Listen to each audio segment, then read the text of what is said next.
The Son of Tarzan by Edgar Rice Burroughs to Hulbert Burroughs. Chapter 1. The longboat of the Marjorie W. was floating down the broad Ugambi with ebb tide and current. Her crew were lazily enjoying this respite from the arduous labour of rowing upstream. 3 miles below them lay the Marjorie W. herself, quite ready to sail so soon as they should have clambered aboard and swung the longboat to its davits. Presently the attention of every man was drawn from his dreaming or his gossiping to the northern bank of the river. There, screaming at them in a cracked falsetto and with skinny arms outstretched, stood a strange apparition of a man. "What the hell?" ejaculated one of the crew. "A white man," muttered the mate, and then, "Man the oars, boys, and we'll just pull over and see what he wants." When they came close to the shore they saw an emaciated creature with scant white locks tangled and matted. The thin, bent body was naked but for a loincloth. Tears were rolling down the sunken pock-marked cheeks. The man jabbered at them in a strange tongue. "Russian," hazarded the mate. "Savvy English?" he called to the man. He did, and in that tongue, brokenly and haltingly, as though it had been many years since he had used it, he begged them to take him with them away from this awful country. Once on board the Marjorie W. the stranger told his rescuers a pitiful tale of privation, hardships, and torture, extending over a period of 10 years. How he happened to have come to Africa he did not tell them, leaving them to assume he had forgotten the incidents of his life prior to the frightful ordeals that had wrecked him mentally and physically. He did not even tell them his true name, and so they knew him only as Michael Sabrov, nor was there any resemblance between this sorry wreck and the virile, though unprincipled, Alexis Paulvitch of old. It had been 10 years since the Russian had escaped the fate of his friend, the archfiend Rokov, and not once, but many times during those 10 years had Paulvitch cursed the fate that had given to Nicholas Rokov death and immunity from suffering while it had meted to him the hideous terrors of an existence infinitely worse than the death that persistently refused to claim him. Paulvitch had taken to the jungle when he had seen the beasts of Tarzan and their savage lord swarm the deck of the Kincaid, and in his terror lest Tarzan pursue and capture him he had stumbled on deep into the jungle, only to fall at last into the hands of one of the savage cannibal tribes that had felt the weight of Rokov's evil temper and cruel brutality. Some strange whim of the chief of this tribe saved Paulvitch from death only to plunge him into a life of misery and torture. For 10 years he had been the butt of the village, beaten and stoned by the women and children, cut and slashed and disfigured by the warriors, a victim of often recurring fevers of the most malignant variety. Yet he did not die. Smallpox laid its hideous clutches upon him, leaving him unspeakably branded with its repulsive marks. Between it and the attentions of the tribe the countenance of Alexis Paulvitch was so altered that his own mother could not have recognized in the pitiful mask he called his face a single familiar feature. A few scraggly, yellow-white locks had supplanted the thick, dark hair that had covered his head. His limbs were bent and twisted. He walked with a shuffling, unsteady gait, his body doubled forward. His teeth were gone, knocked out by his savage masters. Even his mentality was but a sorry mockery of what it once had been.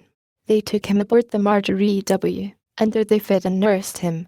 He gained a little in strength, but his appearance never altered for the better. A human derelict, battered and wrecked, they had found him. A human derelict, battered and wrecked, he would remain until death claimed him. Though still in his 30s, Alexis Paulvitch could easily have passed for 80. Inscrutable nature had demanded of the accomplice a greater penalty than his principal had paid. In the mind of Alexis Paulvitch there lingered no thoughts of revenge, only a dull hatred of the man whom he and Rokov had tried to break, and failed. There was hatred, too, of the memory of Rokov, for Rokov had led him into the horrors he had undergone. There was hatred of the police of a score of cities from which he had had to flee. There was hatred of law, hatred of order, hatred of everything. Every moment of the man's waking life was filled with morbid thought of hatred. He had become mentally as he was physically in outward appearance, the personification of the blighting emotion of hate. He had little or nothing to do with the men who had rescued him. He was too weak to work and too morose for company, and so they quickly left him alone to his own devices. The Marjorie W. had been chartered by a syndicate of wealthy manufacturers, equipped with a laboratory and a staff of scientists. and sent out to search for some natural product which the manufacturers who footed the bills had been importing from South America at an enormous cost. What the product was none on board the Marjorie W. knew except the scientists, nor is it of any moment to us, other than that it led the ship to a certain island off the coast of Africa after Alexis Paulvitch had been taken aboard. The ship lay at anchor off the coast for several weeks. The monotony of life aboard her became trying for the crew. They went often ashore, and finally Paulvitch asked to accompany them. He too was tiring of the blighting sameness of existence upon the ship. The island was heavily timbered. Dense jungle ran down almost to the beach. The scientists were far inland, prosecuting their search for the valuable commodity that native rumor upon the mainland had led them to believe might be found here in marketable quantity. The ship's company fished, hunted, and explored. Paulvitch shuffled up and down the beach, or lay in the shade of the great trees that skirted it. One day, as the men were gathered at a little distance inspecting the body of a panther that had fallen to the gun of one of them who had been hunting inland, Paulvitch lay sleeping beneath his tree. He was awakened by the touch of a hand upon his shoulder. With a start he sat up to see a huge, anthropoid ape squatting at his side, inspecting him intently.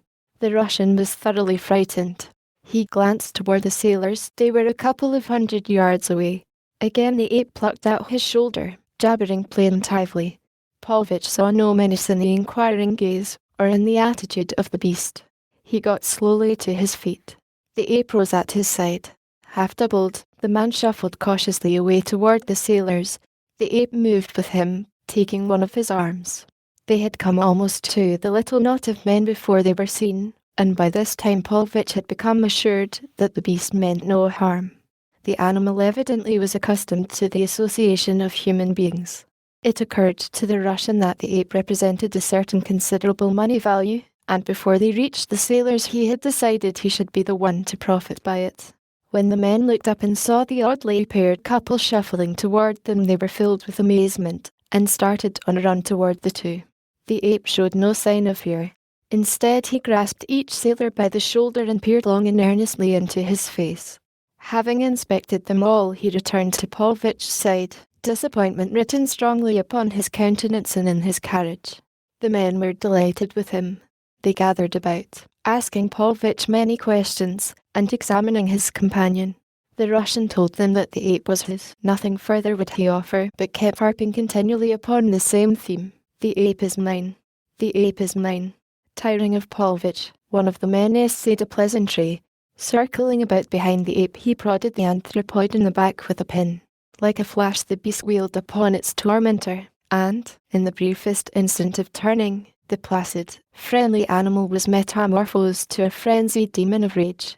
The broad grin that had sat upon the sailors' faces as he perpetrated his little joke froze to an expression of terror. He attempted to dodge the long arms that reached for him, but, failing, drew a long knife that hung at his belt. With a single wrench the ape tore the weapon from the man's grasp and flung it to one side. Then his yellow fangs were buried in the sailor's shoulder. With sticks and knives the man's companions fell upon the beast, while Paulvitch danced around the cursing, snarling pack, mumbling and screaming pleas and threats. He saw his visions of wealth rapidly dissipating before the weapons of the sailors. The ape, however, proved no easy victim to the superior numbers that seemed fated to overwhelm him. Rising from the sailor who had precipitated the battle, he shook his giant shoulders, freeing himself from two of the men that were clinging to his back, and with mighty blows of his open palms felled one after another of his attackers, leaping hither and thither with the agility of a small monkey. The fight had been witnessed by the captain and mate who were just landing from the Marjorie W., and Paulvitch saw these two now running forward with drawn revolvers, while the two sailors who had brought them ashore trailed at their heels. The ape stood looking about him at the havoc he had wrought, but whether he was awaiting a renewal of the attack or was deliberating which of his foes he should exterminate first, Paulvitch could not guess. What he could guess, however, was that the moment the two officers came within firing distance of the beast they would put an end to him in short order unless something were done and done quickly to prevent. The ape had made no move to attack the Russian, but even so the man was none too sure of what might happen were he to interfere with the savage beast, now thoroughly aroused to bestial rage, and with the smell of new spilled blood fresh in its nostrils. For an instant he hesitated, and then again there rose before him the dreams of affluence which this great anthropoid would doubtless turn to realities once Pulvich had landed him safely in some great metropolis like London. The captain was shouting to him now to stand aside that he might have a shot at the animal, but instead Pulvich shuffled to the opposite side, and though the man's hair quivered at its roots he mastered his fear and laid hold of the opposite arm.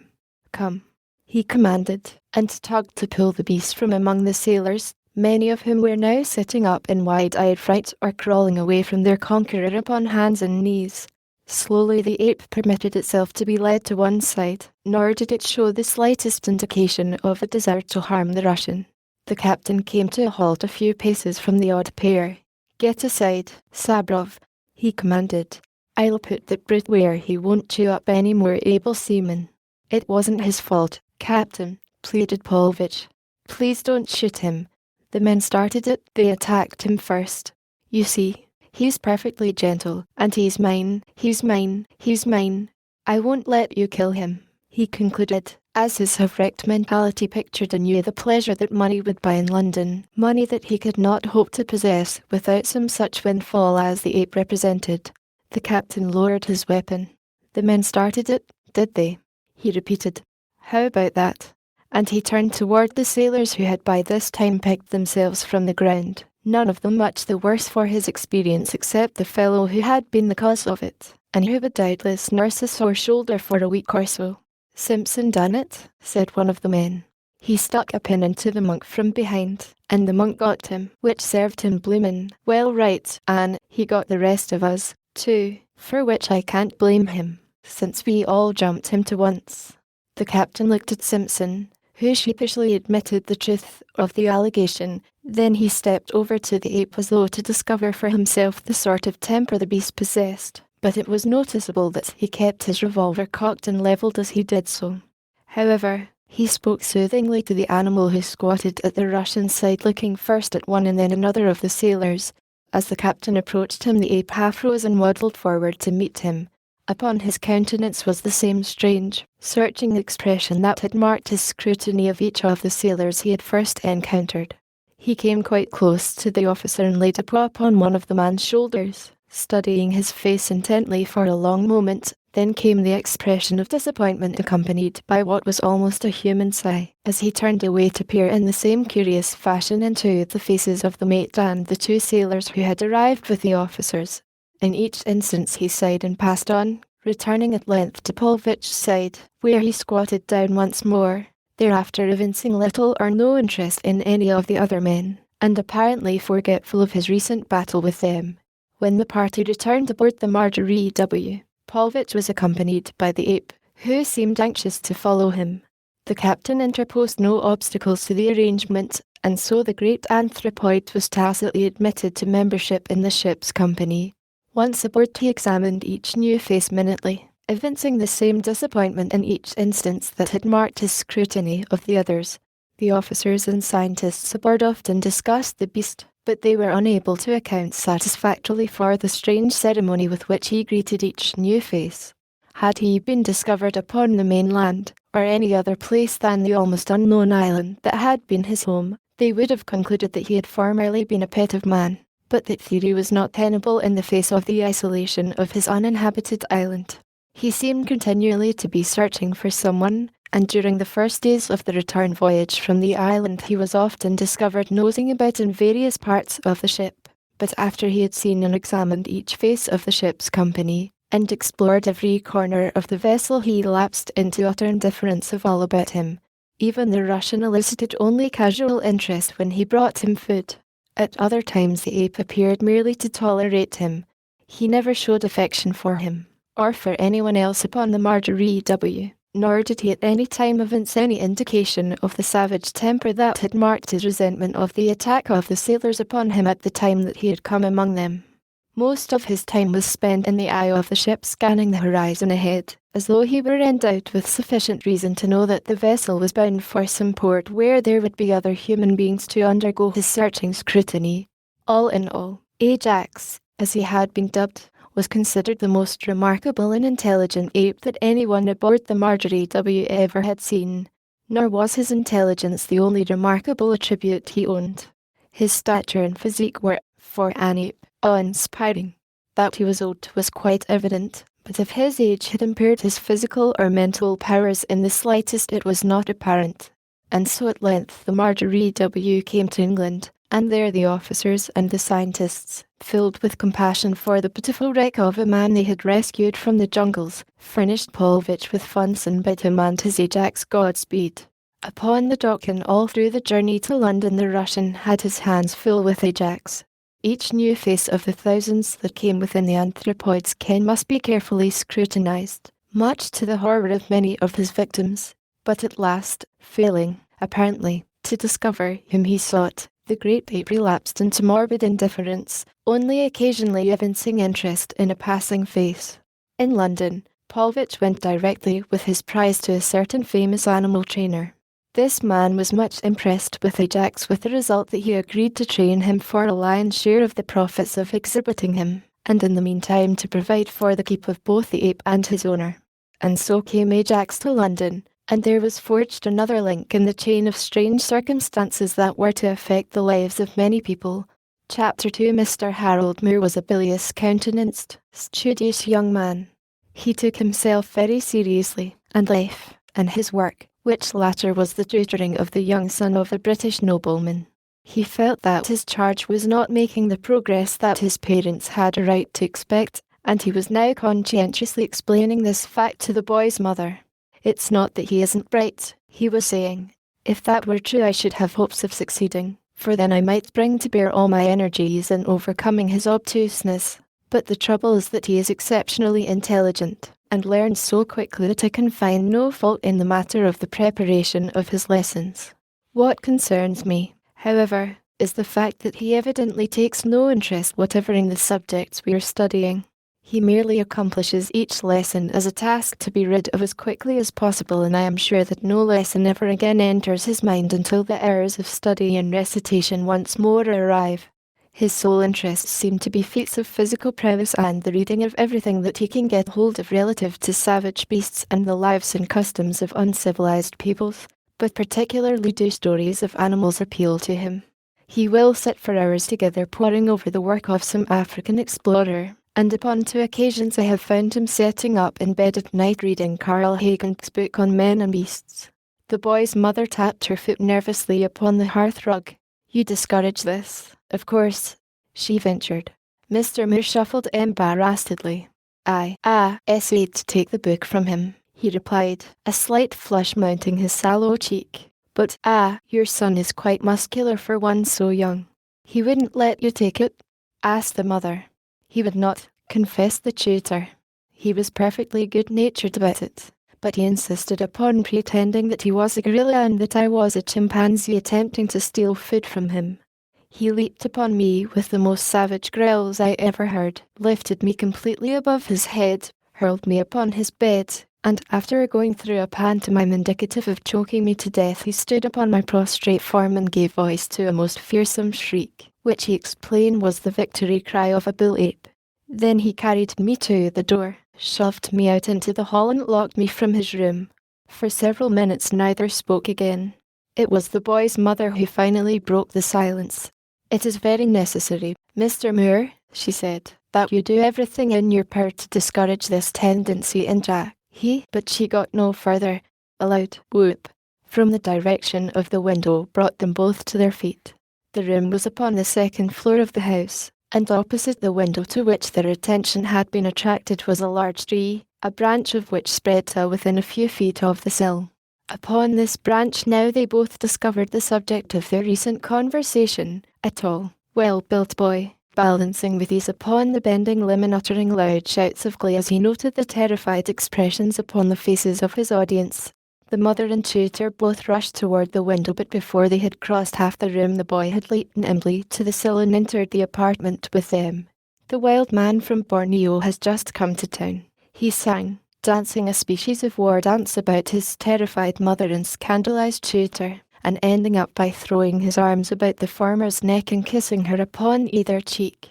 "Oh, mother," he cried, "there's a wonderful, educated ape being shown at one of the music halls. Willie Grimsby saw it last night. He says it can do everything but talk. It rides a bicycle, eats with knife and fork, counts up to 10, and ever so many other wonderful things. And can I go and see it too? Oh, please, Mother, please let me. Patting the boy's cheek affectionately, the mother shook her head negatively. No, Jack, she said. You know I do not approve of such exhibitions. I don't see why not, Mother, replied the boy. All the other fellows go and they go to the zoo, too, and you'll never let me do even that. Anybody'd think I was a girl or a mollycoddle. Oh, Father, he exclaimed, as the door opened to admit a tall, grey-eyed man. Oh, Father, can't I go? Go where, my son? Asked the newcomer. He wants to go to a music hall to see a trained ape, said the mother, looking warningly at her husband. Ajax? Questioned the man. The boy nodded. Well, I don't know that I blame you, my son, said the father. I wouldn't mind seeing him myself. They say he is very wonderful, and that for an anthropoid he is unusually large. Let's all go. Jane, what do you say? And he turned toward his wife, but that lady only shook her head in a most positive manner, and turning to Mr. Moore asked him if it was not time that he and Jack were in the study for the morning recitations. When the two had left, she turned towards her husband. John, she said, something must be done to discourage Jack's tendency toward anything that may excite the cravings for the savage life which I fear he has inherited from you. You know from your own experience how strong is the call of the wild at times. You know that often it has necessitated a stern struggle on your part to resist the almost insane desire which occasionally overwhelms you to plunge once again into the jungle life that claimed you for so many years. And at the same time you know, better than any other, how frightful a fate it would be for Jack, were the trail to the savage jungle made either alluring or easy to him. I doubt if there is any danger of his inheriting a taste for jungle life from me, replied the man, for I cannot conceive that such a thing may be transmitted from father to son. And sometimes, Jane, I think that in your solicitude for his future you go a bit too far in your restrictive measures. His love for animals, his desire, for example, to see the strain ape is only natural in a healthy, normal boy of his age. Just because he wants to see Ajax is no indication that he would wish to marry an ape, and even should he, far be it from you, Jane, to have the right to cry shame. And John Clayton, Lord Greystoke, put an arm about his wife, laughing good-naturedly down into her upturned face before he bent his head and kissed her. Then, more seriously, he continued, you have never told Jack anything concerning my early life, nor have you permitted me to, and in this I think that you have made a mistake. Had I been able to tell him of the experiences of Tarzan of the Apes, I could doubtless have taken much of the glamour and romance from jungle life that naturally surrounds it in the minds of those who have had no experience of it. He might then have profited by my experience, but now, should the jungle lust ever claim him, he will have nothing to guide him but his own impulses, and I know how powerful these may be in the wrong direction at times. But Lady Greystoke only shook her head as she had 100 other times when the subject had claimed her attention in the past. No, John, she insisted, I shall never give my consent to the implanting in Jack's mind of any suggestion of the savage life which we both wish to preserve him from. It was evening before the subject was again referred to, and then it was raised by Jack himself. He had been sitting, curled in a large chair, reading, when he suddenly looked up and addressed his father. Why, he asked, coming directly to the point, can't I go and see Ajax? Your mother does not approve, replied his father. Do you? That is not the question, evaded Lord Greystoke. It is enough that your mother objects. I am going to see him, announced the boy, after a few moments of thoughtful silence. I am not different from Willie Grimsby, or any other of the fellows who have been to see him. It did not harm them, and it will not harm me. I could go without telling you, but I would not do that. So I tell you now, beforehand, that I am going to see Ajax. There was nothing disrespectful or defiant in the boy's tone or manner. His was merely a dispassionate statement of facts. His father could scarce repress either a smile or a show of the admiration he felt for the manly course his son had pursued. I admire your candour, Jack, he said. Permit me to be candid, as well. If you go to see Ajax without permission, I shall punish you. I have never inflicted corporal punishment upon you, but I warn you that should you disobey your mother's wishes in this instance, I shall." "Yes, sir," replied the boy, "and then, I shall tell you, sir, when I have been to see Ajax." Mr. Moore's room was next to that of his youthful charge, and it was the tutor's custom to have a look into the boys each evening as the former was about to retire. This evening he was particularly careful not to neglect his duty, for he had just come from a conference with the boy's father and mother in which it had been impressed upon him that he must exercise the greatest care to prevent Jack visiting the music hall where Ajax was being shown. So, when he opened the boy's door at about 9:30, he was greatly excited, though not entirely surprised to find the future Lord Greystoke fully dressed for the street and about to crawl from his open bedroom window. Mr. Moore made a rapid spring across the apartment, but the waste of energy was unnecessary, for when the boy heard him within the chamber and realized that he had been discovered, he turned back as though to relinquish his planned adventure. "Where were you going?" panted the excited Mr. Moore. "I am going to see Ajax," replied the boy, quietly. "I am astonished," cried Mr. Moore, but a moment later he was infinitely more astonished, for the boy, approaching close to him, suddenly seized him about the waist, lifted him from his feet and threw him face downward upon the bed, shoving his face deep into a soft pillow. "Be quiet," admonished the victor, "or I'll choke you." Mr. Moore struggled, but his efforts were in vain. Whatever else Tarzan of the Apes may or may not have handed down to his son, he had at least bequeathed him almost as marvellous a physique as he himself had possessed at the same age. The tutor was as putty in the boy's hands. Kneeling upon him, Jack tore strips from a sheet and bound the man's hands behind his back. Then he rolled him over and stuffed a gag of the same material between his teeth, securing it with a strip wound about the back of his victim's head. All the while he talked in a low, conversational tone. "I am Wajah, chief of the Wajih," he explained, "and you're Mohammed Dubn, the Arab sheikh, who would murder my people and steal my ivory." And he dexterously trussed Mr. Moore's hobbled ankles up behind to meet his hobbled wrists. "Ah, ha, villain, I have you in me power at last. I go, but I shall return." And the son of Tarzan skipped across the room, slipped through the open window, and slid to liberty by way of the downspout from Annie's trough. Mr. Moore wriggled and struggled about the bed. He was sure that he should suffocate unless aid came quickly. In his frenzy of terror he managed to roll off the bed. The pain and shock of the fall jolted him back to something like sane consideration of his plight, where before he had been unable to think intelligently because of the hysterical fear that had claimed him. He now lay quietly searching for some means of escape from his dilemma. It finally occurred to him that the room in which Lord and Lady Greystoke had been sitting when he left them was directly beneath that in which he lay upon the floor. He knew that some time had lapsed since he had come upstairs and that they might be gone by this time, for it seemed to him that he had struggled about the bed, in his efforts to free himself, for an eternity. But the best that he could do was to attempt to attract attention from below, and so, after many failures, he managed to work himself into a position in which he could tap the toe of his boot against the floor. This he proceeded to do at short intervals, until, after what seemed a very long time, he was rewarded by hearing footsteps ascending the stairs, and presently a knock upon the door. Mr. Moore tapped vigorously with his toe. He could not reply in any other way. The knock was repeated after a moment's silence. Again Mr. Moore tapped. Would they never open the door? Laboriously he rolled in the direction of succour. If he could get his back against the door he could then tap upon its base, when surely he must be heard. The knocking was repeated a little louder, and finally a voice called, "Mr. Jack." It was one of the housemen. Moore recognised the fellow's voice. He came near to bursting a blood vessel in an endeavour to scream, "Come in," through the stifling gag. After a moment the man knocked again, quite loudly, and again called the boy's name.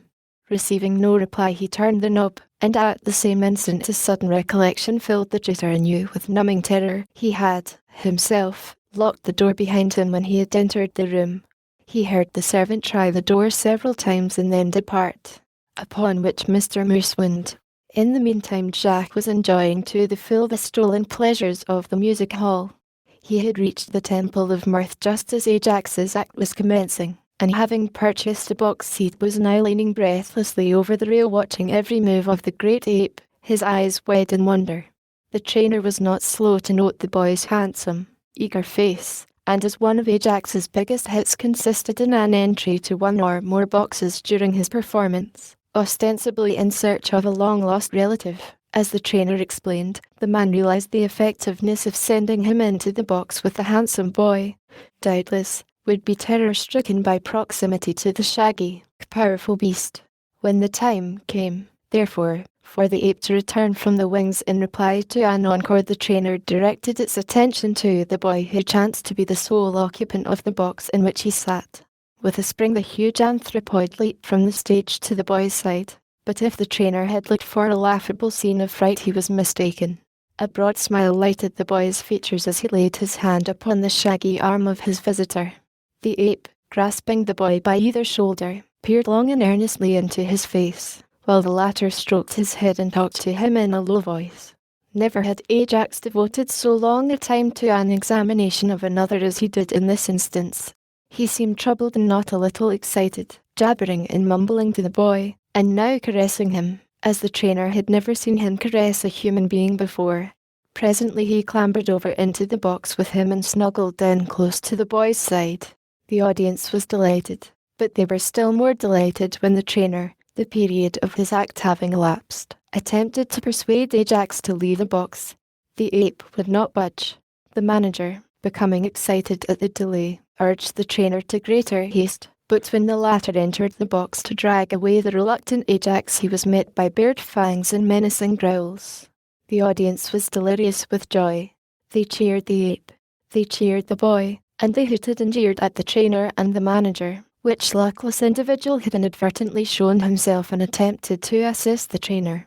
Finally, reduced to desperation and realizing that this show of mutiny upon the part of his valuable possession might render the animal worthless for exhibition purposes in the future if not immediately subdued, the trainer had hastened to his dressing room and procured a heavy whip. With this he now returned to the box, but when he had threatened Ajax with it but once, he found himself facing two infuriated enemies instead of one, for the boy had leaped to his feet, and seizing a chair was standing ready at the opposite side to defend his newfound friend. There was no longer a smile upon his handsome face. In his grey eyes was an expression which gave the trainer pause, and beside him stood the giant anthropoid growling and ready. What might have happened, but for a timely interruption, may only be surmised, but that the trainer would have received a severe mauling, if nothing more, was clearly indicated by the attitude of the two who faced him. It was a pale-faced man who rushed into the Greystoke library to announce that he had found Jack's door locked and had been able to obtain no response to his repeated knocking and calling other than a strange tapping and the sound of what might have been a body moving about upon the floor. 4 steps at a time John Clayton took the stairs that led to the floor above. His wife and the servant hurried after him. Once he called his son's name in a loud voice, but receiving no reply he launched his great weight, backed by all the undiminished power of his giant muscles, against the heavy door. With a snapping of iron butts and a splintering of wood the obstacle burst inward. At its foot lay the body of the unconscious Mr. Moore, across whom it fell with a resounding thud. Through the opening leaped Tarzan, and a moment later the room was flooded with light from a dozen electric bulbs.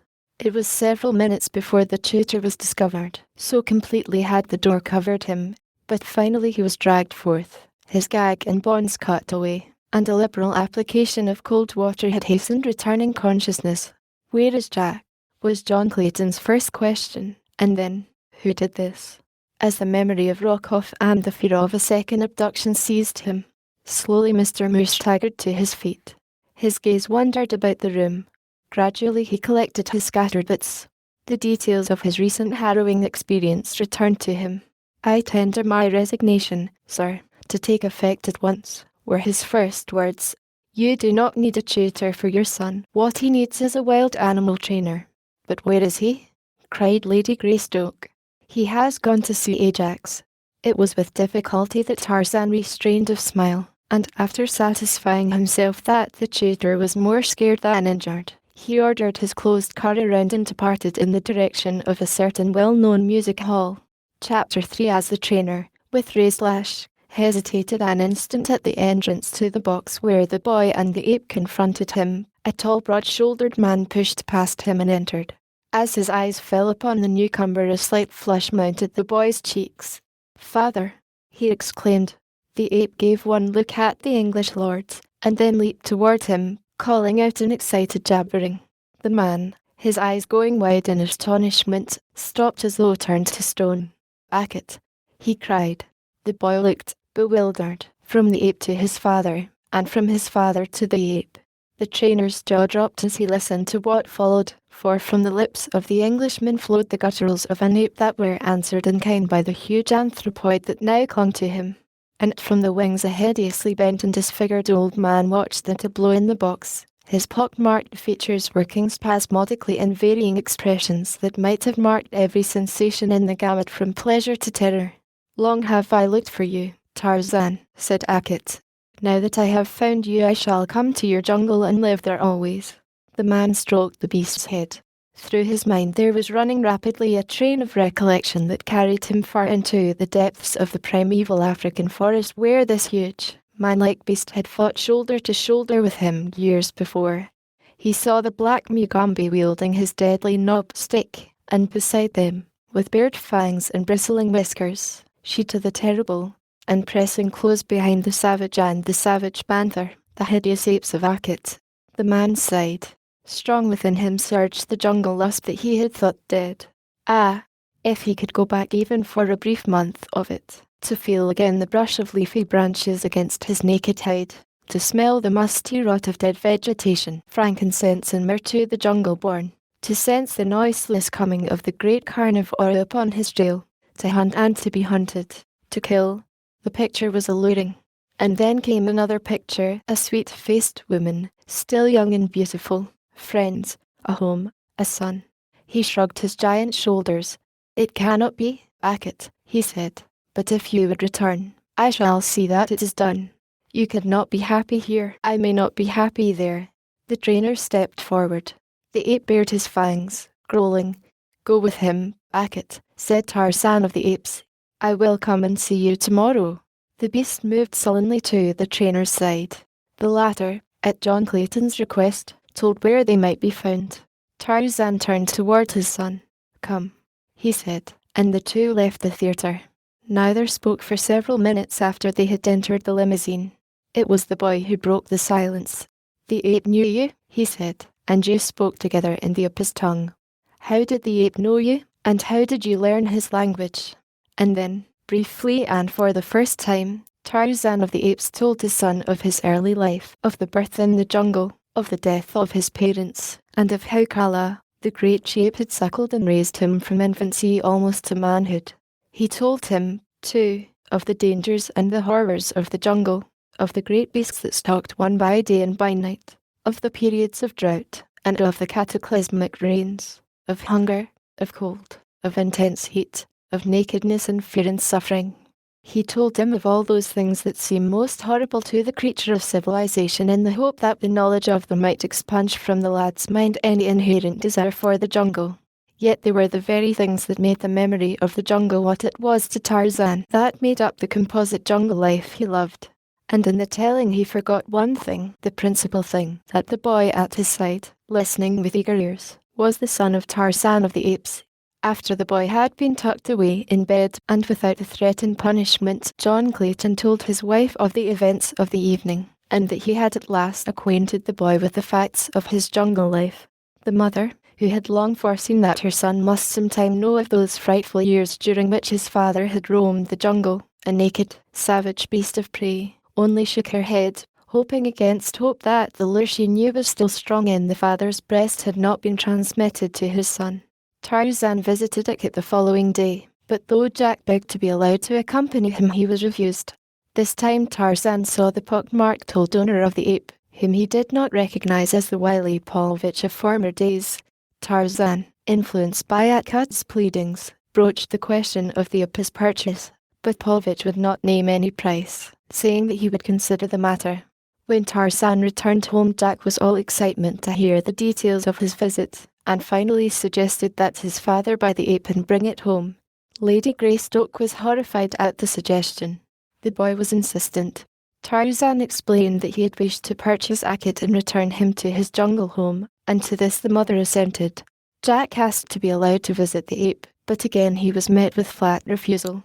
He had the address, however, which the trainer had given his father, and 2 days later he found the opportunity to elude his new tutor, who had replaced the terrified Mr. Moore, and after a considerable search through a section of London which he had never before visited, he found the smelly little quarters of the pock-marked old man.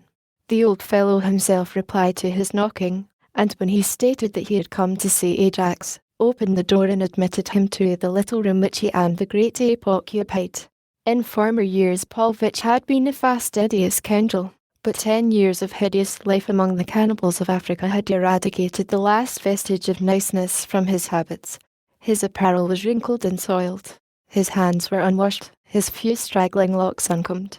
His room was a jumble of filthy disorder. As the boy entered he saw the great ape squatting upon the bed, the coverlets of which were a tangled wad of filthy blankets and ill-smelling quilts. At sight of the youth the ape leaped to the floor and shuffled forward. The man, not recognizing his visitor and fearing that the ape meant mischief, stepped between them, ordering the ape back to the bed. "He will not hurt me," cried the boy. "We are friends, and before, he was my father's friend. They knew one another in the jungle. My father is Lord Greystoke. He does not know that I have come here.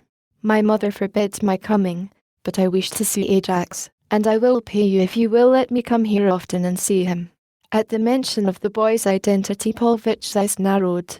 Since he had first seen Tarzan again from the wings of the theatre there had been forming in his deadened brain the beginnings of a desire for revenge.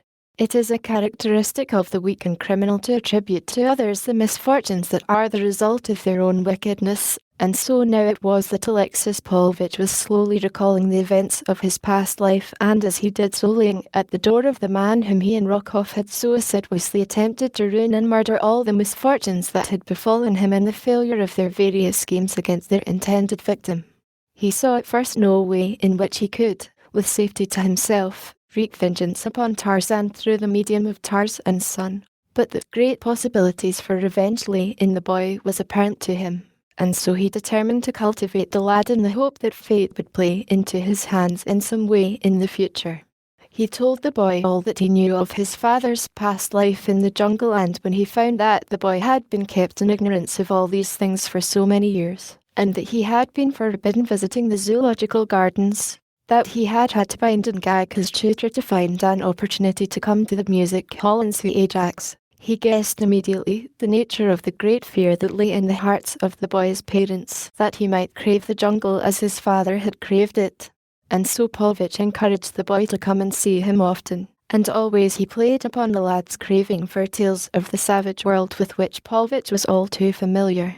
He left him alone with Akit much, and it was not long until he was surprised to learn that the boy could make the great beast understand him, that he had actually learned many of the words of the primitive language of the anthropoids.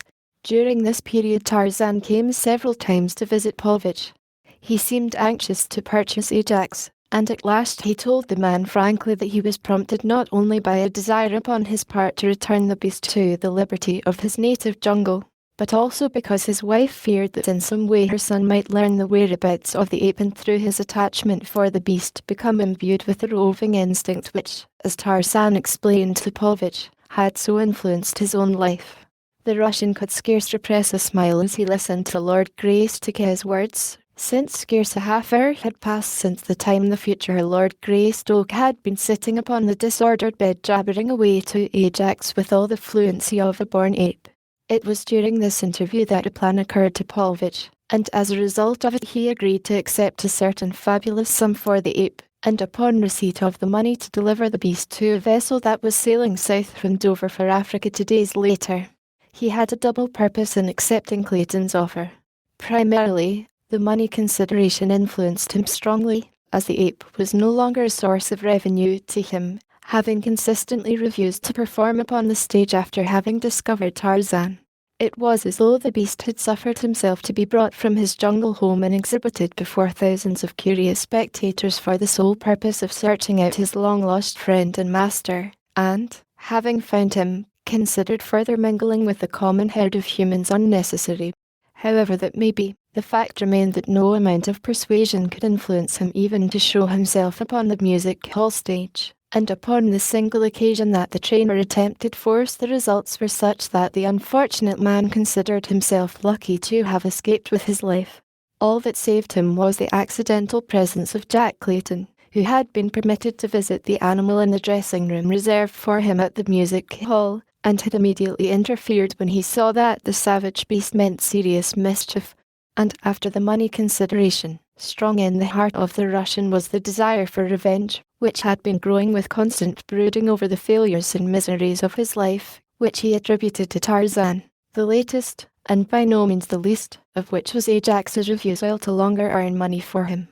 The refusal he traced directly to Tarzan, finally convincing himself that the ape-man had instructed the great anthropoid to refuse to go upon the stage. Paulvich's naturally malign disposition was aggravated by the weakening and warping of his mental and physical faculties through torture and privation. From cold, calculating, highly intelligent perversity it had deteriorated into the indiscriminating, dangerous menace of the mentally defective. His plan, however, was sufficiently cunning to at least cast a doubt upon the assertion that his mentality was wandering. It assured him first of the competence which Lord Greystoke had promised to pay him for the deportation of the ape, and then of revenge upon his benefactor through the son he idolized. That part of his scheme was crude and brutal. It lacked the refinement of torture that had marked the master strokes of the Paulvich of old, when he had worked with the virtuoso of villainy, Nicholas Rockoff, but it at least assured Paulvich of immunity from responsibility, placing that upon the ape, who would thus also be punished for his refusal longer to support the Russian. Everything played with fiendish unanimity into Paulvich's hands. As chance would have it, Tarzan's son overheard his father relating to the boy's mother the steps he was taking to return Akut safely to his jungle home, and having overheard he begged them to bring the ape home that he might have him for a playfellow. Tarzan would not have been averse to this plan, but Lady Greystoke was horrified at the very thought of it. Jack pleaded with his mother, but all unavailingly. She was obdurate, and at last the lad appeared to acquiesce in his mother's decision that the ape must be returned to Africa and the boy to school, from which he had been absent on vacation. He did not attempt to visit Paulvich's room again that day, but instead busied himself in other ways. He had always been well supplied with money, so that when necessity demanded he had no difficulty in collecting several £100. Some of this money he invested in various strange purchases which he managed to smuggle into the house, undetected, when he returned late in the afternoon. The next morning, after giving his father time to precede him and conclude his business with Paulvich, the lad hastened to the Russian's room. Knowing nothing of the man's true character, the boy dared not take him fully into his confidence for fear that the old fellow would not only refuse to aid him, but would report the whole affair to his father. Instead, he simply asked permission to take Ajax to Dover. He explained that it would relieve the old man of a tiresome journey, as well as placing a number of pounds in his pocket, for the lad purposed paying the Russian well. "You see," he went on, "there will be no danger of detection since I am supposed to be leaving on an afternoon train for school. Instead, I will come here after they have left me on board a train. Then I can take Ajax to Dover, you see, and arrive at school only a day late. No one will be the wiser, no harm will be done, and I shall have had an extra day with Ajax before I lose him forever." The plan fitted perfectly with the which Paulvich had in mind. Had he known what further the boy contemplated, he would doubtless have entirely abandoned his own scheme of revenge and aided the boy wholeheartedly in the consummation of the lad's, which would have been better for Paulvich, could he have but read the future but a few short hours ahead. That afternoon Lord and Lady Greystoke bid their son goodbye and saw him safely settled in a first-class compartment of the railway carriage that would set him down at school in a few hours. No sooner had they left him, however, than he gathered his bags together, descended from the compartment and sought a cab stand outside the station. Here he engaged a cabby to take him to the Russian's address. It was dusk when he arrived. He found Paulvich awaiting him. The man was pacing the floor nervously. The ape was tied with a stout cord to the bed. It was the first time that Jack had ever seen Ajax thus secured. He looked questioningly at Paulvich. The man, mumbling, explained that he believed the animal had guessed that he was to be sent away and he feared he would attempt to escape. Paulvitch carried another piece of cord in his hand. There was a noose in one end of it which he was continually playing with. He walked back and forth, up and down the room. His pock-marked features were working horribly as he talked silent to himself. The boy had never seen him thus, it made him uneasy. At last Paulvitch stopped on the opposite side of the room, far from the ape. "Come here," he said to the lad. "I will show you how to secure the ape should he show signs of rebellion during the trip." The lad laughed. "It will not be necessary," he replied. "Ajax will do whatever I tell him to do." The old man stamped his foot angrily. "Come here, as I tell you," he repeated. "If you do not do as I say, you shall not accompany the ape to Dover. I will take no chances upon his escaping." Still smiling, the lad crossed the room and stood before the Ruz. "Turn around, with your back toward me," directed the latter, "that I may show you how to bind him quickly." The boy did as he was bid, placing his hands behind him when Paulvitch told him to do so. Instantly the old man slipped the running noose over one of the lad's wrists, took a couple of half-hitches about his other wrist, and knotted the cord. The moment that the boy was secured, the attitude of the man changed. With an angry oath he wheeled his prisoner about, tripped him and hurled him violently to the floor, leaping upon his breast as he fell. From the bed the ape growled and struggled with his bonds. The boy did not cry out, a trait inherited from his savage sire whom long years in the jungle following the death of his foster mother, Karl the Great Ape, had taught that there was none to come to the succor of the fallen. Paulvitch's fingers sought the lad's throat. He grinned then horribly into the face of his victim. "Your father ruined me," he mumbled. "This will pay him. He will think that the ape did it. I will tell him that the ape did it. That I left him alone for a few minutes, and that you sneaked in and the ape killed you. I will throw your body upon the bed after I have choked the life from you, and when I bring your father he will see the ape squatting over it," and the twisted fiend cackled in gloating laughter. His fingers closed upon the boy's throat. Behind them the growling of the maddened beast reverberated against the walls of the little room. The boy paled, but no other sign of fear or panic showed upon his countenance. He was the son of Tarzan. The fingers tightened their grip upon his throat. It was with difficulty that he breathed, gaspingly. The ape lunged against the stout cord that held him. Turning, he wrapped the cord about his hands, as a man might have done, and surged heavily backward. The great muscles stood out beneath his shaggy hide. There was a rending as of splintered wood the cord held, but a portion of the footboard of the bed came away. At the sound Paulvitch looked up. His hideous face went white with terror. The ape was free. With a single bound the creature was upon him. The man shrieked. The brew trenched him from the body of the boy. Great fingers sunk into the man's flesh.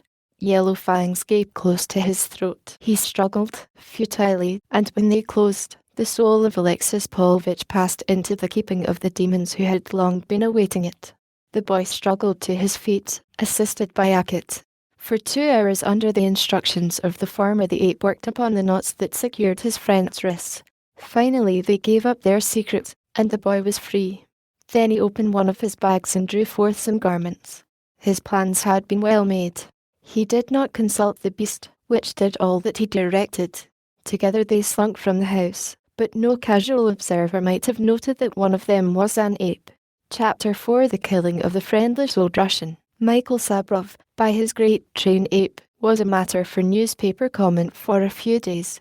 Lord Greystoke read of it, and while taking special precautions not to permit his name to become connected with the affair, kept himself well posted as to the police search for the anthropoid. As was true of the general public, his chief interest in the matter centred about the mysterious disappearance of the slayer. Or at least this was true until he learned, several days subsequent to the tragedy, that his son Jack had not reported at the public school en route for which they had seen him safely ensconced in a railway carriage. Even then the father did not connect the disappearance of his son with the mystery surrounding the whereabouts of the ape. Nor was it until a month later that careful investigation revealed the fact that the boy had left the train before it pulled out of the station at London, and the cab driver had been found who had driven him to the address of the old Russian, that Tarzan of the Apes realized that Akit had in some way been connected with the disappearance of the boy. Beyond the moment that the cab driver had deposited his fare beside the curb in front of the house in which the Russian had been quartered, there was no clue. No one had seen either the boy or the ape from that instant, at least no one who still lived. The proprietor of the house identified the picture of the lad as that of one who had been a frequent visitor in the room of the old man. Aside from this he knew nothing. And there, at the door of the grimy, old building in the slums of London, the searchers came to a blank wall, baffled. The day following the death of Alexis Paulvitch, a youth accompanying his invalid grandmother, boarded a steamer at Dover. The old lady was heavily veiled, and so weakened by age and sickness that she had to be wheeled aboard the vessel in an invalid chair. The boy would permit none but himself to wheel her, and with his own hands assisted her from the chair to the interior of their stateroom, and that was the last that was seen of the old lady by the ship's company until the pair disembarked. The boy even insisted upon doing the work of their cabin steward, since, as he explained, his grandmother was suffering from a nervous disposition that made the presence of strangers extremely distasteful to her. Outside the cabin, and none there was aboard who knew what he did in the cabin, the lad was just as any other healthy, normal English boy might have been. He mingled with his fellow passengers, became a prime favourite with the officers, and struck up numerous friendships among the common sailors. He was generous and unaffected, yet carried an air of dignity and strength of character that inspired his many new friends with admiration as well as affection for him. Among the passengers there was an American named Condon, a noted blackleg and crook who was wanted in a half-dozen of the larger cities of the United States. He had paid little attention to the boy until on one occasion he had seen him accidentally display a roll of banknotes. From then on Condon cultivated the youthful Briton. He learned, easily, that the boy was travelling alone with his invalid grandmother, and that their destination was a small port on the west coast of Africa, a little below the equator, that their name was Billings, and that they had no friends in the little settlement for which they were bound. Upon the point of their purpose in visiting the place, Condon found the boy reticent, and so he did not push the matter. He had learned all that he cared to know as it was. Several times Condon attempted to draw the lad into a card game, but his victim was not interested, and the black looks of several of the other men passengers decided the American to find other means of transferring the boy's bankroll to his own pocket. At last came the day that the steamer dropped anchor in the lee of a wooded promontory where a score or more of sheet-iron shacks making an unsightly blot upon the fair face of nature proclaimed the fact that civilization had set its heel. Straggling upon the outskirts were the thatched huts of natives, picturesque in their primeval savagery, harmonizing with the background of tropical jungle and accentuating the squalid hideousness of the white man's pioneer architecture. The boy, leaning over the rail, was looking far beyond the man-made town deep into the God-made jungle.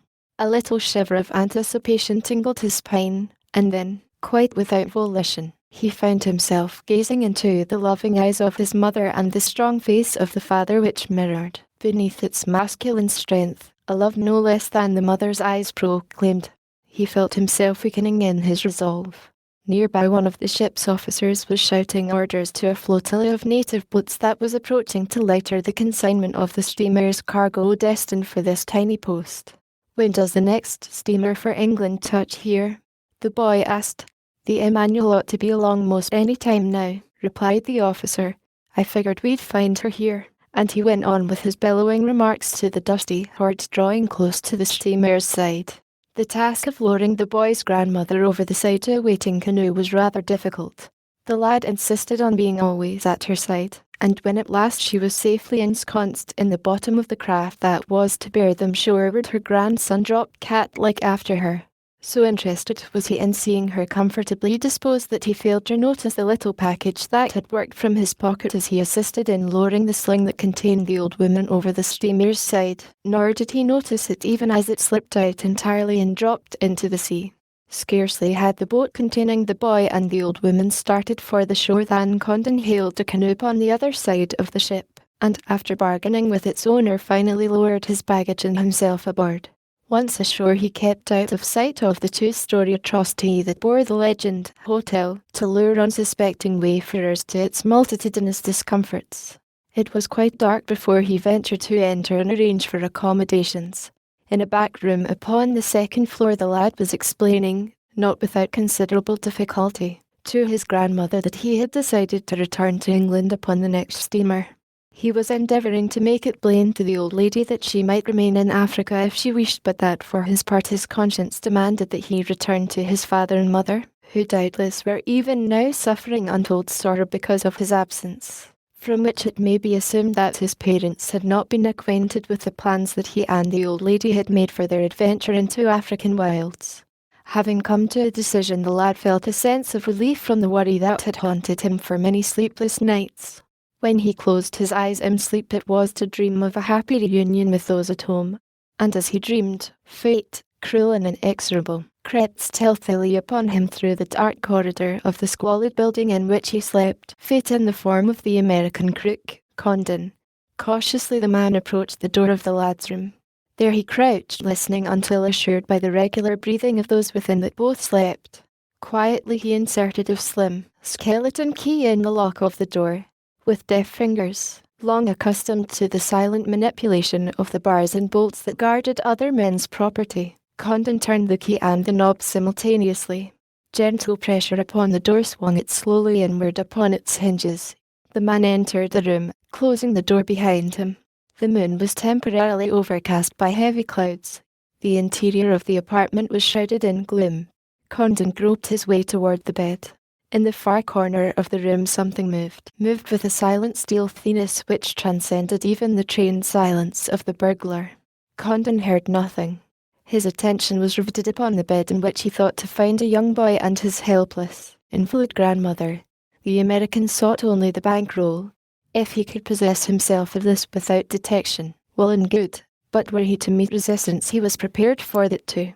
The lad's clothes lay across a chair beside the bed. The American's fingers felt swiftly through them. The pockets contained no roll of crisp, new notes. Doubtless they were beneath the pillows of the bed.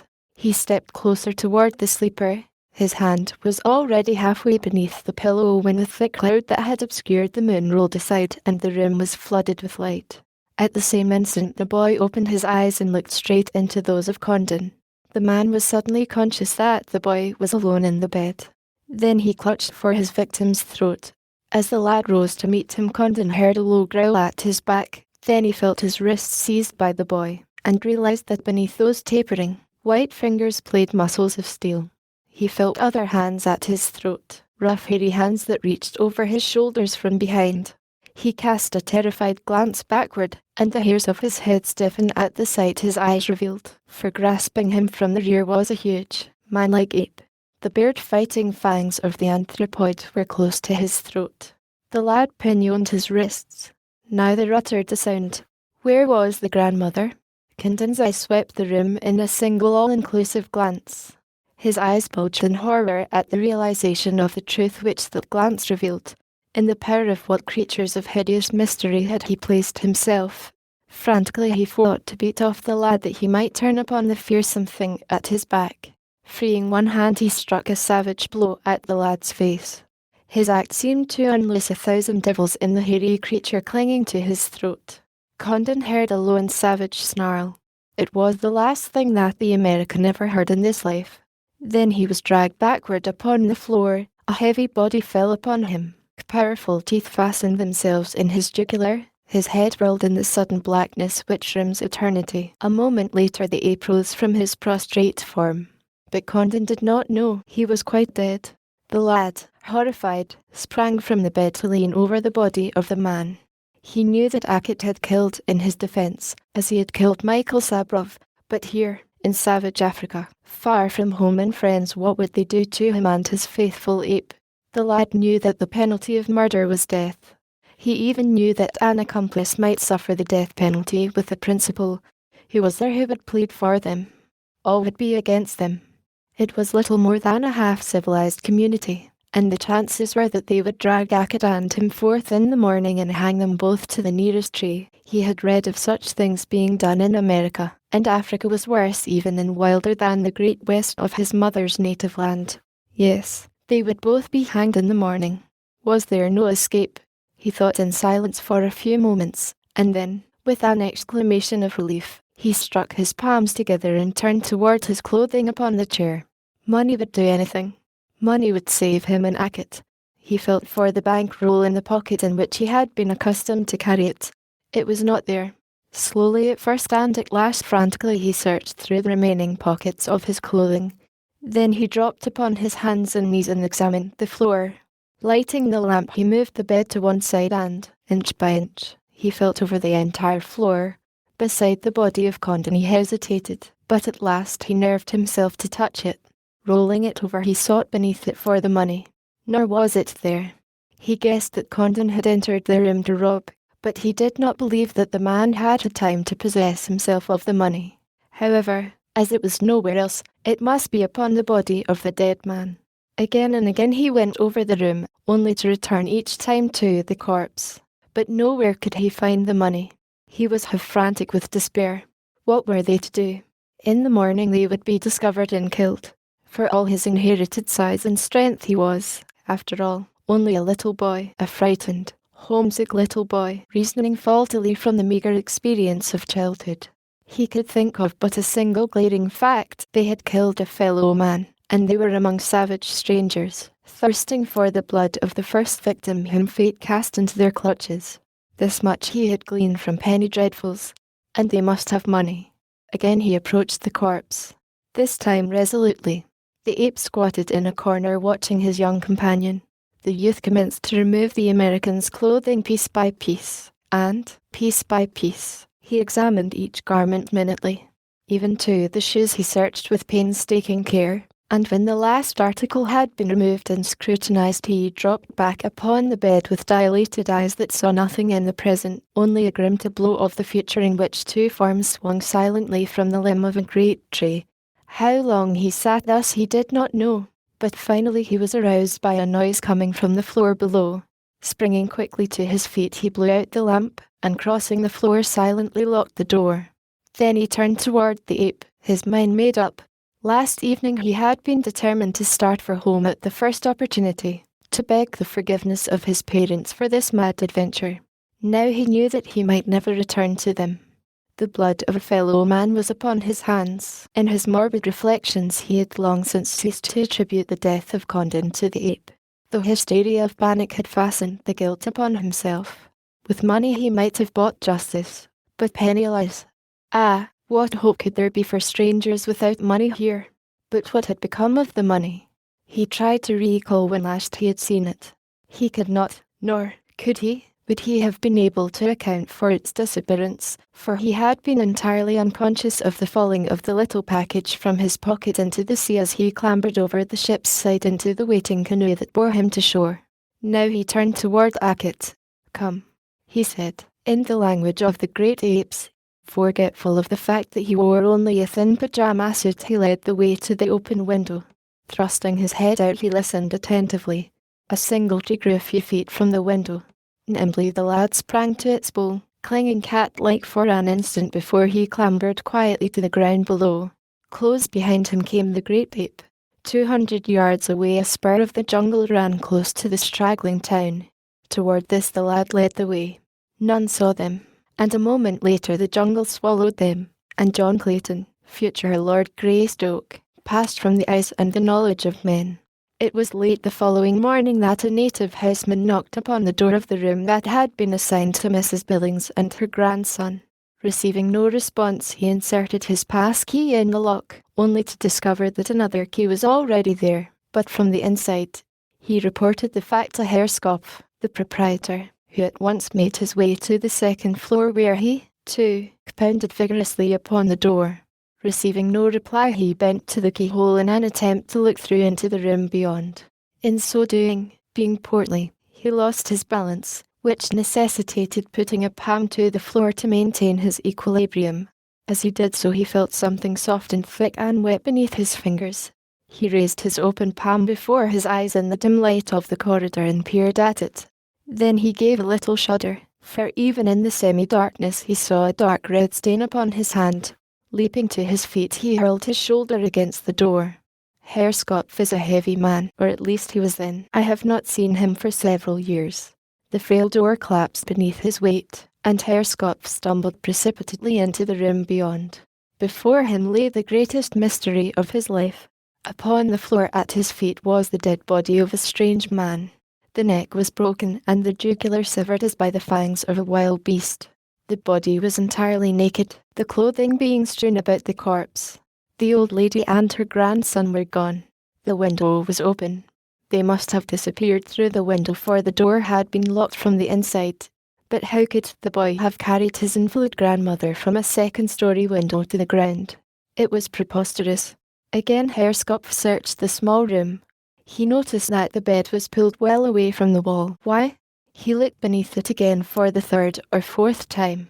The two were gone, and yet his judgment told him that the old lady could not have gone without porters to carry her down as they had carried her up the previous day. Further search deepened the mystery. All the clothing of the two was still in the room. If they had gone in, they must have gone naked or in their night clothes. Herr Skopf shook his head. Then he scratched it. He was baffled. He had never heard of Sherlock Holmes, or he would have lost no time in invoking the aid of its celebrated sleuth, for here was a real mystery.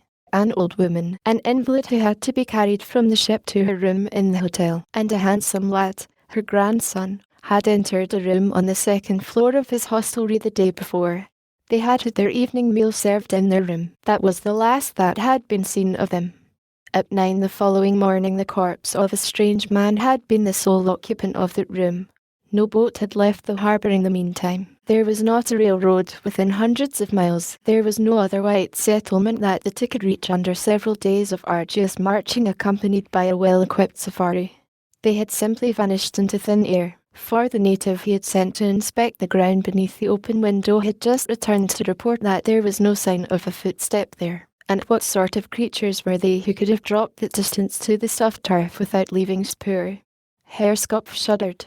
Yes, it was a great mystery. There was something uncanny about the whole thing. He hated to think about it, and he dreaded the coming of night. It was a great mystery to Herr Skopf, and, doubtless, still is. Chapter 5 Captain Armand Jacket of the Foreign Legion sat upon an outspread saddle blanket at the foot of a stunted palm tree. His broad shoulders and his close-cropped head rested in luxurious ease against the rough bole of the palm. His long legs were stretched straight before him, overlapping the meagre blanket, his spurs buried in the sandy soil of the little desert oasis. The captain was taking his ease after a long day of weary riding across the shifting sands of the desert. Lazily he puffed upon his cigarette and watched his orderly who was preparing his evening meal. Captain Armand Jacket was well satisfied with himself and the world. A little to his right rose the noisy activity of his troop of sun-tanned veterans, released for the time from the irksome trammels of discipline, relaxing tired muscles, laughing, joking, and smoking as they, too, prepared to eat after a 12-hour fast. Among them, silent and taciturn, squatted 5 white-robed Arabs, securely bound and under heavy guard. It was the sight of these that filled Captain Armand Jacket with the pleasurable satisfaction of a duty well performed. For a long, hot, gaunt month he and his little troop had scoured the places of the desert waste in search of a band of marauders to the sin-stained account of which were charged innumerable thefts of camels, horses, and goats, as well as murders enough to have sent the whole unsavoury gang to the guillotine several times over. A week before, he had come upon them. In the ensuing battle he had lost 2 of his own men, but the punishment inflicted upon the marauders had been severe almost to extinction. A half-dozen, perhaps, had escaped, but the balance, with the exception of the 5 prisoners, had expiated their crimes before the nickel-jacketed bullets of the legionaries. And, best of all, the ringleader, Ahmed Ben Houdan, was among the prisoners. From the prisoners Captain Jacket permitted his mind to traverse the remaining miles of sand to the little garrison post where, upon the morrow, he should find awaiting him with eager welcome his wife and little daughter. His eyes softened to the memory of them, as they always did. Even now he could see the beauty of the mother reflected in the childish lines of little Jean's face, and both those faces would be smiling up into his as he swung from his tired mount late the following afternoon. Already he could feel a soft cheek pressed close to each of his velvet against leather. His reverie was broken in upon by the voice of a sentry summoning a non-commissioned officer. Captain Jacket raised his eyes. The sun had not yet set, But the shadows of the few trees huddled about the waterhole and of his men and their horses stretched far away into the east across the now golden sand. The sentry was pointing in this direction, and the corporal, through narrowed lids, was searching the distance. Captain Jacket rose to his feet. He was not a man content to see through the eyes of others. He must see for himself. Usually he saw things long before others were aware that there was anything to see, a trait that had won for him the sobriquet of Hawk. Now he saw, just beyond the long shadows, a dozen specks rising and falling among the sands. They disappeared and reappeared, but always they grew larger. Jacket recognized them immediately. They were horsemen of the desert. Already a sergeant was running toward him. The entire camp was straining its eyes into the distance. Jacket gave a few terse orders to the sergeant who saluted, turned upon his heel and returned to the men.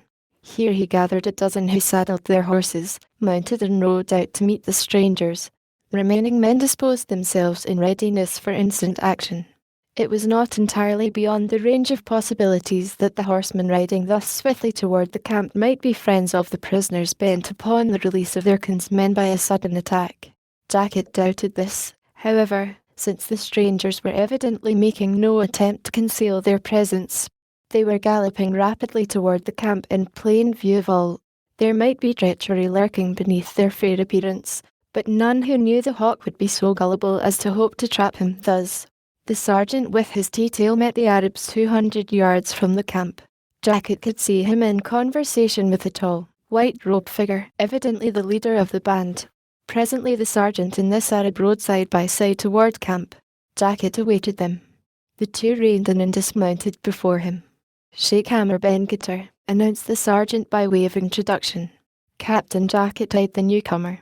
He was acquainted with nearly every principal Arab within a radius of several hundred miles. This man he never had seen. He was a tall, weather-beaten, sour-looking man of 60 or more. His eyes were narrow and evil. Captain Jacket did not relish his appearance. "Well?" he asked, tentatively. The Arab came directly to the point. "Ahmed Ben Houdan is my sister's son," he said. "If you will give him into my keeping, I will see that he sins no more against the laws of the French." Jacket shook his head. "That cannot be," he replied. "I must take him back with me. He will be properly and fairly tried by a civil court. If he is innocent, he will be released." "And if he is not innocent?" asked the Arab. "He is charged with many murders. For any one of these, if he is proved guilty, he will have to die." The Arab's left hand was hidden beneath his burnous. Now he withdrew it, disclosing a large goatskin purse, bulging and heavy with coins. He opened the mouth of the purse and let a handful of the contents trickle into the palm of his right hand. All were pieces of good French gold. From the size of the purse and its bulging proportions, Captain Jacket concluded that it must contain a small fortune. Sheikh Hammer Ben Gitter dropped the spilled gold pieces one by one back into the purse. Jacket was eyeing him narrowly. They were alone. The sergeant, having introduced the visitor, had withdrawn to some little distance. His back was toward them. Now the sheikh, having returned all the gold pieces, held the bulging purse outward upon his open palm toward Captain Jacket. "Ahmed Ben Houdan, my sister's son, might escape tonight," he said. "Eh?" Captain Armand Jacket flushed to the roots of his close-cropped hair. Then he went very white and took a half-step toward the Arab. His fists were clenched. Suddenly he thought better of whatever impulse was moving him. "Sergeant," he called. The non-commissioned officer hurried toward him, saluting as his heels clicked together before his superior. "Take this black dog back to his people," he ordered. "See that they leave at once. Shoot the first man who comes within range of camp tonight." Sheikh Hammer Ben Gitter drew himself up to his full height. His evil eyes narrowed. He raised the bag of gold level with the eyes of the French officer. "You will pay more than this for the life of Ahmed Ben Houdan, my sister's son," he said. "And as much again for the name that you have called me, and 100-fold in sorrow in the bargain. Get out of here," growled Captain Armand Jacket, "before I kick you out."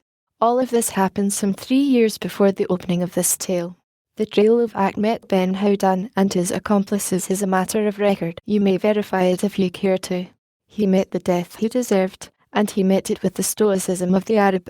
A month later, little Jean Jacket, the 7-year-old daughter of Captain Armand Jacket, mysteriously disappeared.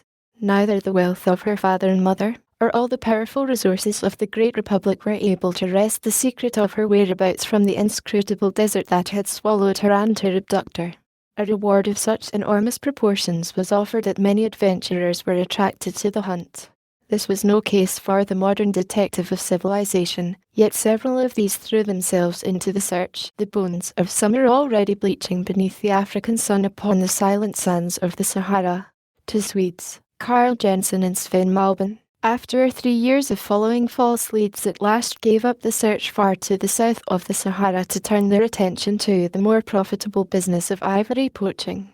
In a great district they were already known for their relentless cruelty and their greed for ivory. The natives feared and hated them. The European governments in whose possessions they worked had long sought them, but, working their way slowly out of the north, they had learned many things in the no-man's land south of the Sahara which gave them immunity from capture through easy avenues of escape that were unknown to those who pursued them. Their raids were sudden and swift. They seized ivory and retreated into the trackless wastes of the north before the guardians of the territory they raped could be made aware of their presence. Relentlessly they slaughtered elephants themselves as well as stealing ivory from the natives. Their following consisted of 100 or more renegade Arabs and Negro slaves, a fierce, relentless band of cutthroats. Remember them, Carl Jensen and Sven Malben, yellow-bearded, Swedish giants, for you will meet them later. In the heart of the jungle, hidden away upon the banks of a small unexplored tributary of a large river that empties into the Atlantic not so far from the equator, lay a small, heavily palisaded village. 20 palm-thatched, beehive huts sheltered its black population, while a half-dozen goatskin tents in the centre of the clearing housed the score of Arabs who found shelter here while, by trading and raiding, they collected the cargoes which their ships of the desert bore northward twice each year to the market of Timbuktu. Playing before one of the Arab tents was a little girl of 10, a black-haired, black-eyed little girl who, with her nut-brown skin and graceful carriage, looked every inch a daughter of the desert. Her little fingers were busily engaged in fashioning a skirt of grasses for a much dishevelled doll which a kindly disposed slave had made for her a year or two before. The head of the doll was rudely chipped from ivory, while the body was a rat skin stuffed with grass. The arms and legs were bits of wood, perforated at one end and sewn to the rat skin torso. The doll was quite hideous and altogether disreputable and soiled, but Miriam thought it the most beautiful and adorable thing in the whole world, which is not so strange in view of the fact that it was the only object within that world upon which she might bestow her confidence and her love. Everyone else with whom Miriam came in contact was, almost without exception, either indifferent to her or cruel. There was, for example, the old black hag who looked after her, Mabunu, toothless, filthy and ill-tempered. She lost no opportunity to cuff the little girl, or even inflict minor tortures upon her, such as pinching, or, as she had twice done, searing the tender flesh with hot coals. And there was the sheikh, her father. She feared him more than she did Mabunu. He often scolded her for nothing, quite habitually terminating his tirades by cruelly beating her, until her little body was black and blue. But when she was alone she was happy, playing with Gika, or decking her hair with wild flowers, or making ropes of grasses. She was always busy and always singing when they left her alone. No amount of cruelty appeared sufficient to crush the innate happiness and sweetness from her full little heart. Only when the sheikh was near was she quiet and subdued. Him she feared with a fear that was at times almost hysterical terror. She feared the gloomy jungle too, the cruel jungle that surrounded the little village with chattering monkeys and screaming birds by day and the roaring and coughing and moaning of the carnivora by night. Yes, she feared the jungle, but so much more did she fear the sheikh that many times it was in her childish head to run away, out into the terrible jungle forever rather than longer to face the ever-present terror of her father. As she sat there this day before the sheikh's goatskin tent, fashioning a skirt of grasses for Gika, the sheikh appeared suddenly approaching. Instantly the look of happiness faded from the child's face. She shrunk aside in an attempt to scramble from the path of the leathern-faced old Arab, but she was not quick enough. With a brutal kick the man sent her sprawling upon her face, where she lay quite still, tireless but trembling. Then, With an oath at her, the man passed into the tent. The old, black hag shook with appreciative laughter, disclosing an occasional and lonesome yellow fang. When she was sure the sheik had gone, the little girl crawled to the shady side of the tent, where she lay quite still, hugging Geeka close to her breast, her little form racked at long intervals with choking sobs. She dared not cry aloud, since that would have brought the sheik upon her again. The anguish in her little heart was not alone the anguish of physical pain, but the infinitely more pathetic anguish of love denied a childish heart that yearns for love. Little Miriam could scarce recall any other existence than that of the stern cruelty of the Sheikh Mabunu. Dimly, in the back of her childish memory there lurked a blurred recollection of a gentle mother, but Miriam was not sure but that even this was but a dream picture induced by her own desire for the caresses she never received, but which she lavished upon the much-loved Geeka. Never was such a spoiled child as Geeka. Its little mother, far from fashioning her own conduct after the example set her by her father and nurse, went to the extreme of indulgence. Geeka was kissed 1,000 times a day. There was play in which Geeka was naughty, but the little mother never punished. Instead, she caressed and fondled, her attitude influenced solely by her own pathetic desire for love. Now, as she pressed Geeka close to her, her sobs lessened gradually, until she was able to control her voice and pour out her misery into the ivory ear of her only confidant. Geeka loves Miriam, she whispered. Why does the sheik, my father, not love me, too? Am I so naughty? I try to be good, but I never know why he strikes me, so I cannot tell what I have done which displeases him. Just now he kicked me and hurt me so, Geeka, but I was only sitting before the tent making a skirt for you. That must be wicked, or he would not have kicked me for it. But why is it wicked, Geeka? Oh dear. I do not know. I do not know. I wish, Geeka, that I were dead. Yesterday the hunters brought in the body of El Adria. El Adria was quite dead. No more will he slink silently upon his unsuspecting prey. No more will his great head and his maned shoulders strike terror to the hearts of the grass-eaters at the drinking ford by night. No more will his thundering roar shake the ground. El Adria is dead. They beat his body terribly when it was brought into the village, but El Adria did not mind. He did not feel the blows, for he was dead. When I am dead, Geeka, neither shall I feel the blows of Mabunu, or the kicks of the sheik, my father. Then shall I be happy.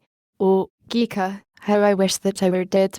If Geeka contemplated a remonstrance, it was cut short by sounds of altercation beyond the village gates. Miriam listened.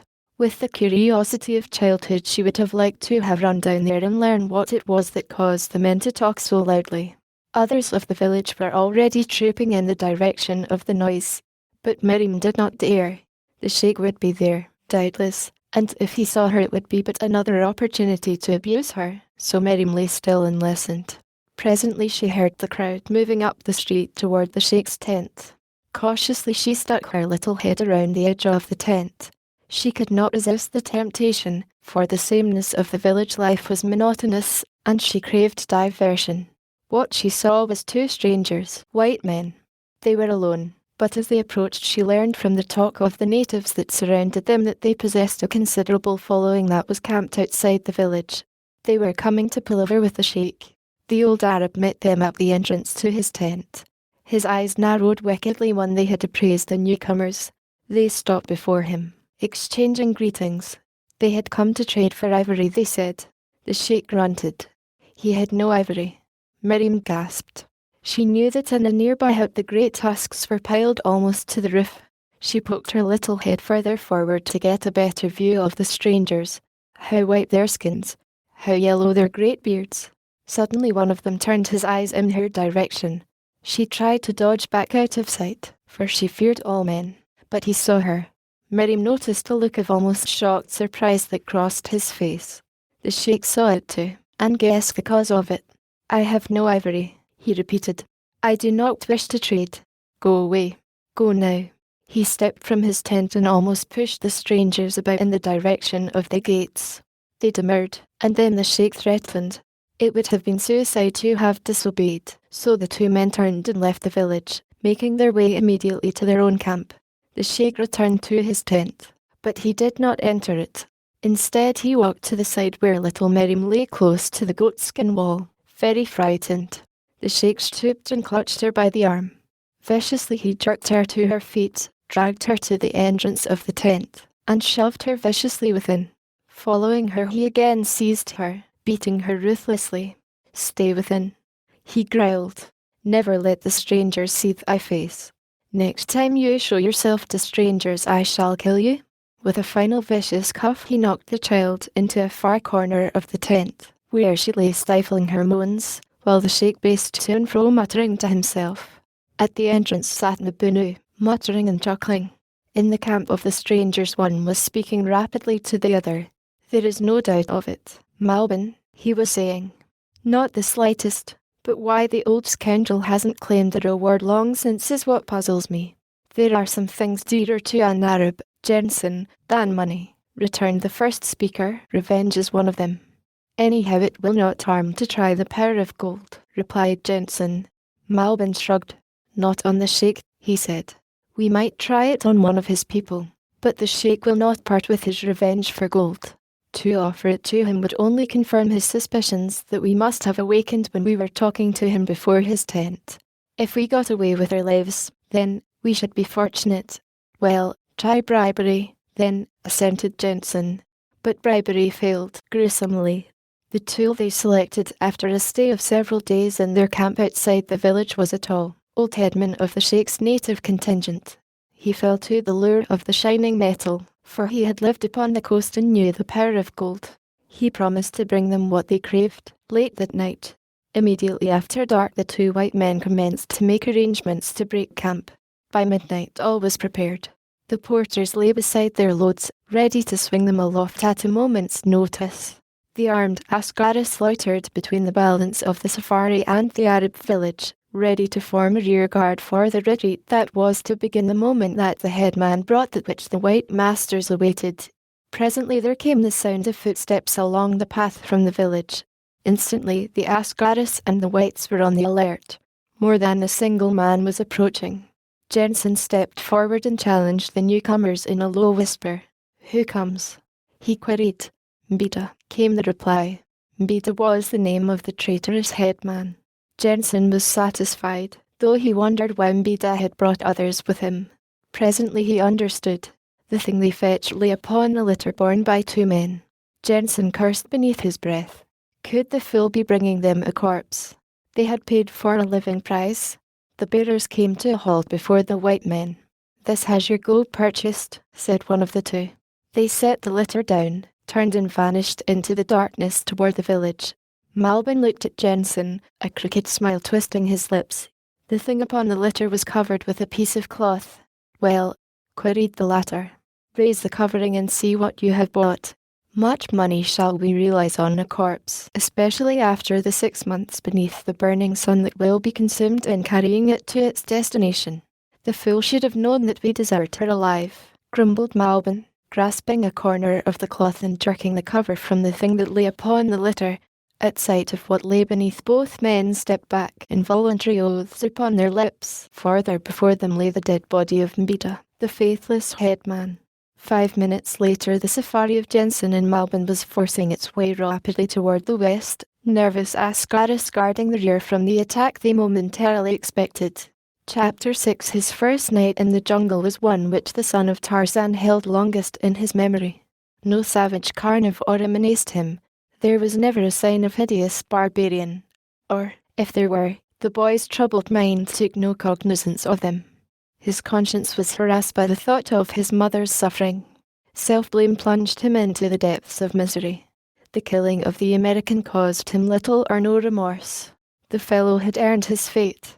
Jack's regret on this score was due mainly to the effect which the death of Condon had had upon his own plans. Now he could not return directly to his parents as he had planned. Fear of the primitive, borderland law, of which he had read highly coloured, imaginary tales, had thrust him into the jungle a fugitive.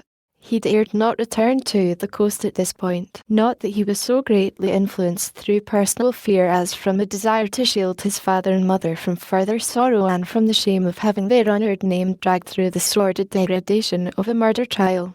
With returning day the boy's spirits rose. With the rising sun rose new hope within his breast. He would return to civilization by another way. None would guess that he had been connected with the killing of the stranger in the little out-of-the-way trading post upon a remote shore. Crouched close to the great ape in the crotch of a tree, the boy had shivered through an almost sleepless night. His light pajamas had been but little protection from the chill dampness of the jungle, and only that side of him which was pressed against the warm body of his shaggy companion approximated to comfort. And so he welcomed the rising sun with its promise of warmth as well as light, the blessed sun, dispeller of physical and mental ills. He shook Gacket into wakefulness. "Come," he said. "I am cold and hungry. We will search for food out there in the sunlight," and he pointed to an open plain, dotted with stunted trees and strewn with jagged rock. The boy slid to the ground as he spoke, but the ape first looked carefully about, sniffing the morning air. Then, satisfied that no danger lurked near, he descended slowly to the ground beside the boy. Numa and Sabor, his mate, feast upon those who descend first and look afterward, while those who look first and descend afterward live to feast themselves. Thus the old ape imparted to the son of Tarzan the boy's first lesson in jungle lore. Side by side they set off across the rough plain, for the boy wished first to be warm. The ape showed him the best places to dig for rodents and worms, but the lad only gagged at the thought of devouring the repulsive things. Some eggs they found, and these he sucked raw, as also he ate roots and tubers which Gacket unearthed. Beyond the plain and across the low bluff they came upon water, brackish, ill-smelling stuff in a shallow water hole, the sides and bottom of which were trampled by the feet of many beasts. A herd of zebra galloped away as they approached. The lad was too thirsty by now to cavil at anything even remotely resembling water, so he drank his fill while Gacket stood with raised head, alert for any danger. Before the ape drank he cautioned the boy to be watchful, but as he drank he raised his head from time to cast a quick glance toward a clump of bushes 100 yards away upon the opposite side of the water hole. When he had done he rose and spoke to the boy, in the language that was their common heritage, the tongue of the great apes. "There is no danger near?" he asked. "None," replied the boy. "I saw nothing move while you drank." "Your eyes will help you but little in the jungle," said the ape. "Here, if you would live, you must depend upon your ears and your nose, but most upon your nose. When we came down to drink I knew that no danger lurked near upon this side of the water hole, for else the zebras would have discovered it and fled before we came, but upon the other side toward which the wind blows danger might lie concealed. We could not smell it, for its scent is being blown in the other direction, and so I bent my ears and eyes downwind where my nose cannot travel." "And you found nothing?" asked the lad, with a laugh. "I found Numa crouching in the clump of bushes where the tall grasses grow," and Gacket pointed. "A lion!" exclaimed the boy. "How do you know?" "I can see nothing." "Numa is there, though," replied the great ape. "First I heard him sigh. To you the sigh of Numa may sound no different from the other noises which the wind makes among the grasses and the trees, but later you must learn to know the sigh of Numa. Then I watched, and at last I saw the tall grasses moving at one point to a force other than the force of the wind. See, they are spread there upon either side of Numa's great body, and as he breathes, you see the little motion at either side that is not caused by the wind, the motion that none of the other grasses have." The boy strained his eyes, better eyes than the ordinary boy inherits, and at last he gave a little exclamation of discovery. "Yes," he said, "I see. He lies there," and he pointed. "His head is toward us. Is he watching us?" "Numa is watching us," replied Gacket, "but we're in little danger, unless we approach too close, for he is lying upon his kill. His belly is almost full, or we should hear him crunching the bones. He is watching us in silence, merely from curiosity. Presently he will resume his feeding, or he will rise and come down to the water for a drink. As he neither fears or desires us, he will not try to hide his presence from us. But now is an excellent time to learn to know Numa, for you must learn to know him well if you would live long in the jungle. Where the great apes are many, Numa leaves us alone. Our fangs are long and strong, and we can fight. But when we are alone and he is hungry, we are no match for him. Come, we will circle him and catch his scent. The sooner you learn to know it the better, but keep close to the trees as we go around him, for Numa often does that which he is least expected to do." and keep your ears and your eyes and your nose open. Remember always that there may be an enemy behind every bush, in every tree and amongst every clump of jungle grass. While you're avoiding Numa, do not run into the jaws of Sabor, his mate. Follow me, and Akit set off in a wide circle about the waterhole and the crouching lion. The boy followed close upon his heels, his every sense upon the alert, his nerves keyed to the highest pitch of excitement. This was life. For the instant he forgot his resolutions of a few minutes past to hasten to the coast at some other point than that at which he had landed and make his way immediately back to London. He thought now only of the savage joy of living, and of pitting one's wits and prowess against the wiles and might of the savage jungle brood which haunted the broad plains and the gloomy forest isles of the great, untamed continent. He knew no fear. His father had had none to transmit to him, but honour and conscience he did have, and these were to trouble him many times as they battled with his inherent love of freedom for possession of his soul. They had passed but a short distance to the rear of Numa when the boy caught the unpleasant odour of the carnivore. His face lighted with a smile. Something told him that he would have known that scent among a myriad of others even if Akit had not told him that a lion lay near.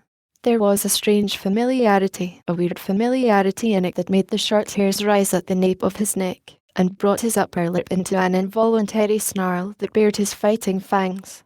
There was a sense of stretching of the skin about his ears, for all the world as though those members were flattening back against his skull in preparation for deadly combat.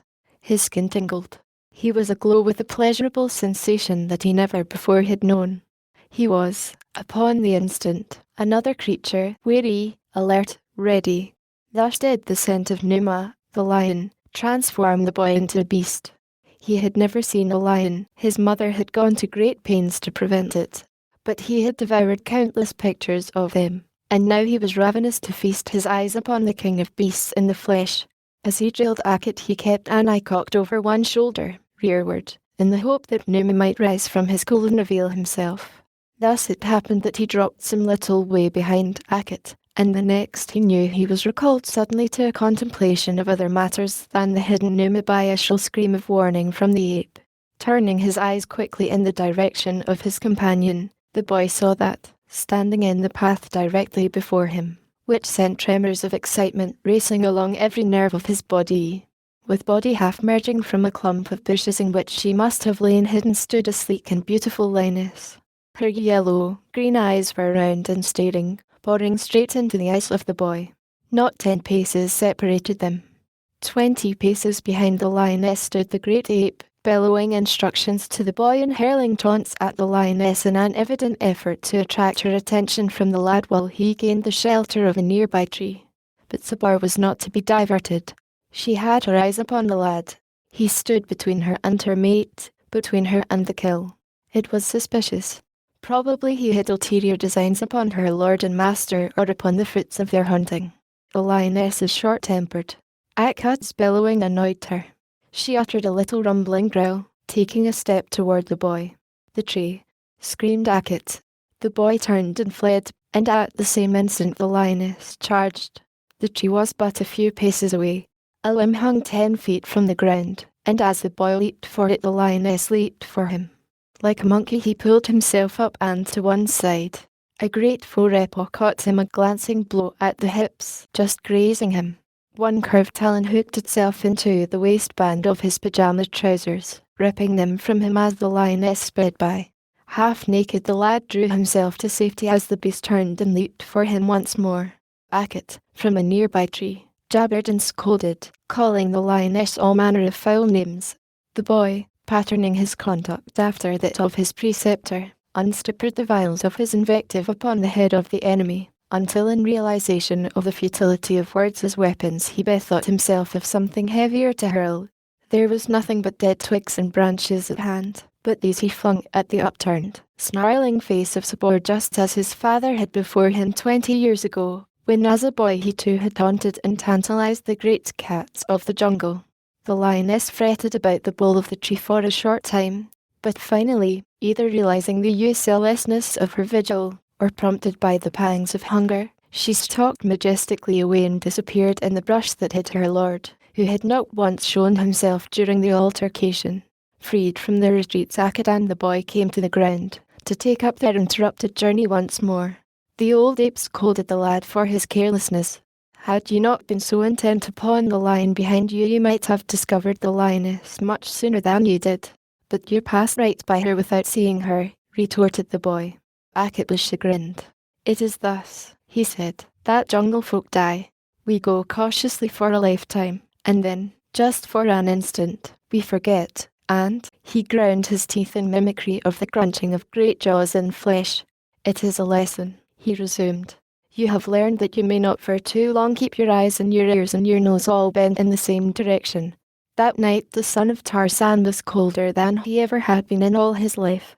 The pajama trousers had not been heavy, but they had been much heavier than nothing. And the next day he roasted in the hot sun, for again their way led much across wide and treeless plains. It was still in the boy's mind to travel to the south, and circle back to the coast in search of another outpost of civilization. He had said nothing of this plan to Akit, for he knew that the old ape would look with displeasure upon any suggestion that savoured of separation. For a month the two wandered on, the boy learning rapidly the laws of the jungle, his muscles adapting themselves to the new mode of life that had been thrust upon them.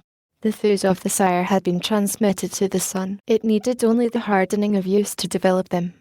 The lad found that it came quite naturally to him to swing through the trees. Even at great heights he never felt the slightest dizziness, and when he had caught the knack of the swing and the release, he could hurl himself through space from branch to branch with even greater agility than the heavier Akit.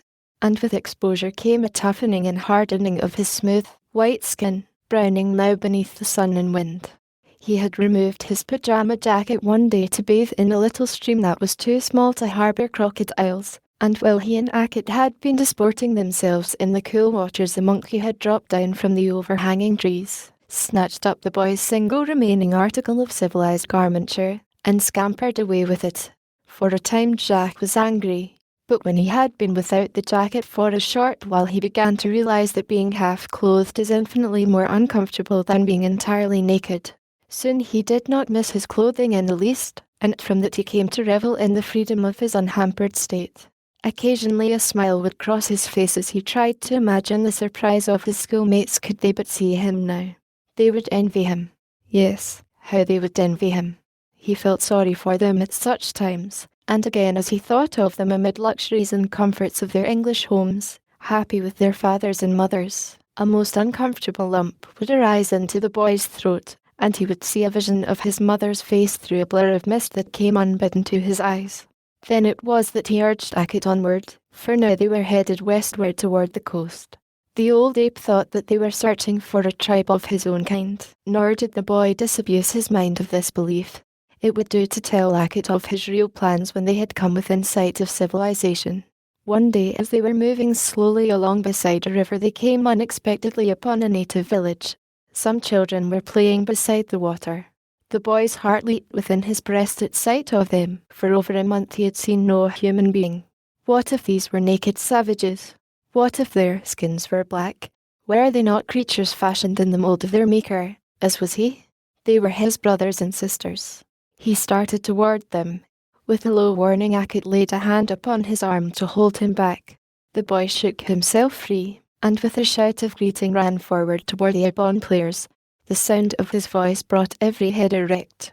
Wide eyes viewed him for an instant, and then, with screams of terror, the children turned and fled toward the village. At their heels ran their mothers, and from the village gate, in response to the alarm, came a score of warriors, hastily snatched spears and shields ready in their hands. At sight of the consternation he had wrought, the boy halted. The glad smile faded from his face as with wild shouts and menacing gestures the warriors ran toward him. Akit was calling to him from behind to turn and flee, telling him that the blacks would kill him. For a moment he stood watching them coming, then he raised his hand with the palm toward them in signal for them to halt, calling out at the same time that he came as a friend, that he had only wanted to play with their children.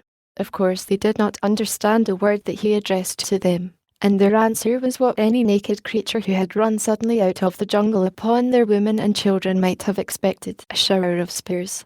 The missiles struck all about the boy, but none touched him. Again his spine tingled and the short hairs lifted at the nape of his neck and along the top of his scalp.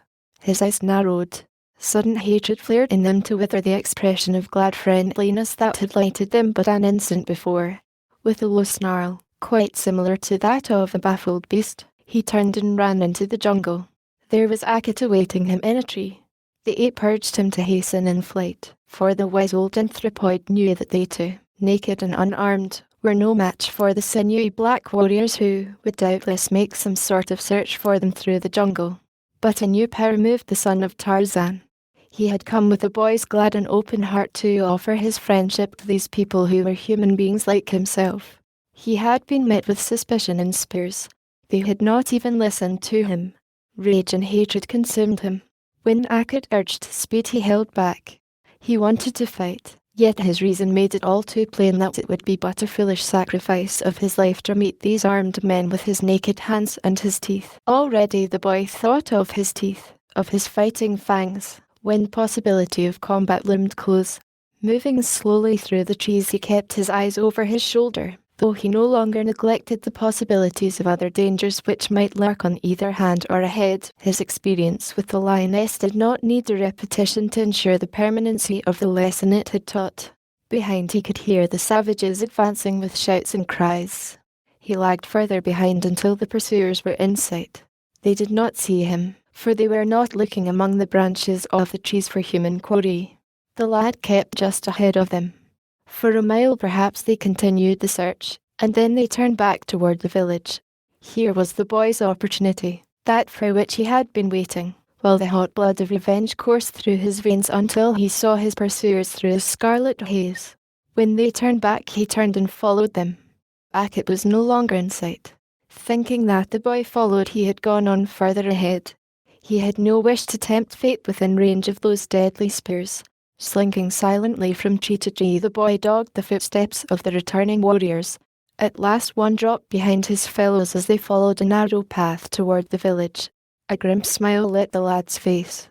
Swiftly he hurried forward until he moved almost above the unconscious black, stalking him as Sheeta, the panther, stalked his prey, as the boy had seen Sheeta do on many occasions. Suddenly and silently he leaped forward and downward upon the broad shoulders of his prey. In the instant of contact his fingers sought and found the man's throat. The weight of the boy's body hurled the black heavily to the ground, the knees in his back knocking the breath from him as he struck. Then a set of strong, white teeth fastened themselves in his neck, and muscular fingers closed tighter upon his windpipe. For a time the warrior struggled frantically, throwing himself about in an effort to dislodge his antagonist. But all the while he was weakening, and all the while the grim and silent thing he could not see clung tenaciously to him, and dragged him slowly into the bush to one side of the trail. Hidden there at last, safe from the prying eyes of searchers, should they miss their fellow and return for him. The lad choked the life from the body of his victim. At last he knew by the sudden struggle, followed by limp relaxation, that the warrior was dead. Then a strange desire seized him. His whole being quivered and thrilled. Involuntarily he leaped to his feet and placed one foot upon the body of his gill. His chest expanded. He raised his face toward the heavens and opened his mouth to voice a strange, weird cry that seemed screaming within him for outward expression, but no sound passed his lips. He just stood there for a full minute, his face turned toward the sky, his breast heaving to the pent emotion, like an animate statue of vengeance. The silence which marked the first great kill of the son of Tarzan was to typify all his future kills, just as the hideous victory cry of the bull ape had marked the kills of his mighty sire. Chapter 7. Akit, discovering that the boy was not close behind him, turned back to search for him.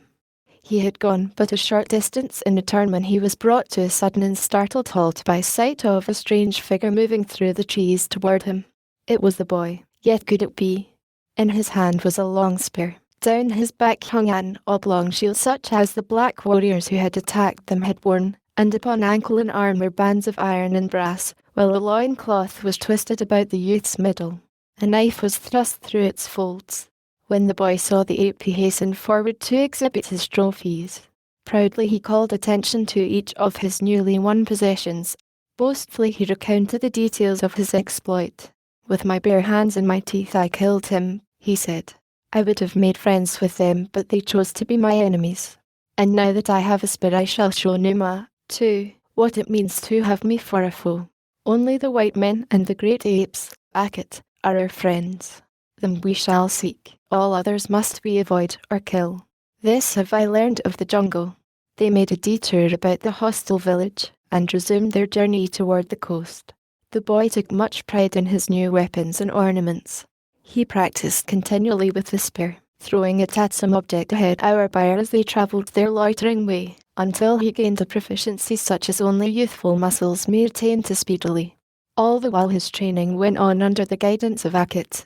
No longer was there a single jungle spur but was an open book to the keen eyes of the lad, and those other indefinite spur that elude the senses of civilized man and are only partially appreciable to his savage cousin came to be familiar friends of the eager boy. He could differentiate the innumerable species of the herbivora by scent, and he could tell, too, whether an animal was approaching or departing merely by the waxing or waning strength of its effluvium. Nor did he need the evidence of his eyes to tell him whether there were 2 lions or 4 upwind, 100 yards away or half a mile. Much of this had Akit taught him, but far more was instinctive knowledge, a species of strange intuition inherited from his father. He had come to love the jungle life, the constant battle of wits and senses against the many deadly foes that lurked by day and by night along the pathway of the wary and the unwary appealed to the spirit of adventure which breathes strong in the heart of every red-blooded son of primordial Adam.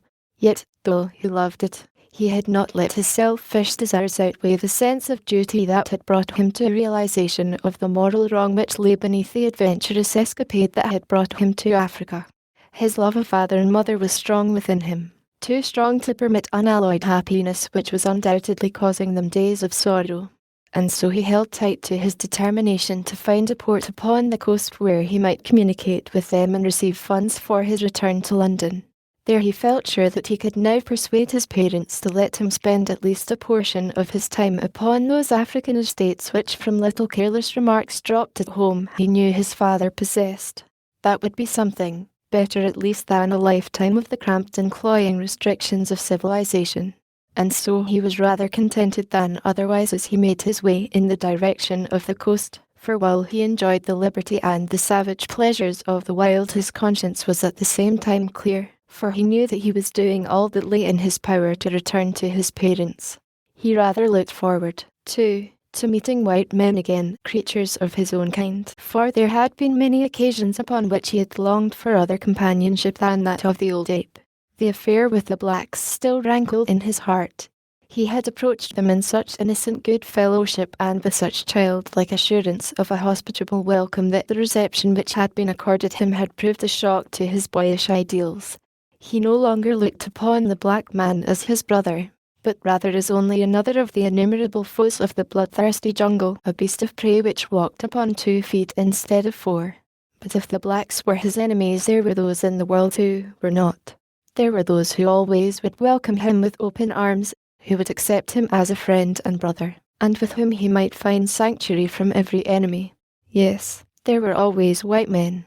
Somewhere along the coast or even in the depths of the jungle itself there were white men. To them he would be a welcome visitor. They would befriend him. And there were also the great apes, the friends of his father and of Akit. How glad they would be to receive the son of Tarzan of the apes. He hoped that he could come upon them before he found a trading post upon the coast. He wanted to be able to tell his father that he had known his old friends of the jungle, that he had hunted with them, that he had joined with them in their savage life, and their fierce, primeval ceremonies, the strange ceremonies of which Akit had tried to tell him. It cheered him immensely to dwell upon these happy meetings. Often he rehearsed the long speech which he would make to the apes, in which he would tell them of the life of their former king since he had left them. At other times he would play at meeting with white men. Then he would enjoy their consternation at sight of a naked white boy trapped in the warthogs of a black warrior on roaming the jungle with only a great ape as his companion. And so the days passed, and with the travelling and the hunting and the climbing the boy's muscles developed and his agility increased until even phlegmatic Akit marvelled at the prowess of his pupil. And the boy, realizing his great strength and revelling in it, became careless. He strode through the jungle, his proud head erect, defying danger. Where Akit took to the trees at the first scent of Numa, the lad laughed in the face of the king of beasts and walked boldly past him.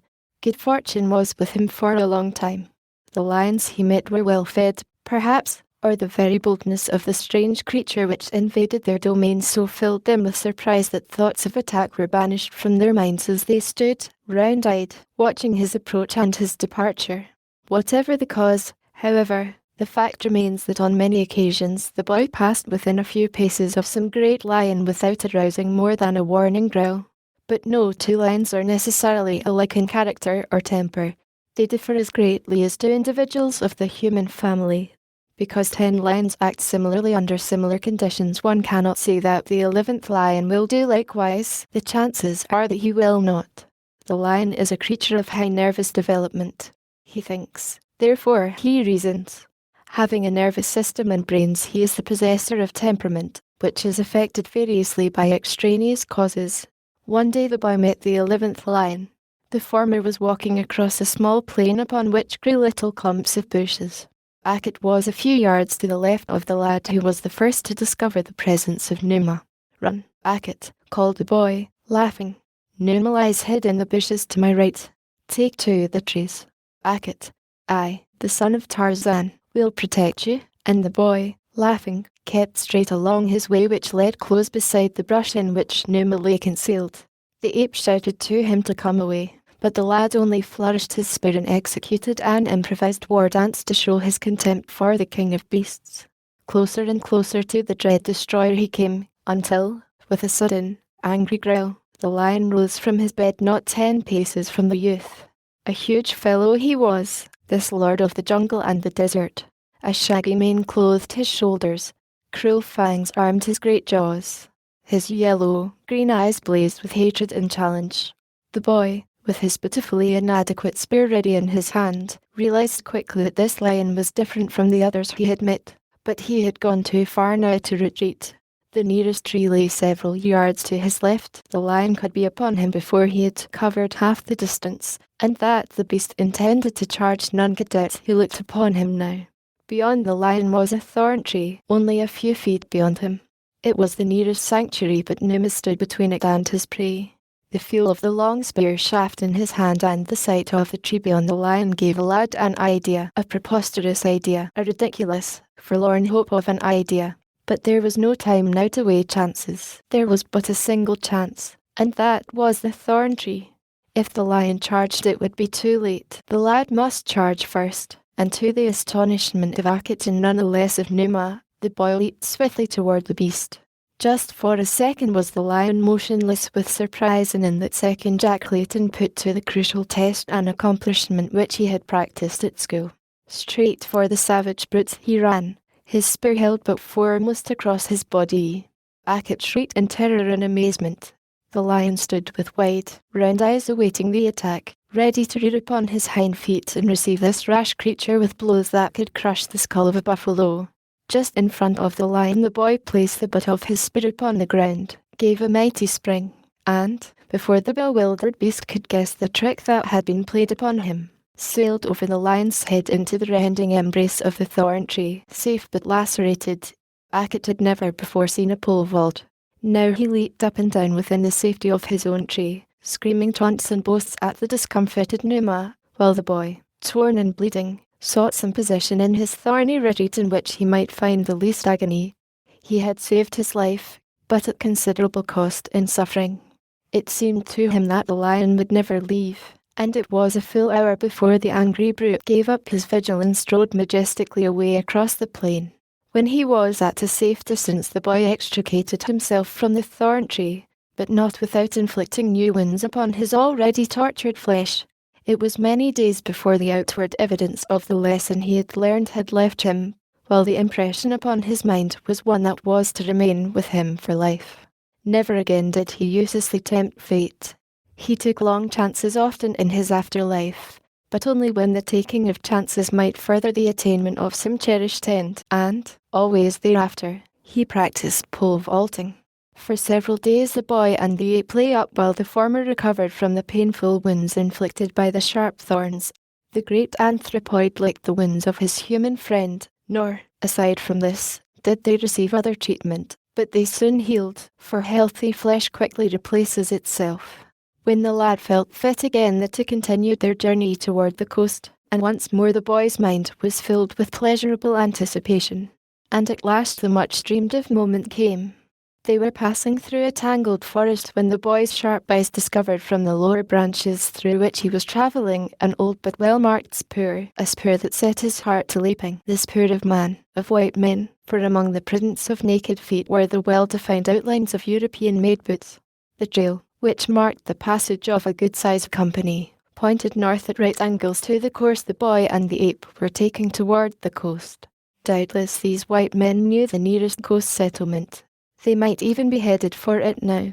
At any rate it would be worthwhile overtaking them if even only for the pleasure of meeting again creatures of his own kind.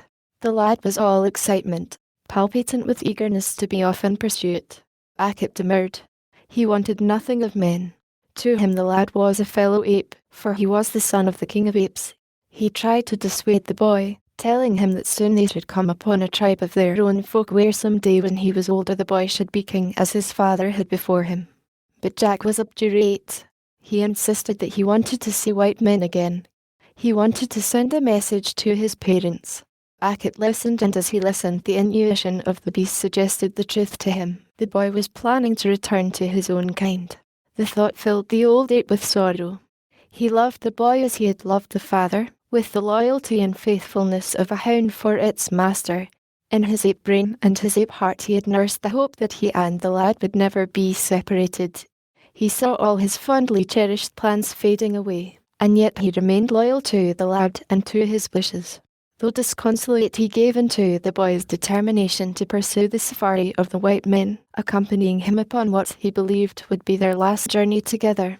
This spoor was but a couple of days old when the two discovered it, which meant that the slow-moving caravan was but a few hours distant from them, whose strained and agile muscles could carry their bodies swiftly through the branches above the tangled undergrowth which had impeded the progress of the laden carriers of the white men. The boy was in the lead, excitement and anticipation carrying him ahead of his companion, to whom the attainment of their goal meant only sorrow.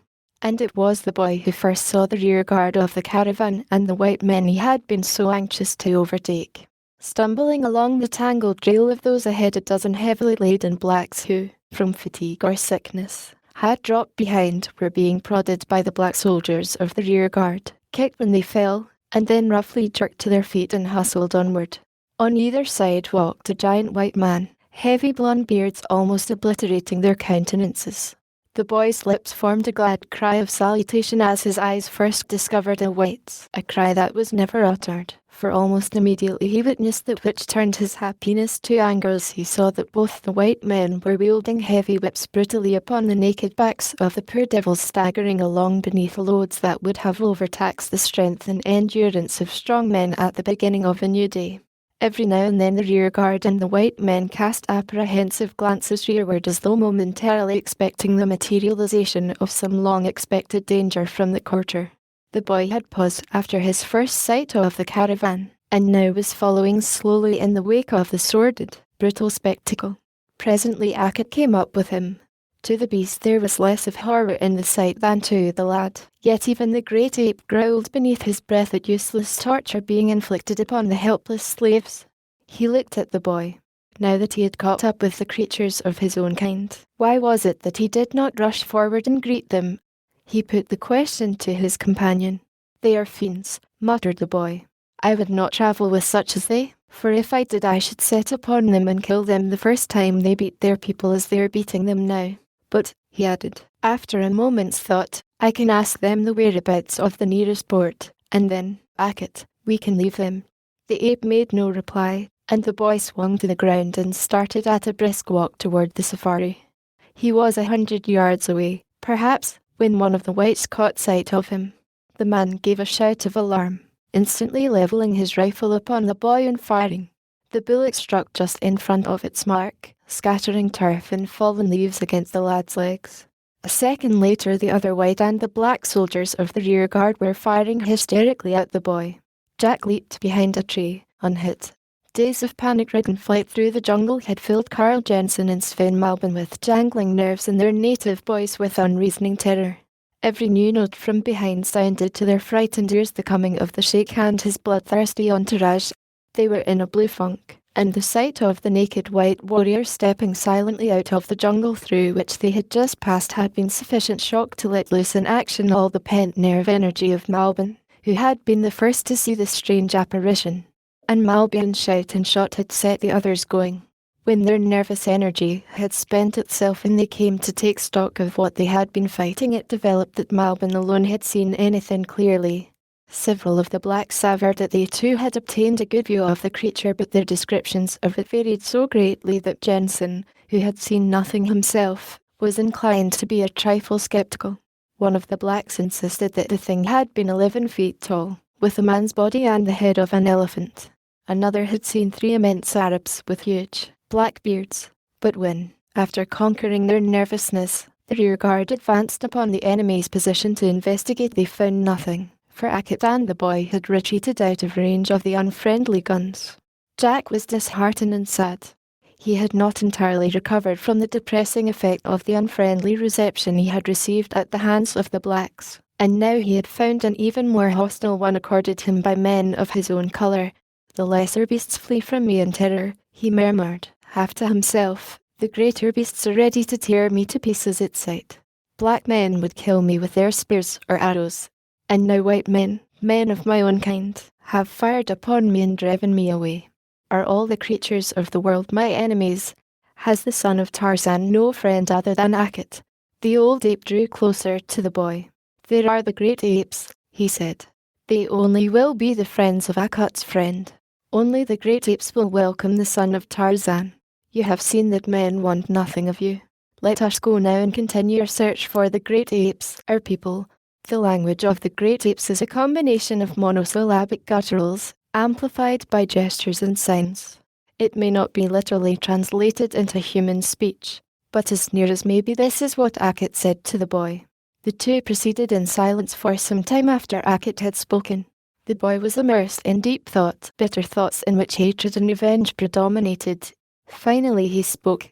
"Very well, Ackett," he said. "We will find our friends, the great apes." The anthropoid was overjoyed, but he gave no outward demonstration of his pleasure. A low grunt was his only response, and a moment later he had leaped nimbly upon a small and unwary rodent that had been surprised at a fatal distance from its burrow. Tearing the unhappy creature in two, Ackett handed the lion's share to the lad. Chapter 8. A year had passed since the two Swedes had been driven in terror from the savage country where the sheik held sway. Little Miriam still played with Geeka, lavishing all her childish love upon the now almost hopeless ruin of what had never, even in its palmiest days, possessed even a slight degree of loveliness. But to Miriam, Geeka was all that was sweet and adorable. She carried to the deaf ears of the battered ivory head all her sorrows, all her hopes and all her ambitions, for even in the face of hopelessness, in the clutches of the dread authority from which there was no escape, little Miriam yet cherished hopes and ambitions. It is true that her ambitions were rather nebulous in form, consisting chiefly of a desire to escape with Geeka to some remote and unknown spot where there were no sheikhs, no mabunas, where Adria could find no entrance, and where she might play all day surrounded only by flowers and birds and the harmless little monkeys playing in the treetops. The sheikh had been away for a long time, conducting a caravan of ivory, skins, and rubber far into the north. The interim had been one of great peace for Miriam. It is true that Mabunu had still been with her, to pinch or beat her as the mood seized the villainous old hag, but Mabunu was only one. When the sheikh was there also there were two of them, and the sheikh was stronger and more brutal even than Mabunu. Little Miriam often wondered why the grim old man hated her so. It is true that he was cruel and unjust to all with whom he came in contact, but to Miriam he reserved his greatest cruelties, his most studied injustices. Today Miriam was squatting at the foot of a large tree which grew inside the palisade close to the edge of the village. She was fashioning a tent of leaves for Geeka. Before the tent were some pieces of wood and small leaves and a few stones. These were the household utensils. Geeka was cooking dinner. As the little girl played, she prattled continuously to her companion, propped in a sitting position with a couple of twigs. She was totally absorbed in the domestic duties of Geeka, so much so that she did not note the gentle swaying of the branches of the tree above her as they bent to the body of the creature that had entered them stealthily from the jungle. In happy ignorance the little girl played on, while from above two steady eyes looked down upon her, unblinking, unwavering. There was none other than the little girl in this part of the village, which had been almost deserted since the sheikh had left long months before upon his journey toward the north. And out in the jungle, an hour's march from the village, the sheikh was leading his returning caravan homeward. A year had passed since the white men had fired upon the lad and driven him back into the jungle to take up his search for the only remaining creatures to whom he might look for companionship, the great apes. For months the two had wandered eastward, deeper and deeper into the jungle. The year had done much for the boy, turning his already mighty muscles to thews of steel, developing his woodcraft to a point where it verged upon the uncanny, perfecting his arboreal instincts, and training him in the use of both natural and artificial weapons. He had become at last a creature of marvelous physical powers and mental cunning. He was still but a boy, yet so great was his strength that the powerful anthropoid with which he often engaged in mimic battle was no match for him. Akit had taught him to fight as the bull ape fights, nor ever was there a teacher better fitted to instruct in the savage warfare of primordial man, or a pupil better equipped to profit by the lessons of a master. As the two searched for a band of the almost extinct species of ape to which Akit belonged, they lived upon the best the jungle afforded. Antelope and zebra fell to the boy's spear, or were dragged down by the two powerful beasts of prey who leaped upon them from some overhanging limb or from the ambush of the undergrowth beside the trail to the waterhole or the ford. The pelt of a leopard covered the nakedness of the youth, but the wearing of it had not been dictated by any prompting of modesty. With the rifle shots of the white men showering about him, he had reverted to the savage area of the beast that is inherent in each of us, but that flamed more strongly in this boy whose father had been raised a beast of prey. He wore his leopard skin at first in response to a desire to parade a trophy of his prowess, for he had slain the leopard with his knife in a hand-to-hand combat. He saw that the skin was beautiful, which appealed to his barbaric sense of ornamentation, and when it stiffened and later commenced to decompose because of his having no knowledge of how to cure or tan, it was with sorrow and regret that he discarded it. Later, when he chanced upon a lone, black warrior wearing the counterpart of it, soft and clinging and beautiful from proper curing, it required but an instant to leap from above upon the shoulders of the unsuspecting black, sink a keen blade into his heart and possess the rightly preserved hide. There were no afterqualms of conscience. In the jungle might is right, nor does it take long to inculcate this axiom in the mind of a jungle dweller, regardless of what his past training may have been. That the black would have killed him had he had the chance, the boy knew full well. Neither he nor the black were any more sacred than the lion, or the buffalo, the zebra or the deer, or any other of the countless creatures who roamed, or slunk, or flew, or wriggled through the dark mazes of the forest. Each had but a single life, which was sought by many. The greater number of enemies slain, the better chance to prolong that life. So the boy smiled and on the finery of the vanquished, and went his way with Akit, searching, always searching for the elusive anthropoids who were to welcome them with open arms. And at last they found them. Deep in the jungle, buried far from sight of man, they came upon such another little natural arena as had witnessed the wild ceremony of the dum-dum in which the boy's father had taken part long years before. First, at a great distance, they heard the beating of the drum of the great apes. They were sleeping in the safety of a huge tree when the booming sound smote upon their ears. Both awoke at once. Akit was the first to interpret the strange cadence. The great apes, he growled. They danced the dum-dum. Come, Korik, son of Tarzan, let us go to our people. Months before, Akit had given the boy a name of his own choosing, since he could not master the man-given name of Jack. Korik is as near as it may be interpreted into human speech. In the language of the apes it means killer. Now the killer rose upon the branch of the great tree where he had been sleeping with his back braced against the stem.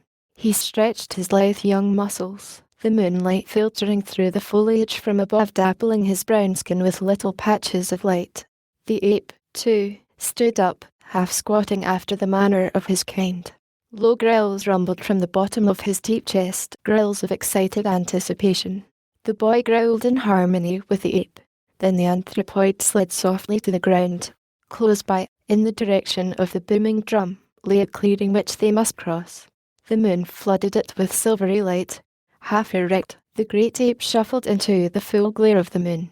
At his side, swinging gracefully along in marked contrast to the awkwardness of his companion, strode the boy, the dark, shaggy coat of the one brushing against the smooth, clear hide of the other. The lad was humming now, the music hall air that had found its way to the forms of the great English public school that was to see him no more. He was happy and expectant. The moment he had looked forward to for so long was about to be realized. He was coming into his own. He was coming home. As the months had dragged or flown along, retarded or spurred on as privation or adventure predominated, thoughts of his own home, while oft recurring, had become less vivid. The old life had grown to seem more like a dream than a reality, and the balking of his determination to reach the coast and return to London had finally thrown the hope of realization so remotely into the future that it too now seemed little more than a pleasant but hopeless dream. Now all thoughts of London and civilization were crowded so far into the background of his brain that they might as well have been non-existent. Except for form and mental development, he was as much an ape as the great, fierce creature at his side. In the exuberance of his joy he slapped his companion roughly on the side of the head. Half in anger, half in play, the anthropoid turned upon him, his fangs bared and glistening. Long, hairy arms reached out to seize him, and, as they had done 1,000 times before, the two clinched in mimic battle, rolling upon the sword, striking, growling and biting, though never closing their teeth in more than a rough pinch. It was wondrous practice for them both. The boy brought into play wrestling tricks that he had learned at school, and many of these Ackett learned to use and to foil. And from the ape the boy learned the methods that had been handed down to Ackett from some common ancestor of them both, who had roamed a teeming earth when ferns were trees and crocodiles were birds. But there was one art the boy possessed which Ackett could not master, though he did achieve fair proficiency in it for an ape, boxing. To have his bull-like charges stopped and crumpled with a suddenly planted fist upon the end of his snout, or a painful jolt in the short ribs, always surprised Ackett. It angered him too, and at such times his mighty jaws came nearer to closing in the soft flesh of his friend than at any other, for he was still an ape, with an ape's short temper and brutal instincts. But the difficulty was in catching his tormentor while his rage lasted, for when he lost his head and rushed madly into close quarters with the boy, he discovered that the stinging hail of blows released upon him always found their mark and effectually stopped him, effectually and painfully. Then he would withdraw, growling viciously, backing away with grinning jaws distended, to sulk for an hour or so. Tonight they did not box. Just for a moment or two they wrestled playfully, until the scent of Sheeta, the panther, brought them to their feet, alert and wary. The great cat was passing through the jungle in front of them. For a moment it paused, listening. The boy and the ape growled menacingly in chorus and the carnivore moved on. Then the two took up their journey toward the sound of the dum-dum. Louder and louder came the beating of the drum. Now, at last, they could hear the growling of the dancing apes, and strong to their nostrils came the scent of their kind. The lad trembled with excitement. The hair down Ackett's spine stiffened. The symptoms of happiness and anger are often similar. Silently they crept through the jungle as they neared the meeting place of the apes. Now they were in the trees, worming their way forward, alert for sentinels. Presently, through a break in the foliage, the scene burst upon the eager eyes of the boy. To Ackett it was a familiar one, but to Corrick it was all new. His nerves tingled at the savage sight. The great bulls were dancing in the moonlight, leaping in an irregular circle about the flat-top earthen drum about which 3 old females sat beating its resounding top with sticks worn smooth by long years of use. Ackett, knowing the temper and customs of his kind, was too wise to make their presence known until the frenzy of the dance had passed. After the drum was quiet and the bellies of the tribe well filled, he would hail them. Then would come a parley, after which he and Corrick would be accepted into membership by the community. There might be those who would object, but such could be overcome by brute force, of which he and the lad had an ample surplus. For weeks, possibly months, their presence might cause ever-decreasing suspicion among others of the tribe, but eventually they would become as born brothers to these strange apes. He hoped that they had been among those who had known Tarzan, for that would help in the introduction of the lad and in the consummation of Ackett's dearest wish, that Corrick should become king of the apes. It was with difficulty, however, That Hackett kept the boy from rushing into the midst of the dancing anthropoids, an act that would have meant the instant extermination of them both, since the hysterical frenzy into which the great apes work themselves during the performance of their strange rites is of such a nature that even the most ferocious of the carnivora give them a wide berth at such times. As the moon declined slowly toward the lofty, foliaged horizon of the amphitheatre, the booming of the drum decreased and lessened were the exertions of the dancers, until, at last, the final note was struck and the huge beasts turned to fall upon the feast they had dragged hither for the orgy. From what he had seen and heard, Hackett was able to explain to Corrick that the rites proclaimed the choosing of a new king, and he pointed out to the boy the massive figure of the shaggy monarch, come into his kingship, no doubt, as many human rulers have come into theirs, by the murder of his predecessor, when the apes had filled their bellies and many of them had sought the bases of the trees to curl up in sleep. Hackett plucked Corrick by the arm. "Come," he whispered. "Come slowly. Follow me. Do as Hackett does." Then he advanced slowly through the trees until he stood upon a bough overhanging one side of the amphitheatre. Here he stood in silence for a moment. Then he uttered a low growl. Instantly a score of apes leaped to their feet. Their savage little eyes sped quickly around the periphery of the clearing. The king ape was the first to see the two figures upon the branch. He gave voice to an ominous growl. Then he took a few lumbering steps in the direction of the intruders. His hair was bristling. His legs were stiff, imparting a halting, jerky motion to his gait. Behind him pressed a number of bulls. He stopped just a little before he came beneath the two, just far enough to be beyond their spring. "Wary king."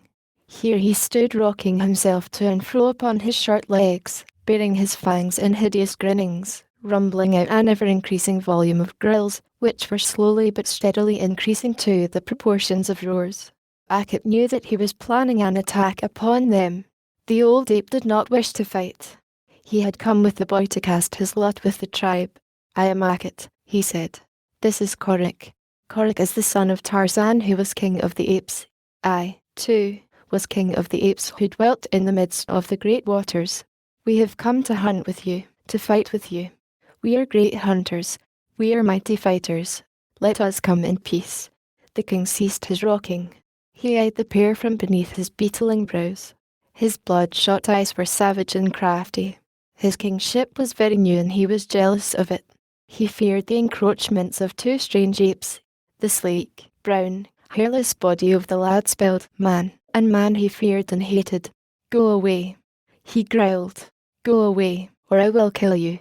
The eager lad, standing behind the great Hackett, had been pulsing with anticipation and happiness. He wanted to leap down among these hairy monsters and show them that he was their friend, that he was one of them.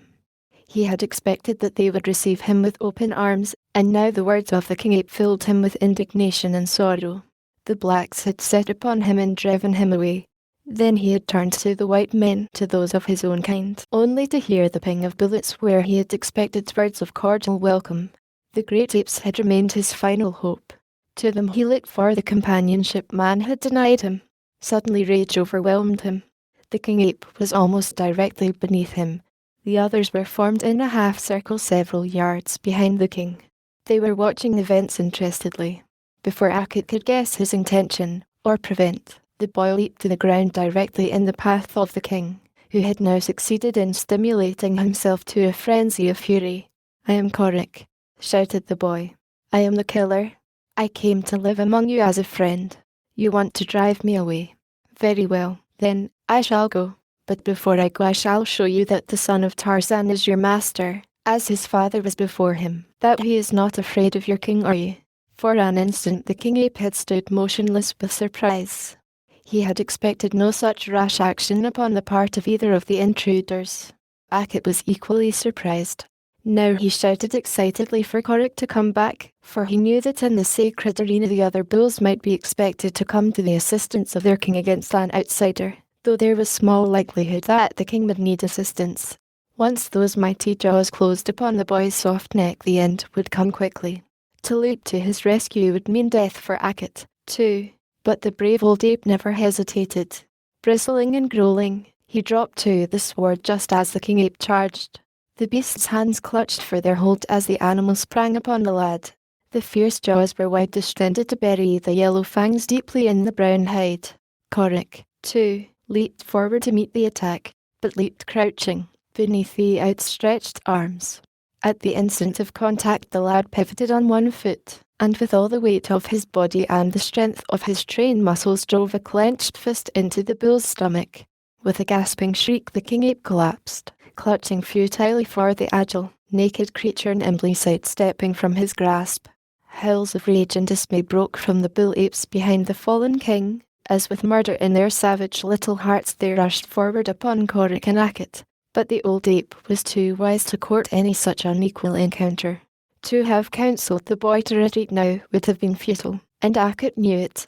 To delay even a second in argument would have sealed the death warrants of them both. There was but a single hope and Ackett seized it.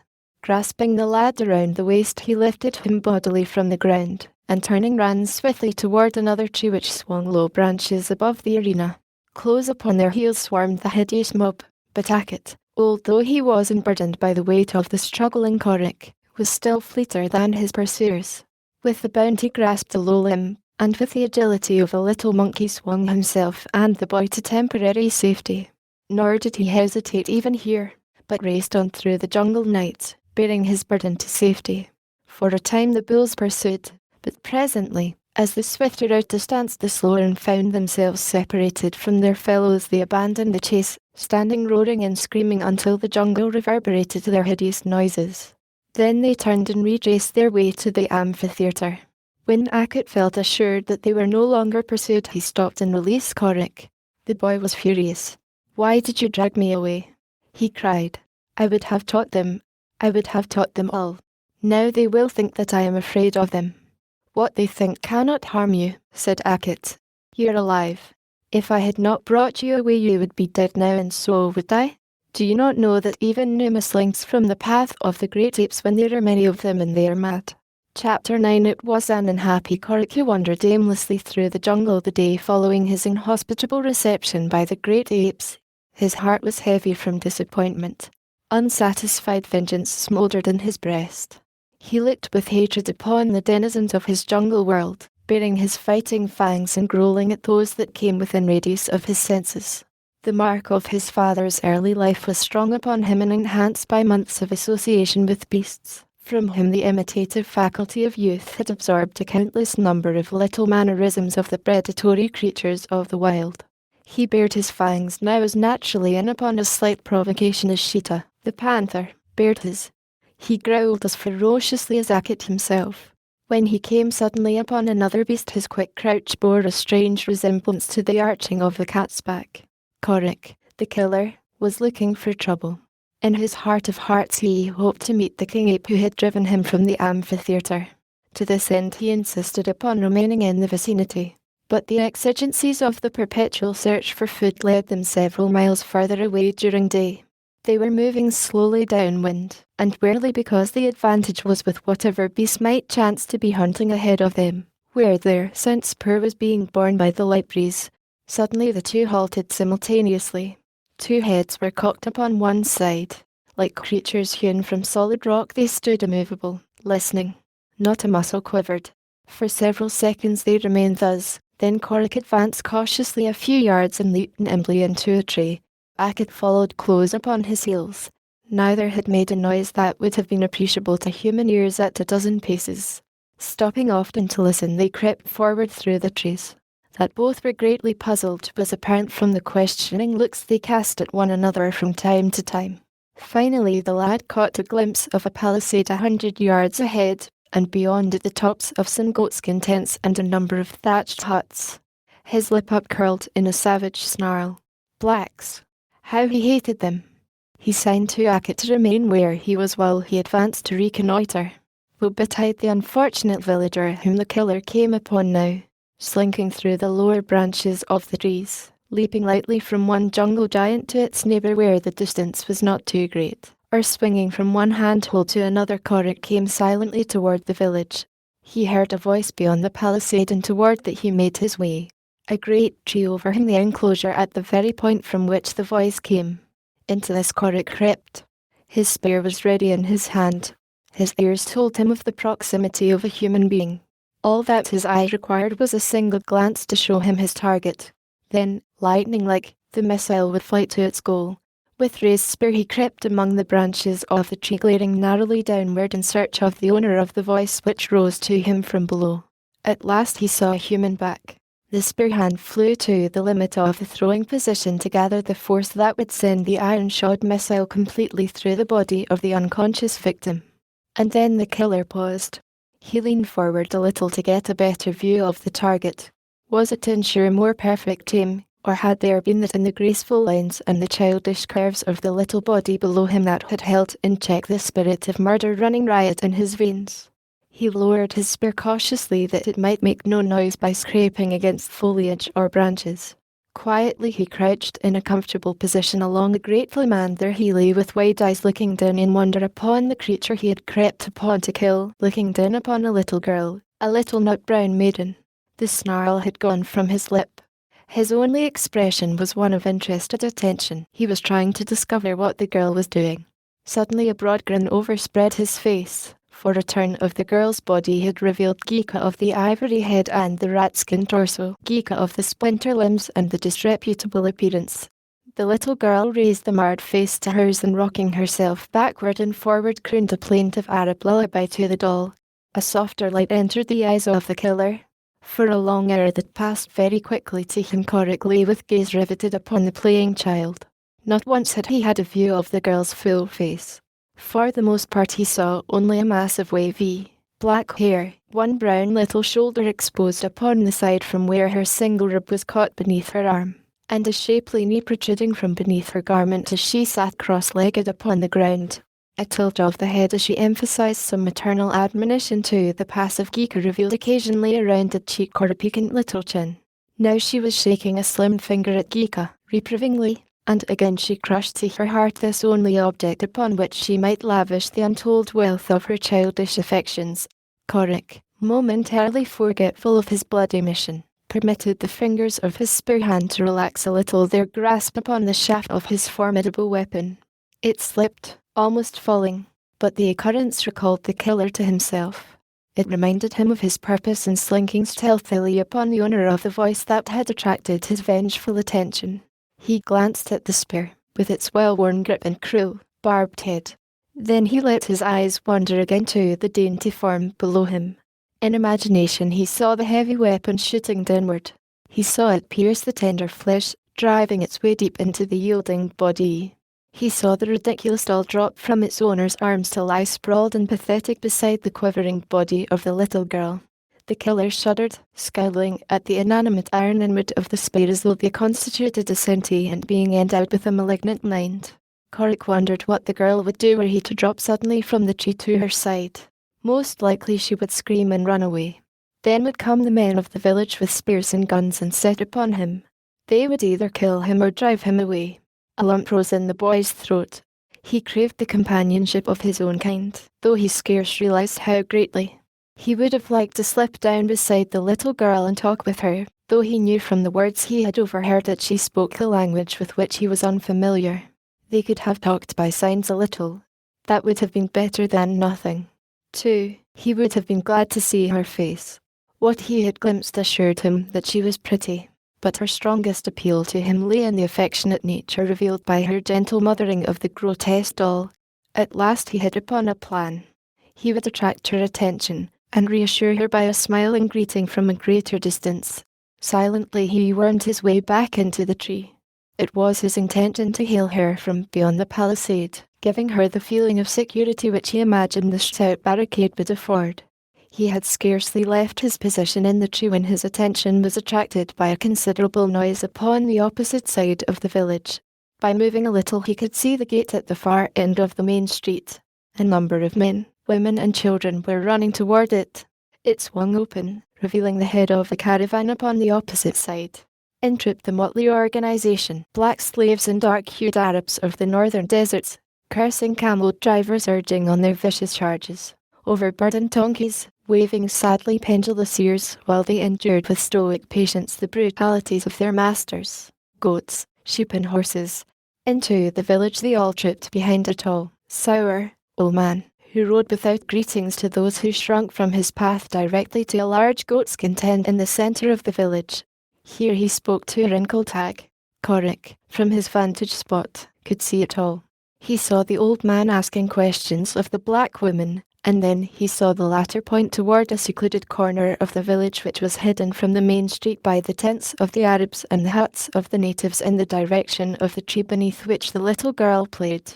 This was doubtless her father, thought Corrick. He had been away, and his first thought upon returning was of his little daughter. How glad she would be to see him! How she would run and throw herself into his arms, to be crushed to his breast and covered with his kisses. Corrick sighed. He thought of his own father and mother far away in London. He returned to his place in the tree above the girl. If he couldn't have happiness of this sort himself, he wanted to enjoy the happiness of others. Possibly if he made himself known to the old man, he might be permitted to come to the village occasionally as a friend. It would be worth trying. He would wait until the old Arab had greeted his daughter, then he would make his presence known with signs of peace. The Arab was striding softly toward the girl. In a moment he would be beside her, and then how surprised and delighted she would be. Corrick's eyes sparkled in anticipation, and now the old man stood behind the little girl. His stern old face was still and relaxed. The child was yet unconscious of his presence. She prattled on to the unresponsive Geeka. Then the old man coughed. With a start the child glanced quickly up over her shoulder. Corrick could see her full face now. It was very beautiful in its sweet and innocent childishness, all soft and lovely curves. He could see her great, dark eyes. He looked for the happy love light that would follow recognition, but it did not come. Instead, terror, stark, paralyzing terror, was mirrored in her eyes, in the expression of her mouth, in the tense, cowering attitude of her body. A grim smile curved the thin, cruel lip of the Arab. The child essayed to crawl away, but before she could get out of his reach, the old man kicked her brutally, sending her sprawling upon the grass.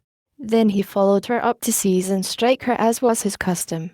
Above them, in the tree, a beast crouched where a moment before had been a boy, a beast with dilating nostrils and bared fangs, a beast that trembled with rage.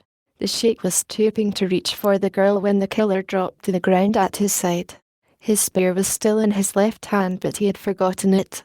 Instead, his right fist was clenched, and as the sheikh took a backward step, astonished by the sudden materialization of this strange apparition apparently out of clear air, the heavy fist landed full upon his mouth, backed by the weight of the young giant and the terrific power of his more than human muscles. Bleeding and senseless, the sheikh sank to earth.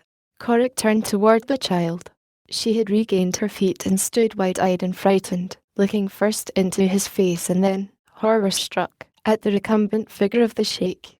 In an involuntary gesture of protection, the killer threw an arm about the girl's shoulders and stood waiting for the Arab to regain consciousness. For a moment they remained thus, when the girl spoke. "When he regains his senses he will kill me," she said, in Arabic. Corrick could not understand her. He shook his head, speaking to her first in English and then in the language of the great apes, but neither of these was intelligible to her. She leaned forward and touched the hilt of the long knife that the Arab wore. Then she raised her clasped hand above her head and drove an imaginary blade into her breast above her heart. Corrick understood. The old man would kill her. The girl came to his side again and stood there trembling. She did not fear him. Why should she? He had saved her from a terrible beating at the hands of the sheikh. Never, in her memory, had another so befriended her. She looked up into his face. It was a boyish, handsome face, nut brown like her own. She admired the spotted leopard skin that circled his lithe body from one shoulder to his knees. The metal anklets and armlets adorning him aroused her envy. Always had she coveted something of the kind, but never had the sheikh permitted her more than the single cotton garment that barely sufficed to cover her nakedness. No furs or silks or jewellery had there ever been for little Miriam, and Corrick looked at the girl. He had always held girls in a species of contempt. Boys who associated with them were, in his estimation, mollycoddles. He wondered what he should do. Could he leave her here to be abused, possibly murdered, by the villainous old Arab? No. But, on the other hand, could he take her into the jungle with him? What could he accomplish burdened by a weak and frightened girl? She would scream at her own shadow when the moon came out upon the jungle night and the great beasts roamed, moaning and roaring, through the darkness. He stood for several minutes buried in thought. The girl watched his face, wondering what was passing in his mind. She, too, was thinking of the future. She feared to remain and suffer the vengeance of the sheikh. There was no one in all the world to whom she might turn, other than this half-naked stranger who had dropped miraculously from the clouds to save her from one of the sheikh's accustomed beatings. Would her new friend leave her now? Wistfully she gazed at his intent face. She moved a little closer to him, laying a slim, brown hand upon his arm. The contact awakened the lad from his absorption. He looked down at her, and then his arm went about her shoulder once more, for he saw tears upon her lashes. "Come," he said. "The jungle is kinder than man. You shall live in the jungle and Korikanak will protect you."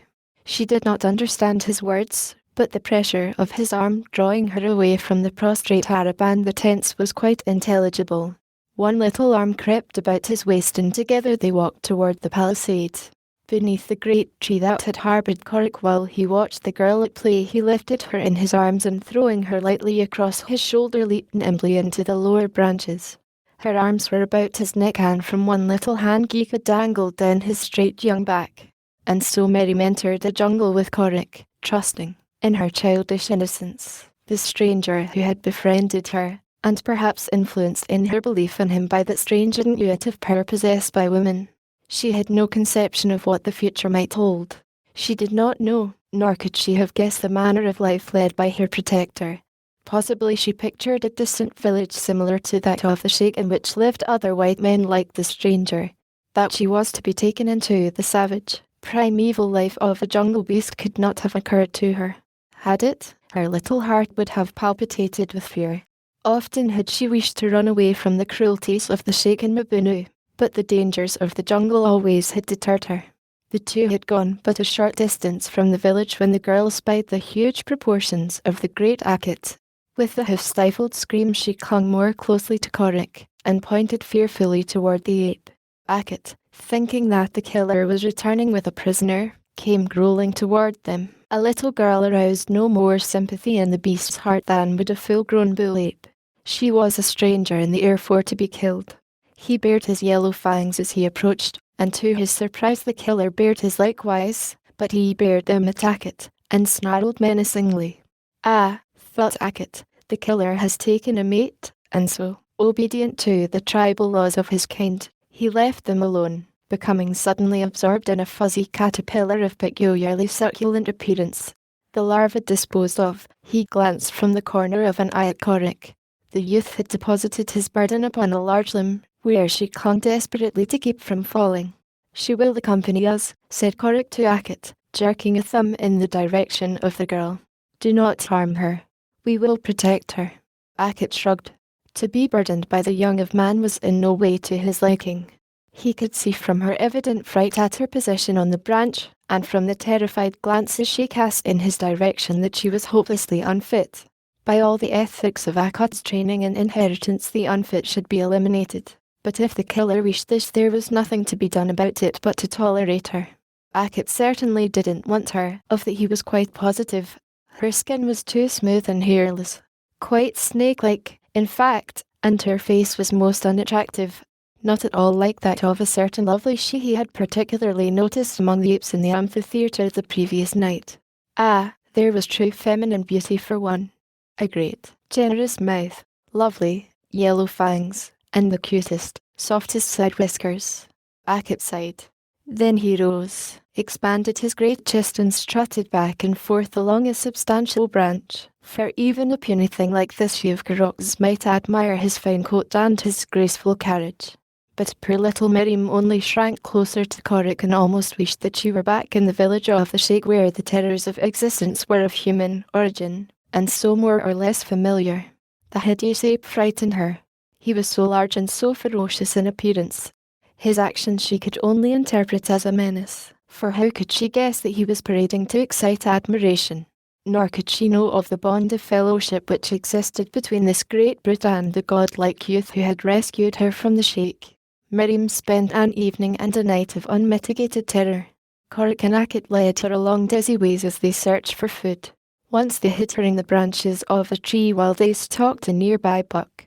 Even her natural terror of being left alone in the awful jungle was submerged in a greater horror as she saw the man and the beast spring simultaneously upon their prey and drag it down, as she saw the handsome face of her preserver contorted in a bestial snarl, as she saw his strong, white teeth buried in the soft flesh of the kill. When he came back to her, blood smeared his face and hands and breast, and she shrank from him as he offered her a huge hunk of hot, raw meat. He was evidently much disturbed by her refusal to eat, and when, a moment later, he scampered away into the forest to return with fruit for her, she was once more forced to alter her estimation of him. This time she did not shrink, but acknowledged his gift with a smile that, had she known it, was more than ample payment to the affection-starved boy. The sleeping problem vexed Corrick. He knew that the girl could not balance herself in safety in a tree crotch while she slept, nor would it be safe to permit her to sleep upon the ground open to the attacks of prowling beasts of prey. There was but a single solution that presented itself. He must hold her in his arms all night, and that he did, with Ackett braced upon one side of her and he upon the other, so that she was warmed by the bodies of them both. She did not sleep much until the night was half spent, but at last nature overcame her terrors of the black abyss beneath and the hairy body of the wild beast at her side, and she fell into a deep slumber which outlasted the darkness. When she opened her eyes the sun was well up. At first she could not believe in the reality of her position. Her head had rolled from Corrick's shoulder so that her eyes were directed upon the hairy back of the ape. At sight of it she shrank away. Then she realized that someone was holding her, and turning her head she saw the smiling eyes of the youth regarding her. When he smiled she could not fear him, and now she shrank closer against him in natural revulsion toward the rough coat of the brute upon her other side. Corrick spoke to her in the language of the apes, but she shook her head, and spoke to him in the language of the Arab, which was as unintelligible to him as was ape speech to her. Ackett sat up and looked at them. He could understand what Corrick said, but the girl made only foolish noises that were entirely unintelligible and ridiculous. Ackett could not understand what Corrick saw in her to attract him. He looked at her long and steadily, appraising her carefully. Then he scratched his head, rose and shook himself. His movement gave the girl a little start. She had forgotten Ackett for the moment. Again she shrank from him. The beast saw that she feared him, and being a brute enjoyed the evidence of the terror his brutishness inspired. Crouching, he extended his huge hand stealthily toward her, as though to seize her. She shrank still further away. Ackett's eyes were busy drinking in the humour of the situation. He did not see the narrowing eyes of the boy upon him, nor the shortening neck as the broad shoulders rose in a characteristic attitude of preparation for attack.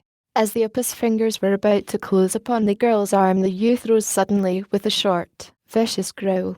A clenched fist flew before Miriam's eyes to land full upon the snout of the astonished Ackett. With an explosive bellow the anthropoid reeled backward and tumbled from the tree. Corrick stood glaring down upon him when a sudden swish in the bushes close by attracted his attention. The girl too was looking down, but she saw nothing but the angry ape scrambling to his feet. Then, like a bolt from a crossbow, a massive spotted, yellow fur shot into view straight for Ackett's back. It was Sheeta, the leopard. Chapter 10. As the leopard leaped for the great ape, Miriam gasped in surprise and horror, not for the impending fate of the anthropoid, but at the act of the youth who, but an instant before, had angrily struck his strange companion. For scarce had the carnivore burst into view than with drawn knife the youth had leaped far out above him, so that as Sheeta was almost in the act of sinking fangs and talons in Ackett's broad back, the killer landed full upon the leopard's shoulders. The cat halted in mid-air, missed the ape by but a hair's breadth, and with horrid snarlings rolled over upon its back, clutching and clawing in an effort to reach and dislodge the antagonist, biting at its neck and knifing it in the side. Ackett, startled by the sudden rush from his rear, and following hoary instinct, was in the tree beside the girl with an agility little short of marvellous in so heavy a beast. But the moment that he turned to see what was going on below him brought him as quickly to the ground again. Personal differences were quickly forgotten in the danger which menaced his human companion, nor was he a whit less eager to jeopardize his own safety in the service of his friend than Corrick had been to succour him. The result was that Cheetah presently found two ferocious creatures tearing him to ribbons.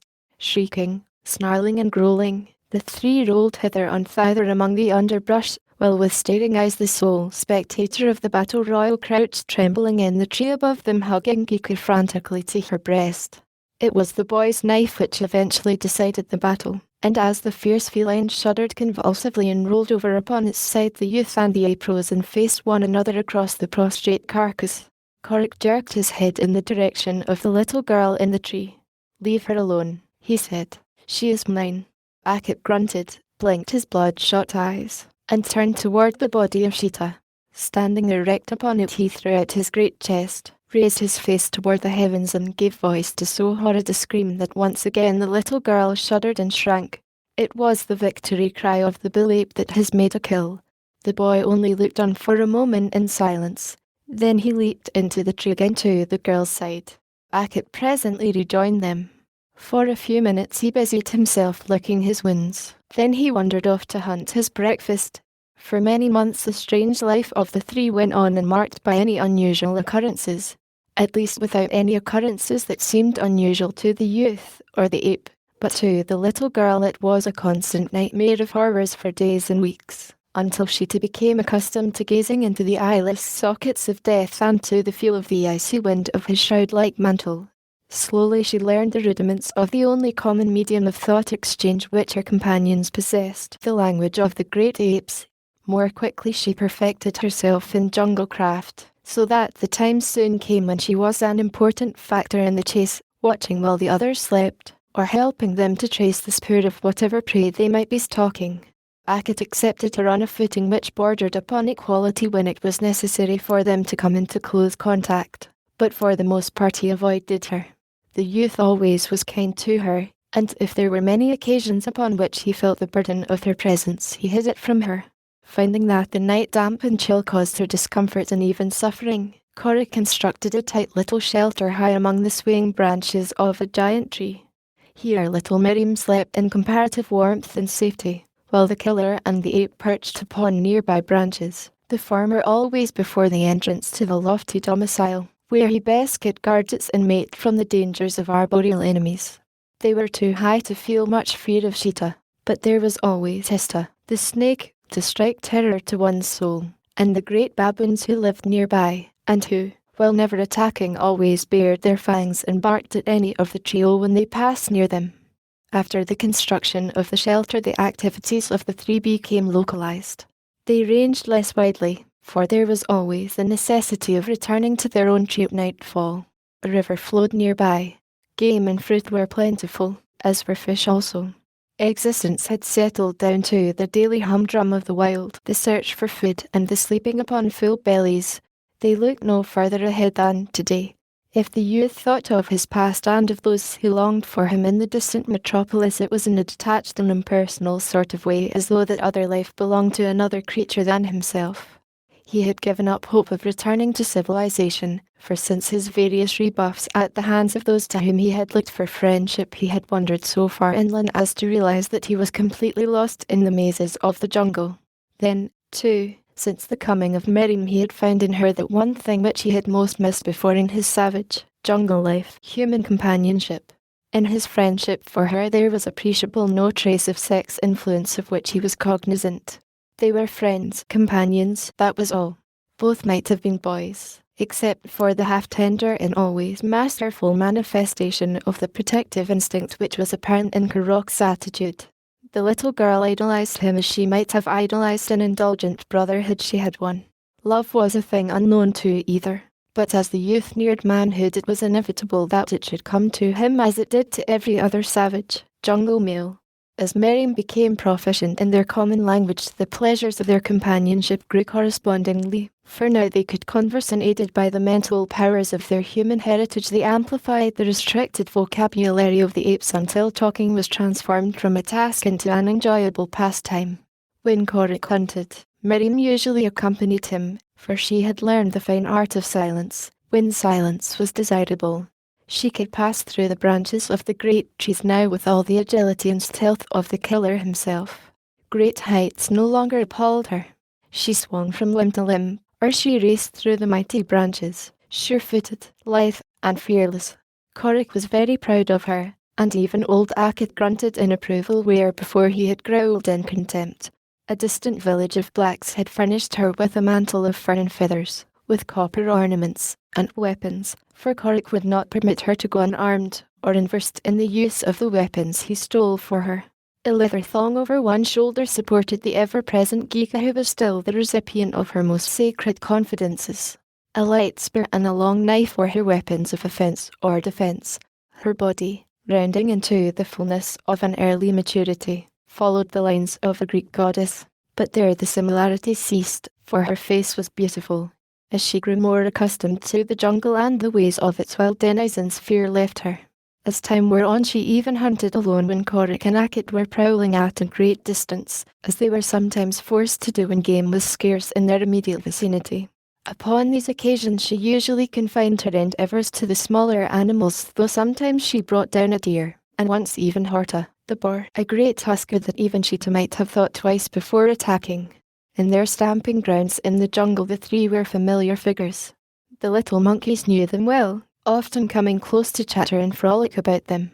When Akit was by, the small folk kept their distance, but with Korik they were less shy, and when both the males were gone they would come close to Miriam, tugging at her ornaments or playing with Geeka, who was a never-ending source of amusement to them. The girl played with them and fed them, and when she was alone they helped her to pass the long hours until Karok's return. Nor were they worthless as friends. In the hunt they helped her locate her quarry. Often they would come racing through the trees to her side to announce the near presence of antelope or giraffe, or with excited warnings of the proximity of cheetah or numa. Luscious, sun-kissed fruits which hung far out upon the frail bough of the jungle's waving crest were brought to her by these tiny, nimble allies. Sometimes they played tricks upon her, but she was always kind and gentle with them, and in their wild, half-human way they were kind to her and affectionate. Their language being similar to that of the great apes, Miriam could converse with them, though the poverty of their vocabulary rendered these exchanges anything but feasts of reason. For familiar objects they had names, as well as for those conditions which induced pain or pleasure, joy, sorrow, or rage. These root words were so similar to those in use among the great anthropoids as to suggest that the language of the Manus was the mother tongue. At best it lent itself to but material and sordid exchange. Dreams, aspirations, hopes, the past, the future held no place in the conversation of Manu, the monkey. All was of the present, particularly of filling his belly and catching lice. Poor food was this to nourish the mental appetite of a girl just upon the brink of womanhood. And so, finding Manu only amusing as an occasional playfellow or pet, Miriam poured out her sweetest soul thoughts into the deaf ears of Geeka's ivory head. To Geeka she spoke in Arabic, knowing that Geeka, being but a doll, could not understand the language of Korik and Akit, and that the language of Korik and Akit being that of male apes contained nothing of interest to an Arab doll. Geeka had undergone a transformation since her little mother had left the village of the Sheikh. Her garmenture now reflected in miniature that of Miriam. A tiny bit of leopard skin covered her rat-skin torso from shoulder to splinter knee. A band of braided grasses about her brow held in place a few gaudy feathers from the parakeet, while other bits of grass were fashioned into imitations of arm and leg ornaments of metal. Geeka was a perfect little savage, but at heart she was unchanged, being the same omnivorous listener as of yore. An excellent trait in Geeka was that she never interrupted in order to talk about herself. Today was no exception. She had been listening attentively to Miriam for an hour, propped against the bole of a tree while her lithe, young mistress stretched cat-like and luxurious along a swaying branch before her. "Little Geeka," said Miriam, "our Korik has been gone for a long time today. We miss him, little Geeka, do we not? It is dull and lonesome in the great jungle when our Korik is away. What will he bring us this time, eh? Another shining band of metal for Miriam's ankle, or a soft, doe-skin loincloth from the body of a black she? He tells me that it is harder to get the possessions of the shes, for he will not kill them as he does the males, and they fight savagely when he leaps upon them to wrest their ornaments from them. Then come the males with spears and arrows, and Korik takes to the trees. Sometimes he takes the she with him and high among the branches divests her of the things he wishes to bring home to Miriam. He says that the blacks fear him now, and at first sight of him the women and children run shrieking to their huts, but he follows them within, and it is not often that he returns without arrows for himself and a present for Miriam. Korik is mighty among the jungle people. Korik, Gika, no, my Korik. Miriam's conversation was interrupted by the sudden plunge of an excited little monkey that landed upon her shoulders in a flying leap from a neighboring tree. Climb, he cried. Climb, the Mangani are coming. Miriam glanced lazily over her shoulder at the excited disturber of her peace. Climb, yourself, little Manu, she said. The only Mangani in our jungle are Korik and Akit. It is they you have seen returning from the hunt.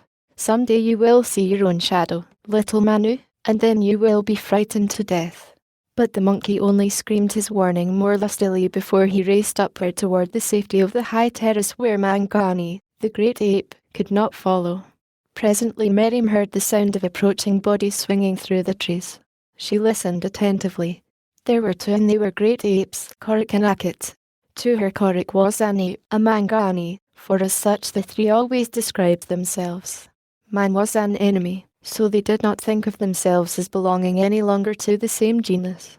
Tarmangani, or Great White Ape, which described the white man in their language, did not fit them all.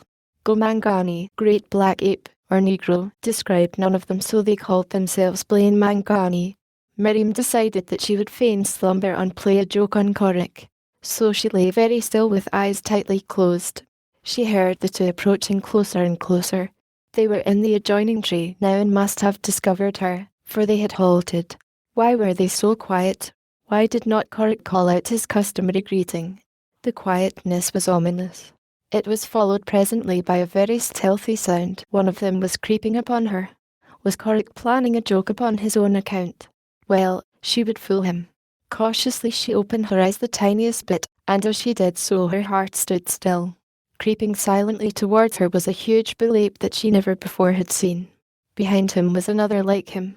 With the agility of a squirrel, Miriam was upon her feet, and, at the same instant, the great bull lunged for her. Leaping from limb to limb, the girl fled through the jungle, while close behind her came the two great apes. Above them raced a bevy of screaming, chattering monkeys, hurling taunts and insults at the Mangani, and encouragement and advice to the girl. From tree to tree swung Miriam, working ever upward toward the smaller branches which would not bear the weight of her pursuers. Faster and faster came the bull apes after her. The clutching fingers of the foremost were almost upon her again and again, but she eluded them by sudden bursts of speed or reckless chances as she threw herself across dizzy spaces. Slowly she was gaining her way to the greater heights where safety lay, when, after a particularly daring leap, the swaying branch she grasped bent low beneath her weight, nor whipped upward again as it should have done. Even before their ending sound which followed, Miriam knew that she had misjudged the strength of the limb.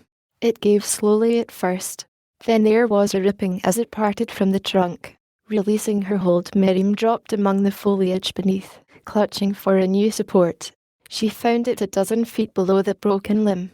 She had fallen thus many times before, so that she had no particular terror of a fall. It was the delay which appalled her most, and rightly, for scarce had she scrambled to a place of safety than the body of the huge ape dropped at her side, and a great, hairy arm went about her waist.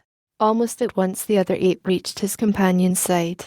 He made a lunge at Miriam, but her captor swung her to one side, bared his fighting fangs and growled ominously.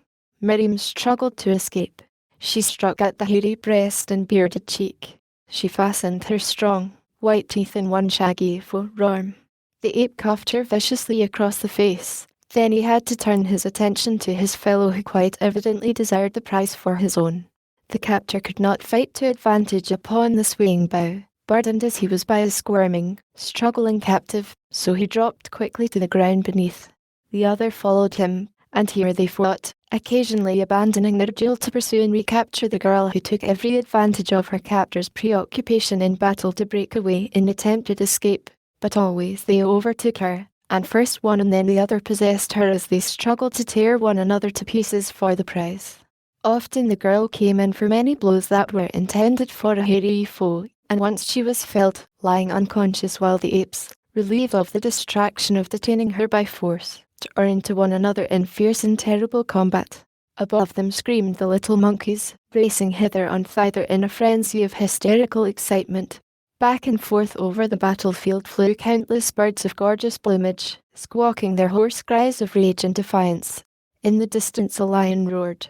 The larger bull was slowly tearing his antagonist to pieces.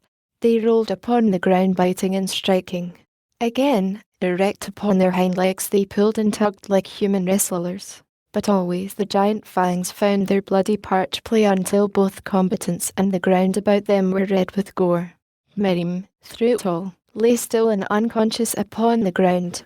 At last one found a permanent hold upon the jugular of the other, and thus they went down for the last time. For several minutes they lay with scarce a struggle. It was the larger bull who rose alone from the last embrace. He shook himself. A deep growl rumbled from his hairy throat.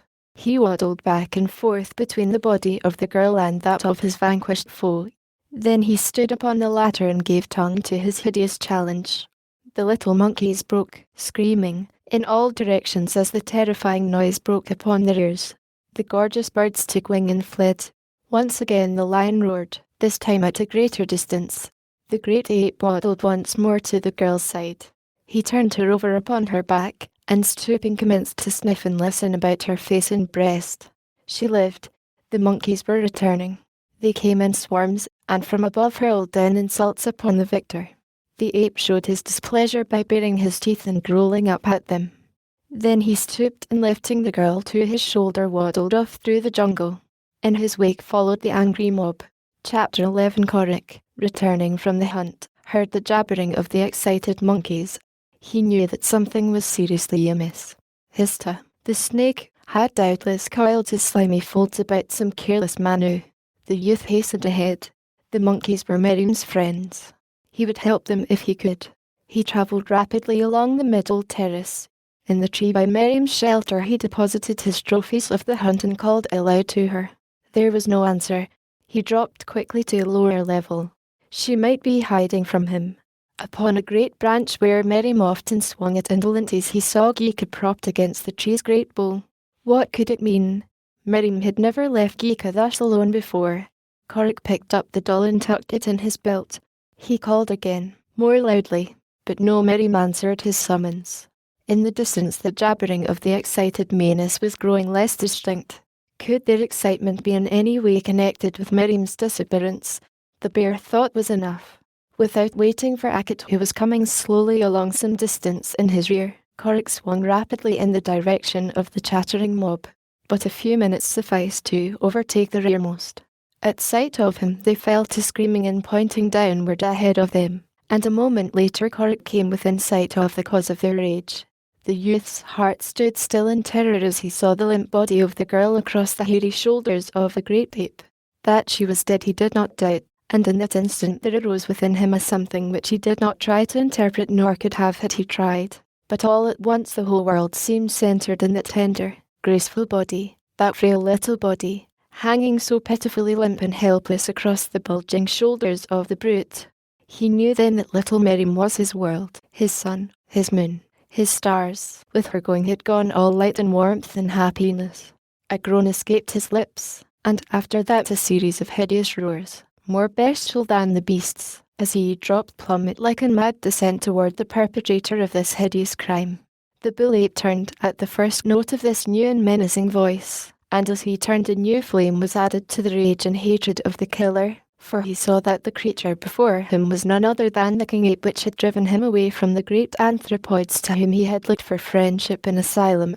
Dropping the body of the girl to the ground, the bull turned to battle anew for possession of his expensive prize. But this time he looked for an easy conquest. He too recognized Korik. Had he not chased him away from the amphitheatre without even having to lay a fang or paw upon him? With lowered head and bulging shoulders he rushed headlong for the smooth-skinned creature who was daring to question his right to his prey. They met head-on like two charging bulls, to go down together tearing and striking. Korik forgot his knife. Rage and bloodlust such as his could be satisfied only by the feel of hot flesh between rending fangs, by the gush of new life-blood against his bare skin. For, though he did not realize it, Korik, the killer, was fighting for something more compelling than hate or revenge. He was a great male fighting another male for a she of his own kind. So impetuous was the attack of the man-ape that he found his hold before the anthropoid could prevent him. A savage hold, with strong jaws closed upon a pulsing jugular, and there he clung, with closed eyes, while his fingers sought another hold upon the shaggy throat. It was then that Miriam opened her eyes. At the sight before her they went wide. "Corrick," she cried.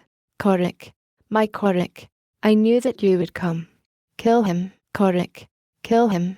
And with flashing eyes and heaving bosom the girl, coming to her feet, ran to Corrick's side to encourage him. Nearby lay the killer's spear, where he had flung it as he charged the ape. The girl saw it and snatched it up.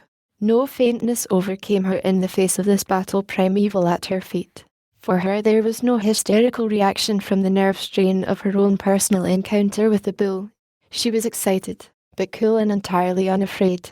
Her Corrick was battling with another Mangani that would have stolen her, but she did not seek the safety of an overhanging bough there to watch the battle from afar, as would a she Mangani. Instead she placed the point of Corrick's spear against the bullet beside and plunged the sharp point deep into the savage heart. Corrick had not needed her aid, for the great bull had been already as good as dead, with the blood gushing from his torn jugular. But Corrick rose smiling with a word of approbation for his helper. How tall and fine she was! Had she changed suddenly within the few hours of his absence, or had his battle with the ape affected his vision? He might have been looking at Miriam through new eyes for the many startling and wonderful surprises his gaze revealed. How long it had been since he had found her in her father's village, a little Arab girl, he did not know, for time is of no import in the jungle and so he had kept no track of the passing days. But he realized, as he looked upon her now, that she was no longer such a little girl as he had first seen playing with Geeka beneath the great tree just within the palisade. The change must have been very gradual to have eluded his notice until now. And what was it that had caused him to realize it so suddenly? His gaze wandered from the girl to the body of the dead bull. For the first time there flashed to his understanding the explanation of the reason for the girl's attempted abduction. Corrick's eyes went wide and then they closed to narrow slits of rage as he stood glaring down upon the abysmal brute at his feet. When next his glance rose to Miriam's face a slow flush suffused his own. Now, indeed, was he looking upon her through new eyes, the eyes of a man looking upon a maid. Ackett had come up just as Miriam had speared Corrick's antagonist. The exultation of the old ape was keen. He strutted, stiff-legged and truculent about the body of the fallen enemy. He growled and upcurved his long, flexible lip. His hair bristled. He was paying no attention to Miriam and Corrick. Back in the uttermost recesses of his little brain something was stirring, something which the sight and smell of the great bull had aroused. The outward manifestation of the germinating idea was one of bestial rage, but the inner sensations were pleasurable in the extreme. The scent of the great bull and the sight of his huge and hairy figure had wakened in the heart of Ackett a longing for the companionship of his own kind. So Corrick was not alone undergoing a change, and Miriam, she was a woman. It is women's divine right to love. Always she had loved Corrick. He was her big brother. Miriam alone underwent no change. She was still happy in the companionship of her Corrick. She still loved him, as a sister loves an indulgent brother, and she was very, very proud of him. In all the jungle there was no other creature so strong, so handsome, or so brave. Corrick came close to her. There was a new light in his eyes as she looked up into them. But she did not understand it. She did not realize how close they were to maturity, nor what of all the difference in their lives the look in Corrick's eyes might mean. "Miriam," he whispered, and his voice was husky as he laid a brown hand upon her bare shoulder. "Miriam." Suddenly he crushed her to him. She looked up into his face, laughing, and then he bent and kissed her full upon the mouth. Even then she did not understand. She did not recall ever having been kissed before. It was very nice. Miriam liked it. She thought it was Corrick's way of showing how glad he was that the great ape had not succeeded in running away with her. She was glad too, so she put her arms about the killer's neck and kissed him again and again. Then, discovering the doll in his belt, she transferred it to her own possession, kissing it as she had kissed Corrick. Corrick wanted her to say something. He wanted to tell her how he loved her, But the emotion of his love choked him and the vocabulary of the Mangani was limited. There came a sudden interruption. It was from Agat, a sudden, low growl, no louder than those he had been giving vent to the while he pranced about the dead bull, nor half so loud in fact, but of a timbre that bore straight to the perceptive faculties of the jungle beast ingrained in Korik. It was a warning. Korik looked quickly up from the glorious vision of the sweet face so close to his. Now his other faculties awoke. His ears, his nostrils were on the alert. Something was coming. The killer moved to Akat's side. Miriam was just behind them.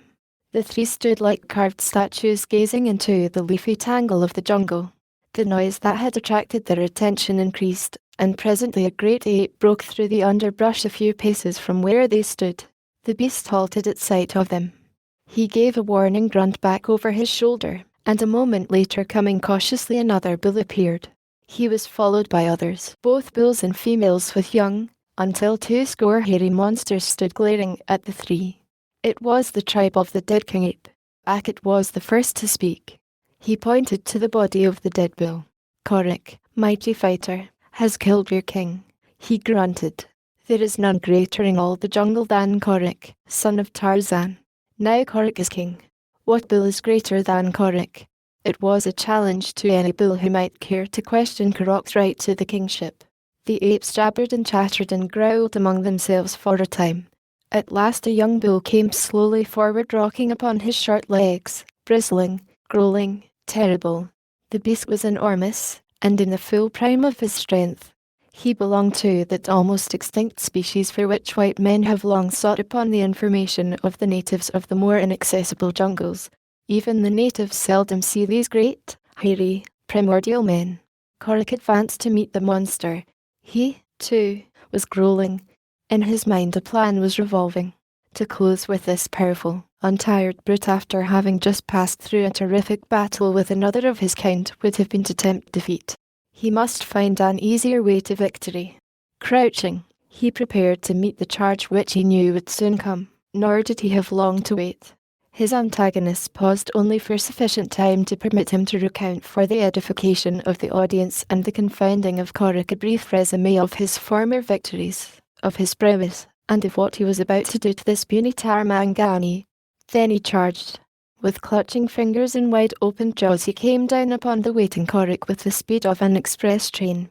Korik did not move until the great arms swung to embrace him. Then he dropped low beneath them, swung a terrific right to the side of the beast's jaw as he sidestepped his rushing body, and swinging quickly about stood ready over the fallen ape where he sprawled upon the ground. It was a surprised anthropoid that attempted to scramble to its feet. Froth flecked its hideous lips. Red were the little eyes. Blood-curdling roars tumbled from the deep chest. But it did not reach its feet. The killer stood waiting above it, and the moment that the hairy chin came upon the proper level another blow that would have felled an ox sent the ape over backward. Again and again the beast struggled to arise, but each time the mighty Tarmangani stood waiting with ready fist and pile-driver blow to bowl him over. Weaker and weaker became the efforts of the bull. Blood smeared his face and breast. A red stream trickled from nose and mouth. The crowd that had cheered him on at first with savage yells, now jeered him. Their approbation was for the Tarmangani. Kagoda? Inquired Korik, as he sent the bull down once more. Again the stubborn bull essayed to scramble to his feet. Again the killer struck him a terrific blow. Again he put the question, Kagoda, have you had enough? For a moment the bull lay motionless. Then from between battered lips came the single word, Kagoda. Then rise and go back among your people, said Korik. I do not wish to be king among people who once drove me from them. Keep your own ways, and we will keep ours. When we meet we may be friends, but we shall not live together. An old bull came slowly toward the killer. You have killed our king, he said. You have defeated him who would have been king. You could have killed him had you wished. What shall we do for a king? Korik turned toward Akit. There is your king, he said. But Akit did not want to be separated from Korik, although he was anxious enough to remain with his own kind. He wanted Korik to remain, too. He said as much. The youth was thinking of Miriam, of what would be best and safest for her. If Akit went away with the apes there would be but one to watch over and protect her. On the other hand, were they to join the tribe, he would never feel safe to leave Miriam behind when he went out to hunt, for the passions of the ape folk are not ever well controlled. Even a female might develop an insane hatred for the slender white girl and kill her during Karok's absence. "We will live near you," he said, at last. "When you change your hunting ground, we will change ours, Miriam and I, and so remain near you, but we shall not dwell among you." Akut raised objections to this plan. He did not wish to be separated from Korik. At first he refused to leave his human friend for the companionship of his own kind, but when he saw the last of the tribe wandering off into the jungle again, and his glance rested upon the lithe figure of the dead king's young mate as she cast admiring glances at her lord's successor, the call of blood would not be denied. With a farewell glance toward his beloved Korik, he turned and followed the shape into the labyrinthine mazes of the wood. After Korik had left the village of the blacks following his last thieving expedition, the screams of his victim and those of the other women and children had brought the warriors in from the forest and the river. Great was the excitement and hot was the rage of the men when they learned that the white devil had again entered their homes, frightened their women and stolen arrows and ornaments and food. Even their superstitious fear of this weird creature who hunted with a huge bull ape was overcome in their desire to wreak vengeance upon him and rid themselves for good and all of the menace of his presence in the jungle. And so it was that a score of the fleetest and most doughty warriors of the tribe set out in pursuit of Korik and Akut, but a few minutes after they had left the scene of the killer's many depredations. The youth and the ape had travelled slowly and with no precautions against a successful pursuit. Nor was their attitude of careless indifference to the blacks at all remarkable. So many similar raids had gone unpunished that the two had come to look upon the Negroes with contempt. The return journey led them straight upwind, the result being that the scent of their pursuers was borne away from them, so they proceeded upon their way in total ignorance of the fact that tireless trackers but little less expert in the mysteries of woodcraft than themselves were dogging their trail with savage insistence. The little party of warriors was led by Kovudu, the chief, a middle-aged savage of exceptional cunning and bravery. It was he who first came within sight of the quarry which they had followed for hours by the mysterious methods of their almost uncanny powers of observation, intuition, and even scent. Kovudu and his men came upon Korik, Akut and Miriam after the killing of the king ape, the noise of the combat having led them at last straight to their quarry. The sight of the slender white girl had amazed the savage chief and held him gazing at the trio for a moment before ordering his warriors to rush out upon their prey. In that moment it was that the great apes came, and again the blacks remained awestruck witnesses to the palaver and the battle between Korik and the young bull. But now the apes had gone, and the white youth and the white maid stood alone in the jungle. One of Kovudu's men leaned close to the ear of his chief. "Look," he whispered, and pointed to something that dangled at the girl's side. "When my brother and I were slaves in the village of the sheikh, my brother made that thing for the sheikh's little daughter. She played with it always and called it after my brother, whose name is Gika. Just before we escaped, someone came and struck down the sheikh, stealing his daughter away. If this is she, the sheikh will pay you well for her return." Karok's arm had again gone around the shoulders of Miriam. Love raced hot through his young veins. Civilization was but a half-remembered state. London as remote as ancient Rome. In all the world there were but they two, Korik, the killer, and Miriam, his mate. Again he drew her close to him and covered her willing lips with his hot kisses. And then from behind him broke a hideous bedlam of savage war cries, and a score of shrieking blacks were upon them. Korik turned to give battle. Miriam with her own light spear stood by his side. An avalanche of barbed missiles flew about them. One pierced Karok's shoulder, another his leg, and he went down. Miriam was unscathed, for the blacks had intentionally spared her. Now they rushed forward to finish Korik and make good the girl's capture. But as they came, there came also from another point in the jungle the great Akut, and at his heels the huge bulls of his new kingdom. Snarling and roaring they rushed upon the black warriors when they saw the mischief they had already wrought. Kovudu, realizing the danger of coming to close quarters with these mighty ape men, seized Miriam and called upon his warriors to retreat. For a time the apes followed them, and several of the blacks were badly mauled and one killed before they succeeded in escaping. Nor would they have gotten off thus easily had Dick not been more concerned with the condition of the wounded Korik than with the fate of the girl, upon whom he had always looked as more or less of an interloper and an unquestioned burden. Korik lay bleeding and unconscious when Akut reached his side. The great ape tore the heavy spears from his flesh, like the winds, and then carried his friend to the lofty shelter that Korik had constructed for Miriam. Further than this the brute could do nothing. Nature must accomplish the rest unaided, or Korik must die. He did not die, however. For days he lay helpless with fever, while Akut and the apes hunted close by that they might protect him from such birds and beasts as might reach his lofty retreat. Occasionally Akut brought him juicy fruits which helped to slake his thirst and allay his fever, and little by little his powerful constitution overcame the effects of the spear thrusts. The wounds healed and his strength returned. All during his rational moments since he had lain upon the soft furs which line Miriam's nest he had suffered more acutely from fears for Miriam than from the pain of his own wounds. For her he must live. For her he must regain his strength that he might set out in search of her. What had the blacks done to her? Did she still live, or had they sacrificed her to their lust for torture in human flesh? Korik almost trembled with terror as the most hideous possibilities of the girl's fate suggested themselves to him out of his knowledge of the customs of Voodoo's tribe.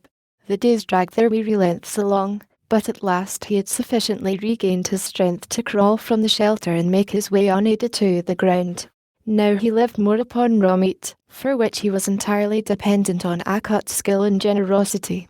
With the meat diet his strength returned more rapidly, and at last he felt that he was fit to undertake the journey to the village of the blacks. Chapter 12. Two tall, bearded white men moved cautiously through the jungle from their camp beside a wide river. They were Carl Jensen and Sven Malben, but little altered in appearance since the day, years before, that they in their safari had been so badly frightened by Korik and Akut as the former sought haven with them. Every year had they come into the jungle to trade with the natives, or to rob them, to hunt and trap, or to guide other white men in the land they knew so well. Always since their experience with the sheikh had they operated at a safe distance from his territory.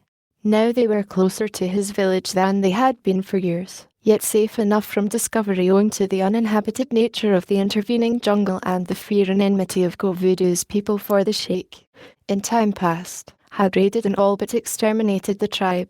This year they had come to trap live specimens for a European zoological garden, and today they were approaching a trap which they had set in the hope of capturing a specimen of the large baboons that frequented the neighbourhood. As they approached the trap they became aware from the noises emanating from its vicinity that their efforts had been crowned with success. The barking and screaming of hundreds of baboons could mean naught else than that one or more of their number had fallen a victim to the allurements of the bait. The extreme caution of the two men was prompted by former experiences with the intelligent and dog-like creatures with which they had to deal. More than one trapper has lost his life in battle with enraged baboons who will hesitate to attack nothing upon one occasion, while upon another single gunshot will disperse hundreds of them. Heretofore the Swedes had always watched near by their trap, for as a rule only the stronger bulls are thus caught, since in their greediness they prevent the weaker from approaching the covered bait, and when once within the ordinary rude trap woven on the spot of interlaced branches they are able, with the aid of their friends upon the outside, to demolish their prison and escape.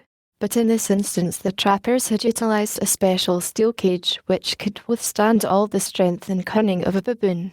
It was only necessary, therefore, to drive away the herd which they knew were surrounding the prison and wait for their boys who were even now following them to the trap. As they came within sight of the spot they found conditions precisely as they had expected. A large male was battering frantically against the steel wires of the cage that held him captive. Upon the outside several hundred other baboons were tearing and tugging in his aid, and all were roaring and jabbering and barking at the top of their lungs. But what neither the Swedes nor the baboons saw was the half-naked figure of a youth hidden in the foliage of a nearby tree. He had come upon the scene at almost the same instant as Jensen and Malben, and was watching the activities of the baboons with every mark of interest. Kurok's relations with the baboons had never been over-friendly. A species of armed toleration had marked their occasional meetings. The baboons and Akut had walked stiff-legged and growling past one another, while Korik had maintained a bird-fang neutrality. So now he was not greatly disturbed by the predicament of their king. Curiosity prompted him to tarry a moment, and in that moment his quick eyes caught the unfamiliar coloration of the clothing of the two Swedes behind a bush not far from him. Now he was all alertness. Who were these interlopers? What was their business in the jungle of the Mangani? Korik slunk noiselessly around them to a point where he might get their scent as well as a better view of them, and scarce had he done so when he recognized them. They were the men who had fired upon him years before. His eyes blazed. He could feel the hairs upon his scalp stiffen at the roots. He watched them with the intentness of a panther about to spring upon its prey. He saw them rise and, shouting, attempt to frighten away the baboons as they approached the cage. Then one of them raised his rifle and fired into the midst of the surprised and angry herd. For an instant Korik thought that the baboons were about to charge, but 2 more shots from the rifles of the white men sent them scampering into the trees. Then the 2 Europeans advanced upon the cage. Korik thought that they were going to kill the king. He cared nothing for the king, but he cared less for the 2 white men. The king had never attempted to kill him. The white men had. The king was a denizen of his own beloved jungle. The white men were aliens. His loyalty therefore was to the baboon against the human. He could speak the language of the baboon. It was identical to that of the great apes. Across the clearing he saw the jabbering horde watching. Raising his voice he shouted to them. The white men turned at the sound of this new factor behind them. They thought it was another baboon that had circled them, but though they searched the trees with their eyes they saw nothing of the now silent figure hidden by the foliage. Again Korik shouted. "I am the killer," he cried. "These men are my enemies and yours. I will help you free your king. Run out upon the strangers when you see me do so, and together we will drive them away and free your king." And from the baboons came a great chorus. "We will do what you say, Korik." Dropping from his tree, Korik ran toward the 2 Swedes, and at the same instant 300 baboons followed his example. At sight of the strange apparition of the half-naked white warrior rushing upon them with uplifted spear, Jensen and Malbin raised their rifles and fired at Korik. But in the excitement both missed, and a moment later the baboons were upon them. Now their only hope of safety lay in escape, and dodging here and there, fighting off the great beasts that leaped upon their backs, they ran into the jungle. Even then they would have died but for the coming of their men, whom they met a couple of 100 yards from the cage. Once the white men had turned in flight, Korik gave them no further attention, turning instead to the imprisoned baboon. The fastenings of the door that had eluded the mental powers of the baboons yielded their secret immediately to the human intelligence of the killer, and a moment later the king baboon stepped forth to liberty. He wasted no breath in thanks to Korik, nor did the young man expect thanks. He knew that none of the baboons would ever forget his service, though as a matter of fact he did not care if they did. What he had done had been prompted by a desire to be revenged upon the 2 white men. The baboons could never be of service to him. Now they were racing in the direction of the battle that was being waged between their fellows and the followers of the 2 Swedes, and as the din of battle subsided in the distance, Korik turned and resumed his journey toward the village of Govudu. On the way he came upon a herd of elephants standing in an open forest glade. Here the trees were too far apart to permit Korik to travel through the branches, a trail he much preferred not only because of its freedom from dense underbrush and the wider field of vision it gave him, but from pride in his arboreal ability. It was exhilarating to swing from tree to tree, to test the prowess of his mighty muscles, to reap the pleasurable fruits of his hard-won agility.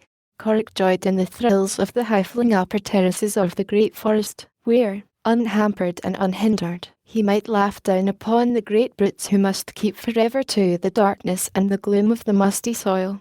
But here, in this open glade where Tantor flapped his giant ears and swayed his huge bulk from side to side, the ape-man must pass along the surface of the ground, a pygmy amongst giants. A great bill raised his trunk to rattle a low warning as he sensed the coming of an intruder. His weak eyes roved hither and thither, but it was his keen scent and acute hearing which first located the ape-man. The herd moved restlessly, prepared for fight, for the old bull had caught the scent of man. "Peace, Tantor," called the killer. "It is I, Korik, Tarmangani." The bull lowered his trunk and the herd resumed their interrupted meditations. Korik passed within a foot of the great bull. A sinuous trunk undulated toward him, touching his brown hide in a half-caress. Korik slapped the great shoulder affectionately as he went by. For years he had been upon good terms with Tantor and his people. Of all the jungle folk he loved best the mighty pachyderm, the most peaceful and, at the same time, the most terrible of them all. The gentle gazelle feared him not, yet Numa, lord of the jungle, gave him a wide berth. Among the younger bulls, the cows and the calves Korik wound his way. Now and then another trunk would run out to touch him, and once a playful calf grasped his legs and upset him. The afternoon was almost spent when Korik arrived at the village of Voodoo. There were many natives lolling in shady spots beside the conical huts or beneath the branches of the several trees which had been left standing within the enclosure. Warriors were in evidence upon hand. It was not a good time for a lone enemy to prosecute a search through the village.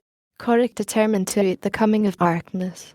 He was a match for many warriors, but he could not, unaided, overcome an entire tribe, not even for his beloved Miriam.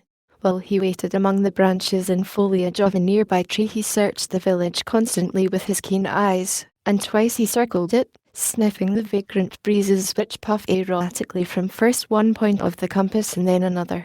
Among the various stenches peculiar to a native village, the ape-man's sensitive nostrils were finally rewarded by cognizance of the delicate aroma which marked the presence of her he sought. Miriam was there, in one of those huts, but which one he could not know without closer investigation, and so he waited, with the dogged patience of a beast of prey, until night had fallen.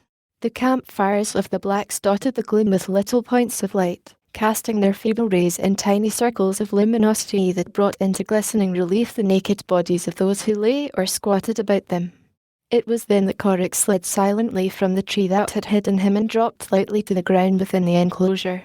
Keeping well in the shadows of the huts, he commenced a systematic search of the village, ears, eyes and nose constantly upon the alert for the first intimation of the near presence of Miriam. His progress must of necessity be slow, since not even the keen-eared curs of the savages must guess the presence of a stranger within the gates. How close he came to detection on several occasions the killer well knew from the restless whining of several of them. It was not until he reached the back of a hut at the head of the wide village street that Korik caught again, plainly, the scent of Miriam. With nose close to the thatched wall, Korik sniffed eagerly about the structure, tense and palpitant as a hunting hound. Toward the front and the door he made his way when once his nose had assured him that Miriam lay within. But as he rounded the side and came within view of the entrance, he saw a burly negro armed with a long spear squatting at the portal of the girl's prison. The fellow's back was toward him, his figure outlined against the glow of cooking fires further down the street. He was alone. The nearest of his fellows were beside a fire 60 or 70 feet beyond. To enter the hut, Korik must either silence the sentry or pass him unnoticed. The danger in the accomplishment of the former alternative lay in the practical certainty of alarming the warriors nearby and bringing them and the balance of the village down upon him. To achieve the latter appeared practically impossible. To you or me it would have been impossible. But Korik, the killer, was not as you right. There was a good 12 inches of space between the broad back of the black and the frame of the doorway. Could Korik pass through behind the savage warrior without detection? The light that fell upon the glistening ebony of the sentry's black skin fell also upon the light brown of Korok's. Should one of the many further down the street chance to look long in this direction, they must surely note the tall, light-coloured, moving figure. But Korik depended upon their interest in their own gossip to hold their attention fast where it already lay, and upon the firelight near them to prevent them seeing too plainly at a distance into the darkness at the village end where his work lay, flattened against the side of the hut, yet not arousing a single warning rustle from its dry thatching. The killer came closer and closer to the watcher. Now he was at his shoulder. Now he had turned his sinuous way behind him. He could feel the heat of the naked body against his knees. He could hear the man breathe. He marvelled that the dull-witted creature had not long since been alarmed, but the fellow sat there as ignorant of the presence of another as though that other had not existed. Korik moved scarcely more than an inch at a time. Then he would stand motionless for a moment. Thus was he worming his way behind the guard when the latter straightened up, opened his cavernous mouth in a wide yawn, and stretched his arms above his head. Korik stood rigid as stone. Another step and he would be within the hut. The black lowered his arms and relaxed. Behind him was the framework of the doorway. Often before had it supported his sleepy head, and now he leaned back to enjoy the forbidden pleasure of a catnap. but instead of the door frame his head and shoulders came in contact with the warm flesh of a pair of living legs. The exclamation of surprise that almost burst from his lips was throttled in his throat by steel-thawed fingers that closed about his windpipe with the suddenness of thought. The black struggled to arise, to turn upon the creature that had seized him, to wriggle from its hold, but all to no purpose. As he had been held in a mighty vice of iron, he could not move. He could not scream. Those awful fingers at his throat but closed more and more tightly. His eyes bulged from their sockets. His face turned an ashy blue. Presently he relaxed once more, this time in the final dissolution from which there is no quickening. Corrick propped the dead body against the door frame. There it sat, lifelike in the gloom. Then the ape-man turned and glided into the Stygian darkness of the hut's interior. "Miriam," he whispered. "Corrick, my Corrick," came an answering cry, subdued by fear of alarming her captors, and half stifled by a sob of joyful welcome. The youth knelt and cut the bonds that held the girl's wrists and ankles. A moment later he had lifted her to her feet, and grasping her by the hand led her towards the entrance. Outside, the grim sentinel of death kept his grisly vigil. Sniffing at his dead feet whined a mangy native cur. At sight of the two emerging from the hut, the beast gave an ugly snarl, and an instant later, as it caught the scent of the strange white man, it raised a series of excited yelps. Instantly, the warriors at the nearby fire were attracted. They turned their heads in the direction of the commotion. It was impossible that they should fail to see the whiteskins of the fugitives.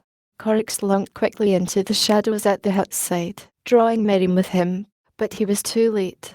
The blacks had seen enough to arouse their suspicions, and a dozen of them were now running to investigate. The yapping cur was still at Corrick's heels, leading the searchers unwittingly in pursuit.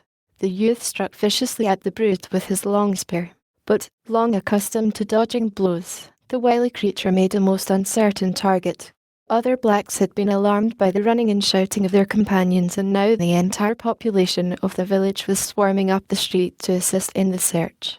Their first discovery was the dead body of the sentry, and a moment later one of the bravest of them had entered the hut and discovered the absence of the prisoner. These startling announcements filled the blacks with a combination of terror and rage, but, seeing no foe in evidence, they were unable to permit their rage to get the better of their terror, and so the leaders, pushed on by those behind them, ran rapidly around the hut in the direction of the yapping of the mangy cur. Here they found a single white warrior making away with their captive, and recognizing him as the author of numerous raids and indignities, and believing that they had him cornered and at a disadvantage, they charged savagely upon him. Corrick, seeing that they were discovered, lifted Miriam to his shoulders and ran for the tree which would give them egress from the village.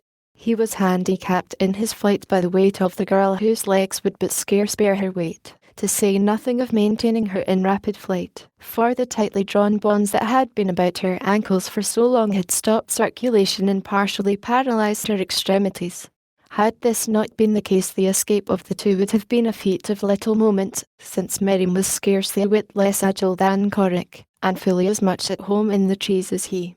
But with the girl on his shoulder, Corrick could not both run and fight to advantage, and the result was that before he had covered half the distance to the tree, a score of native curs, attracted by the yelping of their mate and the yells and shouts of their masters, had closed in upon the fleeing white man, snapping at his legs and at last succeeding in tripping him. As he went down, the hyena-like brutes were upon him, and as he struggled to his feet, the blacks closed in. A couple of them seized the clawing, biting Miriam, and subdued her. A blow upon the head was sufficient. For the ape-man, they found more drastic measures would be necessary. Weighted down as he was by dogs and warriors, he still managed to struggle to his feet. To right and left he swung, crushing blows to the faces of his human antagonists. To the dogs he paid not the slightest attention other than to seize the more persistent and wring their necks with a single quick movement of the wrist. An obstacle aimed at him by an ebon Hercules he caught and wrested from his antagonist, and then the blacks experienced to the full the possibilities for punishment that lay within those smooth flowing muscles beneath the velvet brown skin of the strange, white giant. He rushed among them with all the force and ferocity of a bull elephant gone mad. Hither and thither he charged, striking down the few who had the temerity to stand against him, and it was evident that unless a chance spear thrust brought him down, he would ride the entire village and regain his prize. but told Kovudu was not to be so easily robbed of the ransom which the girl represented, and seeing that their attack, which had up to now resulted in a series of individual combats with the white warrior, he called his tribe's men off, and forming them in a compact body about the girl and the two who watched over her, bid them do nothing more than repel the assaults of the ape-man. Again and again Korik crushed against this human barricade bristling with spear points. Again and again he was repulsed, often with severe wounds to caution him to greater wariness. From head to foot he was red with his own blood, and at last, weakening from the loss of it, he came to the bitter realization that alone he could do no more to succor his Miriam. Presently an idea flashed through his brain. He called aloud to the girl. She had regained consciousness now and replied. "Korik goes," he shouted, "but he will return and take you from the Gomangani. Goodbye, my Miriam. Korik will come for you again." "Goodbye," cried the girl. "Miriam will look for you until you come." Like a flash, and before they could know his intention or prevent him, Korik wheeled, raced across the village, and with a single leap disappeared into the foliage of the great tree that was his high road to the village of Kovudu. A shower of spears followed him, but their only harvest was a taunting laugh flung back from out the darkness of the jungle. Chapter 13. Miriam, again bound and under heavy guard in Kovudu's own hut, saw the night pass and the new day come without bringing the momentarily looked for return of Korik. She had no doubt but that he would come back, and less still that he would easily free her from her captivity. To her Korik was little short of omnipotent. He embodied for her all that was finest and strongest and best in her savage world. She gloried in his prowess and worshipped him for the tender thoughtfulness that always had marked his treatment of her. No other within the kin of her memory had ever accorded her the love and gentleness that was his daily offering to her. Most of the gentler attributes of his early childhood had long since been forgotten in the fierce battle for existence which the customs of the mysterious jungle had forced upon him. He was more often savage and bloodthirsty than tender and kindly. His other friends of the wild looked for no gentle tokens of his affection. That he would hunt with them and fight for them was sufficient. If he growled and showed his fighting fangs when they trespassed upon his inalienable rights to the fruits of his kills, they felt no anger toward him, only greater respect for the efficient and the fit, for him who could not only kill but protect the flesh of his kill. But toward Miriam he always had shown more of his human side. He killed primarily for her. It was to the feet of Miriam that he brought the fruits of his labours. It was for Miriam more than for himself that he squatted beside his flesh and growled ominously at whosoever dared sniff too closely to it. When he was cold in the dark days of rain, or thirsty in a prolonged drought, his discomfort engendered first of all thoughts of Miriam's welfare after she had been made warm, after her thirst had been slaked. Then he turned to the affair of ministering to his own wants. The softest skins fell gracefully from the graceful shoulders of his Miriam. The sweetest scented grasses lined her bower where other soft, furry pelts made hers the downiest couch in all the jungle. What wonder then that Miriam loved her Korik? But she loved him as a little sister might love a big brother who was very good to her. As yet she knew naught of the love of a maid for a man.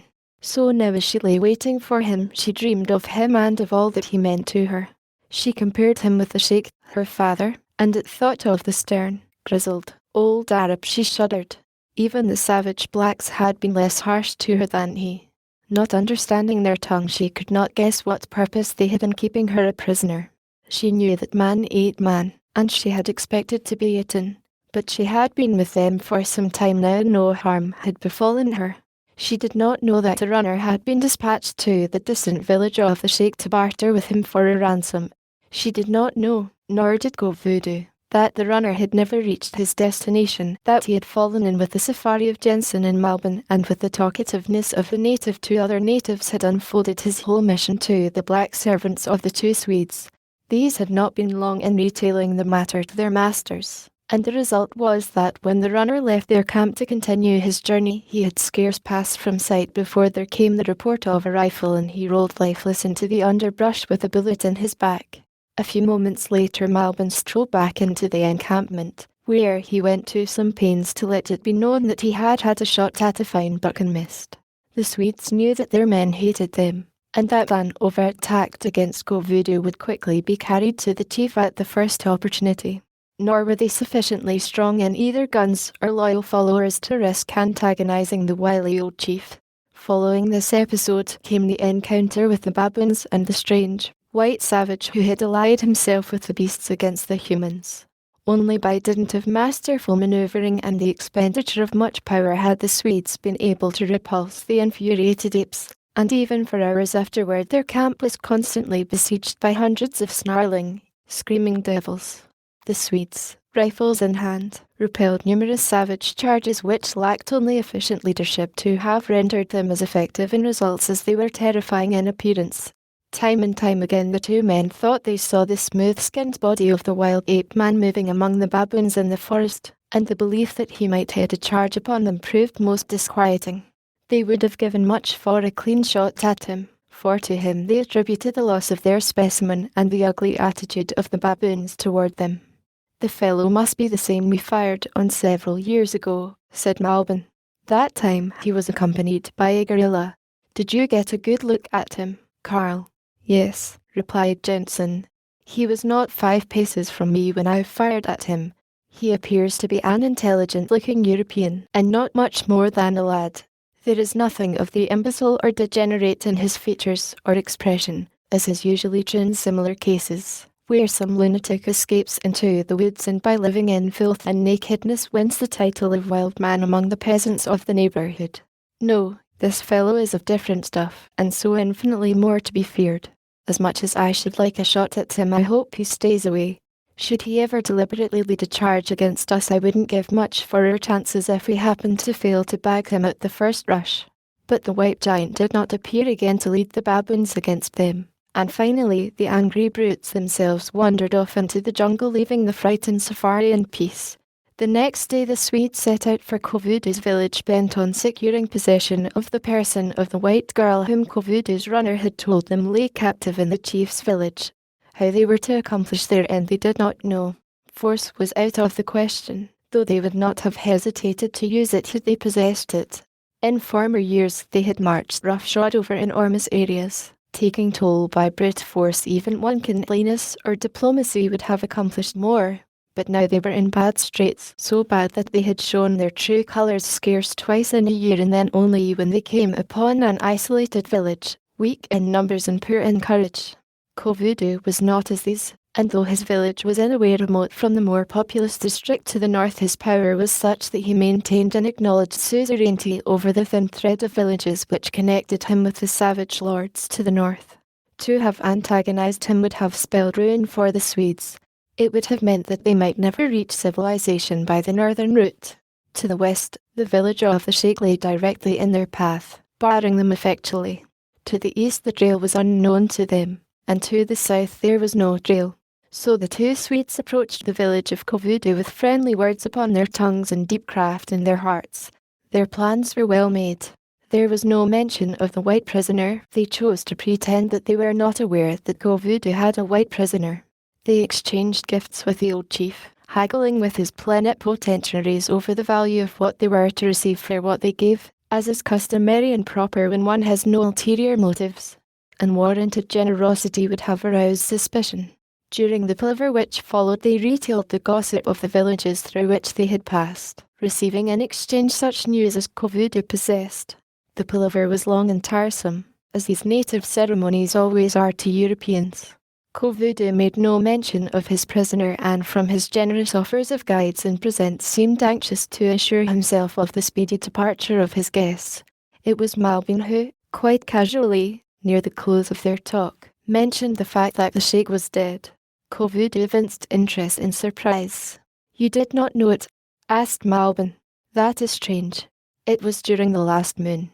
He fell from his horse when the beast stepped in a hole. The horse fell upon him. When his men came up, the Sheikh was quite dead." Kovudu scratched his head. He was much disappointed. No Sheikh meant no ransom for the white girl. Now she was worthless, unless he utilized her for a feast or a mate. The latter thought aroused him. He spat at a small beetle crawling through the dust before him. He eyed Malbin appraisingly. These white men were peculiar. They travelled far from their own villages without women. Yet he knew they cared for women. But how much did they care for them?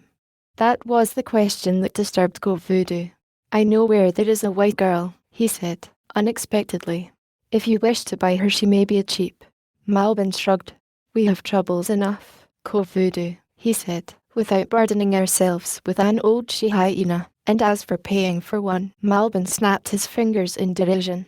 She is young, said Go Voodoo, and good-looking. The Swedes laughed. There are no good-looking white women in the jungle, Go Voodoo, said Jensen. You should be ashamed to try to make fun of old friends.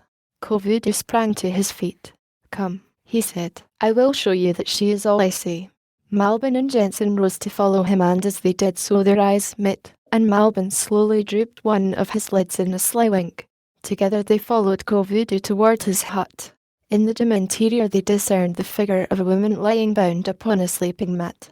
Malbin took a single glance and turned away. She must be 1,000 years old, Go Voodoo, he said, as he left the hut. She is young, cried the savage. It is dark in here. You cannot see. Wait, I will have her brought out into the sunlight. And he commanded the 2 warriors who watched the girl to cut the bonds from her ankles and lead her forth for inspection. Malbin and Jensen evinced no eagerness, though both were fairly bursting with it, not to see the girl but to obtain possession of her. They cared not if she had the face of a marmoset, or the figure of pot-bellied Go Voodoo himself. All that they wished to know was that she was the girl who had been stolen from the sheikh several years before. They thought that they would recognize her for such if she was indeed the same, but even so the testimony of the runner Go Voodoo had sent to the sheikh was such as to assure them that the girl was the one they had once before attempted to abduct. As Miriam was brought forth from the darkness of the hut's interior, the 2 men turned with every appearance of disinterestedness to glance at her.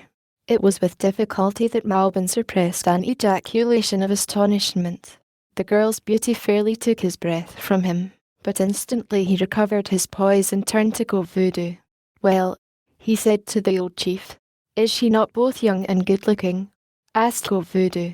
She is not old, replied Malbin, but even so she will be a burden. We did not come from the north after wives. There are more than enough there for us. Miriam stood looking straight at the white men. She expected nothing from them. They were to her as much enemies as the black men. She hated and feared them all. Malbin spoke to her in Arabic. We are friends, he said. Would you like to have us take you away from here? Slowly and dimly, as though from a great distance, recollection of the once familiar tongue returned to her. I should like to go free, she said, and go back to Korik. You would like to go with us? Persisted Malbin. No, said Miriam. Malbin turned to Go Voodoo. She does not wish to go with us, he said. Your men, returned the black. Can you not take her by force? It would only add to her troubles, replied the Swede. No, Go Voodoo, we do not wish her, though, if you wish to be rid of her, we will take her away because of our friendship for you. Now Go Voodoo knew that he had made a sale. They wanted her. So he commenced to bargain, and in the end the person of Miriam passed from the possession of the black chieftain into that of the 2 Swedes in consideration of 6 yards of American, 3 empty brass cartridge shells and a shiny, new jackknife from New Jersey. And all but Miriam were more than pleased with the bargain. Go Voodoo stipulated but a single condition, and that was that the Europeans were to leave his village and take the girl with them as early the next morning as they could get started. After the sale was consummated, he did not hesitate to explain his reasons for this demand. He told them of the strenuous attempt of the girl's savage mate to rescue her, and suggested that the sooner they got her out of the country, the more likely they were to retain possession of her. Miriam was again bound and placed under guard, but this time in the tent of the Swedes. Malbin talked to her, trying to persuade her to accompany them willingly. He told her that they would return her to her own village, but when he discovered that she would rather die than go back to the old sheikh, he assured her that they would not take her there, nor, as a matter of fact, had they had an intention of so doing. As he talked with the girl, the Swede feasted his eyes upon the beautiful lines of her face and figure. She had grown tall and straight and slender toward maturity since he had seen her in the sheikh's village on the long gone day. For years she had represented to him a certain fabulous reward. In his thoughts she had been but the personification of the pleasures and luxuries that many Franks would purchase. Now as she stood before him pulsing with life and loveliness, she suggested other seductive and alluring possibilities. He came closer to her and laid his hand upon her. The girl shrank from him. He seized her and she struck him heavily in the mouth as he sought to kiss her. Then Jensen entered the tent. "Malbin," he almost shouted. "You fool." Sven Malbin released his hold upon the girl and turned toward his companion. His face was red with mortification. "What the devil are you trying to do?" growled Jensen. "Would you throw away every chance for the reward? If we maltreat her, we not only couldn't collect a sou, but they'd send us to prison for our pains. I thought you had more sense, Malbin." "I'm not a wooden man," growled Malbin. "You'd better be," rejoined Jensen, "at least until we have delivered her over in safety and collected what will be coming to us." "Oh, hell," cried Malbin. "What's the use? They'll be glad enough to have her back, and by the time we get there with her she'll be only too glad to keep her mouth shut." "Why not?" "Because I say not," growled Jensen. "I've always let you boss things, Sven, but here's a case where what I say has got to go because I'm right and you're wrong, and we both know it." "You're getting damned virtuous all of a sudden," growled Malbin. "Perhaps you think I have forgotten about the innkeeper's daughter, and little Celilla, and the nigger at—" "Shut up," snapped Jensen. "It's not a matter of virtue and you are as well aware of that as I. I don't want to quarrel with you, but so help me God, Sven, you're not going to harm this girl if I have to kill you to prevent it. I've suffered and slaved and been nearly killed 40 times in the last 9 or 10 years trying to accomplish what luck has thrown at our feet at last, and now I'm not going to be robbed of the fruits of success because you happen to be more of a beast than a man. Again I warn you, Sven," and he tapped the revolver that swung in its holster at his hip. Malbin gave his friend an ugly look, shrugged his shoulders, and left the tent. Jensen turned to Miriam. "If he bothers you again, call me," he said. "I shall always be near." The girl had not understood the conversation that had been carried on by her two owners, for it had been in Swedish, but what Jensen had just said to her in Arabic she understood, and from it grasped an excellent idea of what had passed between the two. The expressions upon their faces, their gestures, and Jensen's final tapping of his revolver before Malbin had left the tent had all been eloquent of the seriousness of their altercation.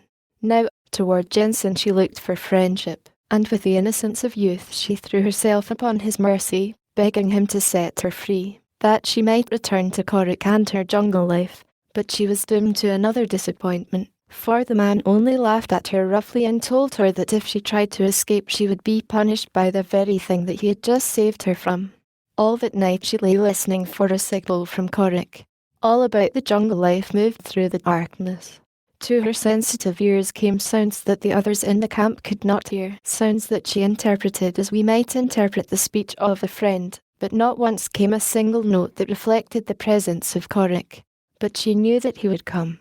Nothing short of death itself could prevent her Korik from returning for her. What delayed him though?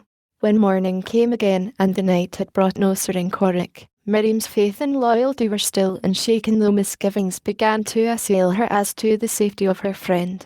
It seemed unbelievable that serious mishap could have overtaken her wonderful Korik, who daily passed unscathed through all the terrors of the jungle.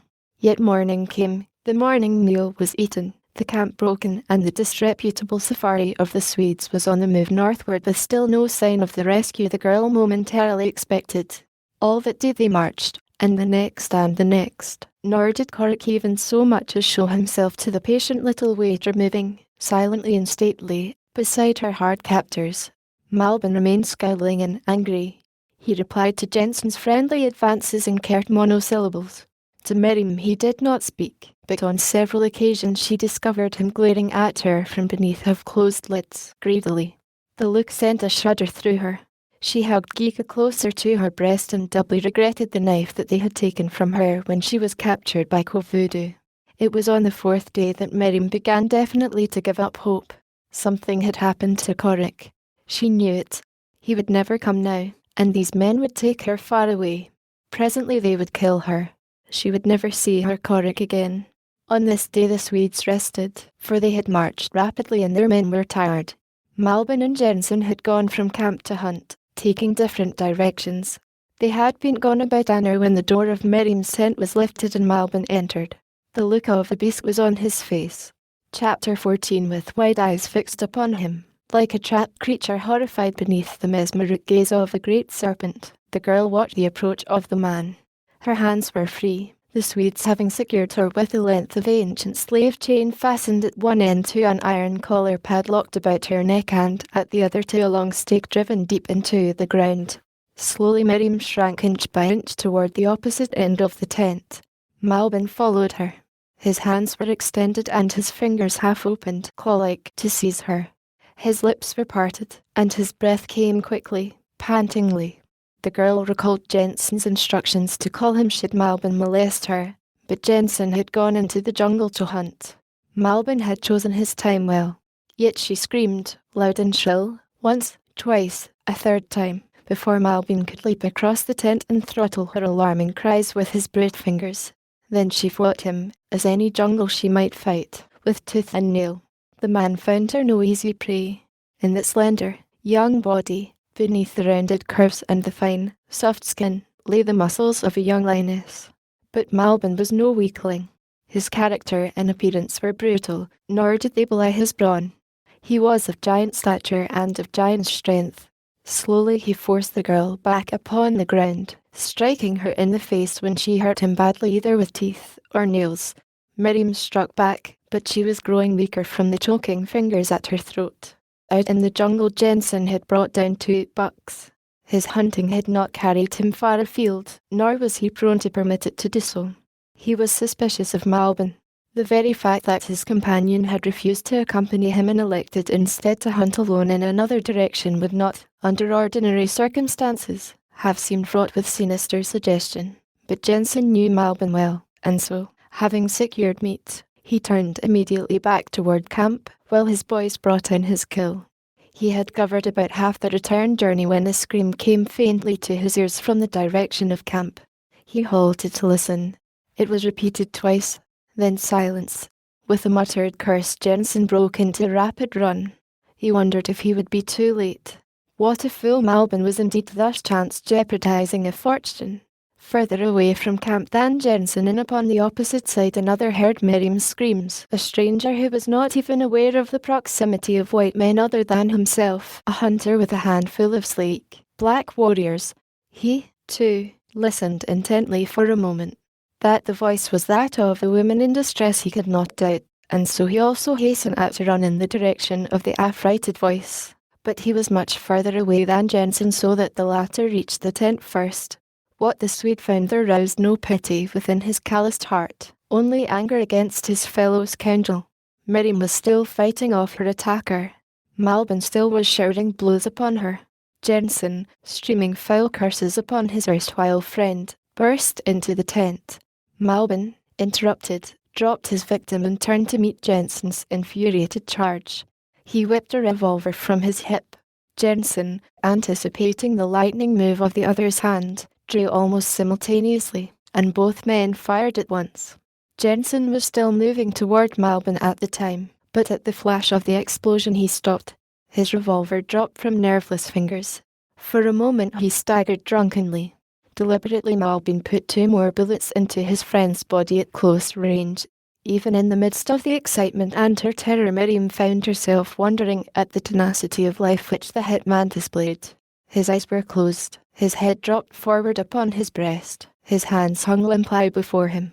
Yet still he stood there upon his feet, though he reeled horribly. It was not until the 3rd bullet had found its mark within his body that he lunged forward upon his face.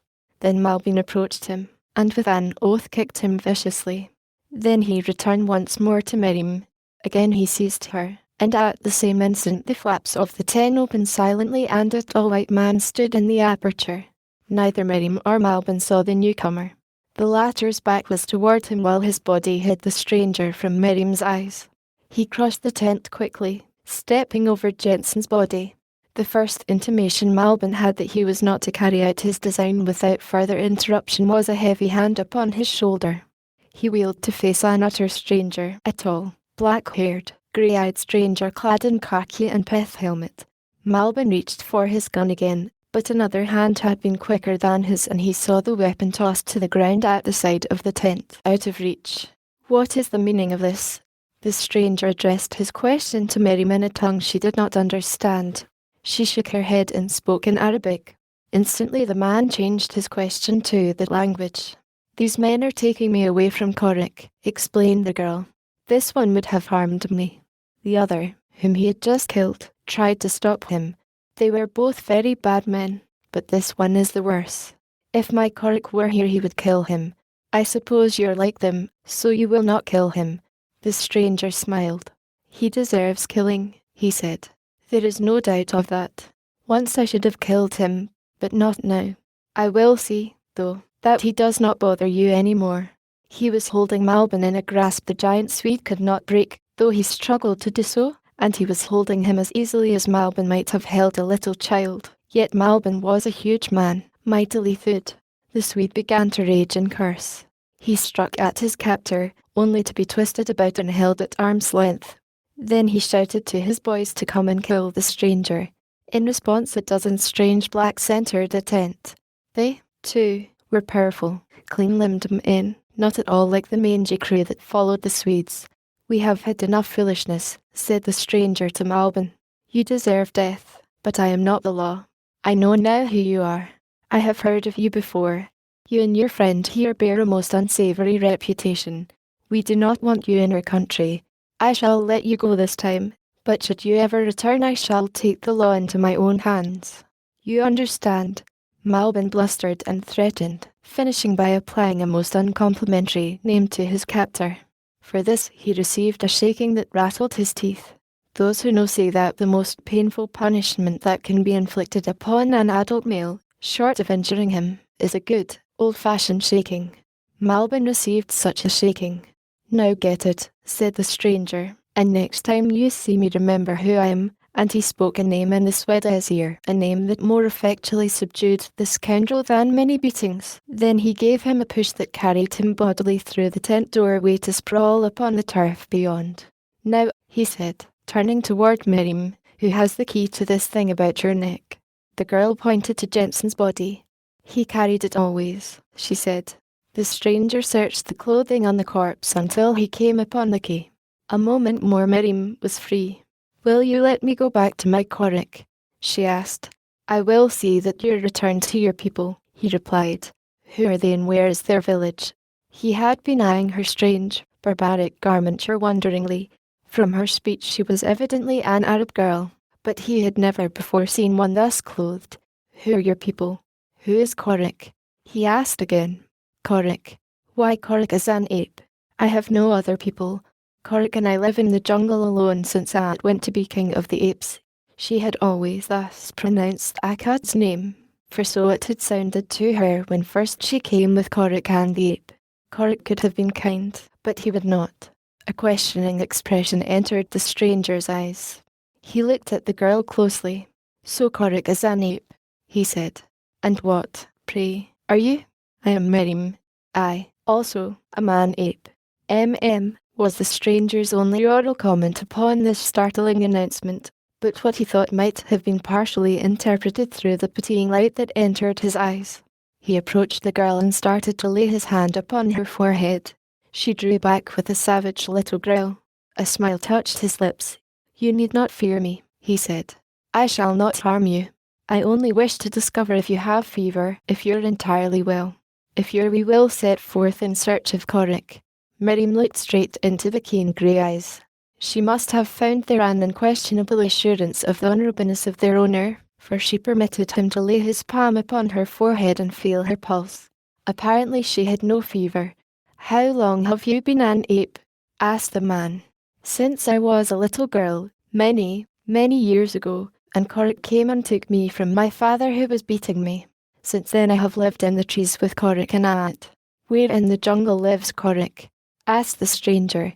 Miriam pointed with a sweep of her hand that took in, generously, half the continent of Africa. "Could you find your way back to him?" "I do not know," she replied, "but he will find his way to me." "Then I have a plan," said the stranger. "I live but a few marches from here.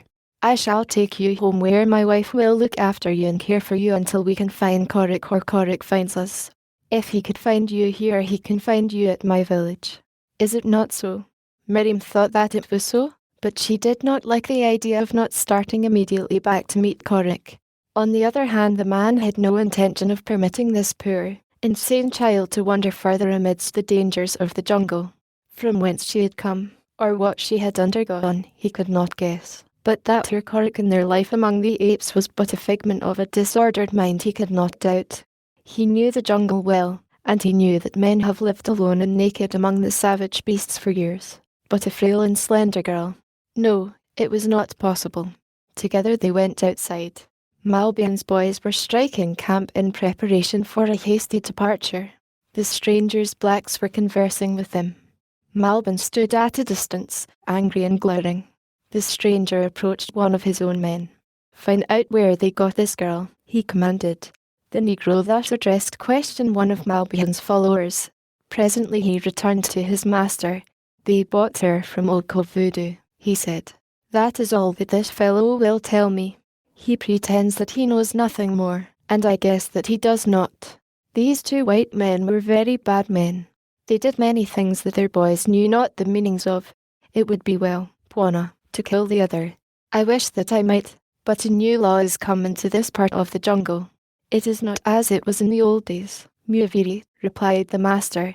The stranger remained until Malbian and his safari had disappeared into the jungle toward the north. Miriam, trustful now, stood at his side, Geeka clutched in one slim, brown hand.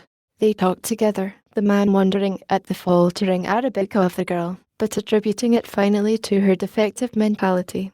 Could he have known that years had elapsed since she had used it until she was taken by the Swedes, he would not have wondered that she had forgotten it.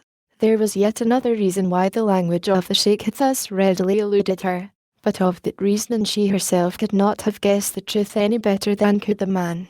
He tried to persuade her to return with him to his village, as he called it, or dower, in Arabic, but she was insistent upon searching immediately for Korik. As a last resort, he determined to take her with him by force rather than sacrifice her life to the insane hallucination which haunted her. But, being a wise man, he determined to humour her first and then attempt to lead her as he would have her go. So when they took up their march, it was in the direction of the south, though his own ranch lay almost due east. By degrees he turned the direction of their way more and more eastward, and greatly was he pleased to note that the girl failed to discover that any change was being made. Little by little she became more trusting. At first she had but her intuition to guide her belief that this big Tarmangani meant her no harm. But as the days passed and she saw that his kindness and consideration never faltered, she came to compare him with Korik, and to be very fond of him, but never did her loyalty to her a payment flag. On the 5th day they came suddenly upon a great plain, and from the edge of the forest the girl saw in the distance fenced fields and many buildings. At the sight she drew back in astonishment. "Where are we?" she asked, pointing. "We could not find Korik," replied the man, "and as our way led near my dower I have brought you here to wait and rest with my wife until my men can find your ape, or he finds you. It is better thus, little one. You will be safer with us, and you will be happier." "I am afraid, Bwana," said the girl. "In that hour they will beat me as did the sheikh, my father. Let me go back into the jungle. There Korik will find me. He would not think to look for me in the dower of a white man." "No one will beat you, child," replied the man. "I have not done so, have I? Well, here all belong to me. They will treat you well. Here no one is beaten. My wife will be very good to you, and at last Korik will come, for I shall send men to search for him." The girl shook her head. "They could not bring him, for he would kill them, as all men have tried to kill him. I am afraid. Let me go, Bwana. You do not know the way to your own country. You would be lost. The leopards or the lions would get you the first night, and after all you would not find your Korik. It is better that you stay with us. Did I not save you from the bad man? Do you not owe me something for that?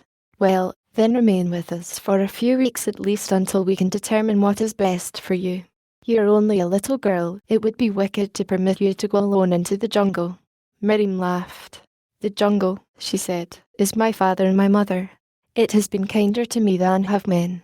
I am not afraid of the jungle, nor am I afraid of the leopard or the lion. When my time comes I shall die.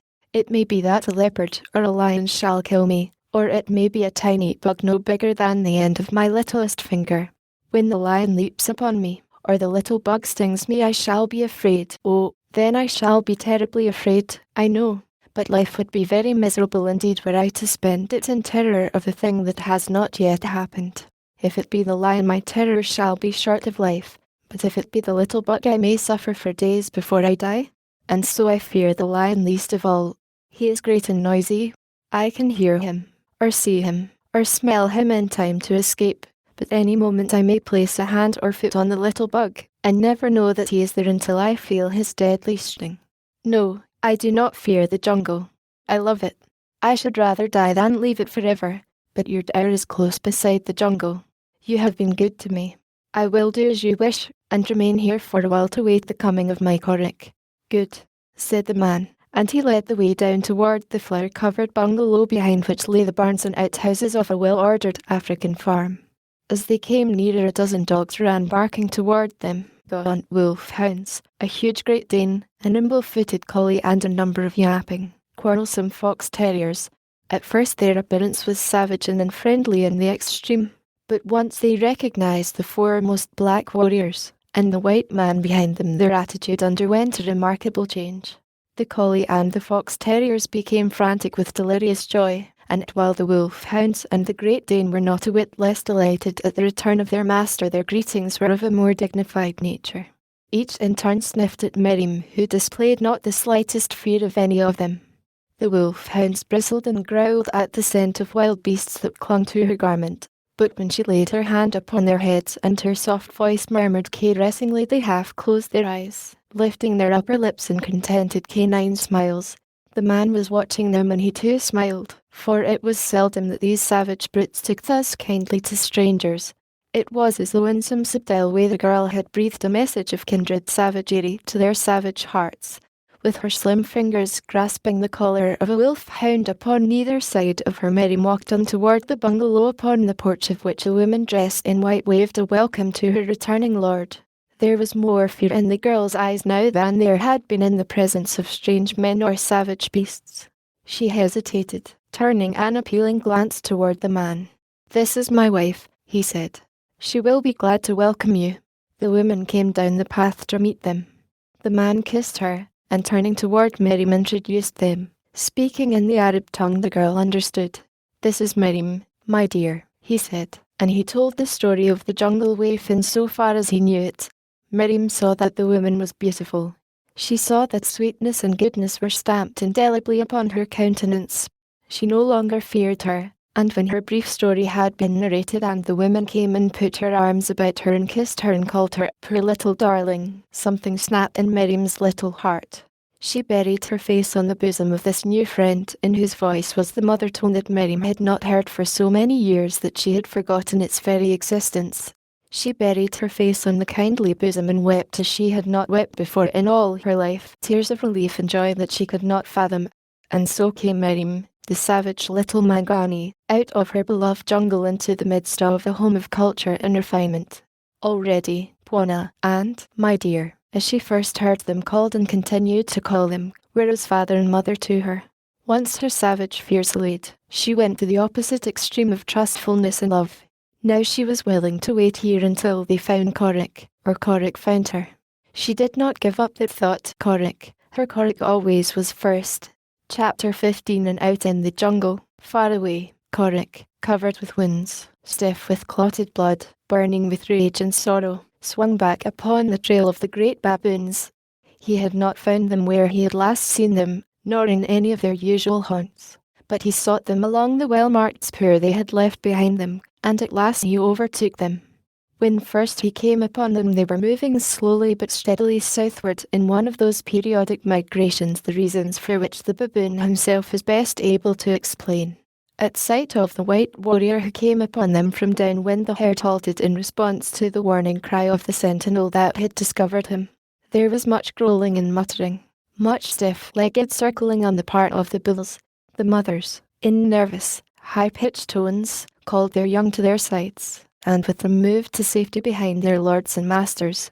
Corrick called aloud to the king. At the familiar voice, advanced slowly, warily, and still stiff-legged. He must have the confirmatory evidence of his nose before venturing to rely too implicitly upon the testimony of his ears and eyes. Corrick stood perfectly still. To have advanced then might have precipitated an immediate attack, or, as easily, a panic of flight. Wild beasts are creatures of nerves. It is a relatively simple thing to throw them into a species of hysteria which may induce either a mania for murder, or symptoms of apparent abject cowardice. It is a question, however, if the wild animal ever is actually a coward. The king baboon approached Corrick. He walked around him in an ever-decreasing circle, growling, grunting, sniffing. Corrick spoke to him. "I am Corrick," he said. "I opened the cage that held you. I saved you from the Tarmangani. I am Corrick, the killer. I am your friend." "Huh?" grunted the king. "Yes, you are Corrick. My ears told me that you were Corrick. My eyes told me that you were Corrick. Now my nose tells me that you're Corrick. My nose is never wrong. I am your friend. Come, we shall hunt together." "Corrick cannot hunt now," replied the ape-man. "The Gomangani have stolen Miriam. They have tied her in their village. They will not let her go. Corrick, alone, was unable to set her free. Corrick set you free. Now will you bring your people and set Corrick's Miriam free? The Gomangani have many sharp sticks which they throw. They pierce the bodies of my people. They kill us. The Gomangani are bad people. They will kill us all if we enter their village. The Tarmangani have sticks that make a loud noise and kill at a great distance," replied Corrick. "They had these when Corrick set you free from their trap. If Corrick had run away from them you would now be a prisoner among the Tarmangani." The baboon scratched his head. In a rough circle about him and the ape-man squatted the bulls of his herd. They blinked their eyes, shouldered one another about for more advantageous positions, scratched in the rotting vegetation upon the chance of unearthing a toothsome worm, or sat listlessly eyeing their king and the strange Mangani, who called himself thus but who more closely resembled a hated Tarmangani. The king looked at some of the older of his subjects, as though inviting suggestion. "We are too few," grunted one. "There are the baboons of the hill country," suggested another. "They are as many as the leaves of the forest. They, too, hate the Gomangani. They love to fight. They are very savage. Let us ask them to accompany us. Then can we kill all the Gomangani in the jungle?" He rose and growled horribly, bristling his stiff hair. "That is the way to talk," cried the killer. "But we do not need the baboons of the hill country. We are enough. It will take a long time to fetch them. Miriam may be dead and eaten before we could free her. Let us set out at once for the village of the Gomangani. If we travel very fast it will not take long to reach it. Then, all at the same time, we can charge into the village, growling and barking. The Gomangani will be very frightened and will run away. While they are gone we can seize Miriam and carry her off. We do not have to kill or be killed. All that Corrick wishes is his Miriam." "We are too few," croaked the old ape again. "Yes, we are too few," echoed others. Corrick could not persuade them. They would help him, gladly, but they must do it in their own way, and that meant enlisting the services of their kinsmen and allies of the hill country. So Corrick was forced to give in. All he could do for the present was to urge them to haste, and at his suggestion the king baboon with a dozen of his mightiest bulls agreed to go to the hill country with Corrick, leaving the balance of the herd behind. Once enlisted in the adventure the baboons became quite enthusiastic about it. The delegation set off immediately. They travelled swiftly, but the ape-man found no difficulty in keeping up with them. They made a tremendous racket as they passed through the trees in an endeavour to suggest to enemies in their front that a great herd was approaching. For when the baboons travel in large numbers there is no jungle creature who cares to molest them. When the nature of the country required much travel upon the level, and the distance between trees was great, they moved silently, knowing that the lion and the leopard would not be fooled by noise when they could see plainly for themselves that only a handful of baboons were on the trail. For 2 days the party raced through the savage country, passing out of the dense jungle into an open plain, and across this to timbered mountain slopes. Here Corrick never before had been. It was a new country to him, and the change from the monotony of the circumscribed view in the jungle was pleasing. But he had little desire to enjoy the beauties of nature at this time. His Miriam was in danger. Until she was freed and returned to him, he had little thought for aught else. Once in the forest that clothed the mountain slopes, the baboons advanced more slowly. Constantly they gave tongue to a plaintive note of calling. Then would follow silence while they listened. At last, faintly from the distance straight ahead came an answer.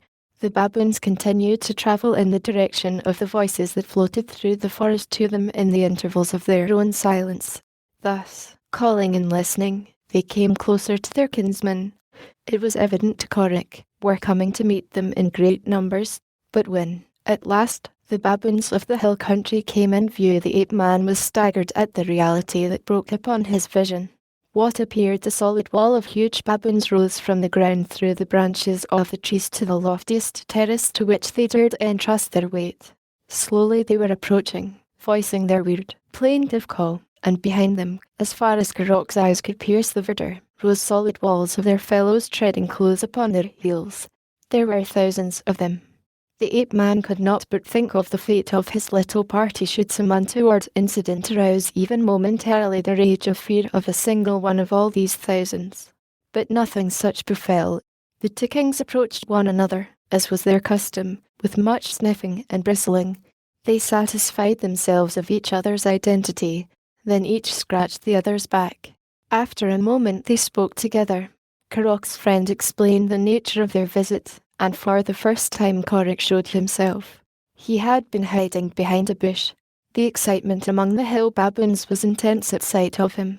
For a moment Korik feared that he should be turned to pieces, but his fear was for Miriam. Should he die, there would be none to succour her. The two kings, however, managed to quiet the multitude, and Korik was permitted to approach. Slowly the hill baboons came closer to him. They sniffed at him from every angle. When he spoke to them in their own tongue, they were filled with wonder and delight. They talked to him and listened while he spoke. He told them of Miriam, and of their life in the jungle, where they were the friends of all the ape folk from little Manu to Mangani, the great ape. The Gomangani, who are keeping Miriam from me, are no friends of yours, he said. They kill you. The baboons of the low country are too few to go against them. They tell me that you're very many and very brave, that your numbers are as the numbers of the grasses upon the plains or the leaves within the forest, and that even Tantor, the elephant, fears you, so brave you are. They told me that you would be happy to accompany us to the village of the Gomangani and punish these bad people while I, Korik, the killer, carry away my Miriam. The king ape puffed out his chest and strutted about very stiff-legged indeed. So also did many of the other great bulls of his nation. They were pleased and flattered by the words of the strange Armangani, who called himself Mangani and spoke the language of the hairy progenitors of man. Yes, said one, we of the hill country are mighty fighters. Tantor fears us. Numa fears us. Sheeta fears us. The Gomangani of the hill country are glad to pass us by in peace. I, for one, will come with you to the village of the Gomangani of the low places. I am the king's first he-child. Alone can I kill all the Gomangani of the low country. And he swelled his chest and strutted proudly back and forth, until the itching back of a comrade commanded his industrious attention. I am Goob, cried another. My fighting fangs are long. They are sharp. They are strong. Into the soft flesh of many a Gomangani have they been buried. Alone I slew the sister of Sheeta. Goob will go to the low country with you and kill so many of the Gomangani that there will be none left to count the dead. And then he, too, strutted and pranced before the admiring eyes of the shiz and the young. Korik looked at the king, questioningly. Your bulls are very brave, he said, but braver than any is the king. Thus addressed, the shaggy bull, still in his prime, else he had been no longer king, growled ferociously. The forest echoed to his lusty challenges. The little baboons clutched fearfully at their mothers' hairy necks. The bulls, electrified, leaped high in air and took up the roaring challenge of their king. The din was terrific. Korik came close to the king and shouted in his ear, Come. Then he started off through the forest toward the plain that they must cross on their long journey back to the village of Govudu, the Gomangani. The king, still roaring and shrieking, wheeled and followed him. In their wake came the handful of low-country baboons and the thousands of the hill clan, savage, wiry, dog-like creatures, athirst for blood. And so they came, upon the second day, to the village of Kovudu. It was mid-afternoon. The village was sunk in the quiet of the great equatorial sun heat. The mighty herd travelled quietly now. Beneath the thousands of padded feet the forest gave forth no greater sound than might have been produced by the increased sighing of a stronger breeze through the leafy branches of the trees. Korik and the two kings were in the lead. Close beside the village they halted until the stragglers had closed up. Now utter silence reigned. Korik, creeping stealthily, entered the tree that overhung the palisades. He glanced behind him. The pack were close upon his heels. The time had come. He had warned them continuously during the long march that no harm must befall the white she who lay a prisoner within the village. All others were their legitimate prey. Then, raising his face toward the sky, he gave voice to a single cry. It was the signal. In response 3,000 hairy bulls leaped screaming and barking into the village of the terrified blacks. Warriors poured from every hut. Mothers gathered their babies in their arms and fled toward the gates as they saw the horrid horde pouring into the village street. Kovudu marshalled his fighting men about him and, leaping and yelling to arouse their courage, offered a bristling, spear-tipped front to the charging horde. Korik, as he had led the march, led the charge. The blacks were struck with horror and dismay at the sight of this white-skinned youth at the head of a pack of hideous baboons. For an instant they held their ground, hurling their spears once at the advancing multitude, but before they could fit arrows to their bows they wavered, gave, and turned in terrified right into their ranks. Upon their backs, sinking strong fangs into the muscles of their necks sprang the baboons, and first among them, most ferocious, most bloodthirsty, most terrible was Korik, the killer. At the village gates, through which the blacks poured in panic, Korik left them to the tender mercies of his allies and turned himself eagerly toward the hut in which Miriam had been a prisoner. It was empty. One after another the filthy interiors revealed the same disheartening fact: Miriam was in none of them. That she had not been taken by the blacks in their flight from the village Korik knew, for he had watched carefully for a glimpse of her among the fugitives. To the mind of the ape-man, knowing as he did the proclivities of the savages, there was but a single explanation. Miriam had been killed and eaten. With the conviction that Miriam was dead there surged through Korok's brain a wave of blood-red rage against those he believed to be her murderer. In the distance he could hear the snarling of the baboons mixed with the screams of their victims, and towards this he made his way. When he came upon them the baboons had commenced to tire of the sport of battle, and the blacks in a little knot were making a new stand, using their knobsticks effectively upon the few bulls who still persisted in attacking them. Among these broke Korik from the branches of a tree above them. Swift, relentless, terrible, he hurled himself upon the savage warriors of Kovudu. Blind fury possessed him, too. It protected him by its very ferocity. Like a wounded lioness he was here, there, everywhere, striking terrific blows with hard fists and with the precision and timeliness of the trained fighter. Again and again he buried his teeth in the flesh of a foeman. He was upon one and gone again to another before an effective blow could be dealt him. Yet, though great was the weight of his execution in determining the result of the combat, it was outweighed by the terror which he inspired in the simple, superstitious minds of his foemen.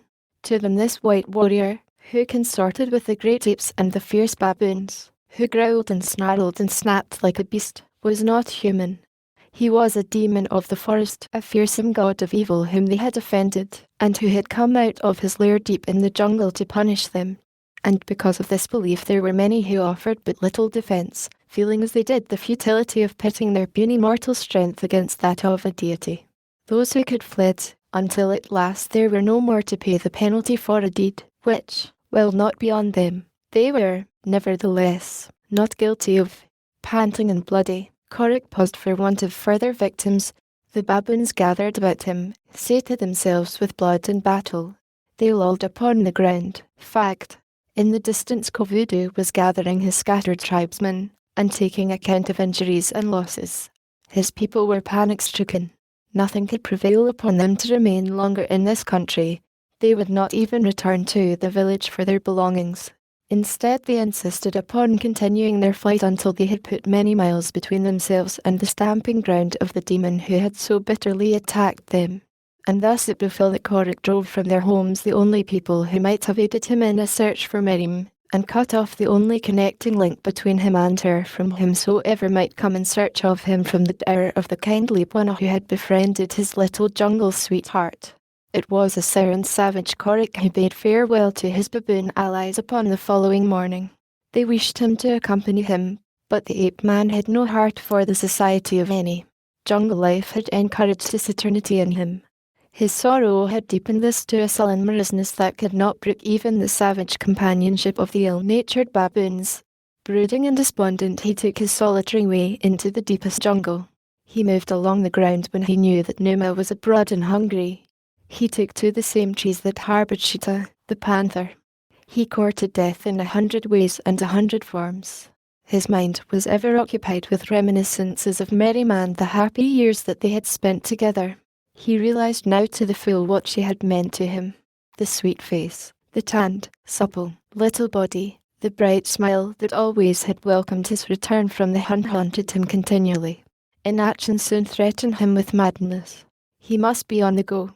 He must fill his days with labour and excitement that he might forget that night might find him so exhausted that he should sleep in blessed unconsciousness of his misery until a new day had come. Had he guessed that by any possibility Miriam might still live, he would at least have had hope. His days could have been devoted to searching for her, but he implicitly believed that she was dead. For a long year, he led his solitary, roaming life. Occasionally he fell in with Akada and his tribe, hunting with them for a day or two, or he might travel to the hill country where the baboons had come to accept him as a matter of course, but most of all was he with Tantor, the elephant, the great grey battleship of the jungle, the super dreadnought of his savage world, the peaceful quiet of the monster bulls, the watchful solicitude of the mother cows, the awkward playfulness of the calves rested, interested, and amused Corrick. The life of the huge beasts took his mind temporarily from his own grief.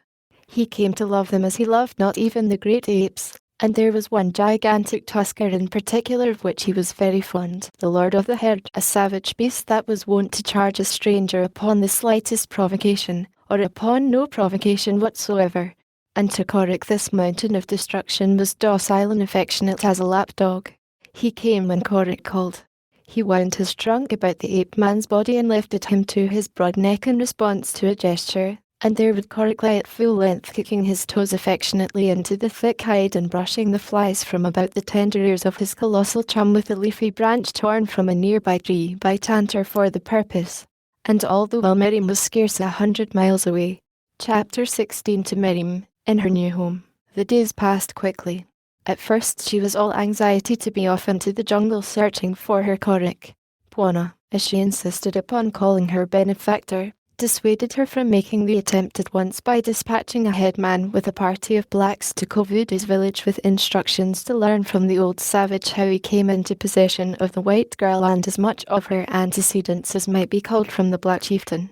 Bwana particularly charged his headman with the duty of questioning Kovudu relative to the strange character whom the girl called Corrick, and of searching for the ape-man if he found the slightest evidence upon which to ground a belief in the existence of such an individual. Bwana was more than fully convinced that Corrick was a creature of the girl's disordered imagination. He believed that the terrors and hardships she had undergone during captivity among the blacks and her frightful experience with the two Swedes had unbalanced her mind, but as the days passed and he became better acquainted with her and able to observe her under the ordinary conditions of the quiet of his African home, he was forced to admit that her strange tale puzzled him not a little, for there was no other evidence whatever that Miriam was not in full possession of her normal faculties. The white man's wife, whom Miriam had christened "my dear," from having first heard her thus addressed by Bwana, took not only a deep interest in the little jungle waif because of her forlorn and friendless state, but grew to love her as well for her sunny disposition and natural charm of temperament. And Miriam, similarly impressed by little attributes in the gentle, cultured woman, reciprocated the other's regard and affection. And so the days flew by while Miriam waited the return of the headman and his party from the country of Kovudu. They were short days, for into them were crowded many hours of insidious instruction of the unlettered child by the lonely woman. She commenced at once to teach the girl English without forcing it upon her as a task. She varied the instruction with lessons in sewing and deportment, nor once did she let Miriam guess that it was not all play. Nor was this difficult, since the girl was avid to learn. Then there were pretty dresses to be made to take the place of the single leopard skin, and in this she found the child as responsive and enthusiastic as any civilized miss of her acquaintance. A month passed before the head man returned, a month that had transformed the savage, half-naked little Tarmangani into a daintily frocked girl of at least outward civilization. Miriam had progressed rapidly with the intricacies of the English language, for Bwana and my dear had persistently refused to speak Arabic from the time they had decided that Miriam must learn English, which had been a day or two after her introduction into their home. The report of the headman plunged Miriam into a period of despondency, for he had found the village of Govudu deserted, nor, search as he would, could he discover a single native anywhere in the vicinity. For some time he had camped near the village, spending the days in a systematic search of the environs for traces of Miriam's Korik, but in this quest, too, had he failed. He had seen neither apes nor ape man. Miriam at first insisted upon setting forth herself in search of Korik, but Bwana prevailed upon her to wait. He would go himself, he assured her, as soon as he could find the time, and at last Miriam consented to abide by his wishes. But it was months before she ceased to mourn almost early for her Korik. My dear grieved with the grieving girl and did her best to comfort and cheer her. She told her that if Korik lived he would find her, but all the time she believed that Korik had never existed beyond the child's dreams. She planned amusements to distract Miriam's attention from her sorrow, and she instituted a well-designed campaign to impress upon the child the desirability of civilized life and customs. Nor was this difficult, as she was soon to learn, for it rapidly became evident that beneath the uncouth savagery of the girl was a bedrock of innate refinement and a necessity of taste and predilection that quite equalled that of her instructor. My dear was delighted. She was lonely and childless, and so she lavished upon this little stranger all the mother love that would have gone to her own had she had one. The result was that by the end of the first year none might have guessed that Miriam ever had existed beyond the lap of culture and luxury. She was 16 now, though she easily might have passed for 19, and she was very good to look upon, with her black hair and her tan skin and all the freshness and purity of health and innocence. Yet she still nursed her secret sorrow, though she no longer mentioned it to my dear. Scarce an hour passed that did not bring its recollection of Korik, and its poignant yearning to see him again. Miriam spoke English fluently now, and read and wrote it as well. One day my dear spoke jokingly to her in French, and to her surprise Miriam replied in the same tongue, slowly, it is true, and haltingly, but none the less in excellent French, such, though, as a little child might use. Thereafter they spoke a little French each day, and my dear often marvelled that the girl learned this language with a facility that was at times almost uncanny. At first Miriam had puckered her narrow, arched, little eyebrows as though trying to force recollection of something all but forgotten which the new words suggested, and then, to her own astonishment as well as to that of her teacher, she had used other French words than those in the lessons, used them properly and with a pronunciation that the Englishwoman knew was more perfect than her own. But Miriam could neither read nor write what she spoke so well, and as my dear considered a knowledge of correct English of the first importance, other than conversational French was postponed for a later day. You doubtless heard French spoken at times in your father's dower, suggested my dear, as the most reasonable explanation. Miriam shook her head.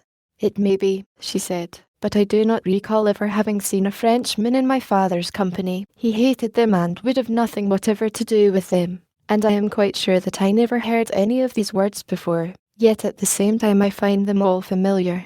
I cannot understand it. Neither can I, agreed my dear.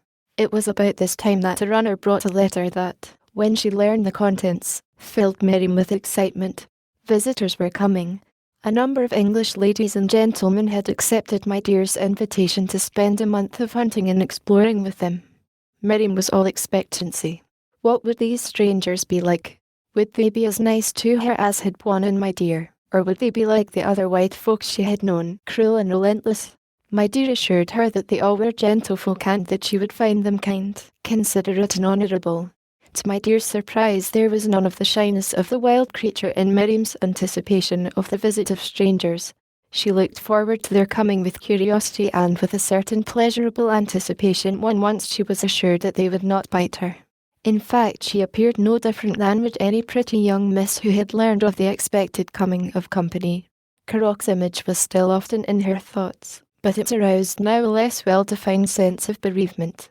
A quiet sadness pervaded Miriam when she thought of him, but the poignant grief of her loss when it was young no longer goaded her to desperation. Yet she was still loyal to him. She still hoped that someday he would find her, nor did she doubt for a moment but that he was searching for her if he still lived. It was this last suggestion that caused her the greatest perturbation. Corrick might be dead.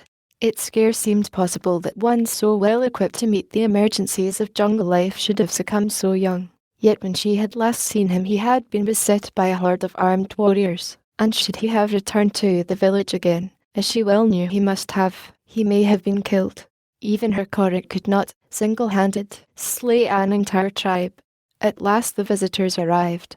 There were 3 men and 2 women, the wives of the 2 older men. The youngest member of the party was Honourable Morrison Baines, a young man of considerable wealth who, having exhausted all the possibilities for pleasure offered by the capitals of Europe, had gladly seized upon this opportunity to turn to another continent for excitement and adventure. He looked upon all things un-European as rather more than less impossible. Still he was not at all averse to enjoying the novelty of unaccustomed places, and making the most of strangers indigenous thereto, however unspeakable they might have seemed to him at home. In manner he was suave and courteous to all, if possible a trifle more punctilious toward those he considered of meaner clay than toward the few he mentally admitted to equality. Nature had favoured him with a splendid physique and a handsome face, and also with sufficient good judgment to appreciate that while he might enjoy the contemplation of his superiority to the masses, there was little likelihood of the masses being equally entranced by the same cause. And so he easily maintained the reputation of being a most democratic and likeable fellow, and indeed he was likeable. Just a shade of his egotism was occasionally apparent, never sufficient to become a burden to his associates. And this, briefly, was the Honourable Morrison Baines of luxurious European civilization. What would be the Honourable Morrison Baines of Central Africa it were difficult to guess. Miriam, at first, was shy and reserved in the presence of the strangers. Her benefactors had seen fit to ignore mention of her strange past, and so she passed as their word whose antecedents not having been mentioned were not to be inquired into. The guests found her sweet and unassuming, laughing, vivacious and a never-exhausted storehouse of quaint and interesting jungle lore. She had ridden much during her year with Bwana and my dear. She knew each favourite clump of concealing reeds along the river that the buffalo loved best. She knew a dozen places where lions laired, and every drinking hole in the drier country 25 miles back from the river. With unerring precision that was almost uncanny, she could track the largest or the smallest beast to his hiding place. But the thing that baffled them all was her instant consciousness of the presence of carnivores that others, exerting their faculties to the utmost, could neither see nor hear. The Honourable Morrison Baines found Miriam a most beautiful and charming companion. He was delighted with her from the first, particularly so, it is possible, because he had not thought to find companionship of this sort upon the African estate of his London friends. They were together a great deal as they were the only unmarried couple in the little company. Miriam, entirely unaccustomed to the companionship of such as Baines, was fascinated by him. His tales of the great, gay cities with which he was familiar filled her with admiration and with wonder. If the Honourable Morrison always shone to advantage in these narratives, Miriam saw in that fact but a most natural consequence to his presence upon the scene of his story. Wherever Morrison might be, he must be a hero, so thought the girl. With the actual presence and companionship of the young Englishman, the image of Corrick became less real. Where before it had been an actuality to her, she now realised that Corrick was but a memory. To that memory she still was loyal. But what weight has a memory in the presence of a fascinating reality? Miriam had never accompanied the men upon a hunt since the arrival of the guests. She never had cared particularly for the sport of killing. The tracking she enjoyed, but the mere killing for the sake of killing she could not find pleasure in. Little savage that she had been, and still, to some measure, was. When Bwana had gone forth to shoot for meat, she had always been his enthusiastic companion, but with the coming of the London guests the hunting had deteriorated into mere killing. Slaughter the host would not permit, yet the purpose of the hunts were for heads and skins and not for food. So Miriam remained behind and spent her days either with my dear upon the shaded verandah, or riding her favourite pony across the plains or to the forest edge. Here she would leave him untethered while she took to the trees for the moment's unalloyed pleasures of a return to the wild, free existence of her earlier childhood. Then would come again visions of Corrick, and, tired at last of leaping and swinging through the trees, she would stretch herself comfortably upon a branch and dream. And presently, as today, she found the features of Corrick slowly dissolve and merge into those of another, and the figure of a tanned, half-naked Tarmangani become a khaki-clothed Englishman astride a hunting pony. And while she dreamed there came to her ears from a distance, faintly, the terrified bleating of a kid. Miriam was instantly alert. Uri, even had he been able to hear the pitiful wail at so great distance, could not have interpreted it, but to Miriam it meant a species of terror that afflicts the ruminant when a carnivore is near and escape impossible. It had been both a pleasure and a sport of Corrock's to rob Numa of his prey whenever possible, and Miriam too had often joyed in the thrill of snatching some dainty morsel almost from the very jaws of the king of beasts. Now, at the sound of the kid's bleat, all the well-remembered thrills recurred. Instantly she was all excitement to play again the game of hide-and-seek with death. Quickly she loosened her riding skirt and tossed it aside. It was a heavy handicap to successful travel in the trees. Her boots and stockings followed the skirt, for the bare sole of the human foot does not slip upon dry or even wet bark as does the hard leather of a boot. She would have liked to discard her riding breeches also, but the motherly admonitions of my dear had convinced Miriam that it was not good form to go naked through the world. At her hip hung a hunting knife. Her rifle was still in its boot at her pony's withers. Her revolver she had not brought. The kid was still bleating as Miriam started rapidly in its direction, which she knew was straight toward a certain waterhole which had once been famous as a rendezvous for lions. Of late there had been no evidence of carnivora in the neighbourhood of this drinking place, but Miriam was positive that the bleating of the kid was due to the presence of either lion or panther. But she would soon know, for she was rapidly approaching the terrified animal. She wondered as she hastened onward that the sounds continued to come from the same point. Why did the kid not run away? And then she came in sight of the little animal and knew. The kid was tethered to a stake beside the waterhole. Miriam paused in the branches of a nearby tree and scanned the surrounding clearing with quick, penetrating eyes. Where was the hunter? Bwana and his people did not hunt thus. Who could have tethered this poor little beast as a lure to Numa? Bwana never countenanced such acts in his country, and his word was law among those who hunted within a radius of many miles of his estate. Some wandering savages, doubtless, thought Miriam, but where were they?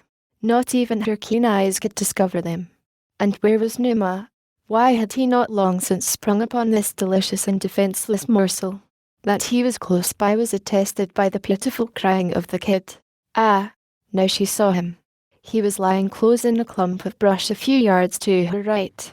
The kid was downwind from him and getting the full benefit of his terrorizing scent, which did not reach Miriam, to circle to the opposite side of the clearing where the trees approached closer to the kid. To leap quickly to the little animal's side and cut the tether that held him would be the work of but a moment. In that moment Numa might charge, and then there would be scarce time to regain the safety of the trees. Yet it might be done. Miriam had escaped from closer quarters than that many times before. The doubt that gave her momentary pause was caused by fear of the unseen hunters more than by fear of Numa. If they were stranger blacks, the spears that they held in readiness for Numa might as readily be loosed upon whomever dared release their bait as upon the prey they sought thus to trap. Again the kid struggled to be free. Again his piteous wail touched the tender heartstrings of the girl. Tossing discretion aside, she commenced to circle the clearing. Only from Numa did she attempt to conceal her presence. At last she reached the opposite trees. An instant she paused to look toward the great lion, and at the same moment she saw the huge beast rise slowly to his full height. A low roar betokened that he was ready. Miriam loosened her knife and leaped to the ground. A quick run brought her to the side of the kid. Numa saw her. He lashed his tail against his tawny sides. He roared terribly, but, for an instant, he remained where he stood, surprised into inaction, doubtless, by the strange apparition that had sprung so unexpectedly from the jungle. Other eyes were upon Miriam, too, eyes in which were no less surprised than that reflected in the yellow-green orbs of the carnivore. A white man, hiding in a thorn boma, half rose as the young girl leaped into the clearing and dashed toward the kid.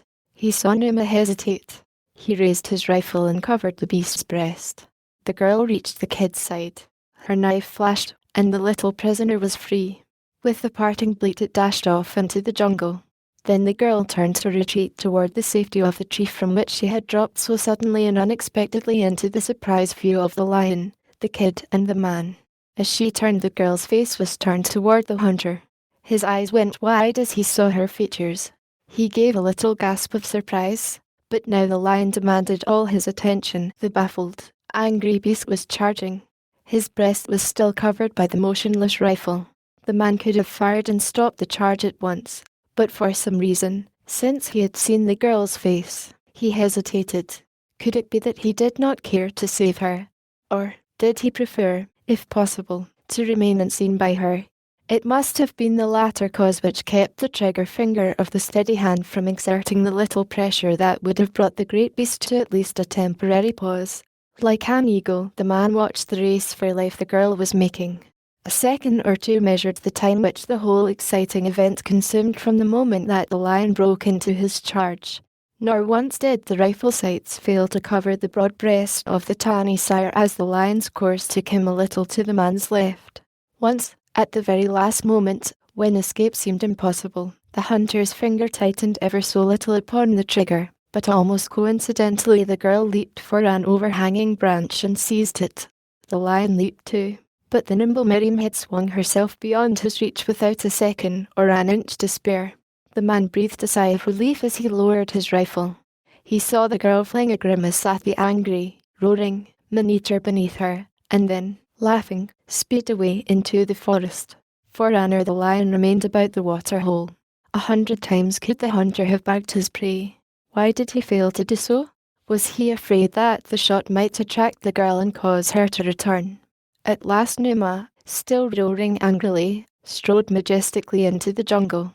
The hunter crawled from his boma, and half an hour later was entering a little camp snugly hidden in the forest.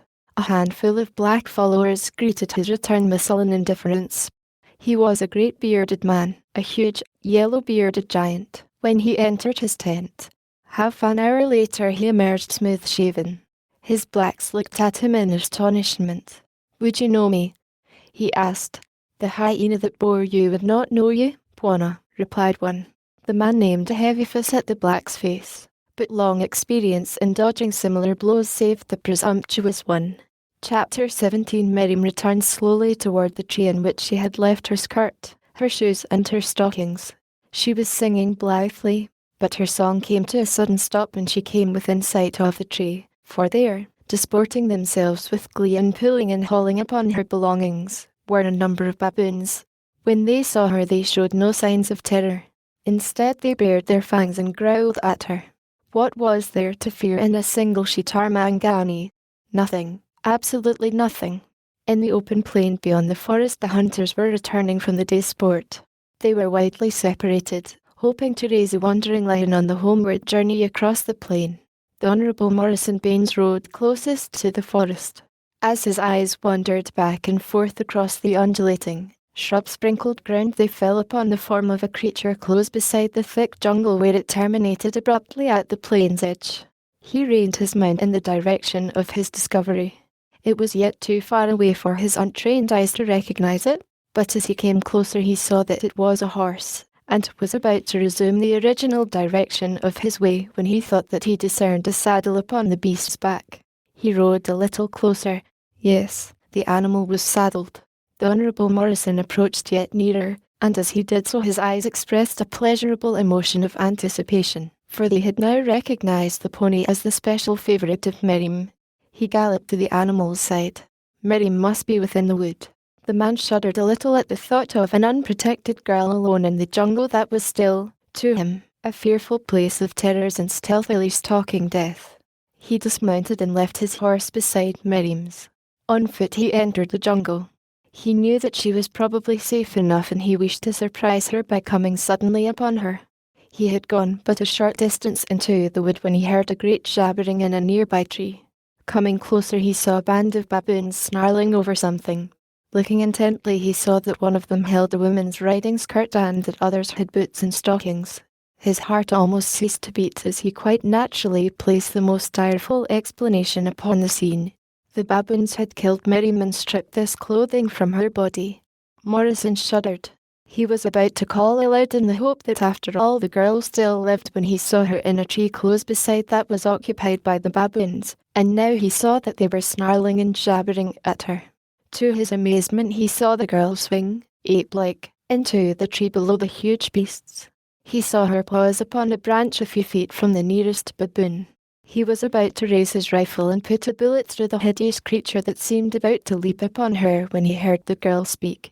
He almost dropped his rifle from surprise as a strange jabbering, identical with it of the apes, broke from Miriam's lips. The baboons stopped their snarling and listened.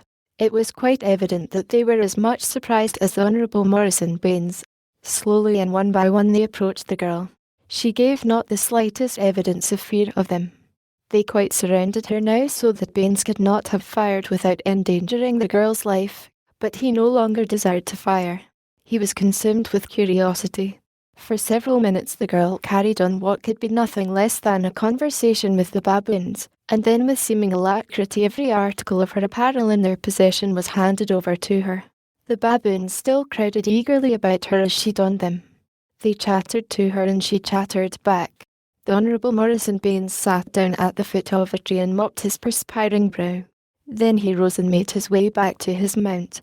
When Miriam emerged from the forest a few minutes later, she found him there, and he eyed her with wide eyes in which were both wonder and a sort of terror.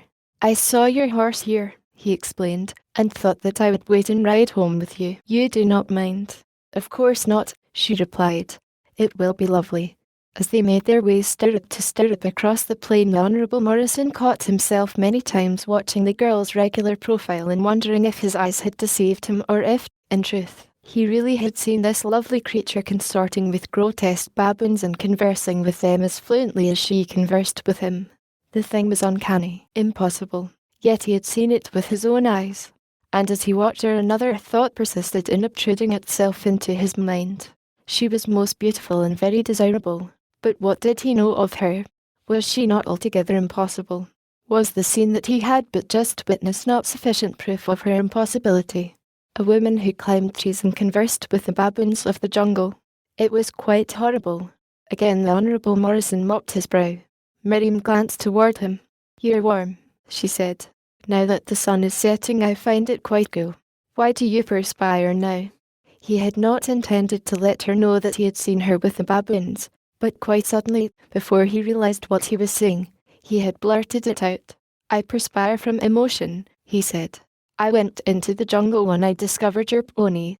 I wanted to surprise you, but it was I who was surprised. I saw you in the trees with the baboons." "Yes," she said quite unemotionally, as though it was a matter of little moment that a young girl should be upon intimate terms with savage jungle beasts. "It was horrible," ejaculated the Honourable Morrison. "Horrible," repeated Miriam, puckering her brows in bewilderment. "What was horrible about it?" "They are my friends." "Is it horrible to talk with one's friends?" "You were really talking with them, then," cried the Honourable Morrison. "You understood them and they understood you?" "Certainly. But they are hideous creatures, degraded beasts of a lower order." "How could you speak the language of beasts?" "They are not hideous, and they are not degraded," replied Miriam. "Friends are never that. I lived among them for years before one found me and brought me here. I scarce knew any other tongue than that of the Mangani. Should I refuse to know them now simply because I happen, for the present, to live among humans?" "For the present," ejaculated the Honourable Morrison. "You cannot mean that you expect to return to live among them. Come, come, what foolishness are we talking? The very idea. You're spoofing me, Miss Miriam. You have been kind to these baboons here and they know you and do not molest you, but that you once lived among them. No, that is preposterous." "But I did, though. insisted the girl, seeing the real horror that the man felt in the presence of such an idea reflected in his tone and manner, and rather enjoying baiting him still further. Yes, I lived, almost naked, among the great apes and the lesser apes. I dwelt among the branches of the trees. I pounced upon the smaller prey and devoured it raw.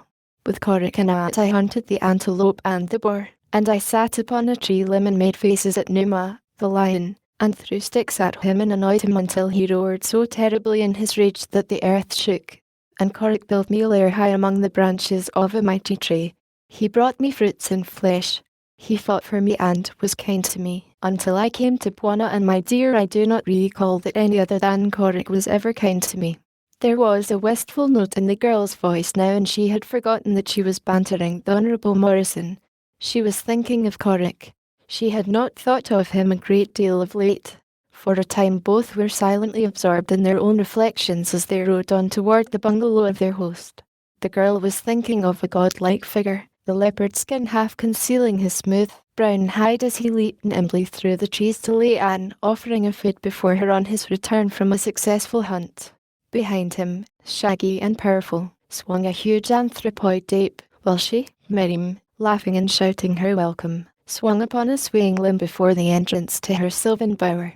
It was a pretty picture as she recalled it.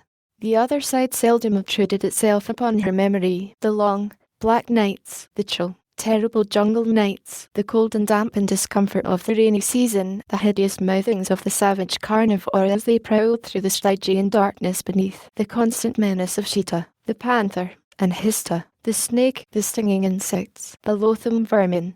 For, in truth, all these had been outweighed by the happiness of the sunny days, the freedom of it all, and, most, the companionship of Korik.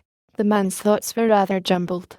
He had suddenly realized that he had come mighty near falling in love with this girl of whom he had known nothing up to the previous moment when she had voluntarily revealed a portion of her past to him.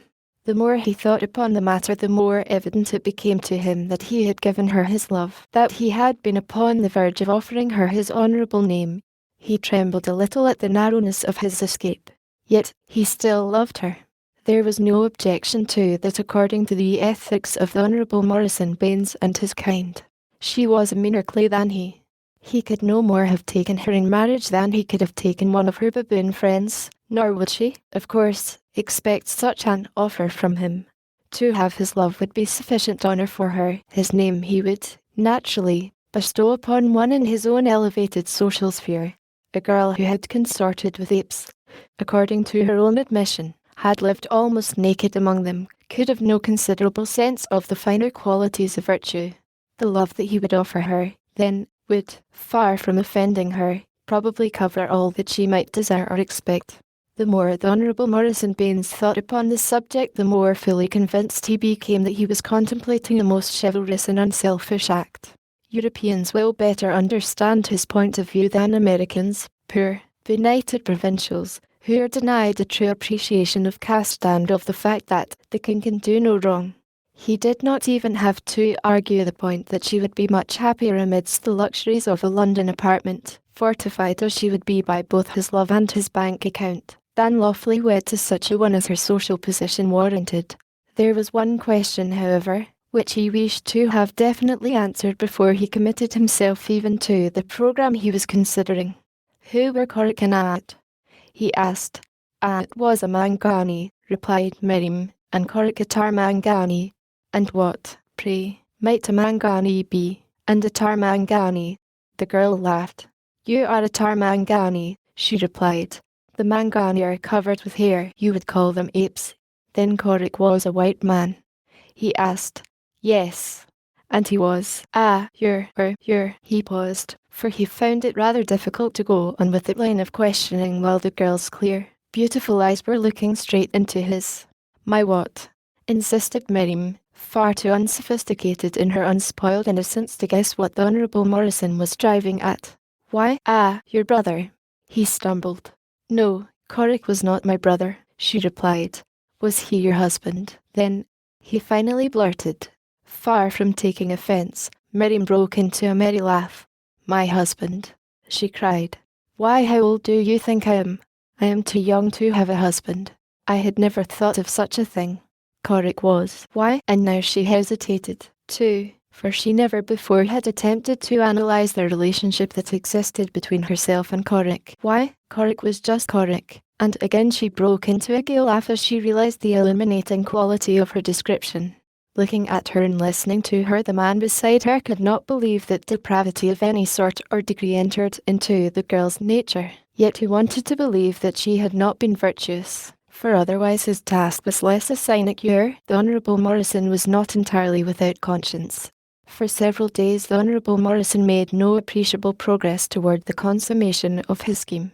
Sometimes he almost abandoned it, for he found himself time and again wondering how slight might be the provocation necessary to trick him into making a bona fide offer of marriage to Miriam if he permitted himself to fall more deeply in love with her, and it was difficult to see her daily and not love her. There was a quality about her which, all unknown to the Honourable Morrison, was making his task an extremely difficult one. It was that quality of innate goodness and cleanness which is a good girl's stoutest bulwark and protection, an impregnable barrier that only degeneracy has the effrontery to assail. The Honourable Morrison Baines would never be considered a degenerate. He was sitting with Miriam upon the veranda one evening after the others had retired. Earlier they had been playing tennis, a game in which the Honourable Morrison shone to advantage, as, in truth, he did in most all manly sports. He was telling Miriam stories of London and Paris, of balls and banquets, of the wonderful women in their wonderful gowns, of the pleasures and pastimes of the rich and powerful. The Honourable Morrison was a past master in the art of insidious boasting.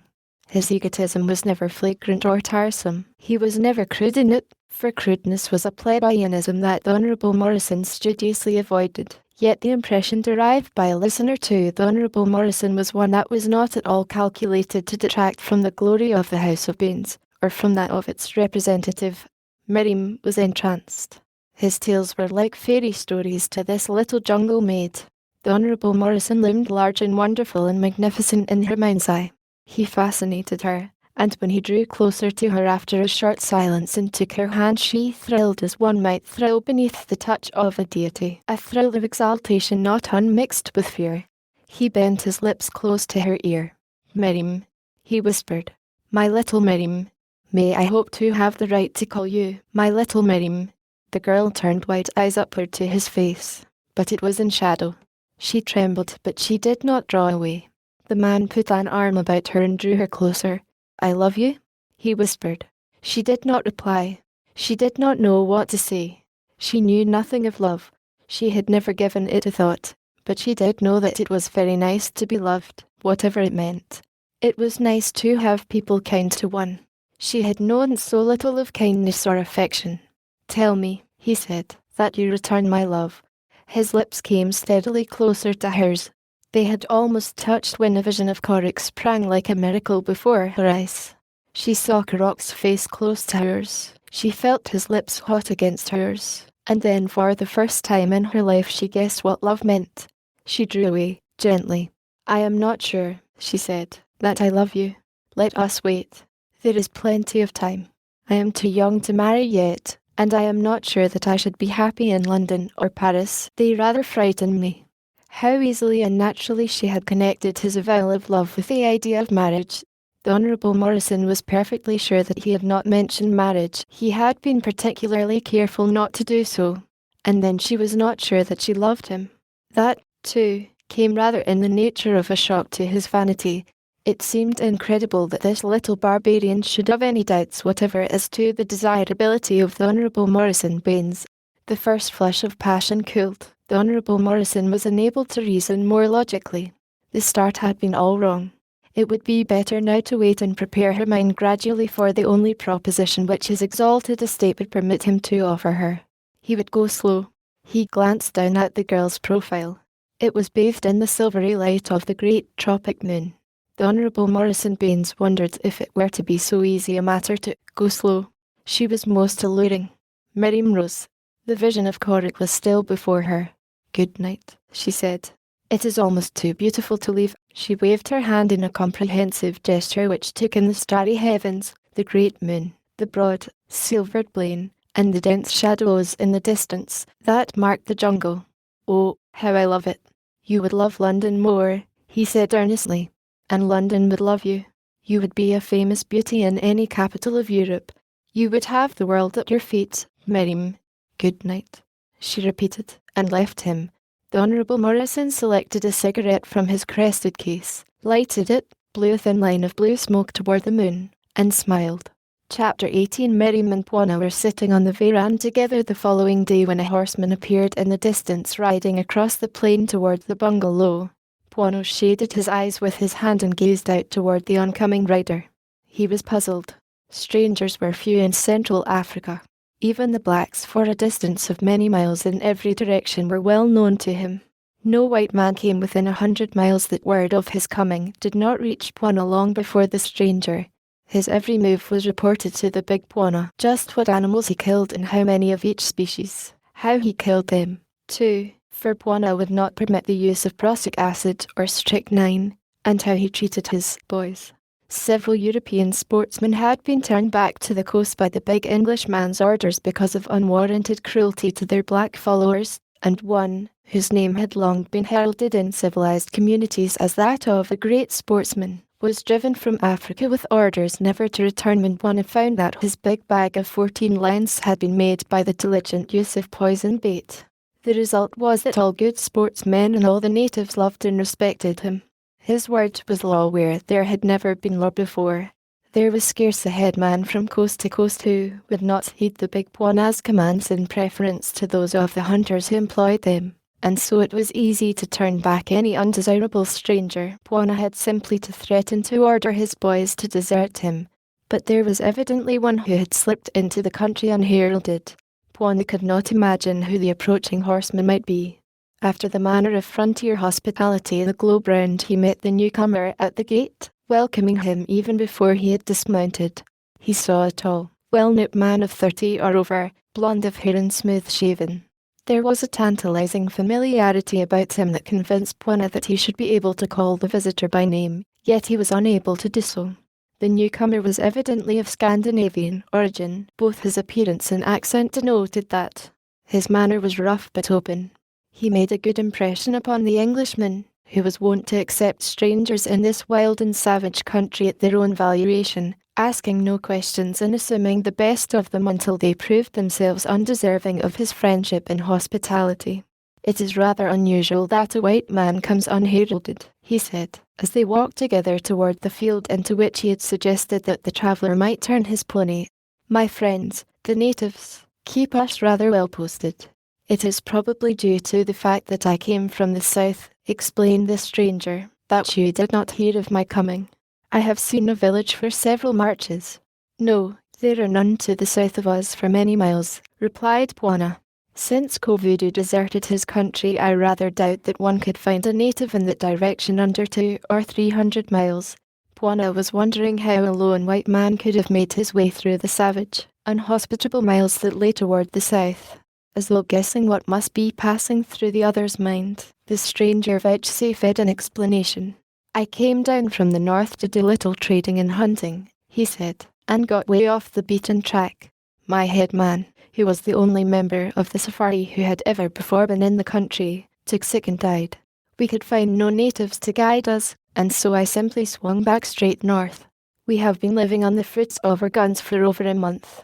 Didn't have an idea there was a white man within 1,000 miles of us when we camped last night by a waterhole at the edge of the plain. This morning I started out to hunt and saw the smoke from your chimney, so I sent my gun bearer back to camp with the good news and rode straight over here myself.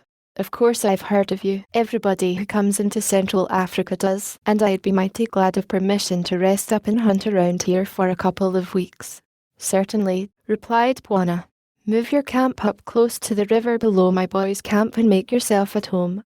They had reached the veranda now and Bwana was introducing the stranger to Miriam, my dear, who had just come from the bungalow's interior. "This is Mr. Hansen," he said, using the name the man had given him. "He is a trader who has lost his way in the jungle to the south." My dear and Miriam bowed their acknowledgments of the introduction. The man seemed rather ill at ease in their presence. His host attributed this to the fact that his guest was unaccustomed to the society of cultured women, and so found a pretext to quickly extricate him from his seemingly unpleasant position and lead him away to his study and the brandy and soda, which were evidently much less embarrassing to Mr. Hanson. When the two had left them, Miriam turned toward my dear. "It is odd," she said, "but I could almost swear that I had known Mr. Hanson in the past. It is odd, but quite impossible," and she gave the matter no further thought. Hanson did not accept Juana's invitation to move his camp closer to the bungalow. He said his boys were inclined to be quarrelsome, and so were better off at a distance, and he, himself, was around but little, and then always avoided coming into contact with the ladies, a fact which naturally aroused only laughing comment on the rough trader's bashfulness. He accompanied the men on several hunting trips where they found him perfectly at home and well versed in all the finer points of big game hunting. Of an evening he often spent much time with the white foreman of the big farm, evidently finding in the society of this rougher man more common interests than the cultured guests of Juana possessed for him. So it came that his was a familiar figure about the premises by night. He came and went as he saw fit, often wandering along in the great flower garden that was the especial pride and joy of my dear and Miriam. The first time that he had been surprised there he apologised gruffly, explaining that he had always been fond of the good old blooms of northern Europe which my dear had so successfully transplanted in African soil. Was it, though, the ever-beautiful blossoms of hollyhocks in flocks that drew him to the perfumed air of the garden, or that other infinitely more beautiful flower who wandered often among the blooms beneath the great moon, the black-haired, sun-tanned Miriam? For 3 weeks Hanson had remained. During this time he said that his boys were resting and gaining strength after their terrible ordeals in the untracked jungle to the south, but he had not been as idle as he appeared to have been. He divided his small following into 2 parties, entrusting the leadership of each to men whom he believed that he could trust. To them he explained his plans and the rich reward that they would win from him if they carried his designs to a successful conclusion. One party he moved very slowly northward along the trail that connects with the great caravan routes entering the Sahara from the south. The other he ordered straight westward with orders to halt and go into permanent camp just beyond the great river which marks the natural boundary of the country that the big Bwana rightfully considers almost his own. To his host he explained that he was moving his safari slowly toward the north. He said nothing of the party moving westward. Then, one day, he announced that half his boys had deserted, for a hunting party from the bungalow had come across his northerly camp and he feared that they might have noticed the reduced numbers of his following. And thus matters stood when, one hot night, Miriam, unable to sleep, rose and wandered out into the garden. The Honourable Morrison had been urging his suit once more that evening, and the girl's mind was in such a turmoil that she had been unable to sleep. The wide heavens about her seemed to promise a greater freedom from doubt and questioning. Baines had urged her to tell him that she loved him. A dozen times she thought that she might honestly give him the answer that he demanded. Corrick Fast was becoming but a memory. That he was dead she had come to believe, since otherwise he would have sought her out. She did not know that he had even better reason to believe her dead, and that it was because of that belief he had made no effort to find her after his raid upon the village of Govudu. Behind a great flowering shrub Hanson lay gazing at the stars and waiting. He had lain thus and there many nights before. For what was he waiting, or for whom? He heard the girl approaching, and half raised himself to his elbow. A dozen paces away, the reins looped over a fence post, stood his pony. Miriam, walking slowly, approached the bush behind which the waiter lay. Hanson drew a large bandana handkerchief from his pocket and rose stealthily to his knees. A pony neighed down at the curls. Far out across the plain a lion roared. Hanson changed his position until he squatted upon both feet, ready to come erect quickly. Again the pony neighed, this time closer.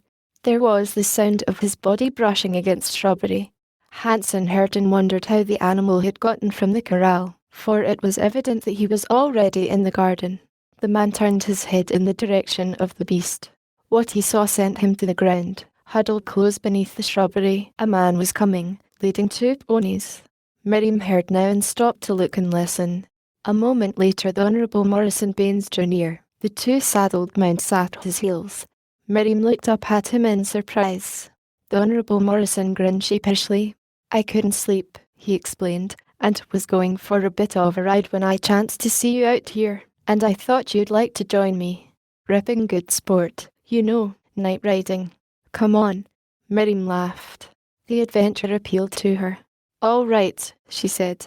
Hansen swore beneath his breath. The two led their horses from the garden to the gate and through it. There they discovered Hansen's mount. "Why, here's the trader's pony," remarked Baines. "He's probably down visiting with the foreman," said Miriam. "Pretty late for him, isn't it?" remarked the Honourable Morrison. "I'd hate to have to ride back through the jungle at night to his camp." As though to give weight to his apprehensions, the distant lion roared again. The Honourable Morrison shivered and glanced at the girl to note the effect of the uncanny sound upon her. She appeared not to have noticed it. A moment later the two had mounted and were moving slowly across the moon-bathed plain. The girl turned her pony's head straight toward the jungle. It was in the direction of the roaring of the hungry lion. "Hadn't we better steer clear of that fellow?"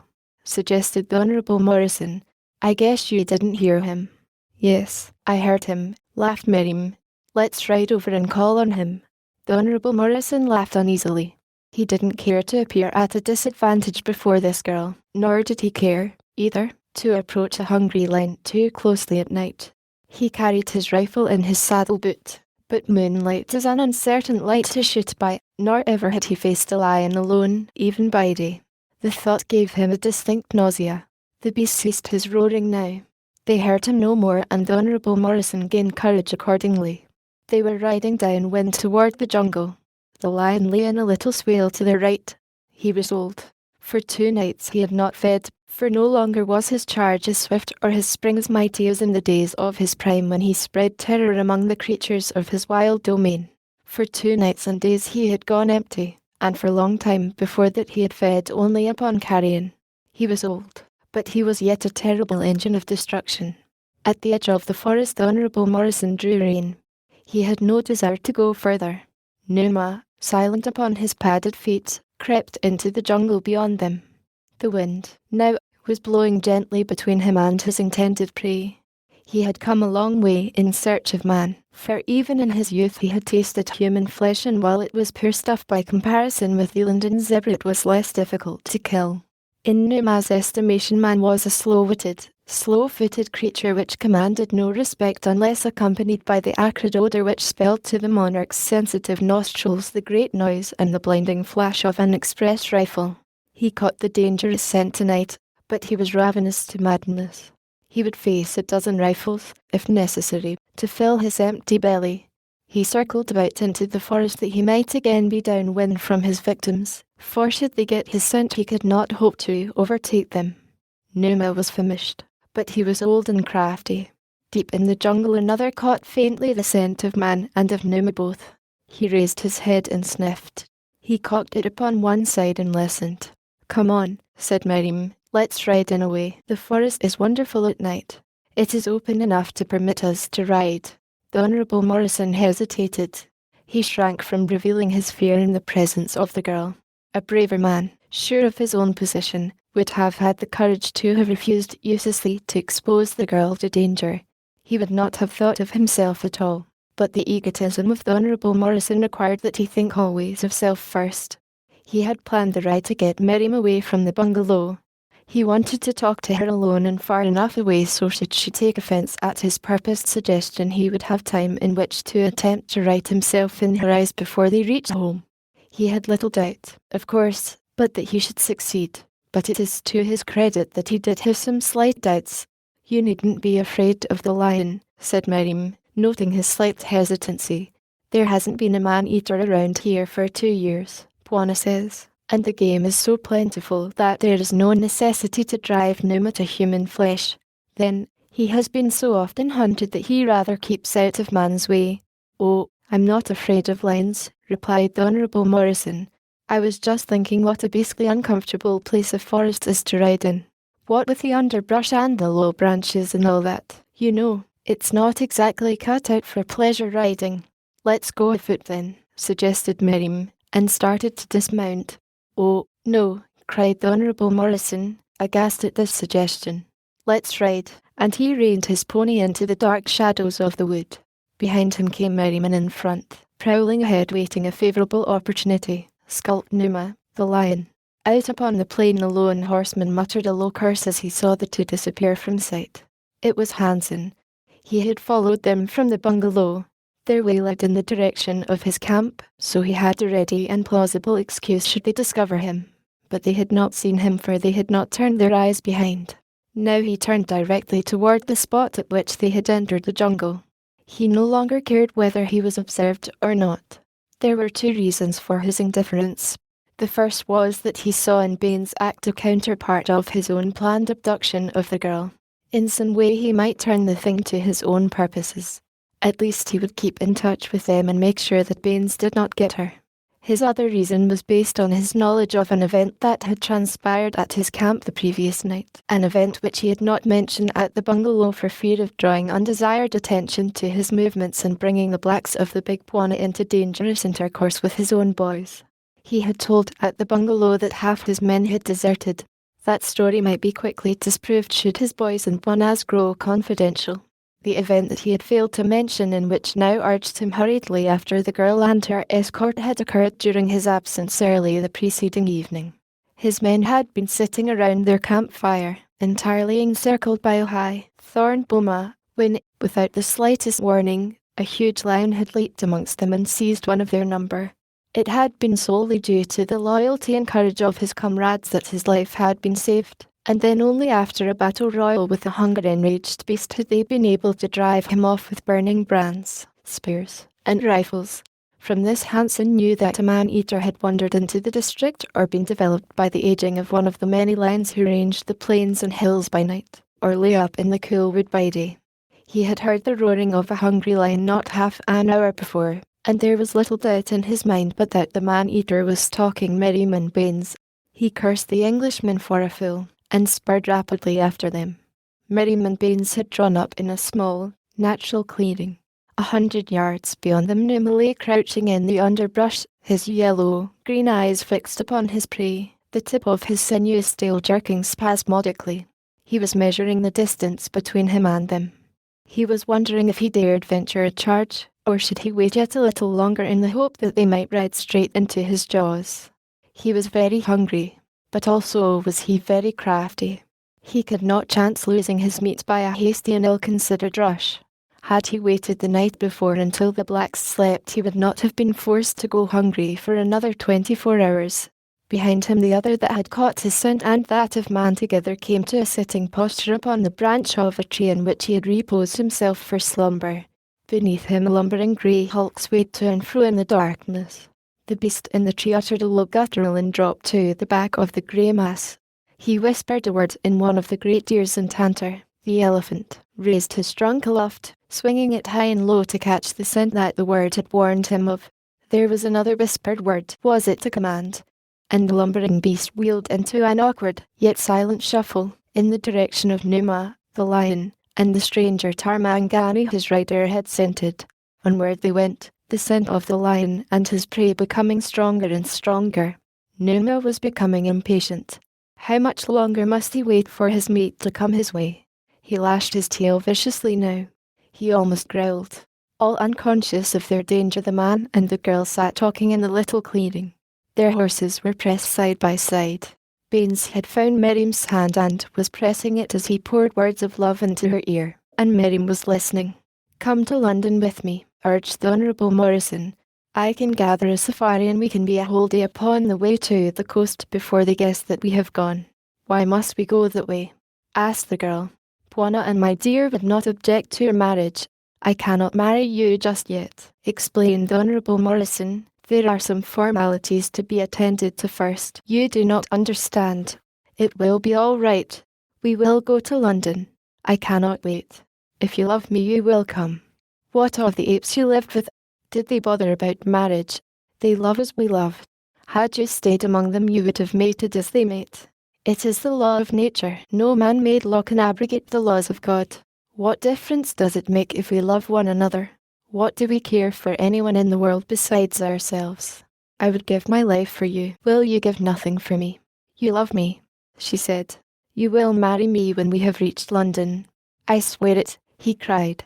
"I will go with you," she whispered. though I do not understand why it is necessary."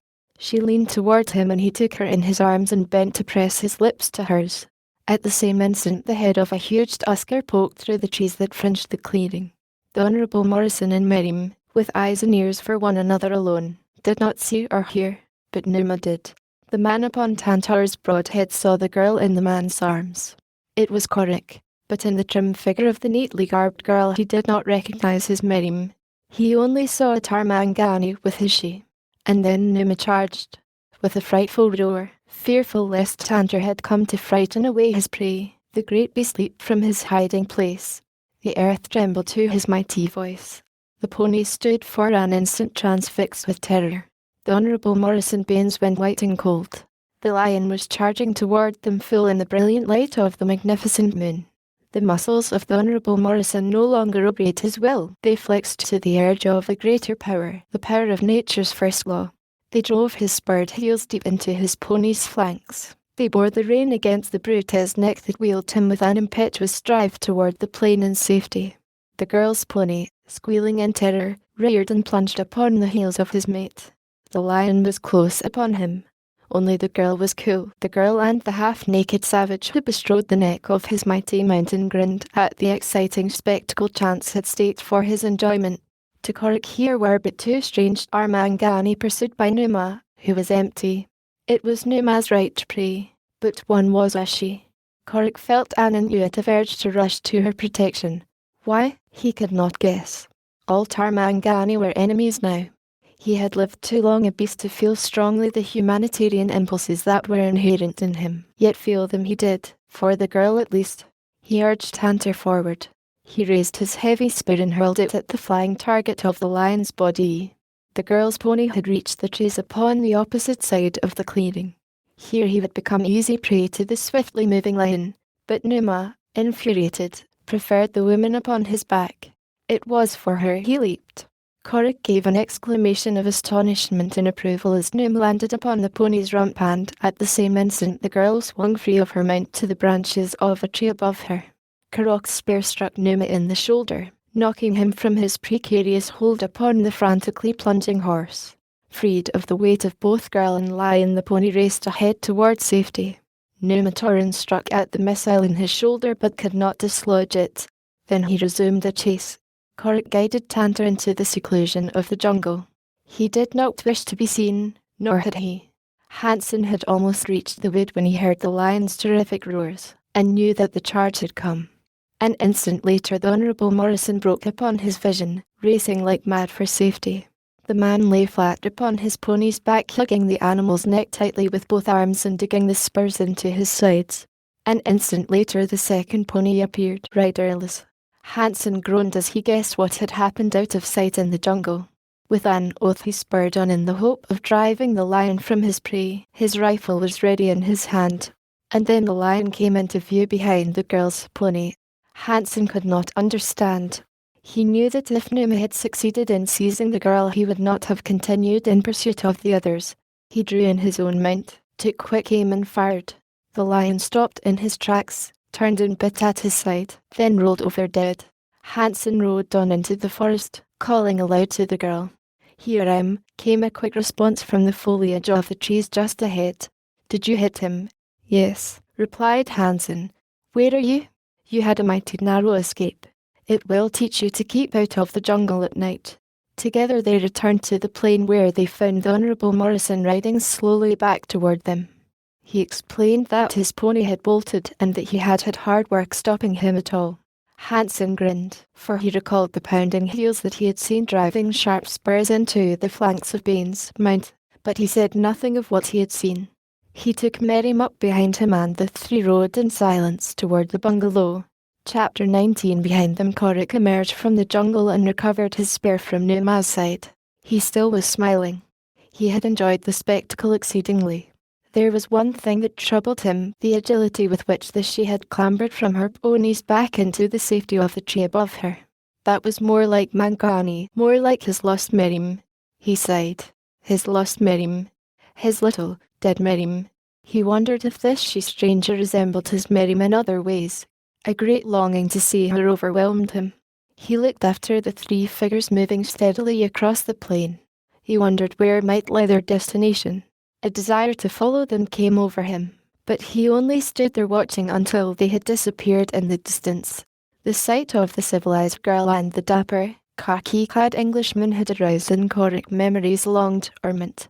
Once he had dreamed of returning to the world of such as these, but with the death of Miriam, hope and ambition seemed to have deserted him. He cared now only to pass the remainder of his life in solitude, as far from man as possible. With a sigh he turned slowly back into the jungle.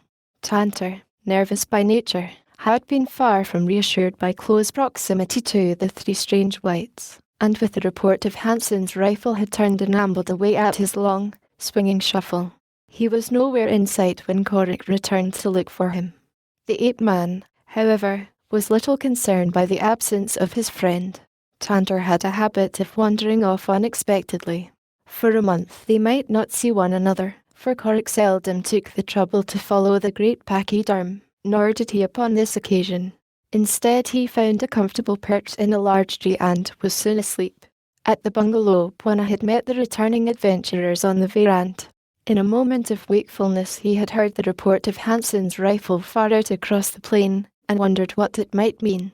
Presently it had occurred to him that the man whom he considered in the light of a guest might have met with an accident on his way back to camp, so he had arisen and gone to his foreman's quarters, where he had learned that Hansen had been there earlier in the evening but had departed several hours before.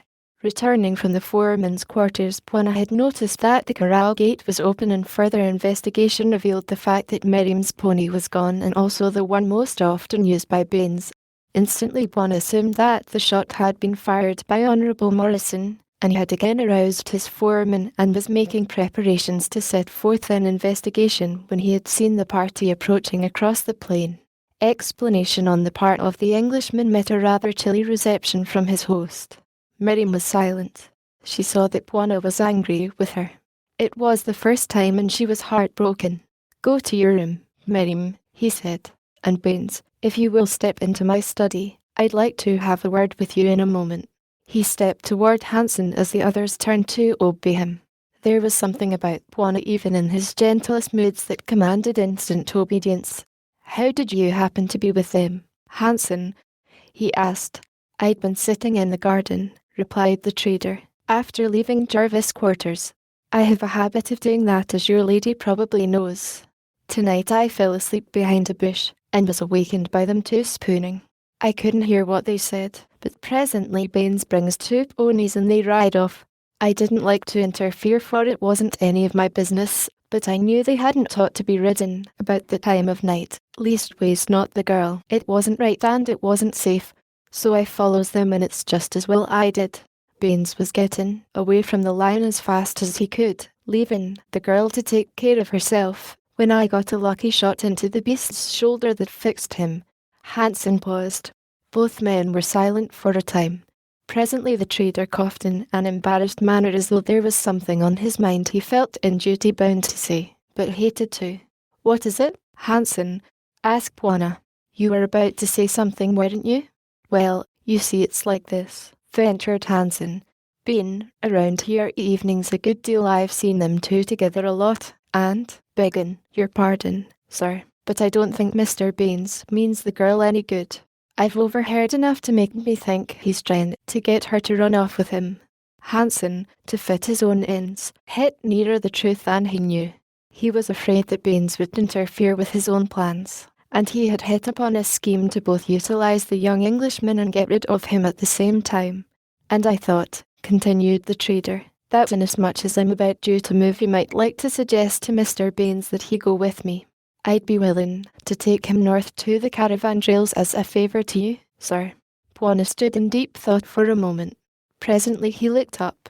"Of course, Hansen, Mr. Baines is my guest," he said, a grim twinkle in his eye. "Really, I cannot accuse him of planning to run away with Miriam on the evidence that we have, and as he is my guest I should hate to be so discourteous as to ask him to leave. But, if I recall his words correctly, it seems to me that he has spoken of returning home, and I am sure that nothing would delight him more than going north with you. You say you start tomorrow. I think Mr. Baines will accompany you. Drop over in the morning, If you please. And now good night, and thank you for keeping a watchful eye on Miriam. Hansen hid a grin as he turned and sought his saddle. Bwana stepped from the veranda to his study, where he found the Honourable Morrison pacing back and forth, evidently very ill at ease.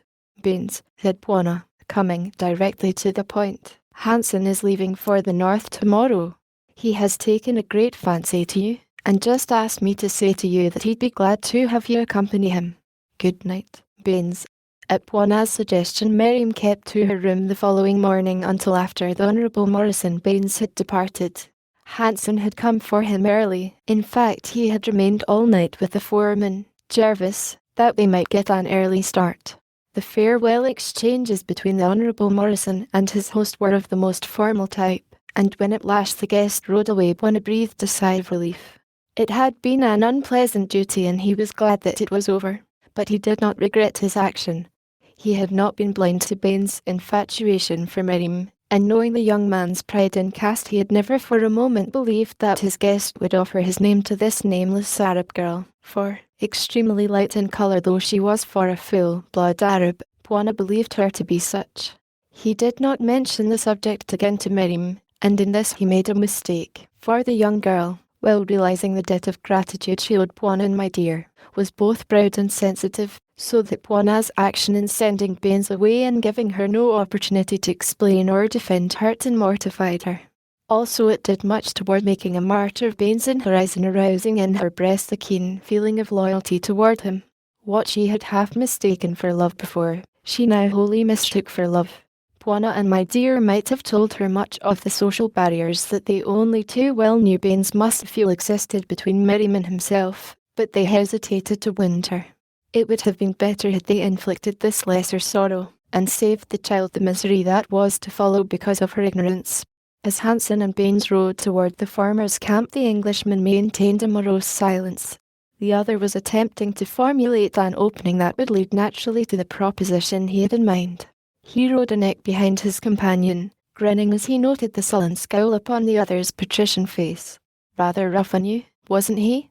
He ventured at last, jerking his head back in the direction of the bungalow as Baines turned his eyes upon him at the remark. He thinks a lot of the girl, continued Hansen, and don't want nobody to marry her and take her away. But it looks to me as though he was doing her more harm than good in sending you away. She ought to marry sometime, and she couldn't do better than a fine young gentleman like you. Baines, who had at first felt inclined to take offence at the mention of his private affairs by this common fellow, was mollified by Hansen's final remark, and immediately commenced to see in him a man of fine discrimination. He's a darned bounder, grumbled Honourable Morrison, but I'll get even with him. He may be the whole thing in Central Africa, but I'm as big as he is in London, and he'll find it out when he comes home. If I was you, said Hansen, I wouldn't let any man keep me from getting the girl I want. Between you and me, I ain't got no use for him either, and if I can help you any way, just call on me. It's mighty good of you, Hansen, replied Baines, warming up a bit, but what can a fellow do here in this God-forsaken hole? I know what I'd do, said Hansen. I'd take the girl along with me. If she loves you, she'll go. All right. It can't be done, said Baines. He bosses this whole blooming country for miles around. He'd be sure to catch us. No, he wouldn't, not with me running things, said Hansen.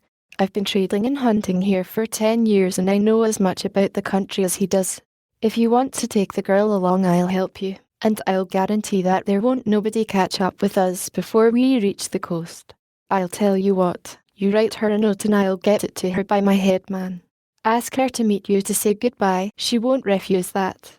In the meantime we can be moving, camp a little further north all the time and you can make arrangements with her to be all ready on a certain night. Tell her I'll meet her then while you wait for us in camp. That'll be better for I know the country well and can cover it quicker than you. You can take care of the safari and be moving along slow toward the north and the girl and I'll catch up to you. But suppose she won't come, suggested Baines. Then make another date for a last goodbye, said Hansen. And instead of you I'll be there and I'll bring her along anyway.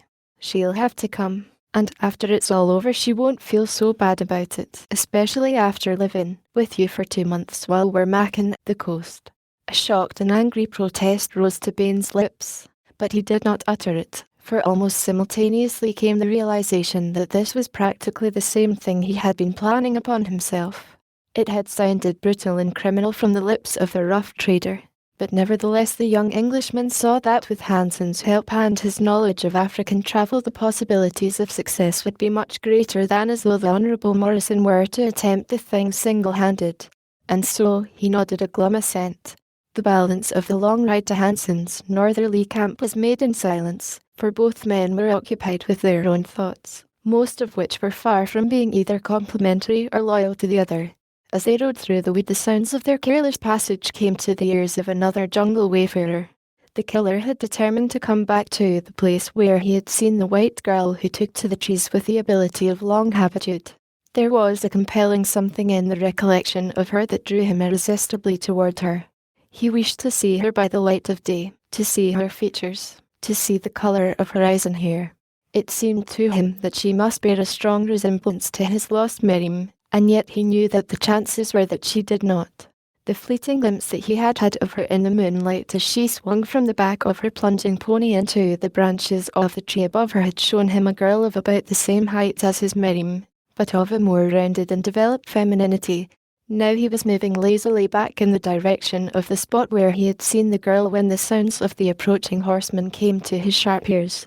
He moved stealthily through the branches until he came within sight of the riders. The younger man he instantly recognized as the same he had seen with his arms about the girl in the moonlit glade just the instant before Numa charged. The other he did not recognize, though there was a familiarity about his carriage and figure that puzzled Korik. The ape-man decided that to find the girl again he would but have to keep in touch with the young Englishman, and so he fell in behind the pair, following them to Hanson's camp. Here the Honourable Morrison penned a brief note, which Hanson gave into the keeping of one of his boys who started off forthwith toward the south. Korik remained in the vicinity of the camp, keeping a careful watch upon the Englishman. He had half expected to find the girl at the destination of the two riders and had been disappointed when no sign of her materialized about the camp. Baines was restless, pacing back and forth beneath the trees when he should have been resting against the forced marches of the coming flight. Hanson lay in his hammock and smoked. They spoke but little. Korik lay stretched upon a branch among the dense foliage above them. Thus passed the balance of the afternoon. Korik became hungry and thirsty. He doubted that either of the men would leave camp now before morning, so he withdrew, but toward the south, for there it seemed most likely the girl still was. In the garden beside the bungalow Miriam wandered thoughtfully in the moonlight. She still smarted from Bwana's, to her, unjust treatment of the Honourable Morrison Baines. Nothing had been explained to her, for both Bwana and my dear had wished to spare her the mortification and sorrow of the true explanation of Baines' proposal. They knew, as Miriam did not, that the man had no intention of marrying her, else he would have come directly to Bwana, knowing full well that no objection would be interposed if Miriam really cared for him. Miriam loved them both and was grateful to them for all that they had done for her, but deep in her little heart surged the savage love of liberty that her years of untrammeled freedom in the jungle had made part and parcel of her being. Now, for the first time since she had come to them, Miriam felt like a prisoner in the bungalow of Bwana and my dear. Like a caged tigress the girl paced the length of the enclosure. Once she paused near the outer fence, her head upon one side, listening. What was it she had heard? The pad of naked human feet just beyond the garden. She listened for a moment. The sound was not repeated. Then she resumed her restless walking. Down to the opposite end of the garden she passed, turned and retraced her steps toward the upper end. Upon the sward near the bushes that hid the fence, full in the glare of the moonlight, lay a white envelope that had not been there when she had turned almost upon the very spot a moment before. Miriam stopped short in her tracks, listening again, and sniffing more than ever the tigress, alert, ready. Beyond the bushes a naked black runner squatted, peering through the foliage. He saw her take a step closer to the letter. She had seen it. He rose quietly and following the shadows of the bushes that ran down to the corral was soon gone from sight. Miriam's strained ears heard his every move. She made no attempt to seek closer knowledge of his identity. Already she had guessed that he was a messenger from the Honourable Morrison. She stooped and picked up the envelope. Tearing it open, she easily read the contents by the moon's brilliant light. It was, as she had guessed, from Baines. "I cannot go without seeing you again," it read. "Come to the clearing early tomorrow morning and say goodbye to me. Come alone." There was a little more, words that made her heart beat faster and a happy flush mount her cheek. Chapter 20. It was still dark when the Honourable Morrison Baines set forth for the trysting place. He insisted upon having a guide, saying that he was not sure that he could find his way back to the little clearing. As a matter of fact, the thought of that lonely ride through the darkness before the sun rose had been too much for his courage, and he craved company. A black, therefore, preceded him on foot. Behind and above him came Corrick, whom the noise in the camp had awakened. It was 9 o'clock before Baines drew rein in the clearing. Miriam had not yet arrived. The black lay down to rest. Baines lolled in his saddle. Corrick stretched himself comfortably upon a lofty limb, where he could watch those beneath him without being seen. An hour passed. Baines gave evidence of nervousness. Corrick had already guessed that the young Englishman had come here to meet another, nor was he at all in doubt as to the identity of the other. The killer was perfectly satisfied that he was soon again to see the nimble she who had so forcefully reminded him of Miriam. Presently the sound of an approaching horse came to Corrick's ears. She was coming.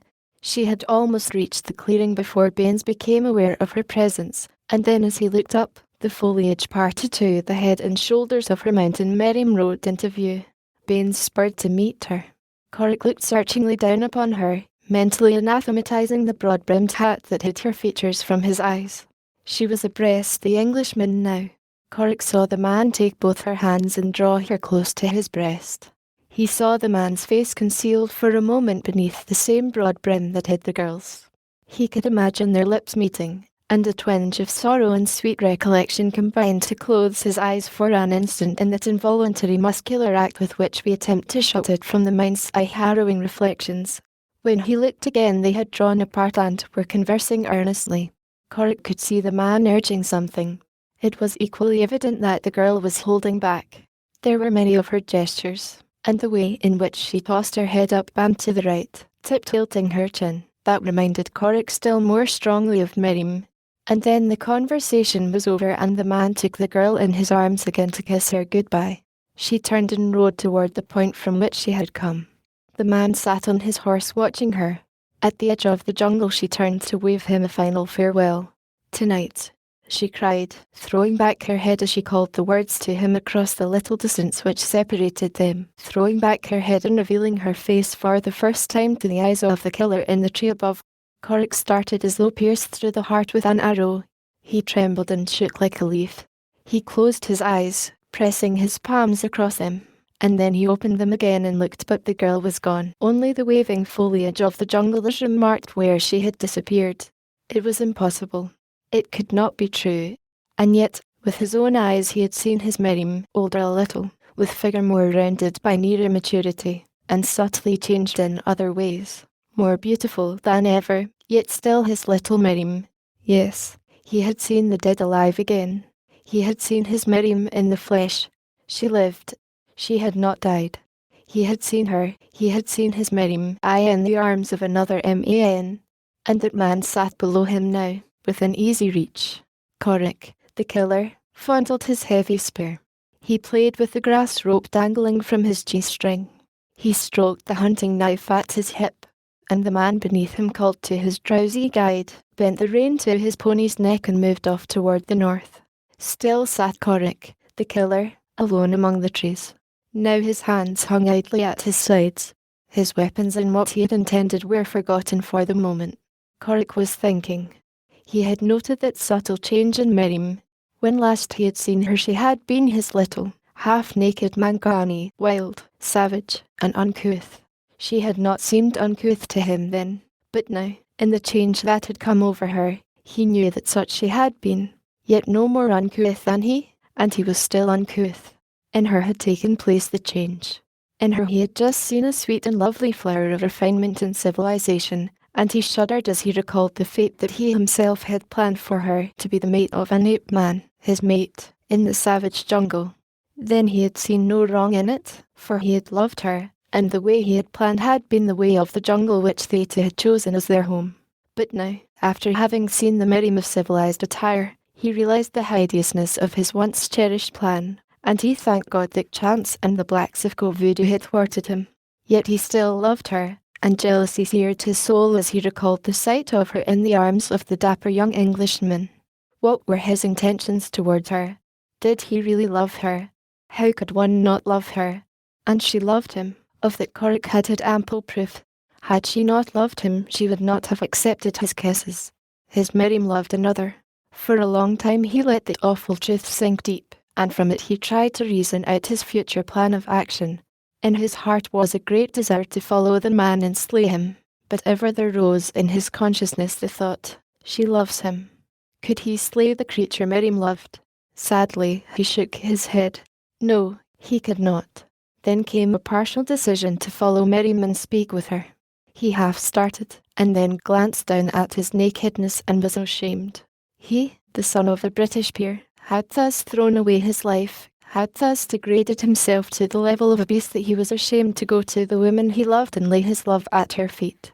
He was ashamed to go to the little Arab maid who had been his jungle playmate, for what had he to offer her? For years circumstances had prevented a return to his father and mother, and at last pride had stepped in and expunged from his mind the last vestige of any intention to return. In a spirit of boyish adventure he had cast his lot with the jungle ape. The killing of the crook in the coast inn had filled his childish mind with terror of the law, and driven him deeper into the wilds. The rebuffs that he had met at the hands of men, both black and white, had their effect upon his mind while yet it was in a formative state, and easily influenced. He had come to believe that the hand of man was against him, and then he had found in Miriam the only human association he required or craved. When she had been snatched from him, his sorrow had been so deep that the thought of ever mingling again with human beings grew still more unutterably distasteful. Finally, and for all time, he thought, the die was cast. Of his own volition he had become a beast he had lived, a beast he would die. Now that it was too late, he regretted it. For now Miriam, still living, had been revealed to him in the guise of progress and advancement that had carried her completely out of his life. Death itself could not have further removed her from him. In her new world she loved a man of her own kind, and Corrick knew that it was right. She was not for him, not for the naked, savage ape. No, she was not for him, but he still was hers. If he could not have her in happiness, he would at least do all that lay in his power to assure happiness to her. He would follow the young Englishman. In the first place he would know that he meant Miriam no harm, and after that, though jealousy wrenched his heart, he would watch over the man Miriam loved, for Miriam's sake. But God help that man if he thought to wrong her. Slowly he aroused himself. He stood erect and stretched his great frame, the muscles of his arms gliding sinuously beneath his tanned skin as he bent his clenched fists behind his head. A movement on the ground beneath caught his eye. An antelope was entering the clearing. Immediately Corrick became aware that he was empty. Again he was a beast. For a moment love had lifted him to sublime heights of honour and renunciation. The antelope was crossing the clearing. Corrick dropped to the ground upon the opposite side of the tree, and so lightly that not even the sensitive ears of the antelope apprehended his presence. He uncoiled his grass rope. It was the latest addition to his armament, yet he was proficient with it.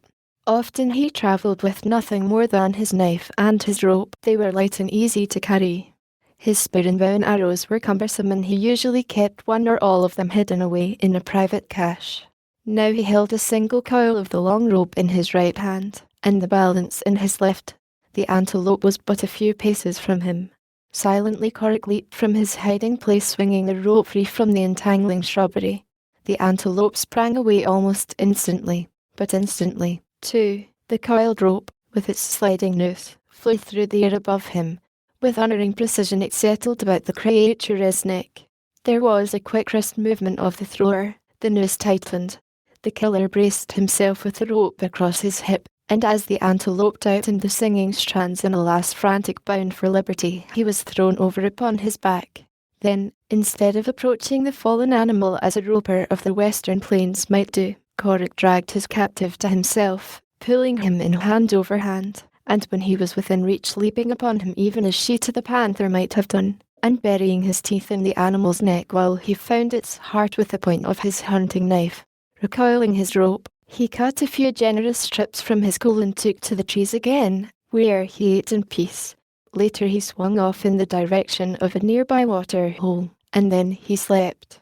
In his mind, of course, was the suggestion of another meeting between Merrim and the young Englishman that had been borne to him by the girl's parting. Tonight, he had not followed Merrim because he knew from the direction from which she had come and in which she returned that wheresoever she had found an asylum it lay out across the plains, and not wishing to be discovered by the girl he had not cared to venture into the open after her. It would do as well to keep in touch with the young man, and that was precisely what he intended doing. To you or me, the possibility of locating the Honourable Morrison in the jungle after having permitted him to get such a considerable start might have seemed remote, but to Corrick it was not at all so. He guessed that the white man would return to his camp, but should he have done otherwise it would be a simple matter to the killer to trail a mounted man accompanied by another on foot. Days might pass and still such a spur would be sufficiently plain to lead Corrick unfalteringly to its end, while a matter of a few hours only left it as clear to him as though the makers themselves were still in plain sight. And so it came that a few minutes after the Honourable Morrison Baines entered the camp to be greeted by Hansen, Corrick slipped noiselessly into a nearby tree. There he lay until late afternoon, and still the young Englishman made no move to leave camp. Corrick wondered if Merrim were coming there. A little later Hansen and one of his black boys rode out of camp. Corrick merely noted the fact. He was not particularly interested in what any other member of the company than the young Englishman did. Darkness came and still the young man remained. He ate his evening meal, afterwards smoking numerous cigarettes. Presently he began to pace back and forth before his tent. He kept his boy busy replenishing the fire. A lion coughed and he went into his tent to reappear with an express rifle. Again he admonished the boy to throw more brush upon the fire. Corrick saw that he was nervous and afraid, and his lip curled in a sneer of contempt. Was this the creature who had supplanted him in the heart of his Merrim? Was this a man who trembled when Numa coughed? How could such as he protect Merrim from the countless dangers of the jungle? Ah, but he would not have to. They would live in the safety of European civilization, where men in uniforms were hired to protect them. What need had a European of Burroughs to protect his mate? Again the sneer curled Corrick's lip. Hansen and his boy had ridden directly to the clearing. It was already dark when they arrived. Leaving the boy there, Hansen rode to the edge of the plain, leading the boy's horse. There he waited. It was 9 o'clock before he saw a solitary figure galloping toward him from the direction of the bungalow. A few moments later Merrim drew in her mount beside him. She was nervous and flushed. When she recognized Hansen she drew back, startled. Mr. Baines' horse fell on him and sprained his ankle. Hansen hastened to explain. He couldn't very well come, so he sent me to meet you and bring you to camp. The girl could not see in the darkness the gloating, triumphant expression on the speaker's face. We had better hurry, continued Hansen, for we'll have to move along pretty fast if we don't want to be overtaken. Is he hurt badly? Asked Merrim. Only a little sprain, replied Hansen. He can ride all right, but we both thought he'd better lay up tonight and rest, for he'll have plenty hard riding in the next few weeks. Yes, agreed the girl. Hansen swung his pony about and Merrim followed him. They rode north along the edge of the jungle for a mile and then turned straight into it toward the west. Merrim, following, paid little attention to directions. She did not know exactly where Hansen's camp lay, and so she did not guess that he was not leading her toward it. All night they rode, straight toward the west. When morning came, Hansen permitted a short halt for breakfast, which he had provided in well-filled saddlebags before leaving his camp. Then they pushed on again, nor did they halt a second time until in the heat of the day he stopped and motioned the girl to dismount. We will sleep here for a time and let the ponies graze, he said. I had no idea the camp was so far away, said Merrim. I left orders that they were to move on at daybreak, explained the trader, so that we could get a good start. I knew that you and I could easily overtake a laden safari. It may not be until tomorrow that we'll catch up with them. But though they travelled part of the night and all the following day, no sign of the safari appeared ahead of them. Merrim, an adept in jungle craft, knew that none had passed ahead of them for many days, Occasionally she saw indications of an old spoor, a very old spoor, of many men. For the most part they followed this well-marked trail along elephant paths and through park-like groves. It was an ideal trail for rapid travelling. Miriam at last became suspicious. Gradually, the attitude of the man at her side had begun to change. Often she surprised him devouring her with his eyes. Steadily the former sensation of previous acquaintanceship urged itself upon her. Somewhere, sometime before she had known this man, it was evident that he had not shaved for several days. A blonde stubble had commenced to cover his neck and cheeks and chin, and with it the assurance that he was no stranger continued to grow upon the girl. It was not until the second day, however, that Miriam rebelled. She drew in her pony at last and voiced her doubts. Hansen assured her that the camp was but a few miles further on. "We should have overtaken them yesterday," he said. "They must have marched much faster than I had believed possible." "They have not marched here at all," said Miriam. "This spoor that we have been following is weeks old." Hansen laughed. "Oh, that's it, is it?" he cried. "Why didn't you say so before? I could have easily explained. We are not coming by the same route, but we'll pick up their trail sometime today, even if we don't overtake them." Now, at last, Miriam knew the man was lying to her. What a fool he must be to think that anyone could believe such a ridiculous explanation. Who was so stupid as to believe that they could have expected to overtake another party, and he had certainly assured her that momentarily he expected to do so, when the party's route was not to meet theirs for several miles yet. She kept her own counsel, however, planning to escape at the first opportunity when she might have a sufficient start of her captor, as she now considered him, to give her some assurance of outdistancing him. She watched his face continually when she could without being observed. Tantalizingly the placing of his familiar features persisted in eluding her. Where had she known him? Under what conditions had they met before she had seen him about the farm of Buona? She ran over in her mind all the few white men she ever had known. There were some who had come to her father's out in the jungle. Few, it is true, but there had been some. Ah, now she had it. She had seen him there. She almost seized upon his identity, and then in an instant, it had slipped from her again.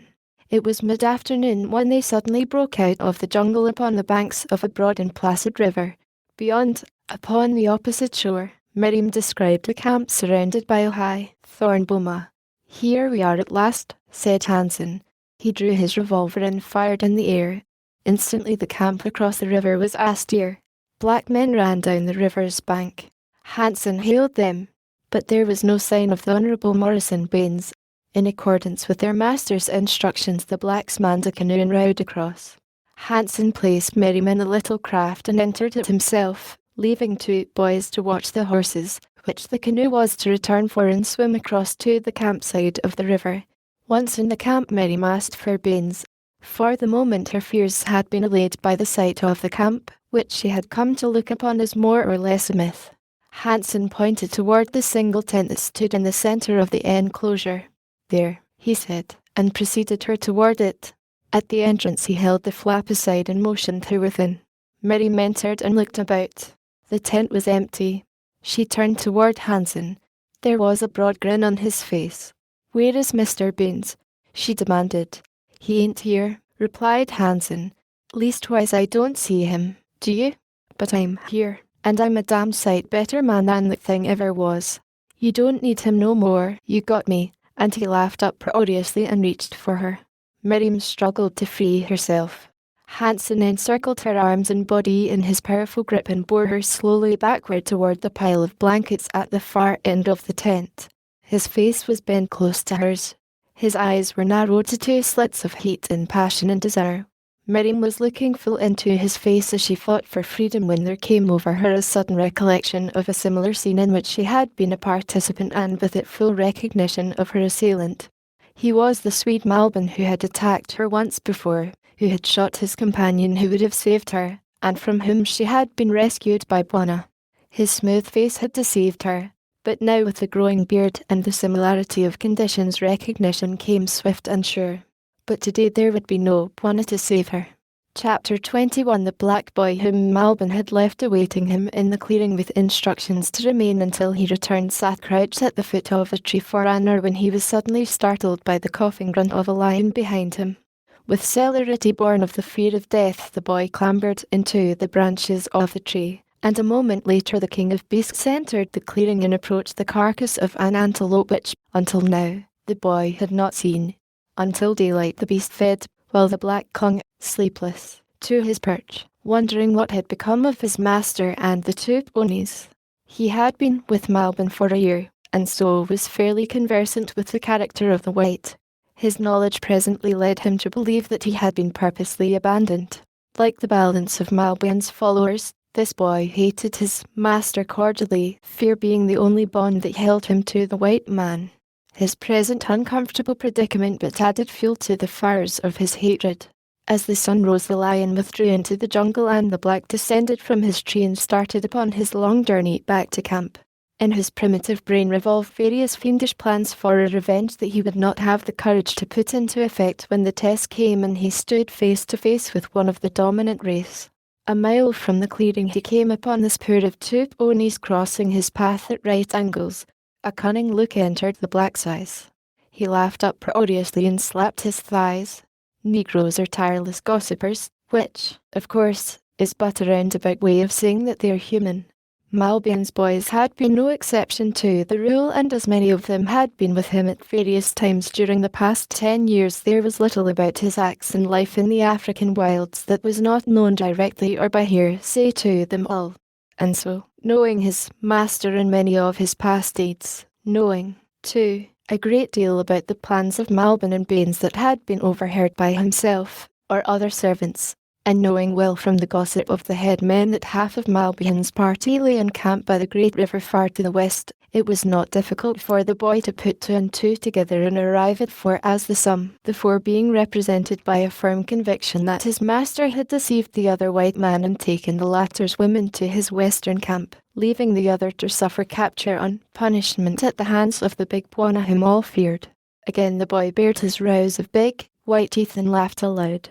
Then he resumed his northward way, travelling at a dogged trot that ate up the miles with marvellous rapidity. In the Swedish camp the Honourable Morrison had spent an almost sleepless night of nervous apprehension and doubts and fears. Toward morning he had slept, utterly exhausted.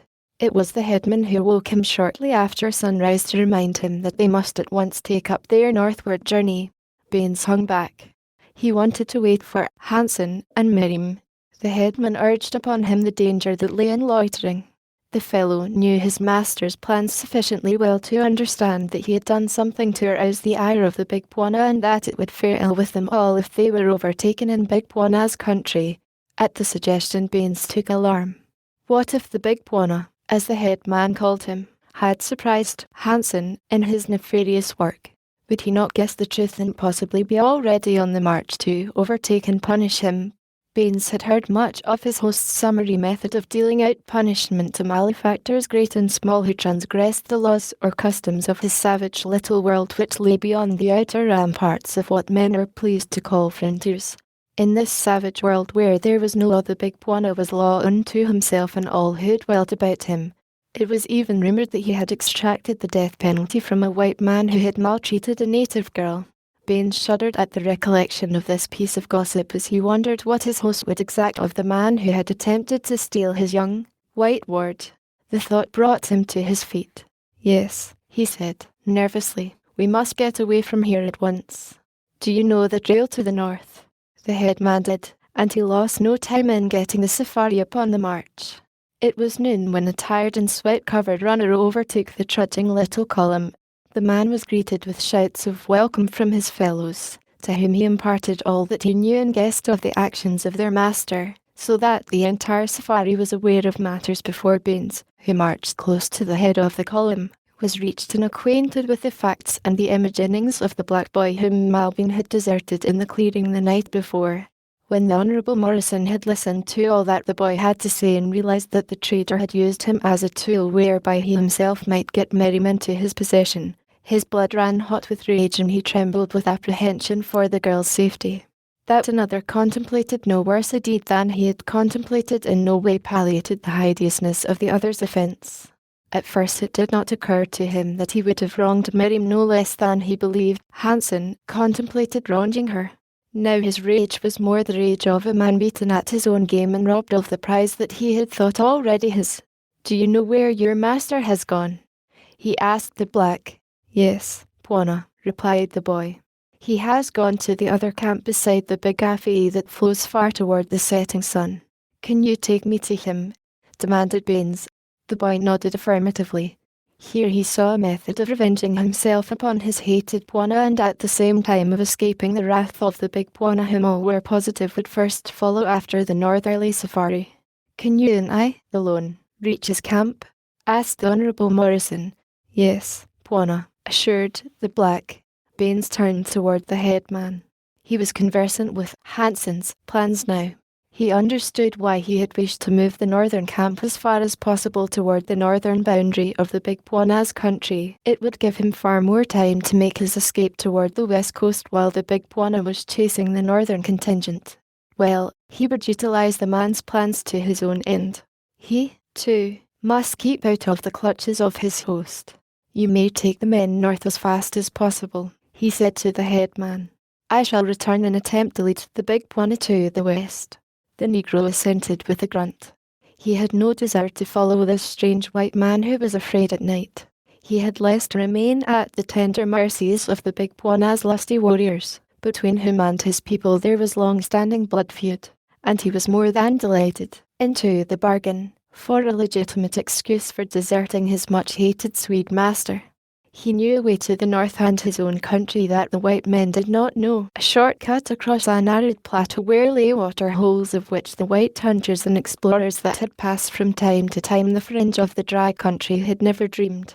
He might even elude the big Bwana should he follow them, and with this thought uppermost in his mind he gathered the remnants of Malbih's safari into a semblance of order and moved off toward the north. And toward the southwest the black boy led the Honourable Morrison Baines into the jungles.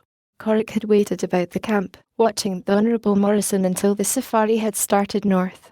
Then, assured that the young Englishman was going in the wrong direction to meet Miriam, he had abandoned him and returned slowly to the point where he had seen the girl, for whom his heart yearned, in the arms of another. So great had been his happiness at seeing Miriam alive that, for the instant, no thought of jealousy had entered his mind. Later these thoughts had come, dark, bloody thoughts that would have made the flesh of the Honourable Morrison creep could he have guessed that they were revolving in the brain of a savage creature creeping stealthily among the branches of the forest giant beneath which he waited the coming of Hansen and the girl. And with passing of the hours had come subdued reflection in which he had weighed himself against the trimly clad English gentleman and found that he was wanting. What had he to offer her by comparison with that which the other man might offer? What was his mess of pottage to the birthright that the other had preserved? How could he dare go, naked and unkempt, to that fair thing who had once been his jungle fellow and propose the thing that had been in his mind when first the realization of his love had swept over him? He shuddered as he thought of the irreparable wrong that his love would have done the innocent child but for the chance that had snatched her from him before it was too late. Doubtless she knew now the horror that had been in his mind. Doubtless she hated and loathed him as he hated and loathed himself when he let his mind dwell upon it. He had lost her. No more surely had she been lost when he thought her dead than she was in reality now that he had seen her living in the guise of a refinement that had transfigured and sanctified her. He had loved her before, now he worshipped her. He knew that he might never possess her now, but at least he might see her. From a distance he might look upon her. Perhaps he might serve her. But never must she guess that he had found her or that he lived. He wondered if she ever thought of him, if the happy days that they had spent together never recurred to her mind. It seemed unbelievable that such could be the case. And yet, too, it seemed almost equally unbelievable that this beautiful girl was the same dishevelled, half-naked, little sprite who skipped nimbly among the branches of the trees as they ran and played in the lazy, happy days of the past. It could not be that her memory held more of the past than did her new appearance. It was a sad Corrick who ranged the jungle near the plain's edge waiting for the coming of his Miriam, the Miriam who never came. But there came another, a tall, broad-shouldered man in khaki at the head of a swarthy crew of Ibon warriors. The man's face was set in hard, stern lines, and the marks of sorrow were writ deep about his mouth and eyes, so deep that the set expression of rage upon his features could not obliterate them. Corrick saw the man pass beneath him where he hid in the great tree that had harboured him before upon the edge of that fateful little clearing. He saw him come and he sat rigid and frozen in suffering above him. He saw him search the ground with his keen eyes, and he only sat there watching with eyes that glazed from the intensity of his gaze. He saw him sign to his men that he had come upon that which he sought, and he saw him pass out of sight toward the north. And still Corrick sat like a graven image, with a heart that bled in dumb misery. An hour later Corrick moved slowly away, back into the jungle toward the west.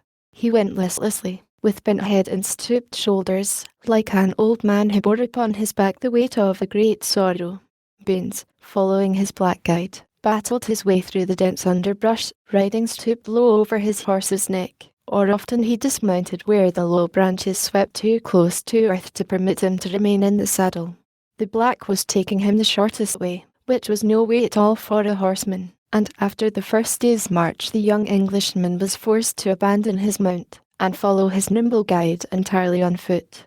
During the long hours of marching the Honourable Morrison had much time to devote to thought, and as he pictured the probable fate of Miriam at the hands of the Swede his rage against the man became the greater. But presently there came to him a realization of the fact that his own base plans had led the girl into this terrible predicament, and that even had she escaped Hansen, she would have found but little better deserts awaiting her with him. There came, too, the realization that Miriam was infinitely more precious to him than he had imagined. For the first time he commenced to compare her with other women of his acquaintance, women of birth and position, and almost to his surprise, he discovered that the young Arab girl suffered less than they by the comparison. And then from hating Hansen, he came to look upon himself with hate and loathing, to see himself and his perfidy sacked in all their contemptible hideousness. Thus, in the crucible of shame amidst the white heat of naked truths, the passion that the man had felt for the girl he had considered his social inferior was transmuted into love, and as he staggered on there burned within him beside his newborn love another great passion, the passion of hate urging him on to the consummation of revenge. A creature of ease and luxury, he had never been subjected to the hardships and tortures which now were his constant companionship, yet, his clothing torn, his flesh scratched and bleeding, he urged the black to greater speed, though with every dozen steps he himself fell from exhaustion. It was revenge which kept him going, that and a feeling that in his suffering he was partially expiating the great wrong he had done the girl he loved, for hope of saving her from the fate into which he had trapped her had never existed. Too late, was the dismal accompaniment of thought to which he marched. Too late to save, but not too late to avenge. That kept him up. Only when it became too dark to see would he permit of a halt. A dozen times in the afternoon he had threatened the black with instant death when the tired guide insisted upon resting. The fellow was terrified. He could not understand the remarkable change that had so suddenly come over the white man who had been afraid in the dark the night before. He would have deserted this terrifying master had he had the opportunity, but Baines guessed that some such thought might be in the other's mind, and so gave the fellow none. He kept close to him by day and slept touching him at night in the rude thorn boma they constructed as a slight protection against prowling carnivora. That the Honourable Morrison could sleep at all in the midst of the savage jungle was sufficient indication that he had changed considerably in the past 24 hours, and that he could lie close beside a none too fragrant black man spoke of possibilities for democracy within him yet all undreamed of. Morning found him stiff and lame and sore, but none the less determined to push on in pursuit of Hansen as rapidly as possible. With his rifle he brought down a buckhat to ford in a small stream shortly after they broke camp. Breakfastless, begrudgingly he permitted a halt while they cooked and ate, and then on again through the wilderness of trees and vines and underbrush. And in the meantime Corrick wandered slowly westward, coming upon the trail of Tantor, the elephant, whom he overtook browsing in the deep shade of the jungle. The ape-man, lonely and sorrowing, was glad of the companionship of his huge friend. Affectionately the sinuous trunk encircled him, and he was swung to the mighty back where so often before he had lulled and dreamed the long afternoon away. Far to the north, the big Bwana and his black warriors clung tenaciously to the trail of the fleeing safari that was luring them further and further from the girl they sought to save, while back at the bungalow the woman who had loved Miriam as though she had been her own waited impatiently and in sorrow for the return of the rescuing party and the girl she was positive her invincible lord and master would bring back with him. Chapter 22. As Miriam struggled with Malbin, her hands pinioned to her sides by his brawny grip, hope died within her. She did not utter a sound, for she knew that there was none to come to her assistance, and, too, the jungle training of her earlier life had taught her the futility of appeals for succouring the savage world of her upbringing.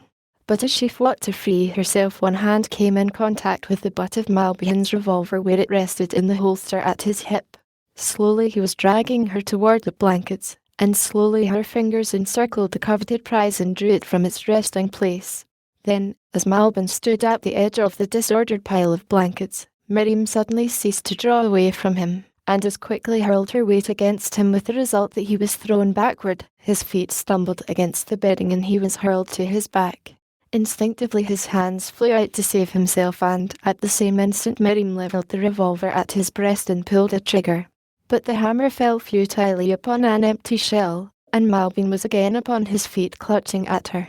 For a moment she eluded him, and ran toward the entrance to the tent, but at the very doorway his heavy hand fell upon her shoulder and dragged her back.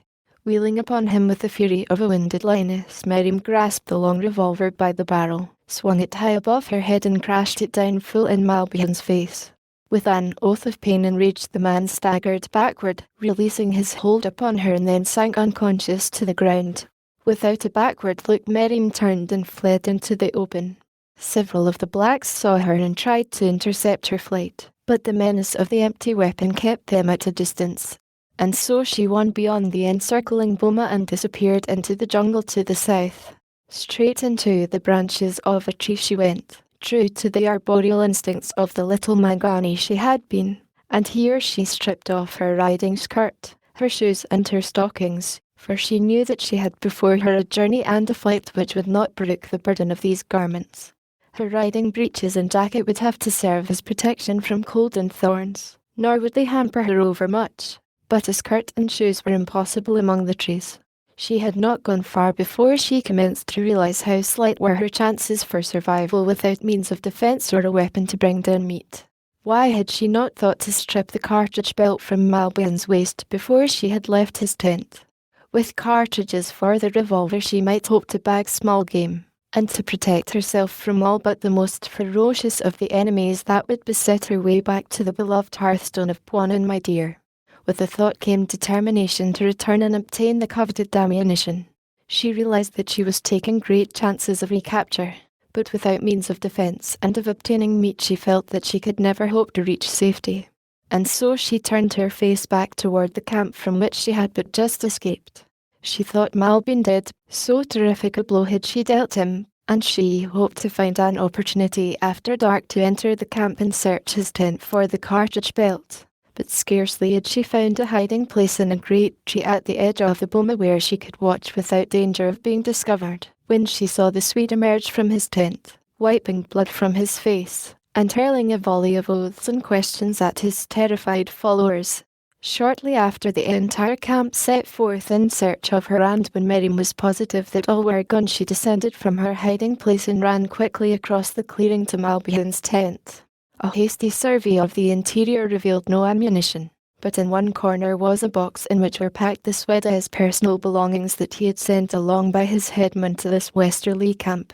Miriam seized the receptacle as the possible container of extra ammunition. Quickly she loosed the cords that held the canvas covering about the box, and a moment later had raised the lid and was rummaging through the heterogeneous accumulation of odds and ends within. There were letters and papers and cuttings from old newspapers, and among other things the photograph of a little girl upon the back of which was pasted a cutting from a Paris daily, a cutting that she could not read, yellowed and dimmed by age and handling, but something about the photograph of the little girl which was also reproduced in the newspaper cutting held her attention. Where had she seen that picture before? And then, quite suddenly, it came to her that this was a picture of herself as she had been years and years before. Where had it been taken? How had it come into the possession of this man? Why had it been reproduced in a newspaper? What was the story that the faded type told of it? Miriam was baffled by the puzzle that her search for ammunition had revealed. She stood gazing at the faded photograph for a time and then bethought herself of the ammunition for which she had come. Turning again to the box, she rummaged to the bottom, and there in a corner she came upon a little box of cartridges. A single glance assured her that they were intended for the weapon she had thrust inside the band of her riding breeches, and slipping them into her pocket she turned once more for an examination of the baffling likeness of herself that she held in her hand. As she stood thus in vain endeavour to fathom this inexplicable mystery, the sound of voices broke upon her ears. Instantly she was all alert. They were coming closer. A second later she recognized the lurid profanity of the Swede. Malbin, her persecutor, was returning. Miriam ran quickly to the opening of the tent and looked out. It was too late. She was fairly cornered. The white man and 3 of his black henchmen were coming straight across the clearing toward the tent. What was she to do? She slipped the photograph into her waist. Quickly she slipped a cartridge into each of the chambers of the revolver. Then she backed toward the end of the tent, keeping the entrance covered by her weapon. The man stopped outside, and Miriam could hear Malbin profanely issuing instructions. He was a long time about it, and while he talked in his bellowing, brutish voice, the girl sought some avenue of escape. Stooping, she raised the bottom of the canvas and looked beneath and beyond. There was no one in sight upon that side. Throwing herself upon her stomach, she ran beneath the tent wall just as Malbin, with a final word to his men, entered the tent. Miriam heard him cross the floor, and then she rose and, stooping low, ran to a native hut directly behind. Once inside this she turned and glanced back. There was no one in sight. She had not been seen. And now from Malbin's tent she heard a great cursing. The Swede had discovered the rifling of his box. He was shouting to his men, and as she heard them reply, Miriam darted from the hut and ran toward the edge of the boma furthest from Malbin's tent. Overhanging the boma at this point was a tree that had been too large, in the eyes of the rest-loving blacks, to cut down, so they had terminated the boma just short of it. Miriam was thankful for whatever circumstance had resulted in the leaving of that particular tree where it was, since it gave her the much-needed avenue of escape which she might not otherwise have had. From her hiding place she saw Malbin again enter the jungle, this time leaving a guard of 3 of his boys in the camp. He went toward the south, and after he had disappeared, Miriam skirted the outside of the enclosure and made her way to the river. Here lay the canoes that had been used in bringing the party from the opposite shore. They were unwieldy things for a lone girl to handle, but there was no other way and she must cross the river. The landing place was in full view of the guard at the camp. To risk the crossing under their eyes would have meant undoubted capture. Her only hope lay in waiting until darkness had fallen, unless some fortuitous circumstance should arise before. For an hour she lay watching the guard, one of whom seemed always in a position where he would immediately discover her should she attempt to launch one of the canoes. Presently Malbin appeared, coming out of the jungle, hot and puffing. He ran immediately to the river where the canoes lay and counted them. It was evident that it had suddenly occurred to him that the girl must cross here if she wished to return to her protectors. The expression of relief on his face when he found that none of the canoes was gone was ample evidence of what was passing in his mind. He turned and spoke hurriedly to the head man who had followed him out of the jungle and with whom were several other blacks. Following Malbin's instructions, they launched all the canoes but one. Malbin called to the guards in the camp, and a moment later the entire party had entered the boats and were paddling upstream. Miriam watched them until the bend in the river directly above the camp hid them from her sight. They were gone. She was alone, and they had left a canoe in which lay a paddle. She could scarce believe the good fortune that had come to her. To delay now would be suicidal to her hopes. Quickly she ran from her hiding place and dropped to the ground. A dozen yards lay between her and the canoe. Upstream, beyond the bend, Malbin ordered his canoes into shore. He landed with his headman and crossed the little point slowly in search of a spot where he might watch the canoe he had left at the landing place. He was smiling in anticipation of the almost certain success of his stratagem. Sooner or later the girl would come back and attempt to cross the river in one of their canoes. It might be that the idea would not occur to her for some time. They might have to wait a day or 2 days. but that she would come if she lived or was not captured by the men he had scouting the jungle for her. Malbin was sure that she would come so soon. However, he had not guessed, and so when he topped the point and came again within sight of the river, he saw that which drew an angry oath from his lips. His quarry already was halfway across the river. Turning, he ran rapidly back to his boats, the headman at his heels. Throwing themselves in, Malbin urged his paddlers to their most powerful efforts. The canoes shot out into the stream and down with the current toward the fleeing quarry. She had almost completed the crossing when they came in sight of her. At the same instant she saw them, and redoubled her efforts to reach the opposite shore before they should overtake her. 2 minutes' start of them was all Miriam cared for. Once in the trees she knew that she could outdistance and elude them. Her hopes were high. They could not overtake her now. She had had too good a start of them. Malbin, urging his men onward with a stream of hideous oaths and blows from his fists, realized that the girl was again slipping from his clutches. The leading canoe, in the bow of which he stood, was yet 100 yards behind the fleeing Miriam when she ran the point of her craft beneath the overhanging trees on the shore of safety. Malbin screamed to her to halt. He seemed to have gone mad with rage at the realization that he could not overtake her, and then he threw his rifle to his shoulder, aimed carefully at the slim figure scrambling into the trees, and fired. Malbin was an excellent shot. His misses at so short a distance were practically non-existent, nor would he have missed this time but for an accident occurring at the very instant that his finger tightened upon the trigger, an accident to which Miriam owed her life, the providential presence of a waterlogged tree trunk, one end of which was embedded in the mud of the river bottom and the other end of which floated just beneath the surface where the prow of Malbin's canoe ran upon it as he fired. The slight deviation of the boat's direction was sufficient to throw the muzzle of the rifle out of aim. The bullet whizzed harmlessly by Miriam's head, and an instant later she had disappeared into the foliage of the tree. There was a smile on her lips as she dropped to the ground to cross a little clearing where once had stood a native village surrounded by its fields. The ruined huts still stood in crumbling decay. The rank vegetation of the jungle overgrew the cultivated ground. Small trees already had sprung up in what had been the village street, but desolation and loneliness hung like a pall above the scene. To Miriam, however, it presented but a place denuded of large trees which she must cross quickly to regain the jungle upon the opposite side before Malbin should have landed. The deserted huts were, to her, all the better because they were deserted. She did not see the keen eyes watching her from a dozen points, from tumbling doorways, from behind tottering granaries. In utter unconsciousness of impending danger she started up the village street because it offered the clearest pathway to the jungle.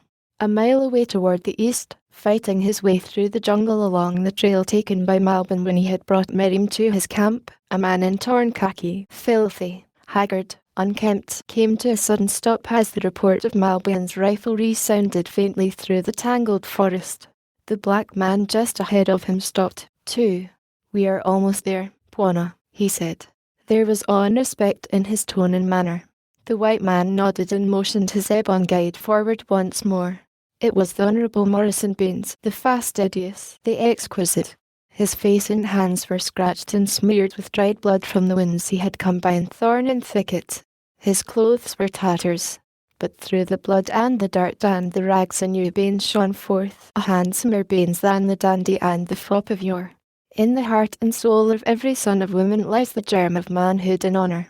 Remorse for a scurvy act, and an honourable desire to right the wrong he had done the woman he now knew he really loved had excited these germs to rapid growth in Morrison Baines, and the metamorphosis had taken place.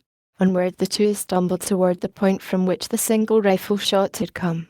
The black was unarmed. Baines, fearing his loyalty, had not dared trust him even to carry the rifle which the white man would have been glad to be relieved of many times upon a long march. But now that they were approaching their goal, and knowing as he did that hatred of Malbin burned hot in the black man's brain, Baines handed him the rifle, for he guessed that there would be fighting. He intended that there should, for he had come to avenge himself. An excellent revolver shot would depend upon the smaller weapon at his side. As the two forged ahead toward their goal, they were startled by a volley of shots ahead of them.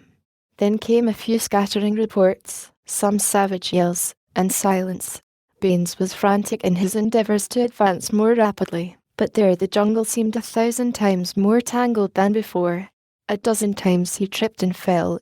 Twice the black followed a blind trail and they were forced to retrace their steps. But at last they came out into a little clearing near the Big Gaffey, a clearing that once held a thriving village, but lay sombre and desolate in decay and ruin.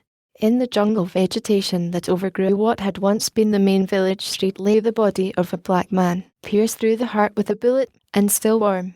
Baines and his companion looked about in all directions, but no sign of living being could they discover. They stood in silence listening intently. What was that? Voices and the dip of paddles out upon the river. Baines ran across the dead village toward the fringe of jungle upon the river's brim. The black was at his side. Together they forced their way through the screening foliage until they could obtain a view of the river, and there, almost to the other shore, they saw Malbin's canoes making rapidly for camp. The black recognized his companions immediately. "How can we cross?" asked Baines. The black shook his head. There was no canoe, and the crocodiles made it equivalent to suicide to enter the water in an attempt to swim across. Just then the fellow chanced to glance downward. Beneath him, wedged among the branches of a tree, lay the canoe in which Miriam had escaped. The negro grasped Baines' arm and pointed toward his find. The Honourable Morrison could scarce repress a shout of exultation. Quickly the two slid down the drooping branches into the boat. The black seized the paddle and Baines shoved them out from beneath the tree. A second later the canoe shot out upon the bosom of the river and headed toward the opposite shore and the camp of the Swede. Baines squatted in the bow, straining his eyes after the men pulling the other canoes upon the bank across from him. He saw Malbin step from the bow of the foremost of the little craft. He saw him turn and glance back across the river. He could see his start of surprise as his eyes fell upon the pursuing canoe, and called the attention of his followers to it. Then he stood waiting, for there was but one canoe and two men, little danger to him and his followers in that. Malbin was puzzled. Who was this white man? He did not recognize him, though Baines' canoe was now in midstream and the features of both its occupants plainly discernible to those on shore. One of Malbin's blacks it was who first recognized his fellow black in the person of Baines' companion. Then Malbin guessed who the white man must be, though he could scarce believe his own reasoning. It seemed beyond the pale of wildest conjecture to suppose that the Honourable Morrison Baines had followed him through the jungle with but a single companion, and yet it was true. Beneath the dirt and dishevelment he recognized him at last, and in the necessity of admitting that it was he, Malbin was forced to recognize the incentive that had driven Baines, the weakling and coward, through the savage jungle upon his trail. The man had come to demand an accounting and to avenge. It seemed incredible, and yet there could be no other explanation. Malbin shrugged. Well, others had sought Malbin for similar reasons in the course of a long and checkered career. He fingered his rifle, and waited. Now the canoe was within easy speaking distance of the shore. "What do you want?" yelled Malbin, raising his weapon threateningly. The Honourable Morrison Baines leaped to his feet. "You, damn you!" he shouted, whipping out his revolver and firing almost simultaneously with the Swede. As the two reports rang out, Malbin dropped his rifle, clutched frantically at his breast, staggered, fell first to his knees and then lunged upon his face. Baines stiffened. His head flew back spasmodically. For an instant he stood thus, and then crumpled very gently into the bottom of the boat. The black paddler was at a loss as to what to do. If Malbin really were dead he could continue on to join his fellows without fear, but should the Swede only be wounded he would be safer upon the far shore. Therefore he hesitated, holding the canoe in midstream. He had come to have considerable respect for his new master and was not unmoved by his death. As he sat gazing at the crumpled body in the bow of the boat he saw it move. Very feebly the man essayed to turn over. He still lived. The black moved forward and lifted him to a sitting position. He was standing in front of him, his paddle in one hand, asking Baines where he was hit when there was another shot from shore and the negro pitched headlong overboard, his paddle still clutched in his dead fingers, shot through the forehead. Baines turned weakly in the direction of the shore to see Malbin drawn up upon his elbows levelling his rifle at him. The Englishman slid to the bottom of the canoe as a bullet whizzed above him. Malbin, sore hit, took longer in aiming, nor was his aim as sure as formerly. With difficulty Baines turned himself over on his belly and grasping his revolver in his right hand drew himself up until he could look over the edge of the canoe. Malbin saw him instantly and fired, but Baines did not flinch or duck. With painstaking care he aimed at the target upon the shore from which he now was drifting with the current. His finger closed upon the trigger. There was a flash and a report, and Malbin's giant frame jerked to the impact of another bullet. But he was not yet dead. Again he aimed and fired, the bullet splintering the gunwale of the canoe close by Baines' face. Baines fired again as his canoe drifted further downstream and Malbin answered from the shore where he lay in a pool of his own blood. And thus, doggedly, the two wounded men continued to carry on their weird duel until the winding African river had carried the Honourable Morrison Baines out of sight around a wooded point. Chapter 23. Miriam had traversed half the length of the village street when a score of white-robed negroes in half-castes leaped out upon her from the dark interiors of surrounding huts. She turned to flee, but heavy hands seized her, and when she turned at last to plead with them her eyes fell upon the face of a tall, grim, old man glaring down upon her from beneath the folds of his burnous. At sight of him she staggered back in shocked and terrified surprise. It was the Sheikh. Instantly all the old fears and terrors of her childhood returned upon her. She stood trembling before this horrible old man, as a murderer before the judge about to pass sentence of death upon him. She knew that the Sheikh recognized her. The years and the changed raiment had not altered her so much, but what one who had known her features so well in childhood would know her now. "So you have come back to your people, eh?" snarled the Sheikh. "Come back begging for food and protection, eh? "Let me go," cried the girl. "I ask nothing of you, but that you let me go back to the Big Bwana." "The Big Bwana," almost screamed the Sheikh, and then followed a stream of profane Arabic invective against the white man whom all the transgressors of the jungle feared and hated. "You would go back to the Big Bwana, would you? So that is where you have been since you ran away from me, is it? And who comes now across the river after you? The Big Bwana. The Swede whom you once chased away from your country when he and his companion conspired with Mbeda to steal me from you," replied Miriam. The Sheikh's eyes blazed, and he called his men to approach the shore and hide among the bushes that they might ambush and annihilate Malbin and his party. But Malbin already had landed and crawling through the fringe of jungle was at that very moment looking with wide and incredulous eyes upon the scene being enacted in the street of the deserted village. He recognized the Sheikh the moment his eyes fell upon him.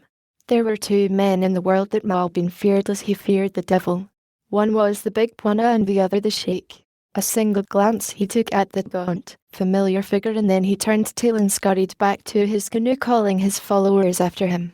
And so it happened that the party was well out in the stream before the Sheikh reached the shore. And after a volley and a few parting shots that were returned from the canoes, the Arab called his men off and securing his prisoner set off toward the south. One of the bullets from Malbin's force had struck a black standing in the village street where he had been left with another to guard Miriam, and his companions had left him where he had fallen, after appropriating his apparel and belongings. His was the body that Baines had discovered when he had entered the village. The Sheikh and his party had been marching southward along the river when one of them, dropping out of line to fetch water, had seen Miriam paddling desperately from the opposite shore. The fellow had called the Sheikh's attention to the strange sight, a white woman alone in Central Africa, and the old Arab had hidden his men in the deserted village to capture her when she landed, for thoughts of ransom were always in the mind of the Sheikh. More than once before had glittering gold filtered through his fingers from a similar source. It was easy money, and the Sheikh had none too much easy money, since the Big Bwana had so circumscribed the limits of his ancient domain that he dared not even steal ivory from natives within 200 miles of the Big Bwana's dower. And when at last the woman had walked into the trap he had set for her, and he had recognized her as the same little girl he had brutalized and maltreated years before, his gratification had been huge. Now he lost no time in establishing the old relations of father and daughter that had existed between them in the past. At the first opportunity he struck her a heavy blow across the face. He forced her to walk when he might have dismounted one of his men instead, or had her carried on a horse's rump. He seemed to revel in the discovery of new methods for torturing or humiliating her, and among all his followers she found no single one to offer her sympathy, or who dared defend her, even had they had the desire to do so. A 2 days' march brought them at last to the familiar scenes of her childhood, and the first face upon which she set her eyes as she was driven through the gates into the strong stockade was that of the toothless, hideous Mbunu, her one-time nurse. It was as though all the years that had intervened were but a dream. Had it not been for her clothing and the fact that she had grown in stature, she might well have believed it so. All was there as she had left it. The new faces which supplanted some of the old were of the same bestial, degraded type. There were a few young Arabs who had joined the sheikh since she had been away. Otherwise all was the same, all but one. Geeka was not there, and she found herself missing Geek as though the ivory-headed one had been a flesh-and-blood intimate and friend. She missed her ragged little confidant, into whose deaf ears she had been wont to pour her many miseries and her occasional joys. Geeka, of the splinter limbs and the rat-skin torso. Geek of the disreputable. Geeka the beloved. For a time the inhabitants of the sheikh's village who had not been upon the march with him amused themselves by inspecting the strangely clad white girl, whom some of them had known as a little child. Mbunu pretended great joy at her return, baring her toothless gums in a hideous grimace that was intended to be indicative of rejoicing. But Miriam could but shudder as she recalled the cruelties of this terrible old hag in the years gone by. Among the Arabs who had come in her absence was a tall young fellow of 20, a handsome, sinister-looking youth who stared at her in open admiration until the sheikh came and ordered him away, and Abdul Kamik went, scowling. At last, their curiosity satisfied, Miriam was alone. As of old, she was permitted the freedom of the village, for the stockade was high and strong and the only gates were well guarded by day and by night. But as of old she cared not for the companionship of the cruel Arabs and the degraded blacks who formed the following of the sheikh, and so, as had been her wont in the sad days of her childhood, she slunk down to an unfrequented corner of the enclosure where she had often played at housekeeping with her beloved Geeka beneath the spreading branches of the great tree that had overhung the palisade.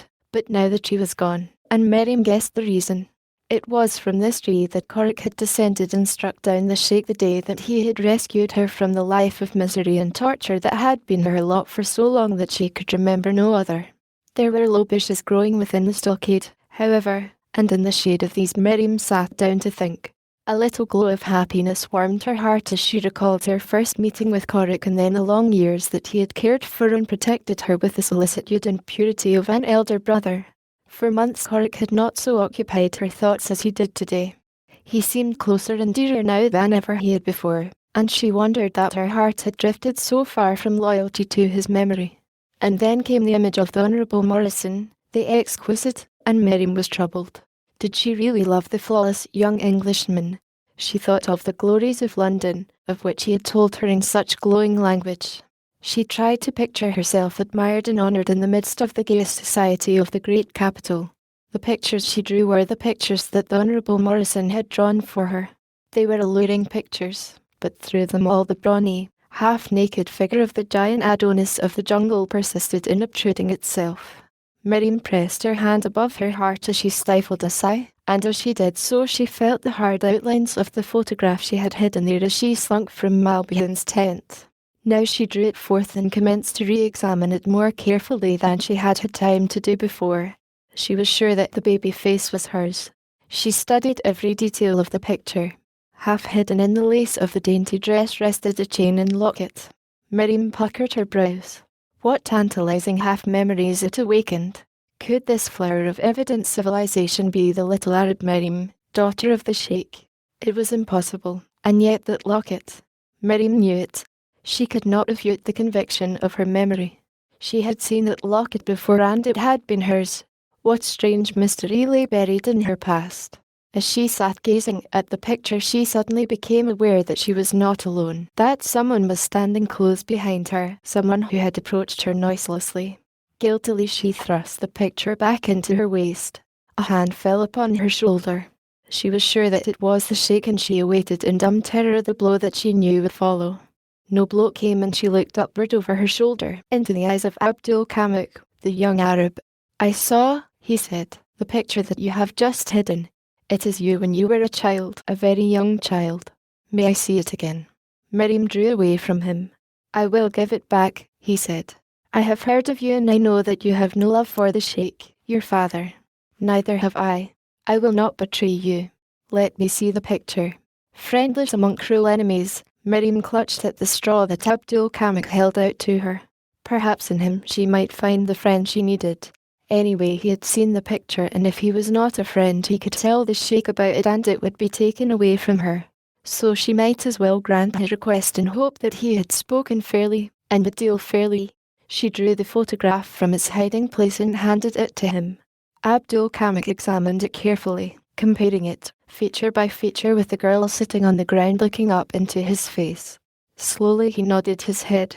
"Yes," he said, "it is you, but where was it taken? How does it happen that the sheikh's daughter is clothed in the garments of the unbeliever?"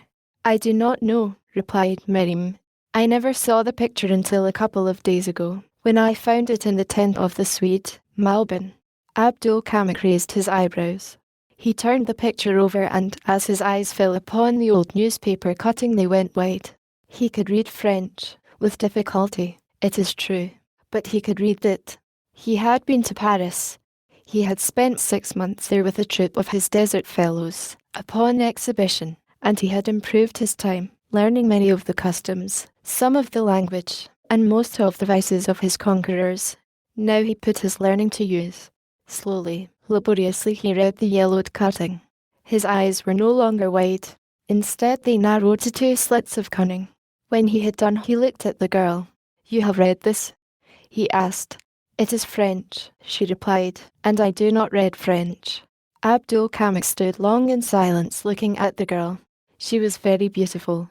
He desired her, as had many other men who had seen her. At last he dropped to one knee beside her.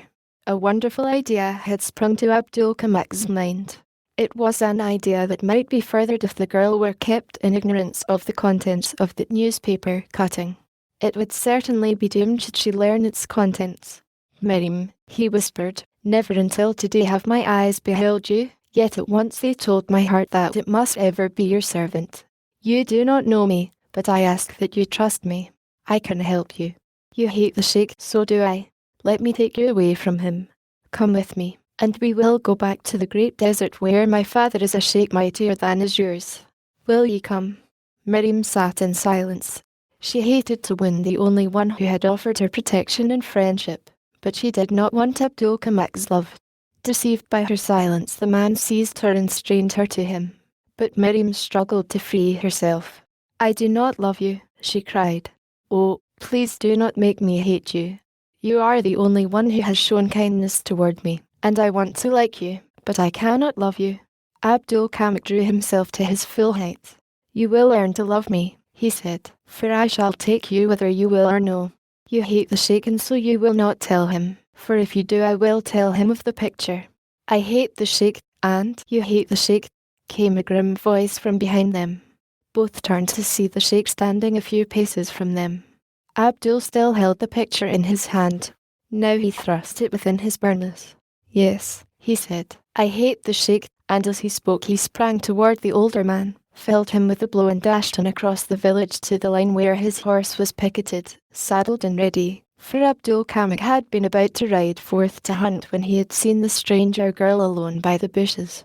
Leaping into the saddle, Abdul Kamak dashed for the village gates.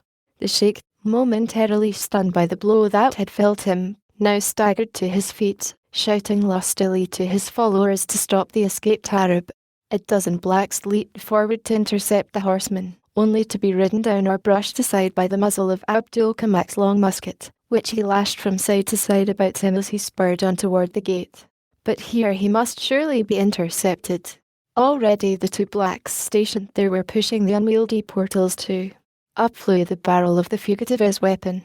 With reins flying loose and his horse at a mad gallop, the son of the desert fired once, twice, and both the keepers of the gate dropped in their tracks. With a wild whoop of exultation, twirling his musket high above his head and turning in his saddle to laugh back into the faces of his pursuers, Abdul Kamak dashed out of the village of the sheikh and was swallowed up by the jungle. Foaming with rage, the sheikh ordered immediate pursuit, and then strode rapidly back to where Miriam sat huddled by the bushes where he had left her. "The picture," he cried. "What picture did the dog speak of? Where is it? Give it to me at once." "He took it," replied Miriam, dully. "What was it?" again demanded the sheik, seizing the girl roughly by the hair and dragging her to her feet, where he shook her venomously. "What was it a picture of?" "Of me," said Miriam, "when I was a little girl. I stole it from Malbon, the Swede. It had printing on the back cut from an old newspaper."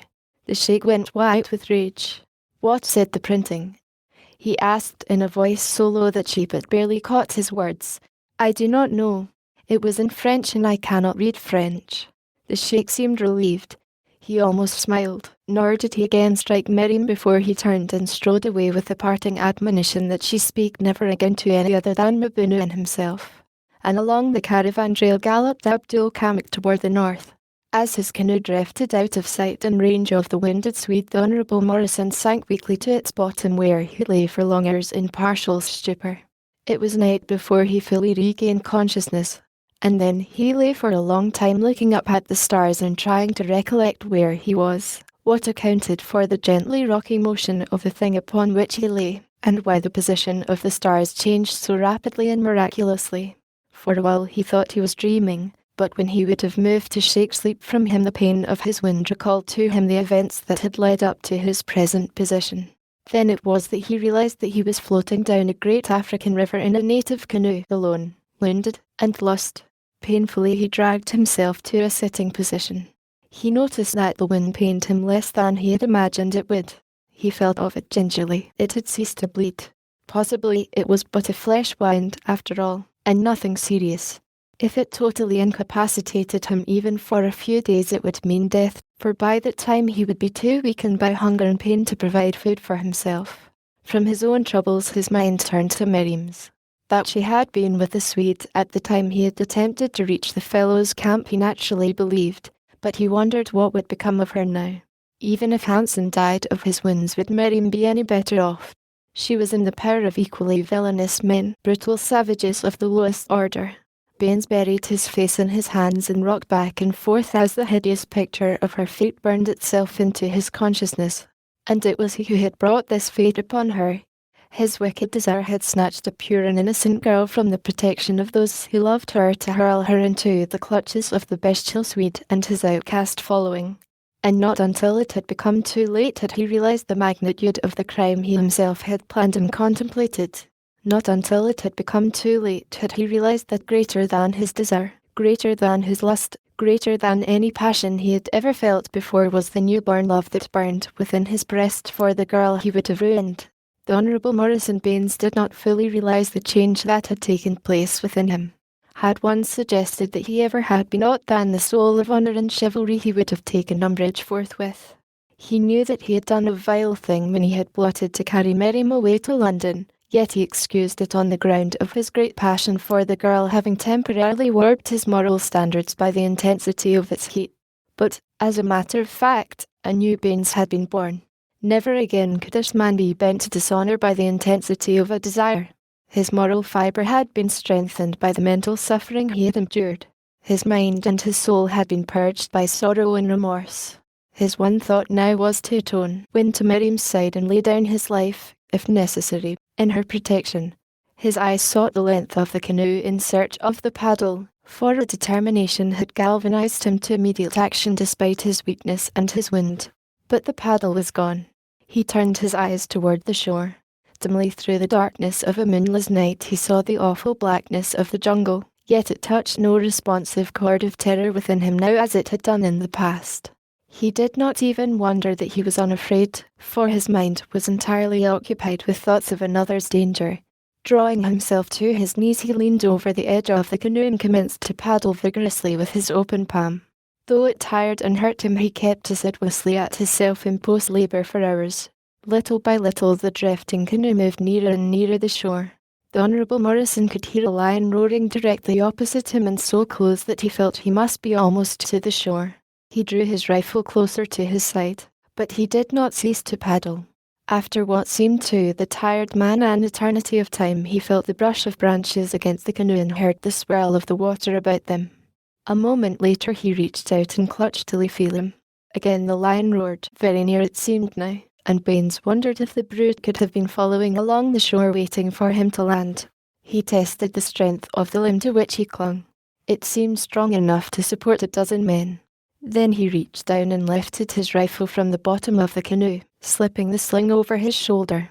Again he tested the branch, and then reaching upward as far as he could for a safe hold, he drew himself painfully and slowly upward until his feet swung clear of the canoe, which, released, floated silently from beneath him to be lost forever in the blackness of the dark shadows downstream. He had burned his bridges behind him. He must either climb aloft or drop back into the river, but there had been no other way. He struggled to raise one leg over the limb, but found himself scarce equal to the effort, for he was very weak. For a time he hung there feeling his strength ebbing.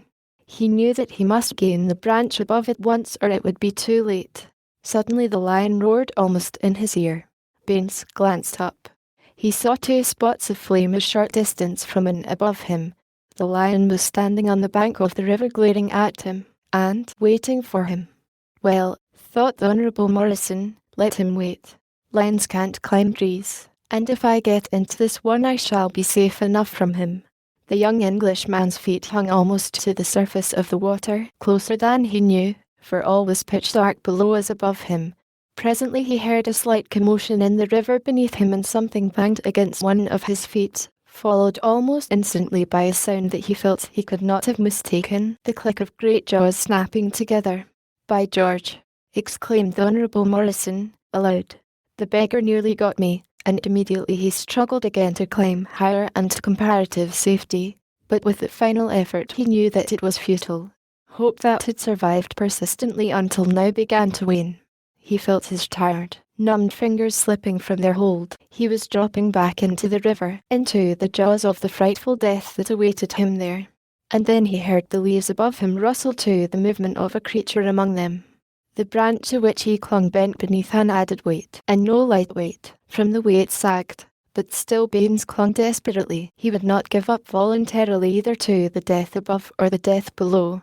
He felt a soft, warm pad upon the fingers of one of his hands where they circled the branch to which he clung, and then something reached down out of the blackness above and dragged him up among the branches of the tree.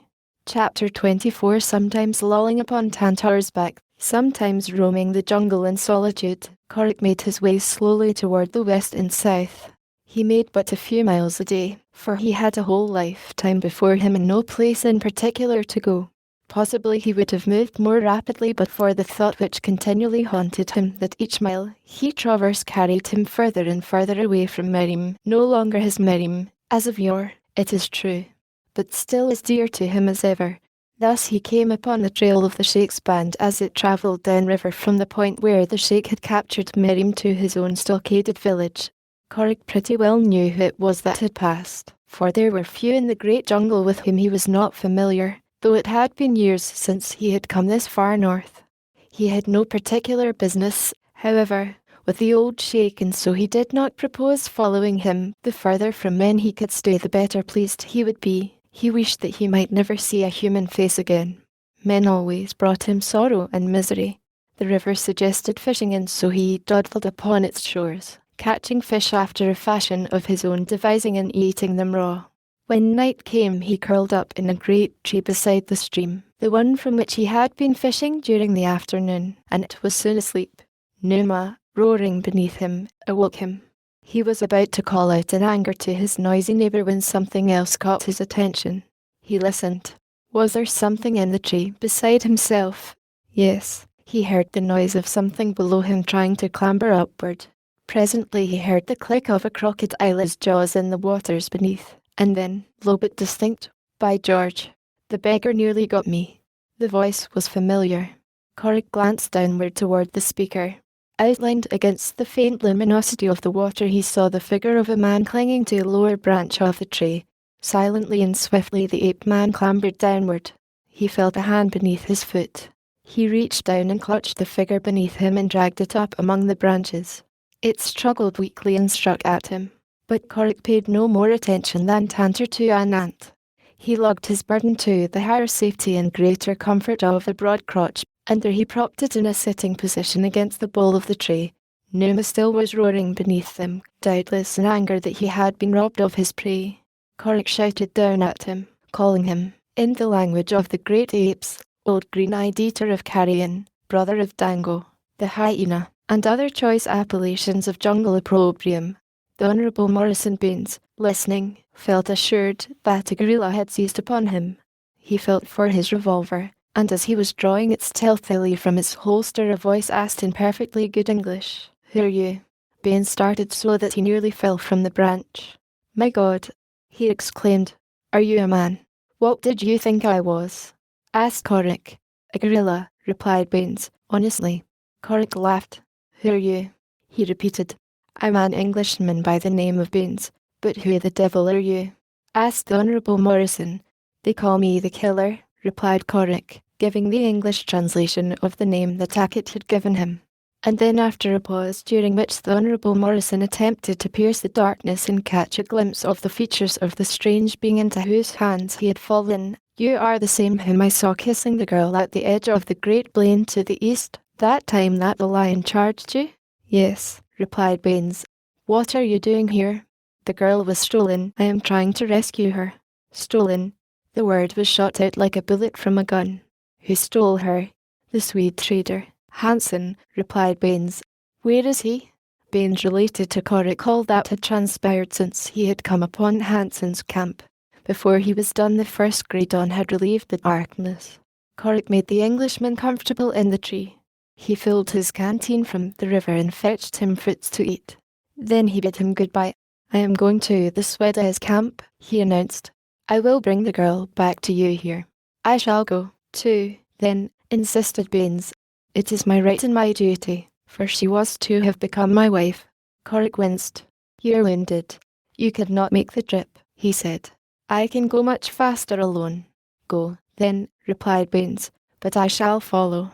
"It is my right and duty." "As you will," replied Corrick, with a shrug. If the man wanted to be killed, it was none of his affair. He wanted to kill him himself, but for Miriam's sake he would not. If she loved him, then he must do what he could to preserve him, but he could not prevent his following him, more than to advise him against it, and this he did, earnestly. And so Corrick set out rapidly toward the north, and limping slowly and painfully along, soon far to the rear, came the tired and wounded Baines. Corrick had reached the river bank opposite Malbyan's camp before Baines had covered 2 miles. Late in the afternoon the Englishman was still plodding wearily along, forced to stop often for rest when he heard the sound of the galloping feet of a horse behind him. Instinctively he drew into the concealing foliage of the underbrush, and a moment later a white-robed Arab dashed by. Baines did not hail the rider. He had heard of the nature of the Arabs who penetrate thus far to the south, and what he had heard had convinced him that a snake or a panther would as quickly befriend him as one of these villainous renegades from the Northland. When Abdul-Kamak had passed out of sight toward the north, Baines resumed his weary march. A half-hour later he was again surprised by the unmistakable sound of galloping horses. This time there were many. Once more he sought a hiding place, but it chanced that he was crossing a clearing which offered little opportunity for concealment. He broke into a slow trot, the best that he could do in his weakened condition, but it did not suffice to carry him to safety, and before he reached the opposite side of the clearing a band of white-robed horsemen dashed into view behind him. At sight of him they shouted in Arabic, which, of course, he could not understand, and then they closed about him, threatening and angry. Their questions were unintelligible to him, and no more could they interpret his English. At last, evidently out of patience, the leader ordered 2 of his men to seize him, which they lost no time in doing. They disarmed him and ordered him to climb to the rump of one of the horses, and then the 2 who had been detailed to guard him turned and rode back toward the south, while the others continued their pursuit of Abdul-Kamak. As Corrick came out upon the bank of the river across from which he could see the camp of Malbyan, he was at a loss as to how he was to cross. He could see men moving about among the huts inside the boma. Evidently Hansen was still there. Corrick did not know the true identity of Miriam's abductor. How was he to cross? Not even he would dare the perils of the river, almost certain death. For a moment he thought, then wheeled and sped away into the jungle, uttering a peculiar cry, shrill and piercing. Now and again he would halt to listen as though for an answer to his weird call, then on again, deeper and deeper into the wood. At last his listening ears were rewarded by the sound they craved, the trumpeting of a bull elephant, and a few moments later Corrick broke through the trees into the presence of Danter, standing with upraised trunk, waving his great ears. "Quick, Tantor!" shouted the ape-man, and the beast swung him to his head. "Hurry!" And the mighty pachyderm lumbered off through the jungle, guided by kicking of naked heels against the sides of his head. Toward the northwest Korik guided his huge mount, until they came out upon the river a mile or more above the Sweda's camp, at a point where Korik knew that there was an elephant ford. Never pausing, the ape-man urged the beast into the river, and with trunk held high, Tantor forged steadily toward the opposite bank. Once an unwary crocodile attacked him, but the sinews trunk dove beneath the surface and, grasping the amphibian about the middle, dragged it to light and hurled it 100 feet downstream. And so, in safety, they made the opposite shore, Korik perched high and dry above the turgid flood. Then back toward the south Tantor moved, steadily, relentlessly, and with a swinging gait which took no heed of any obstacle other than the larger jungle trees. At times Korik was forced to abandon the broadhead and take to the trees above, so close the branches raked the back of the elephant. But at last they came to the edge of the clearing where lay the camp of their renegade Swede, nor even then did they hesitate or halt. The gate lay upon the east side of the camp, facing the river. Tantor and Korik approached from the north. There was no gate there, but what cared Tantor or Korik for gates? At a word from the ape-man, and raising his tender trunk high above the thorns, Tantor breasted the boma, walking through it as though it had not existed. A dozen blacks squatted before their huts looked up at the noise of his approach. With sudden howls of terror and amazement they leaped to their feet and fled for the open gates. Tantor would have pursued. He hated man, and he thought that Korik had come to hunt these. But the ape-man held him back, guiding him toward a large canvas tent that rose in the center of the clearing. There should be the girl and her abductor. Malbin lay in a hammock beneath canopy before his tent. His wounds were painful and he had lost much blood. He was very weak. He looked up in surprise as he heard the screams of his men and saw them running toward the gate. And then from around the corner of his tent loomed a huge bulk, and Tantor, the great tusker, towered above him. Malbin's boy, feeling neither affection nor loyalty for his master, broke and ran at the first glimpse of the beast, and Malbin was left alone and helpless. The elephant stopped a couple of paces from the wounded man's hammock. Malbin cowered, moaning. He was too weak to escape. He could only lie there with staring eyes gazing in horror into the blood-rimmed, angry little orbs fixed upon him, and await his death. Then, to his astonishment, a man slid to the ground from the elephant's back. Almost at once Malbin recognized the strange figure as that of the creature who consorted with apes and baboons, the white warrior of the jungle who had freed the king baboon and led the whole angry horde of hairy devils upon him and Jensen. Malbin cowered still lower. "Where is the girl?" demanded Korik, in English. "What girl?" asked Malbin. "There is no girl here, only the women of my boys." "Is it one of them you want?" "The white girl," replied Korik. "Do not lie to me. You lured her from her friends. You have her." "Where is she?" "It was not I," cried Malbin. "It was an Englishman who hired me to steal her. He wished to take her to London with him. She was willing to go. His name is Baines. Go to him, if you want to know where the girl is." "I have just come from him," said Korik. "He sent me to you. The girl is not with him. Now stop your lying and tell me the truth. Where is she?" Korik took a threatening step toward the Swede. Malbin shrank from the anger in the other's face. "I will tell you," he cried. "Do not harm me and I will tell you all that I know. I had the girl here, but it was Baines who persuaded her to leave her friends. He had promised to marry her. He does not know who she is, but I do, and I know that there is a great reward for whoever takes her back to her people. It was the only reward I wanted. But she escaped and crossed the river in one of my canoes. I followed her, but the sheikh was there, God knows how, and he captured her and attacked me and drove me back. Then came Baines, angry because he had lost the girl, and shot me.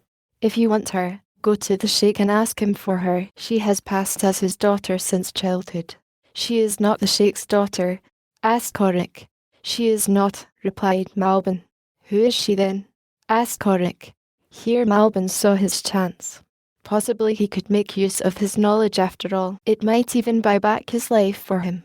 He was not so credulous as to believe that this savage ape-man would have any compunctions about slaying him. "When you find her I will tell you," he said, "if you will promise to spare my life and divide the reward with me.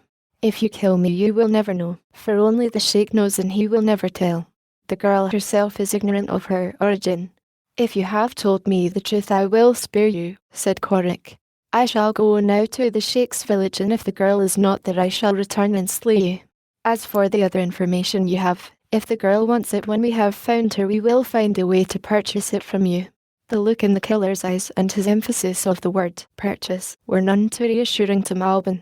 Evidently, unless he found means to escape, this devil would have both his secret and his life before he was done with him. He wished he would be gone and take his evil-eyed companion away with him.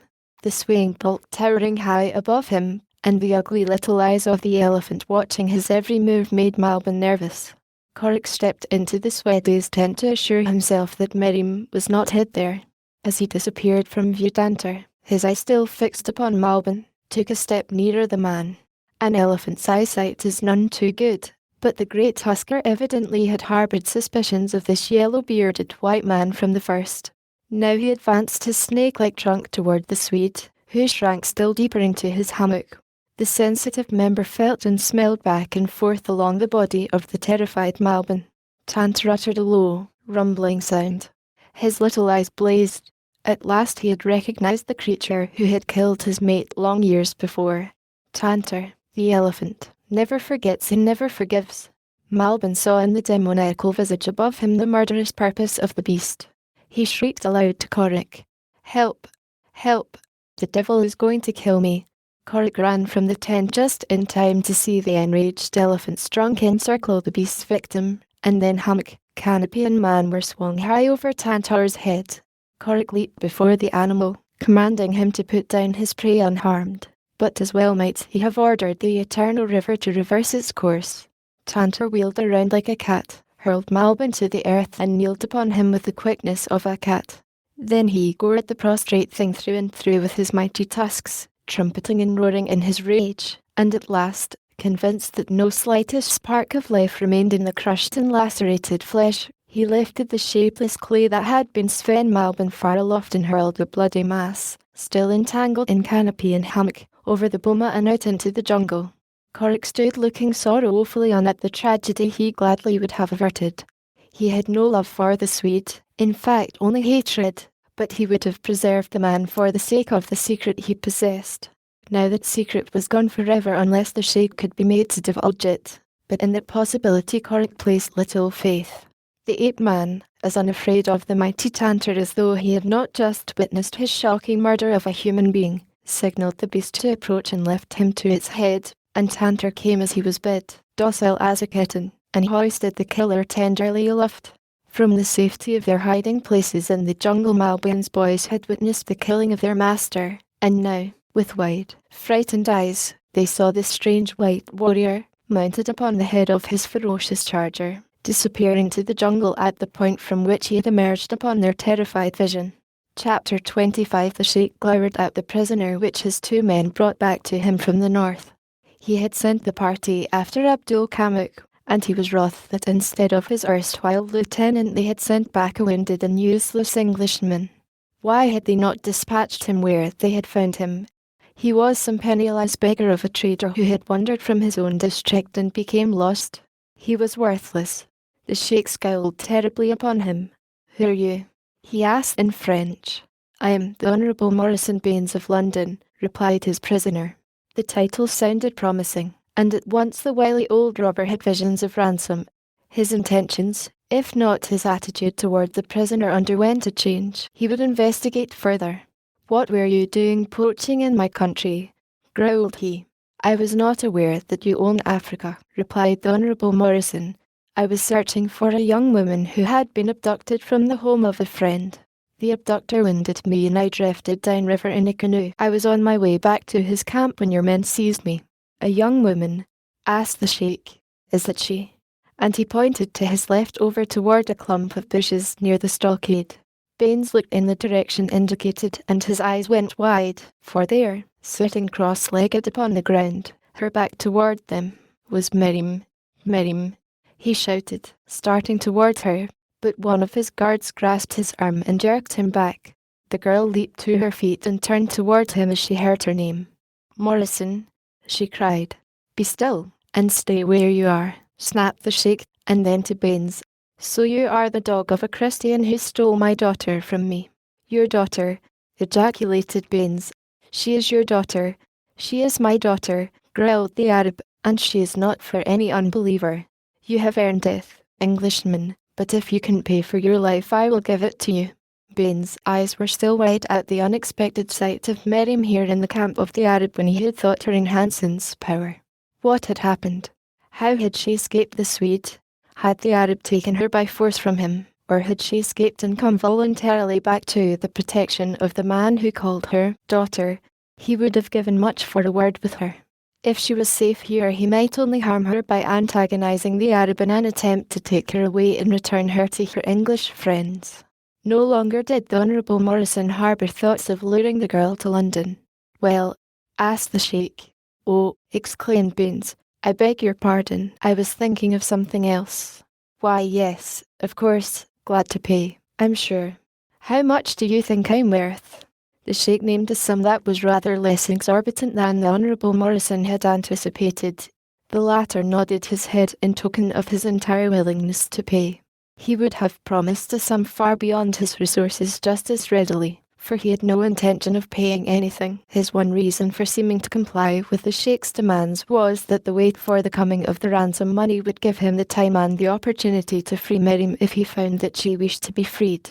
The Arab's statement that he was her father naturally raised the question in the Honourable Morrison's mind as to precisely what the girl's attitude toward escape might be. It seemed, of course, preposterous that this fair and beautiful young woman should prefer to remain in the filthy dower of an illiterate old Arab rather than return to the comforts, luxuries, and congenial associations of the hospitable African bungalow from which the Honourable Morrison had trekked her.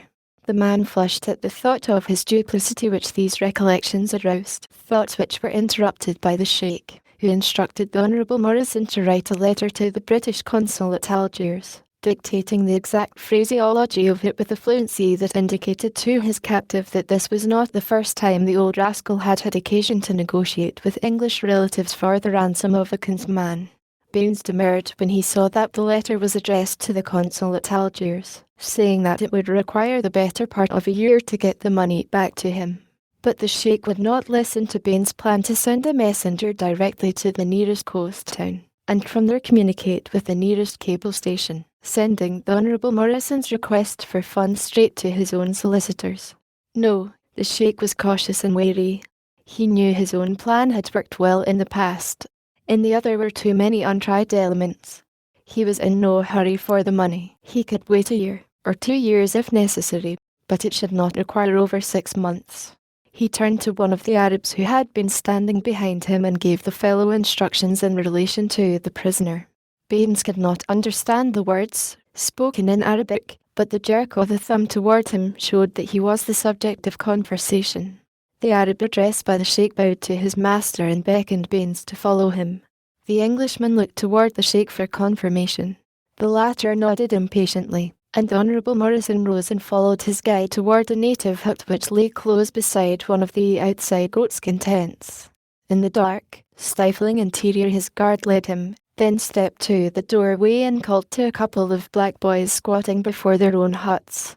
They came promptly and in accordance with the Arab's instructions bound Baines' wrists and ankles securely. The Englishman objected strenuously, but as neither the blacks nor the Arab could understand a word he said his pleas were wasted. Having bound him they left the hut. The Honourable Morrison lay for a long time contemplating the frightful future which awaited him during the long months which must intervene before his friends learned of his predicament and could get succour to him. Now he hoped that they would send the ransom. He would gladly pay all that he was worth to be out of this hole. At first it had been his intention to cable his solicitors to send no money but to communicate with the British West African authorities and have an expedition sent to his aid. His patrician nose wrinkled in disgust as his nostrils were assailed by the awful stench of the hut. The nasty grasses upon which he lay exuded the effluvium of sweaty bodies, of decayed animal matter and of offal. But worse was yet to come. He had lain in the uncomfortable position in which they had thrown him but for a few minutes when he became distinctly conscious of an acute itching sensation upon his hands, his neck and scalp. He wriggled to a sitting posture, horrified and disgusted. The itching rapidly extended to other parts of his body. It was torture, and his hands were bound securely at his back. He tugged and pulled at his bonds until he was exhausted, but not entirely without hope, for he was sure that he was working enough slack out of the knot to eventually permit of his withdrawing one of his hands. Night came.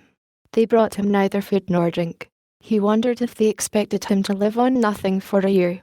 The bites of the vermin grew less annoying though not less numerous. The Honourable Morrison saw a ray of hope in this indication of future immunity through inoculation. He still worked weakly at his bonds, and then the rats came. If the vermin were disgusting, the rats were terrifying. They scurried over his body, squealing and fighting. Finally one commenced to chew at one of his ears. With an oath, the Honourable Morrison struggled to a sitting posture. The rats retreated. He worked his legs beneath him and came to his knees, and then, by superhuman effort, rose to his feet. There he stood, reeling drunkenly, dripping with cold sweat. God, he muttered, what have I done to deserve? He paused. What had he done? He thought of the girl in another tent in that accursed village. He was getting his deserts. He set his jaws firmly with the realization. He would never complain again. At that moment he became aware of voices raised angrily in the goatskin tent close beside the hut in which he lay. One of them was a woman's. Could it be Miriam's? The language was probably Arabic. He could not understand a word of it, but the tones were hers. He tried to think of some way of attracting her attention to his near presence. If she could remove his bonds, they might escape together, if she wished to escape. That thought bothered him. He was not sure of her status in the village. If she were the petted child of the powerful sheikh, then she would probably not care to escape. He must know, definitely. At the bungalow he had often heard Miriam sing God Save the King, as my dear accompanied her on the piano. Raising his voice he now hummed a tune. Immediately he heard Miriam's voice from the tent. She spoke rapidly. Goodbye, Morrison, she cried. If God is good I shall be dead before morning, for if I still live I shall be worse than dead after tonight. Then he heard an angry exclamation in a man's voice, followed by the sounds of a scuffle. Baines went white with horror. He struggled frantically again with his bonds. They were giving. A moment later one hand was free. It was but the work of an instant then to lose the other. Stooping, he untied the rope from his ankles, then he straightened and started for the hut doorway, bent on reaching Miriam's side. As he stepped out into the night, the figure of a huge black rose and barred his progress. When speed was required of him, Corrick depended upon no other muscles than his own, and so it was that the moment Tantor had landed him safely upon the same side of the river as lay the village of the sheikh, the ape-man deserted his bulky comrade and took to the trees in a rapid race toward the south and the spot where the Swede had told him Miriam might be. It was dark when he came to the palisade, strengthened considerably since the day that he had rescued Miriam from her pitiful life within its cruel confines. No longer did the giant tree spread its branches above the wooden rampart, but ordinary man-made defences were scarce considered obstacles by Corrick. Loosening the rope at his waist, he tossed the noose over one of the sharpened posts that composed the palisade. A moment later his eyes were above the level of the obstacle, taking in all within their range beyond. There was no one in sight close by, and Corrick drew himself to the top and dropped lightly to the ground within the enclosure. Then he commenced his stealthy search of the village. First toward the Arab tents he made his way, sniffing and listening. He passed behind them, searching for some sign of Miriam. Not even the wild Arab curs heard his passage, so silently he went, a shadow passing through shadows. The odour of tobacco told him that the Arabs were smoking before their tents. The sound of laughter fell upon his ears, and then from the opposite side of the village came the notes of a once familiar tune. God Save the King. Corrick halted in perplexity. Who might it be? The tones were those of a man. He recalled the young Englishman he had left on the river trail and who had disappeared before he returned. A moment later there came to him a woman's voice in reply. It was Miriam's, and the killer, quickened into action, slunk rapidly in the direction of these two voices. The evening meal over, Miriam had gone to her pallet in the women's quarters of the sheikh's tent. A little corner screened off in the rear by a couple of priceless Persian rugs to form a partition. In these quarters she had dwelt with Mabunu alone, for the sheikh had no wives. Nor were conditions altered now after the years of her absence. She and Mabunu were alone in the women's quarters. Presently the sheikh came and parted the rugs. He glared through the dim light of the interior. "Miriam," he called, "come hither." The girl arose and came into the front of the tent. There the light of the fire illuminated the interior. She saw Ali Ben Kadin, the sheikh's half-brother, squatted upon a rug, smoking. The sheikh was standing. The sheikh and Ali Ben Kadin had had the same father, but Ali Ben Kadin's mother had been a slave, a West Coast negress. Ali Ben Kadin was old and hideous and almost black. His nose and part of one cheek were eaten away by disease. He looked up and grinned as Miriam entered. The sheikh jerked his thumb toward Ali Ben Kadin and addressed Miriam. "I am getting old," he said. "I shall not live much longer. Therefore I have given you to Ali Ben Kadin, my brother." That was all. Ali Ben Kadin rose and came toward her. Miriam shrank back, horrified. The man seized her wrist. "Come," he commanded, and dragged her from the sheikh's tent and to his own. After they had gone the sheikh chuckled. "When I send her north in a few months," he soliloquized, "they will know the reward for slaying the son of the sister of Amr ben Gitter." And in Ali Ben Kadin's tent Miriam pleaded and threatened, but all to no avail. The hideous old half-caste spoke soft words at first, but when Miriam loosed upon him the vials of her horror and loathing he became enraged, and rushing upon her seized her in his arms.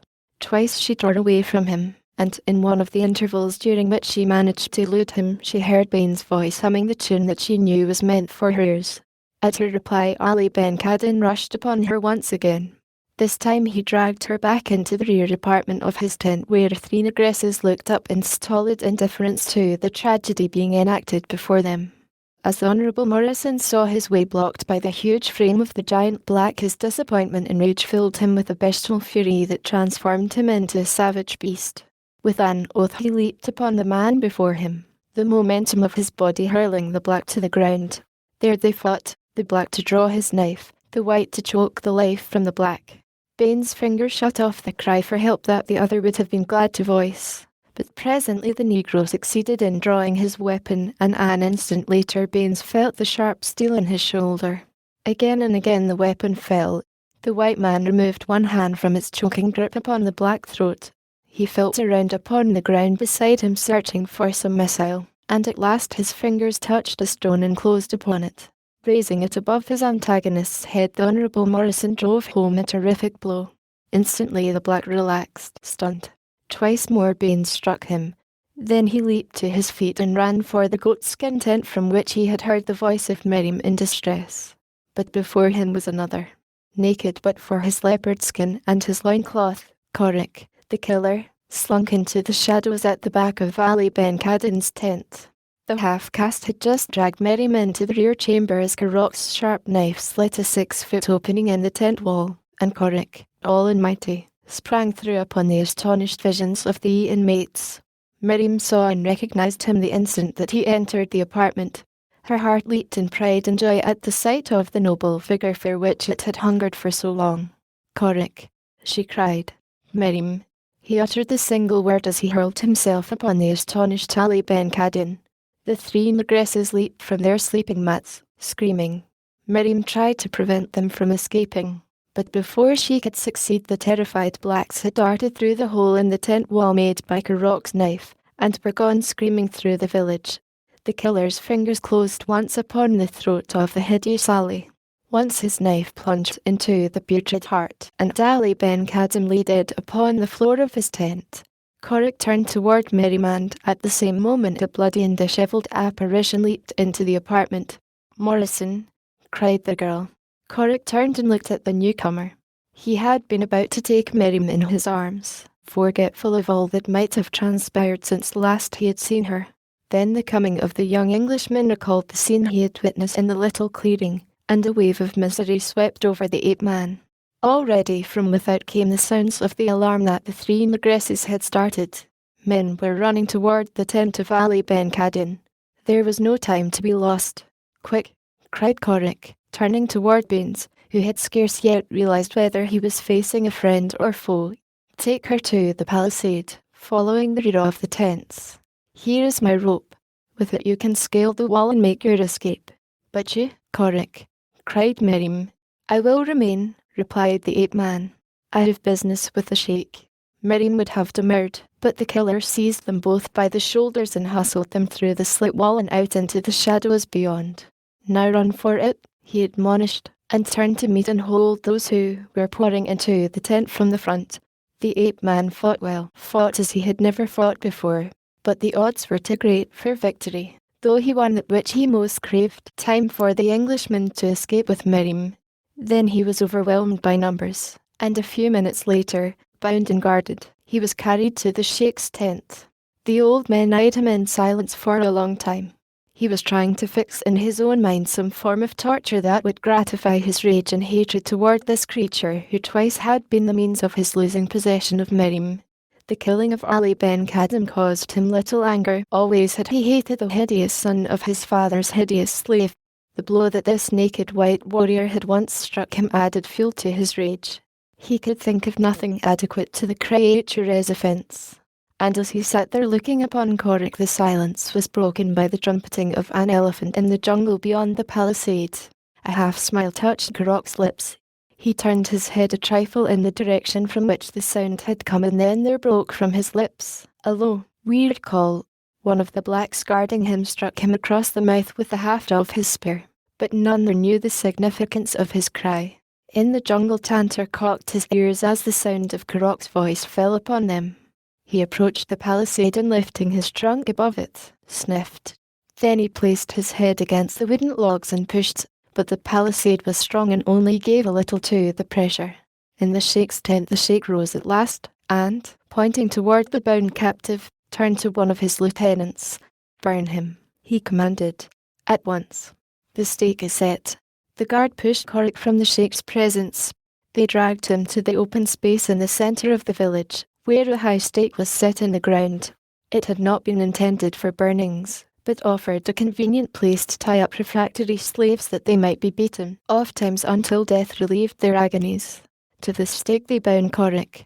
Then they brought brush and piled about him, and the sheikh came and stood by that he might watch the agonies of his victim. But Corrick did not wince even after they had fetched a brand and the flames had shot up among the dry tinder. Once, then, he raised his voice in the low call that he had given in the sheikh's tent, and now, from beyond the palisade, came again the trumpeting of an elephant. Old Tantor had been pushing at the palisade in vain. The sound of Corrick's voice calling him, and the scent of man, his enemy, filled the great beast with rage and resentment against the dumb barrier that held him back. He wheeled and shuffled back a dozen paces. Then he turned, lifted his trunk and gave voice to a mighty roaring trumpet call of anger, lowered his head and charged like a huge battering ram of flesh and bone and muscle straight for the mighty barrier. The palisade sagged and splintered to the impact, and through the breach rushed the infuriated bull. Corrick heard the sounds that the others heard, and he interpreted them as the others did not.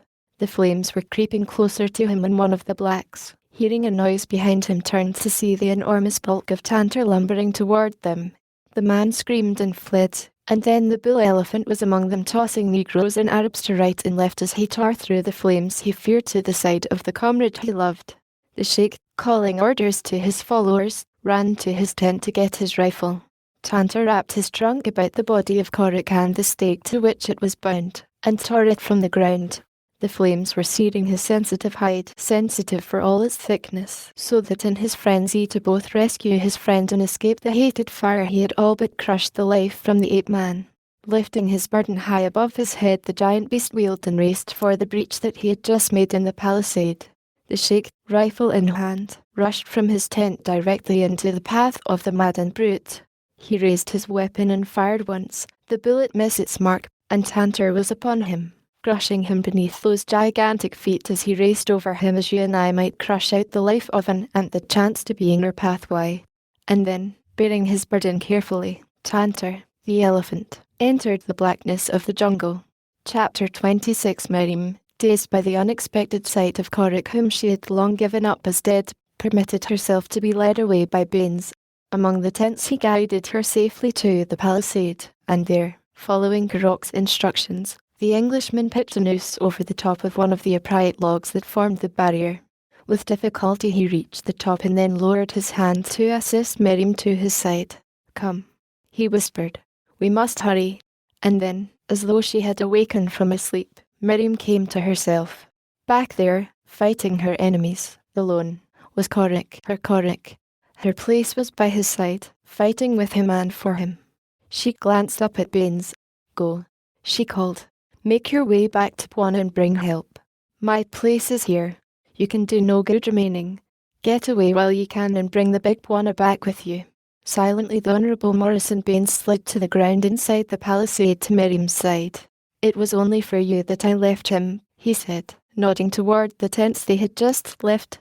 "I knew that he could hold them longer than I and give you a chance to escape that I might not be able to have given you. It was I though who should have remained. I heard you call him Korik and so I know now who he is. He befriended you. I would have wronged you." "No, don't interrupt. I'm going to tell you the truth now and let you know just what a beast I have been. I planned to take you to London, as you know, but I did not plan to marry you. Yes, shrink from me. I deserve it. I deserve your contempt and loathing, but I didn't know then what love was. Since I have learned that I have learned something else. What a cad and what a coward I have been all my life. I looked down upon those whom I considered my social inferiors. I did not think you good enough to bear my name. Since Hansen tricked me and took you for himself, I have been through hell, but it has made a man of me, though too late. Now I can come to you with an offer of honest love, which will realize the honour of having such as you share my name with me." For a moment Miriam was silent, buried in thought. Her first question seemed irrelevant. "How did you happen to be in this village?" she asked. He told her all that had transpired since the black had told him of Hansen's duplicity. "You say that you are a coward," she said, "and yet you have done all this to save me. The courage that it must have taken to tell me the things that you told me but a moment since, well, courage of a different sort, proves that you're no moral coward, and the other proves that you're not a physical coward. I could not love a coward." "You mean that you love me?" he gasped in astonishment, taking a step towards her as though to gather her into his arms. But she placed her hand against him and pushed him gently away, as much as to say, "Not yet." What she did mean she scarcely knew. She thought that she loved him, of that there can be no question. Nor did she think that love for this young Englishman was disloyalty to Korik, for her love for Korik was undiminished, the love of a sister for an indulgent brother. As they stood there for the moment of their conversation, the sounds of tumult in the village subsided. "They have killed him," whispered Miriam. The statement brought Baines to a realization of the cause of their return. "Wait here," he said. "I will go and see. If he is dead we can do him no good. If he lives I will do my best to free him." "We will go together," replied Miriam. "Come." And she led the way back toward the tent in which they last had seen Korik. As they went they were often forced to throw themselves to the ground in the shadow of a tent or hut, for people were passing hurriedly to and fro now. The whole village was aroused and moving about. The return to the tent of Ali Ben Kadin took much longer than had their swift flight to the palisade. Cautiously they crept to the slit that Kurok's knife had made in the rear wall. Miriam peered within. The rear apartment was empty. She crawled through the aperture, Baines at her heels, and then silently crossed the space to the rugs that partitioned the tent into two rooms. Parting the hangings, Miriam looked into the front room. It, too, was deserted. She crossed to the door of the tent and looked out. Then she gave a little gasp of horror. Baines at her shoulder looked past her to the sight that had startled her, and he, too, exclaimed. But his was an oath of anger. 100 feet away they saw Korik bound to a stake, the brush piled about him already alight. The Englishman pushed Miriam to one side and started to run for the doomed man. What he could do in the face of scores of hostile blacks and Arabs he did not stop to consider. At the same instant Danter broke through the palisade and charged the group. In the face of the maddened beast the crowd turned and fled, carrying Baines backward with them. In a moment it was all over, and the elephant had disappeared with his prize. But pandemonium reigned throughout the village. Men, women and children ran helter-skelter for safety. Curs fled, yelping. The horses and camels and donkeys, terrorized by the trumpeting of the pachyderm, kicked and pulled up their tethers. A dozen or more broke loose, and it was the galloping of these past him that brought a sudden idea into Bain's head. He turned to search for Miriam only to find her at his elbow.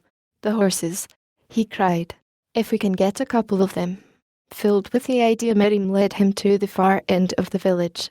"Loosen 2 of them," she said, "and lead them back into the shadows behind those huts. I know where there are saddles. I will bring them on the bridles," and before he could stop her she was gone. Baines quickly untied 2 of the restive animals and led them to the point designated by Miriam. Here he waited impatiently for what seemed an hour, but was, in reality, but a few minutes. Then he saw the girl approaching beneath the burden of 2 saddles. Quickly they placed these upon the horses. They could see by the light of the torture fire that still burned that the blacks and Arabs were recovering from their panic. Men were running about gathering in the loose stock, and 2 or 3 were already leading their captives back to the end of the village where Miriam and Baines were busy with the trappings of their mounts. Now the girl flung herself into the saddle. "Hurry," she whispered. "We shall have to run for it." Right through the gap that Tantor made, and as she saw Baines swing his leg over the back of his horse, she shook the reins free over her mount's neck. With a lunge, the nervous beast leaped forward. The shortest path led straight through the centre of the village, and this Miriam took. Baines was close behind her, their horses running at full speed. So sudden and impetuous was their dash for escape that it carried them halfway across the village before the surprised inhabitants were aware of what was happening. Then an Arab recognized them, and, with a cry of alarm, raised his rifle and fired.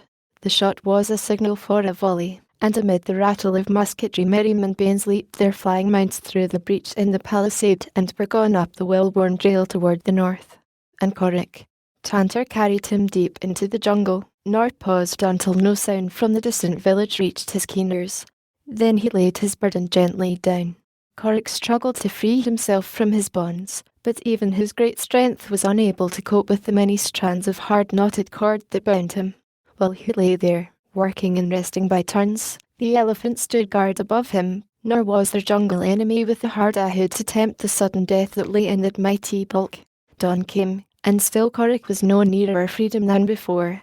He commenced to believe that he should die there of thirst and starvation with plenty all about him, for he knew that Tantor could not unloose the knots that held him.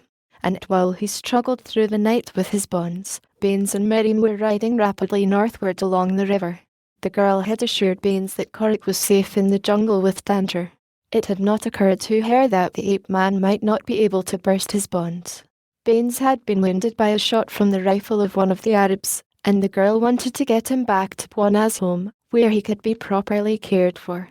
"Then," she said, "I shall get Bwana to come with me and search for Corrick. He must come and live with us." All night they rode, and the day was still young when they came suddenly upon a party hurrying southward. It was Bwana himself and his sleek, black warriors.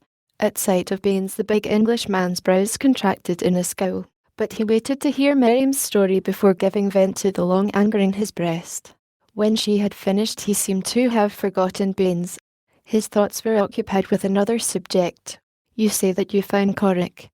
he asked. "You really saw him?" "Yes," replied Miriam, "as plainly as I see you, and I want you to come with me, Bwana, and help me find him again." "Did you see him?"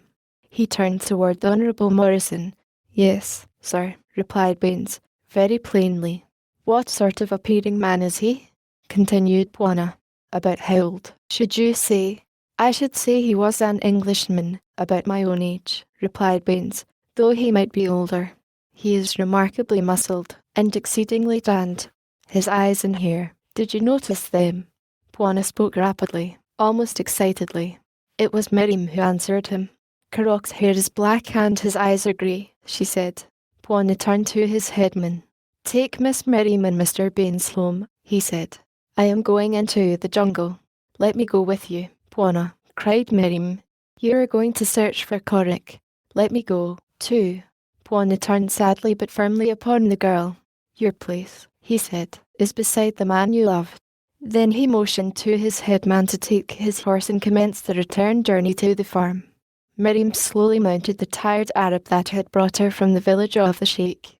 A litter was rigged for the now feverish Baines, and the little cavalcade was soon slowly winding off along the river trail. Bwana stood watching them until they were out of sight. Not once had Miriam turned her eyes backward. She rode with bowed head and drooping shoulders. Bwana sighed.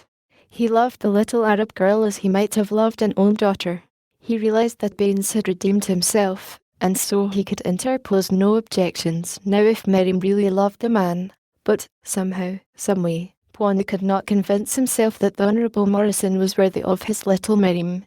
Slowly he turned toward a nearby tree. Leaping upward he caught a lower branch and drew himself up among the branches. His movements were cat-like and agile. High into the trees he made his way and there commenced to divest himself of his clothing. From the game bag slung across one shoulder he drew a long strip of doeskin, a neatly coiled rope, and a wicked-looking knife. The doeskin he fashioned into a loincloth, the rope he looped over one shoulder, and the knife he thrust into the belt formed by his G-string. When he stood erect, his head thrown back and his great chest expanded, a grim smile touched his lips for a moment. His nostrils dilated as he sniffed the jungle odours. His grey eyes narrowed. He crouched and leaped to a lower limb and was away through the trees toward the southeast, bearing away from the river. He moved swiftly, stopping only occasionally to raise his voice in a weird and piercing scream, and to listen for a moment after for a reply. He had travelled thus for several hours when, ahead of him and a little to his left, he heard, far off in the jungle, a faint response, the cry of a bull-ape answering his cry. His nerves tingled and his eyes lighted as the sound fell upon his ears. Again he voiced his hideous call, and sped forward in the new direction. Korik, finally becoming convinced that he must die if he remained where he was, waiting for the succour that could not come, spoke to Tantor in the strange tongue that the great beast understood. He commanded the elephant to lift him and carry him toward the northeast. There, recently, Korik had seen both white men and black. If he could come upon one of the latter it would be a simple matter to command Tantor to capture the fellow, and then Korik could get him to release him from the stake. It was worth trying, at least better than lying there in the jungle until he died. As Tantor bore him along through the forest, Korik called aloud now and then in the hope of attracting Akot's band of anthropoids, whose wanderings often brought them into their neighbourhood. Akot, he thought, might possibly be able to negotiate the knots. He had done so upon that other occasion when the Russian had bound Korik years before, and Akot, to the south of him, heard his calls faintly, and came. There was another who heard them, too. After Bwana had left his party, sending them back toward the farm, Miriam had ridden for a short distance with bowed head. What thoughts passed through that active brain, who may say? Presently she seemed to come to a decision. She called the headman to her side. "I am going back with Bwana," she announced. The black shook his head. "No," he announced. "Bwana says I take you home. So I take you home." "You refuse to let me go?" asked the girl. The black nodded, and fell to the rear where he might better watch her. Miriam half smiled. Presently her horse passed beneath a low-hanging branch, and the black headman found himself gazing at the girl's empty saddle. He ran forward to the tree into which she had disappeared. He could see nothing of her. He called, but there was no response, unless it might have been a low, taunting laugh far to the right. He sent his men into the jungle to search for her, but they came back empty-handed. After a while he resumed his march toward the farm, for Baines, by this time, was delirious with fever. Miriam raced straight back toward the point she imagined Tantor would make for, a point where she knew the elephants often gathered deep in the forest due east of the Sheikh's village. She moved silently and swiftly. From her mind she had expunged all thoughts other than that she must reach Korik and bring him back with her. It was her place to do that. Then, too, had come the tantalizing fear that all might not be well with him. She upbraided herself for not thinking of that before, of letting her desire to get the wounded Morrison back to the bungalow blind her to the possibilities of Korok's need for her. She had been travelling rapidly for several hours without rest when she heard ahead of her the familiar cry of a great ape calling to his kind. She did not reply, only increased her speed until she almost flew. Now there came to her sensitive nostrils the scent of Tantor, and she knew that she was on the right trail and close to him she sought. She did not call out because she wished to surprise him, and presently she did, breaking into sight of them as the great elephant shuffled ahead, balancing the man and the heavy stake upon his head, holding them there with his up-curled trunk. "Corrick!" cried Miriam from the foliage above him. Instantly the bull swung about, lowered his burden to the ground and, trumpeting savagely, prepared to defend his comrade. The ape-man, recognizing the girl's voice, felt a sudden lump in his throat. "Miriam," he called back to her. Happily the girl clambered to the ground and ran forward to release Corrick, but Tantor lowered his head ominously and trumpeted a warning. Go back, cried Corrick. "He will kill you." Miriam paused. "Tantor," she called to the huge brute, "don't you remember me? I am little Miriam. I used to ride on your broad back." But the bull only rumbled in his throat and shook his tusks in angry defiance. Then Corrick tried to placate him, tried to order him away, that the girl might approach and release him. But Tantor would not go. He saw in every human being other than Corrick an enemy. He thought the girl bent upon harming his friend and he would take no chances. For an hour the girl and the man tried to find some means whereby they might circumvent the beast's ill-directed guardianship, but all to no avail. Tantor stood his ground in grim determination to let no one approach Corrick. Presently the man hit upon a scheme. "Pretend to go away," he called to the girl. "Keep downwind from us so that Tantor won't get your scent, then follow us. After a while I'll have him put me down, and find some pretext for sending him away. While he is gone you can slip up and cut my bonds. Have you a knife?" "Yes, I have a knife," she replied. "I'll go now. I think we may be able to fool him, but don't be too sure." Tantor invented cunning. Corrick smiled, for he knew that the girl was right. Presently she had disappeared. The elephant listened, and raised his trunk to catch her scent. Corrick commanded him to raise him to his head once more and proceed upon their way. After a moment's hesitation he did as he was bid. It was then that Corrick heard the distant call of an ape. "Akit," he thought. Good. Tantor knew Akit well. He would let him approach. Raising his voice Corrick replied to the call of the ape, but he let Tantor move off with him through the jungle. It would do no harm to try the other plan. They had come to a clearing and plainly Corrick smelled water. Here was a good place and a good excuse. He ordered Tantor to lay him down, and go and fetch him water in his trunk. The big beast deposited him upon the grass in the centre of the clearing. Then he stood with cocked ears and attentive trunk, searching for the slightest indication of danger. There seemed to be none and he moved away in the direction of the little brook that Corrick knew was some 200 or 300 yards away. The ape-man could scarce help smiling as he thought how cleverly he had tricked his friend, but well as he knew Tantor, he little guessed the guile of his cunning brain. The animal ambled off across the clearing and disappeared in the jungle beyond in the direction of the stream. But scarce had his great bulk been screened by the dense foliage than he wheeled about and came cautiously back to the edge of the clearing where he could see without being seen. Tantor, by nature, is suspicious. Now he still feared the return of the Shitar Mangani who had attempted to attack his Corrick. He would just stand there for a moment and assure himself that all was well before he continued on toward the water. Ah, it was well that he did. There she was now dropping from the branches of a tree across the clearing and running swiftly toward the ape-man. Tantor waited. He would let her reach Corrick before he charged. That would ensure that she had no chance of escape. His little eyes blazed savagely. His tail was elevated stiffly. He could scarce restrain a desire to trumpet forth his rage to the world. Miriam was almost at Corrick's side when Tantor saw the long knife in her hand, and then he broke forth from the jungle, bellowing horribly, and charged down upon the frail girl. Chapter 27. Corrick screamed commands to his huge protector, in an effort to halt him, but all to no avail. Miriam raced toward the bordering trees with all the speed that lay in her swift, little feet, but Tantor, for all his huge bulk, drove down upon her with the rapidity of an express train. Corrick lay where he could see the whole frightful tragedy. The cold sweat broke out upon his body. His heart seemed to have stopped its beating.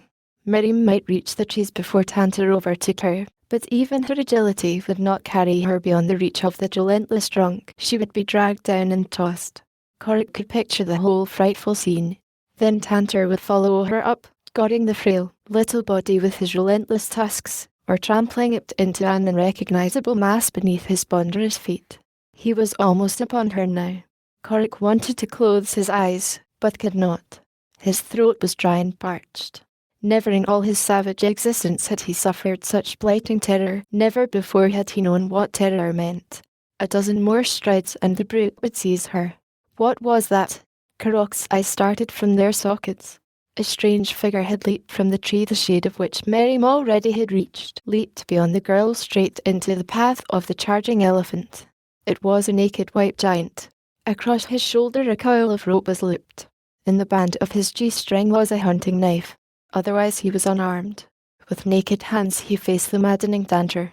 A sharp command broke from the stranger's lips. The great beast halted in his tracks, and Miriam swung herself upward into the tree to safety.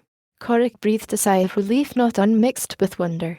He fastened his eyes upon the face of Miriam's deliverer, and as recognition slowly filtered into his understanding they went wide in incredulity and surprise. Tantor, still rumbling angrily, stood swaying to and fro close before the giant white man. Then the latter stepped straight beneath the upraised trunk and spoke a low word of command.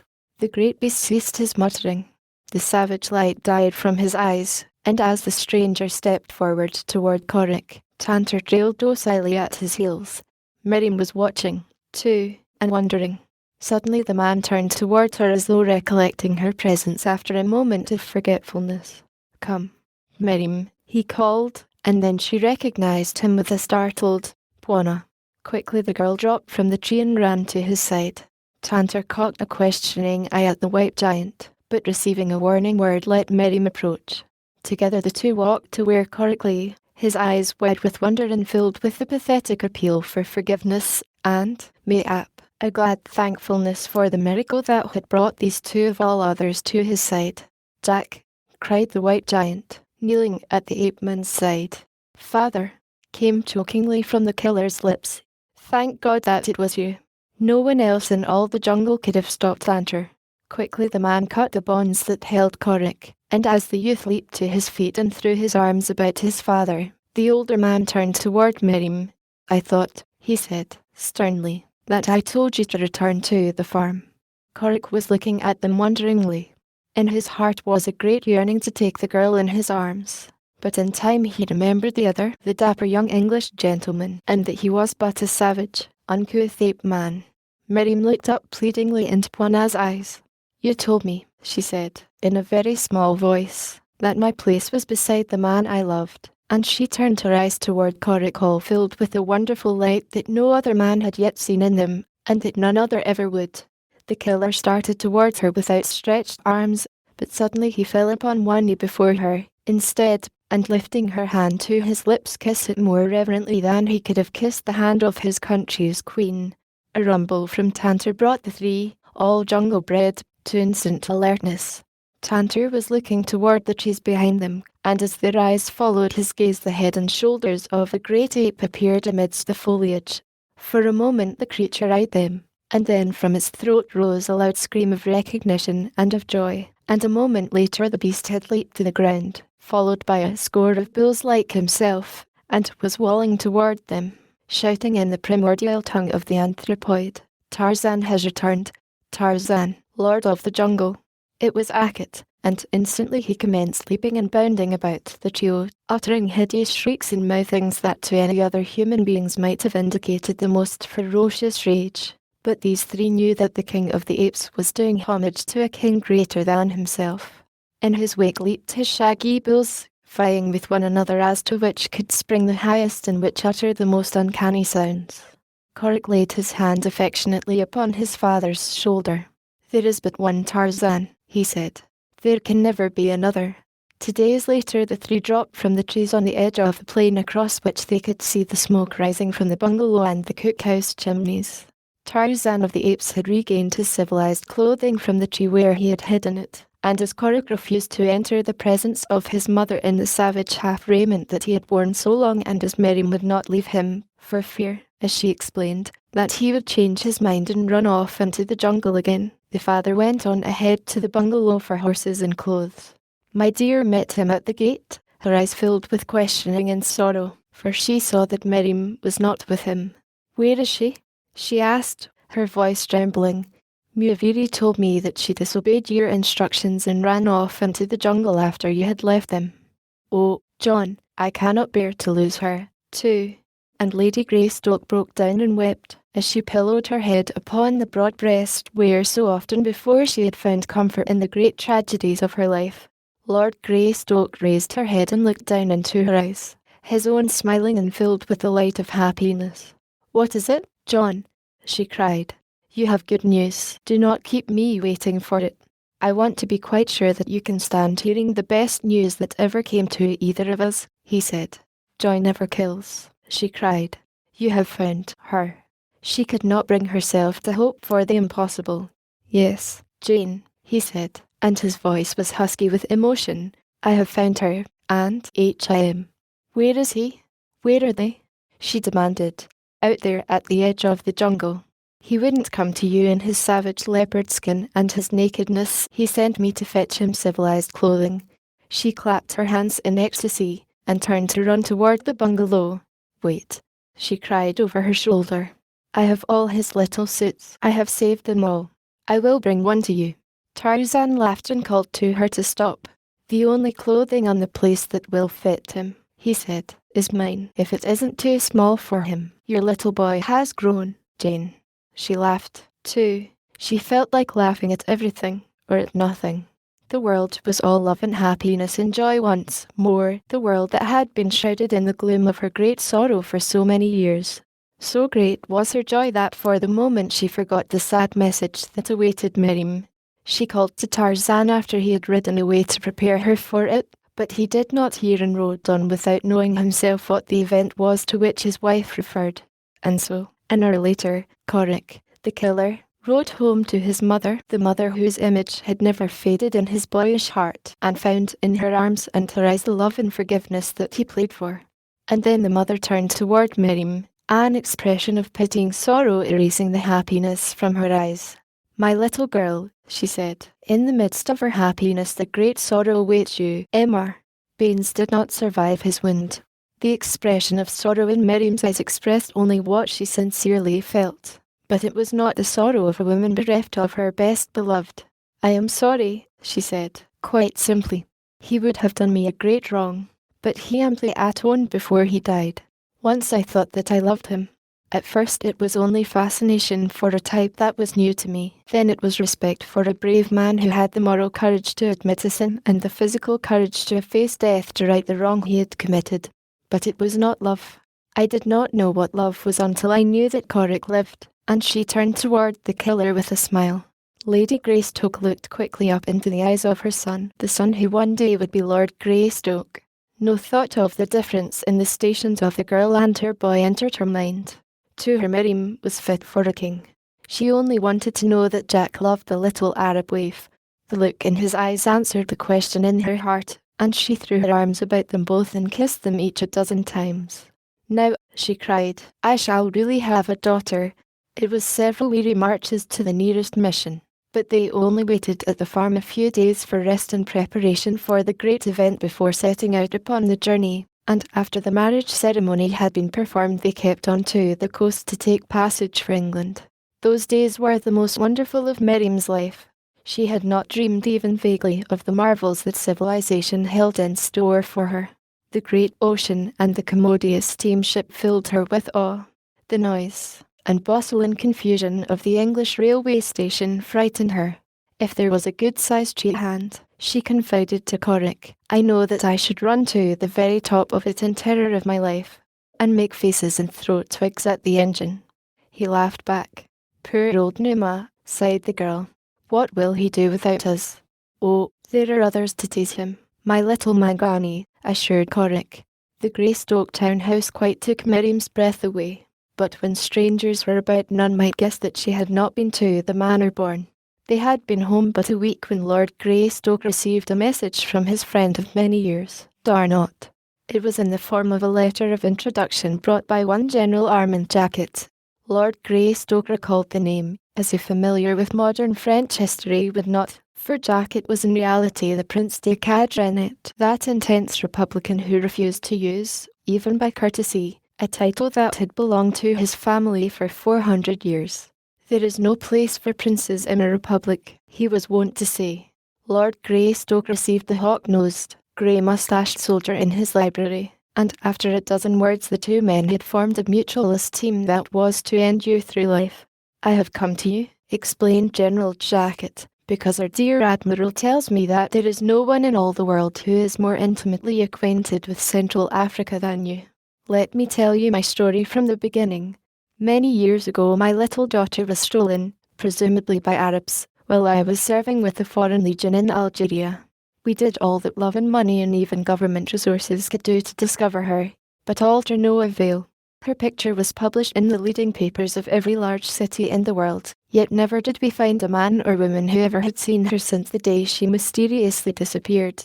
A week since there came to me in Paris a swarthy Arab, who called himself Abdul Kamuk.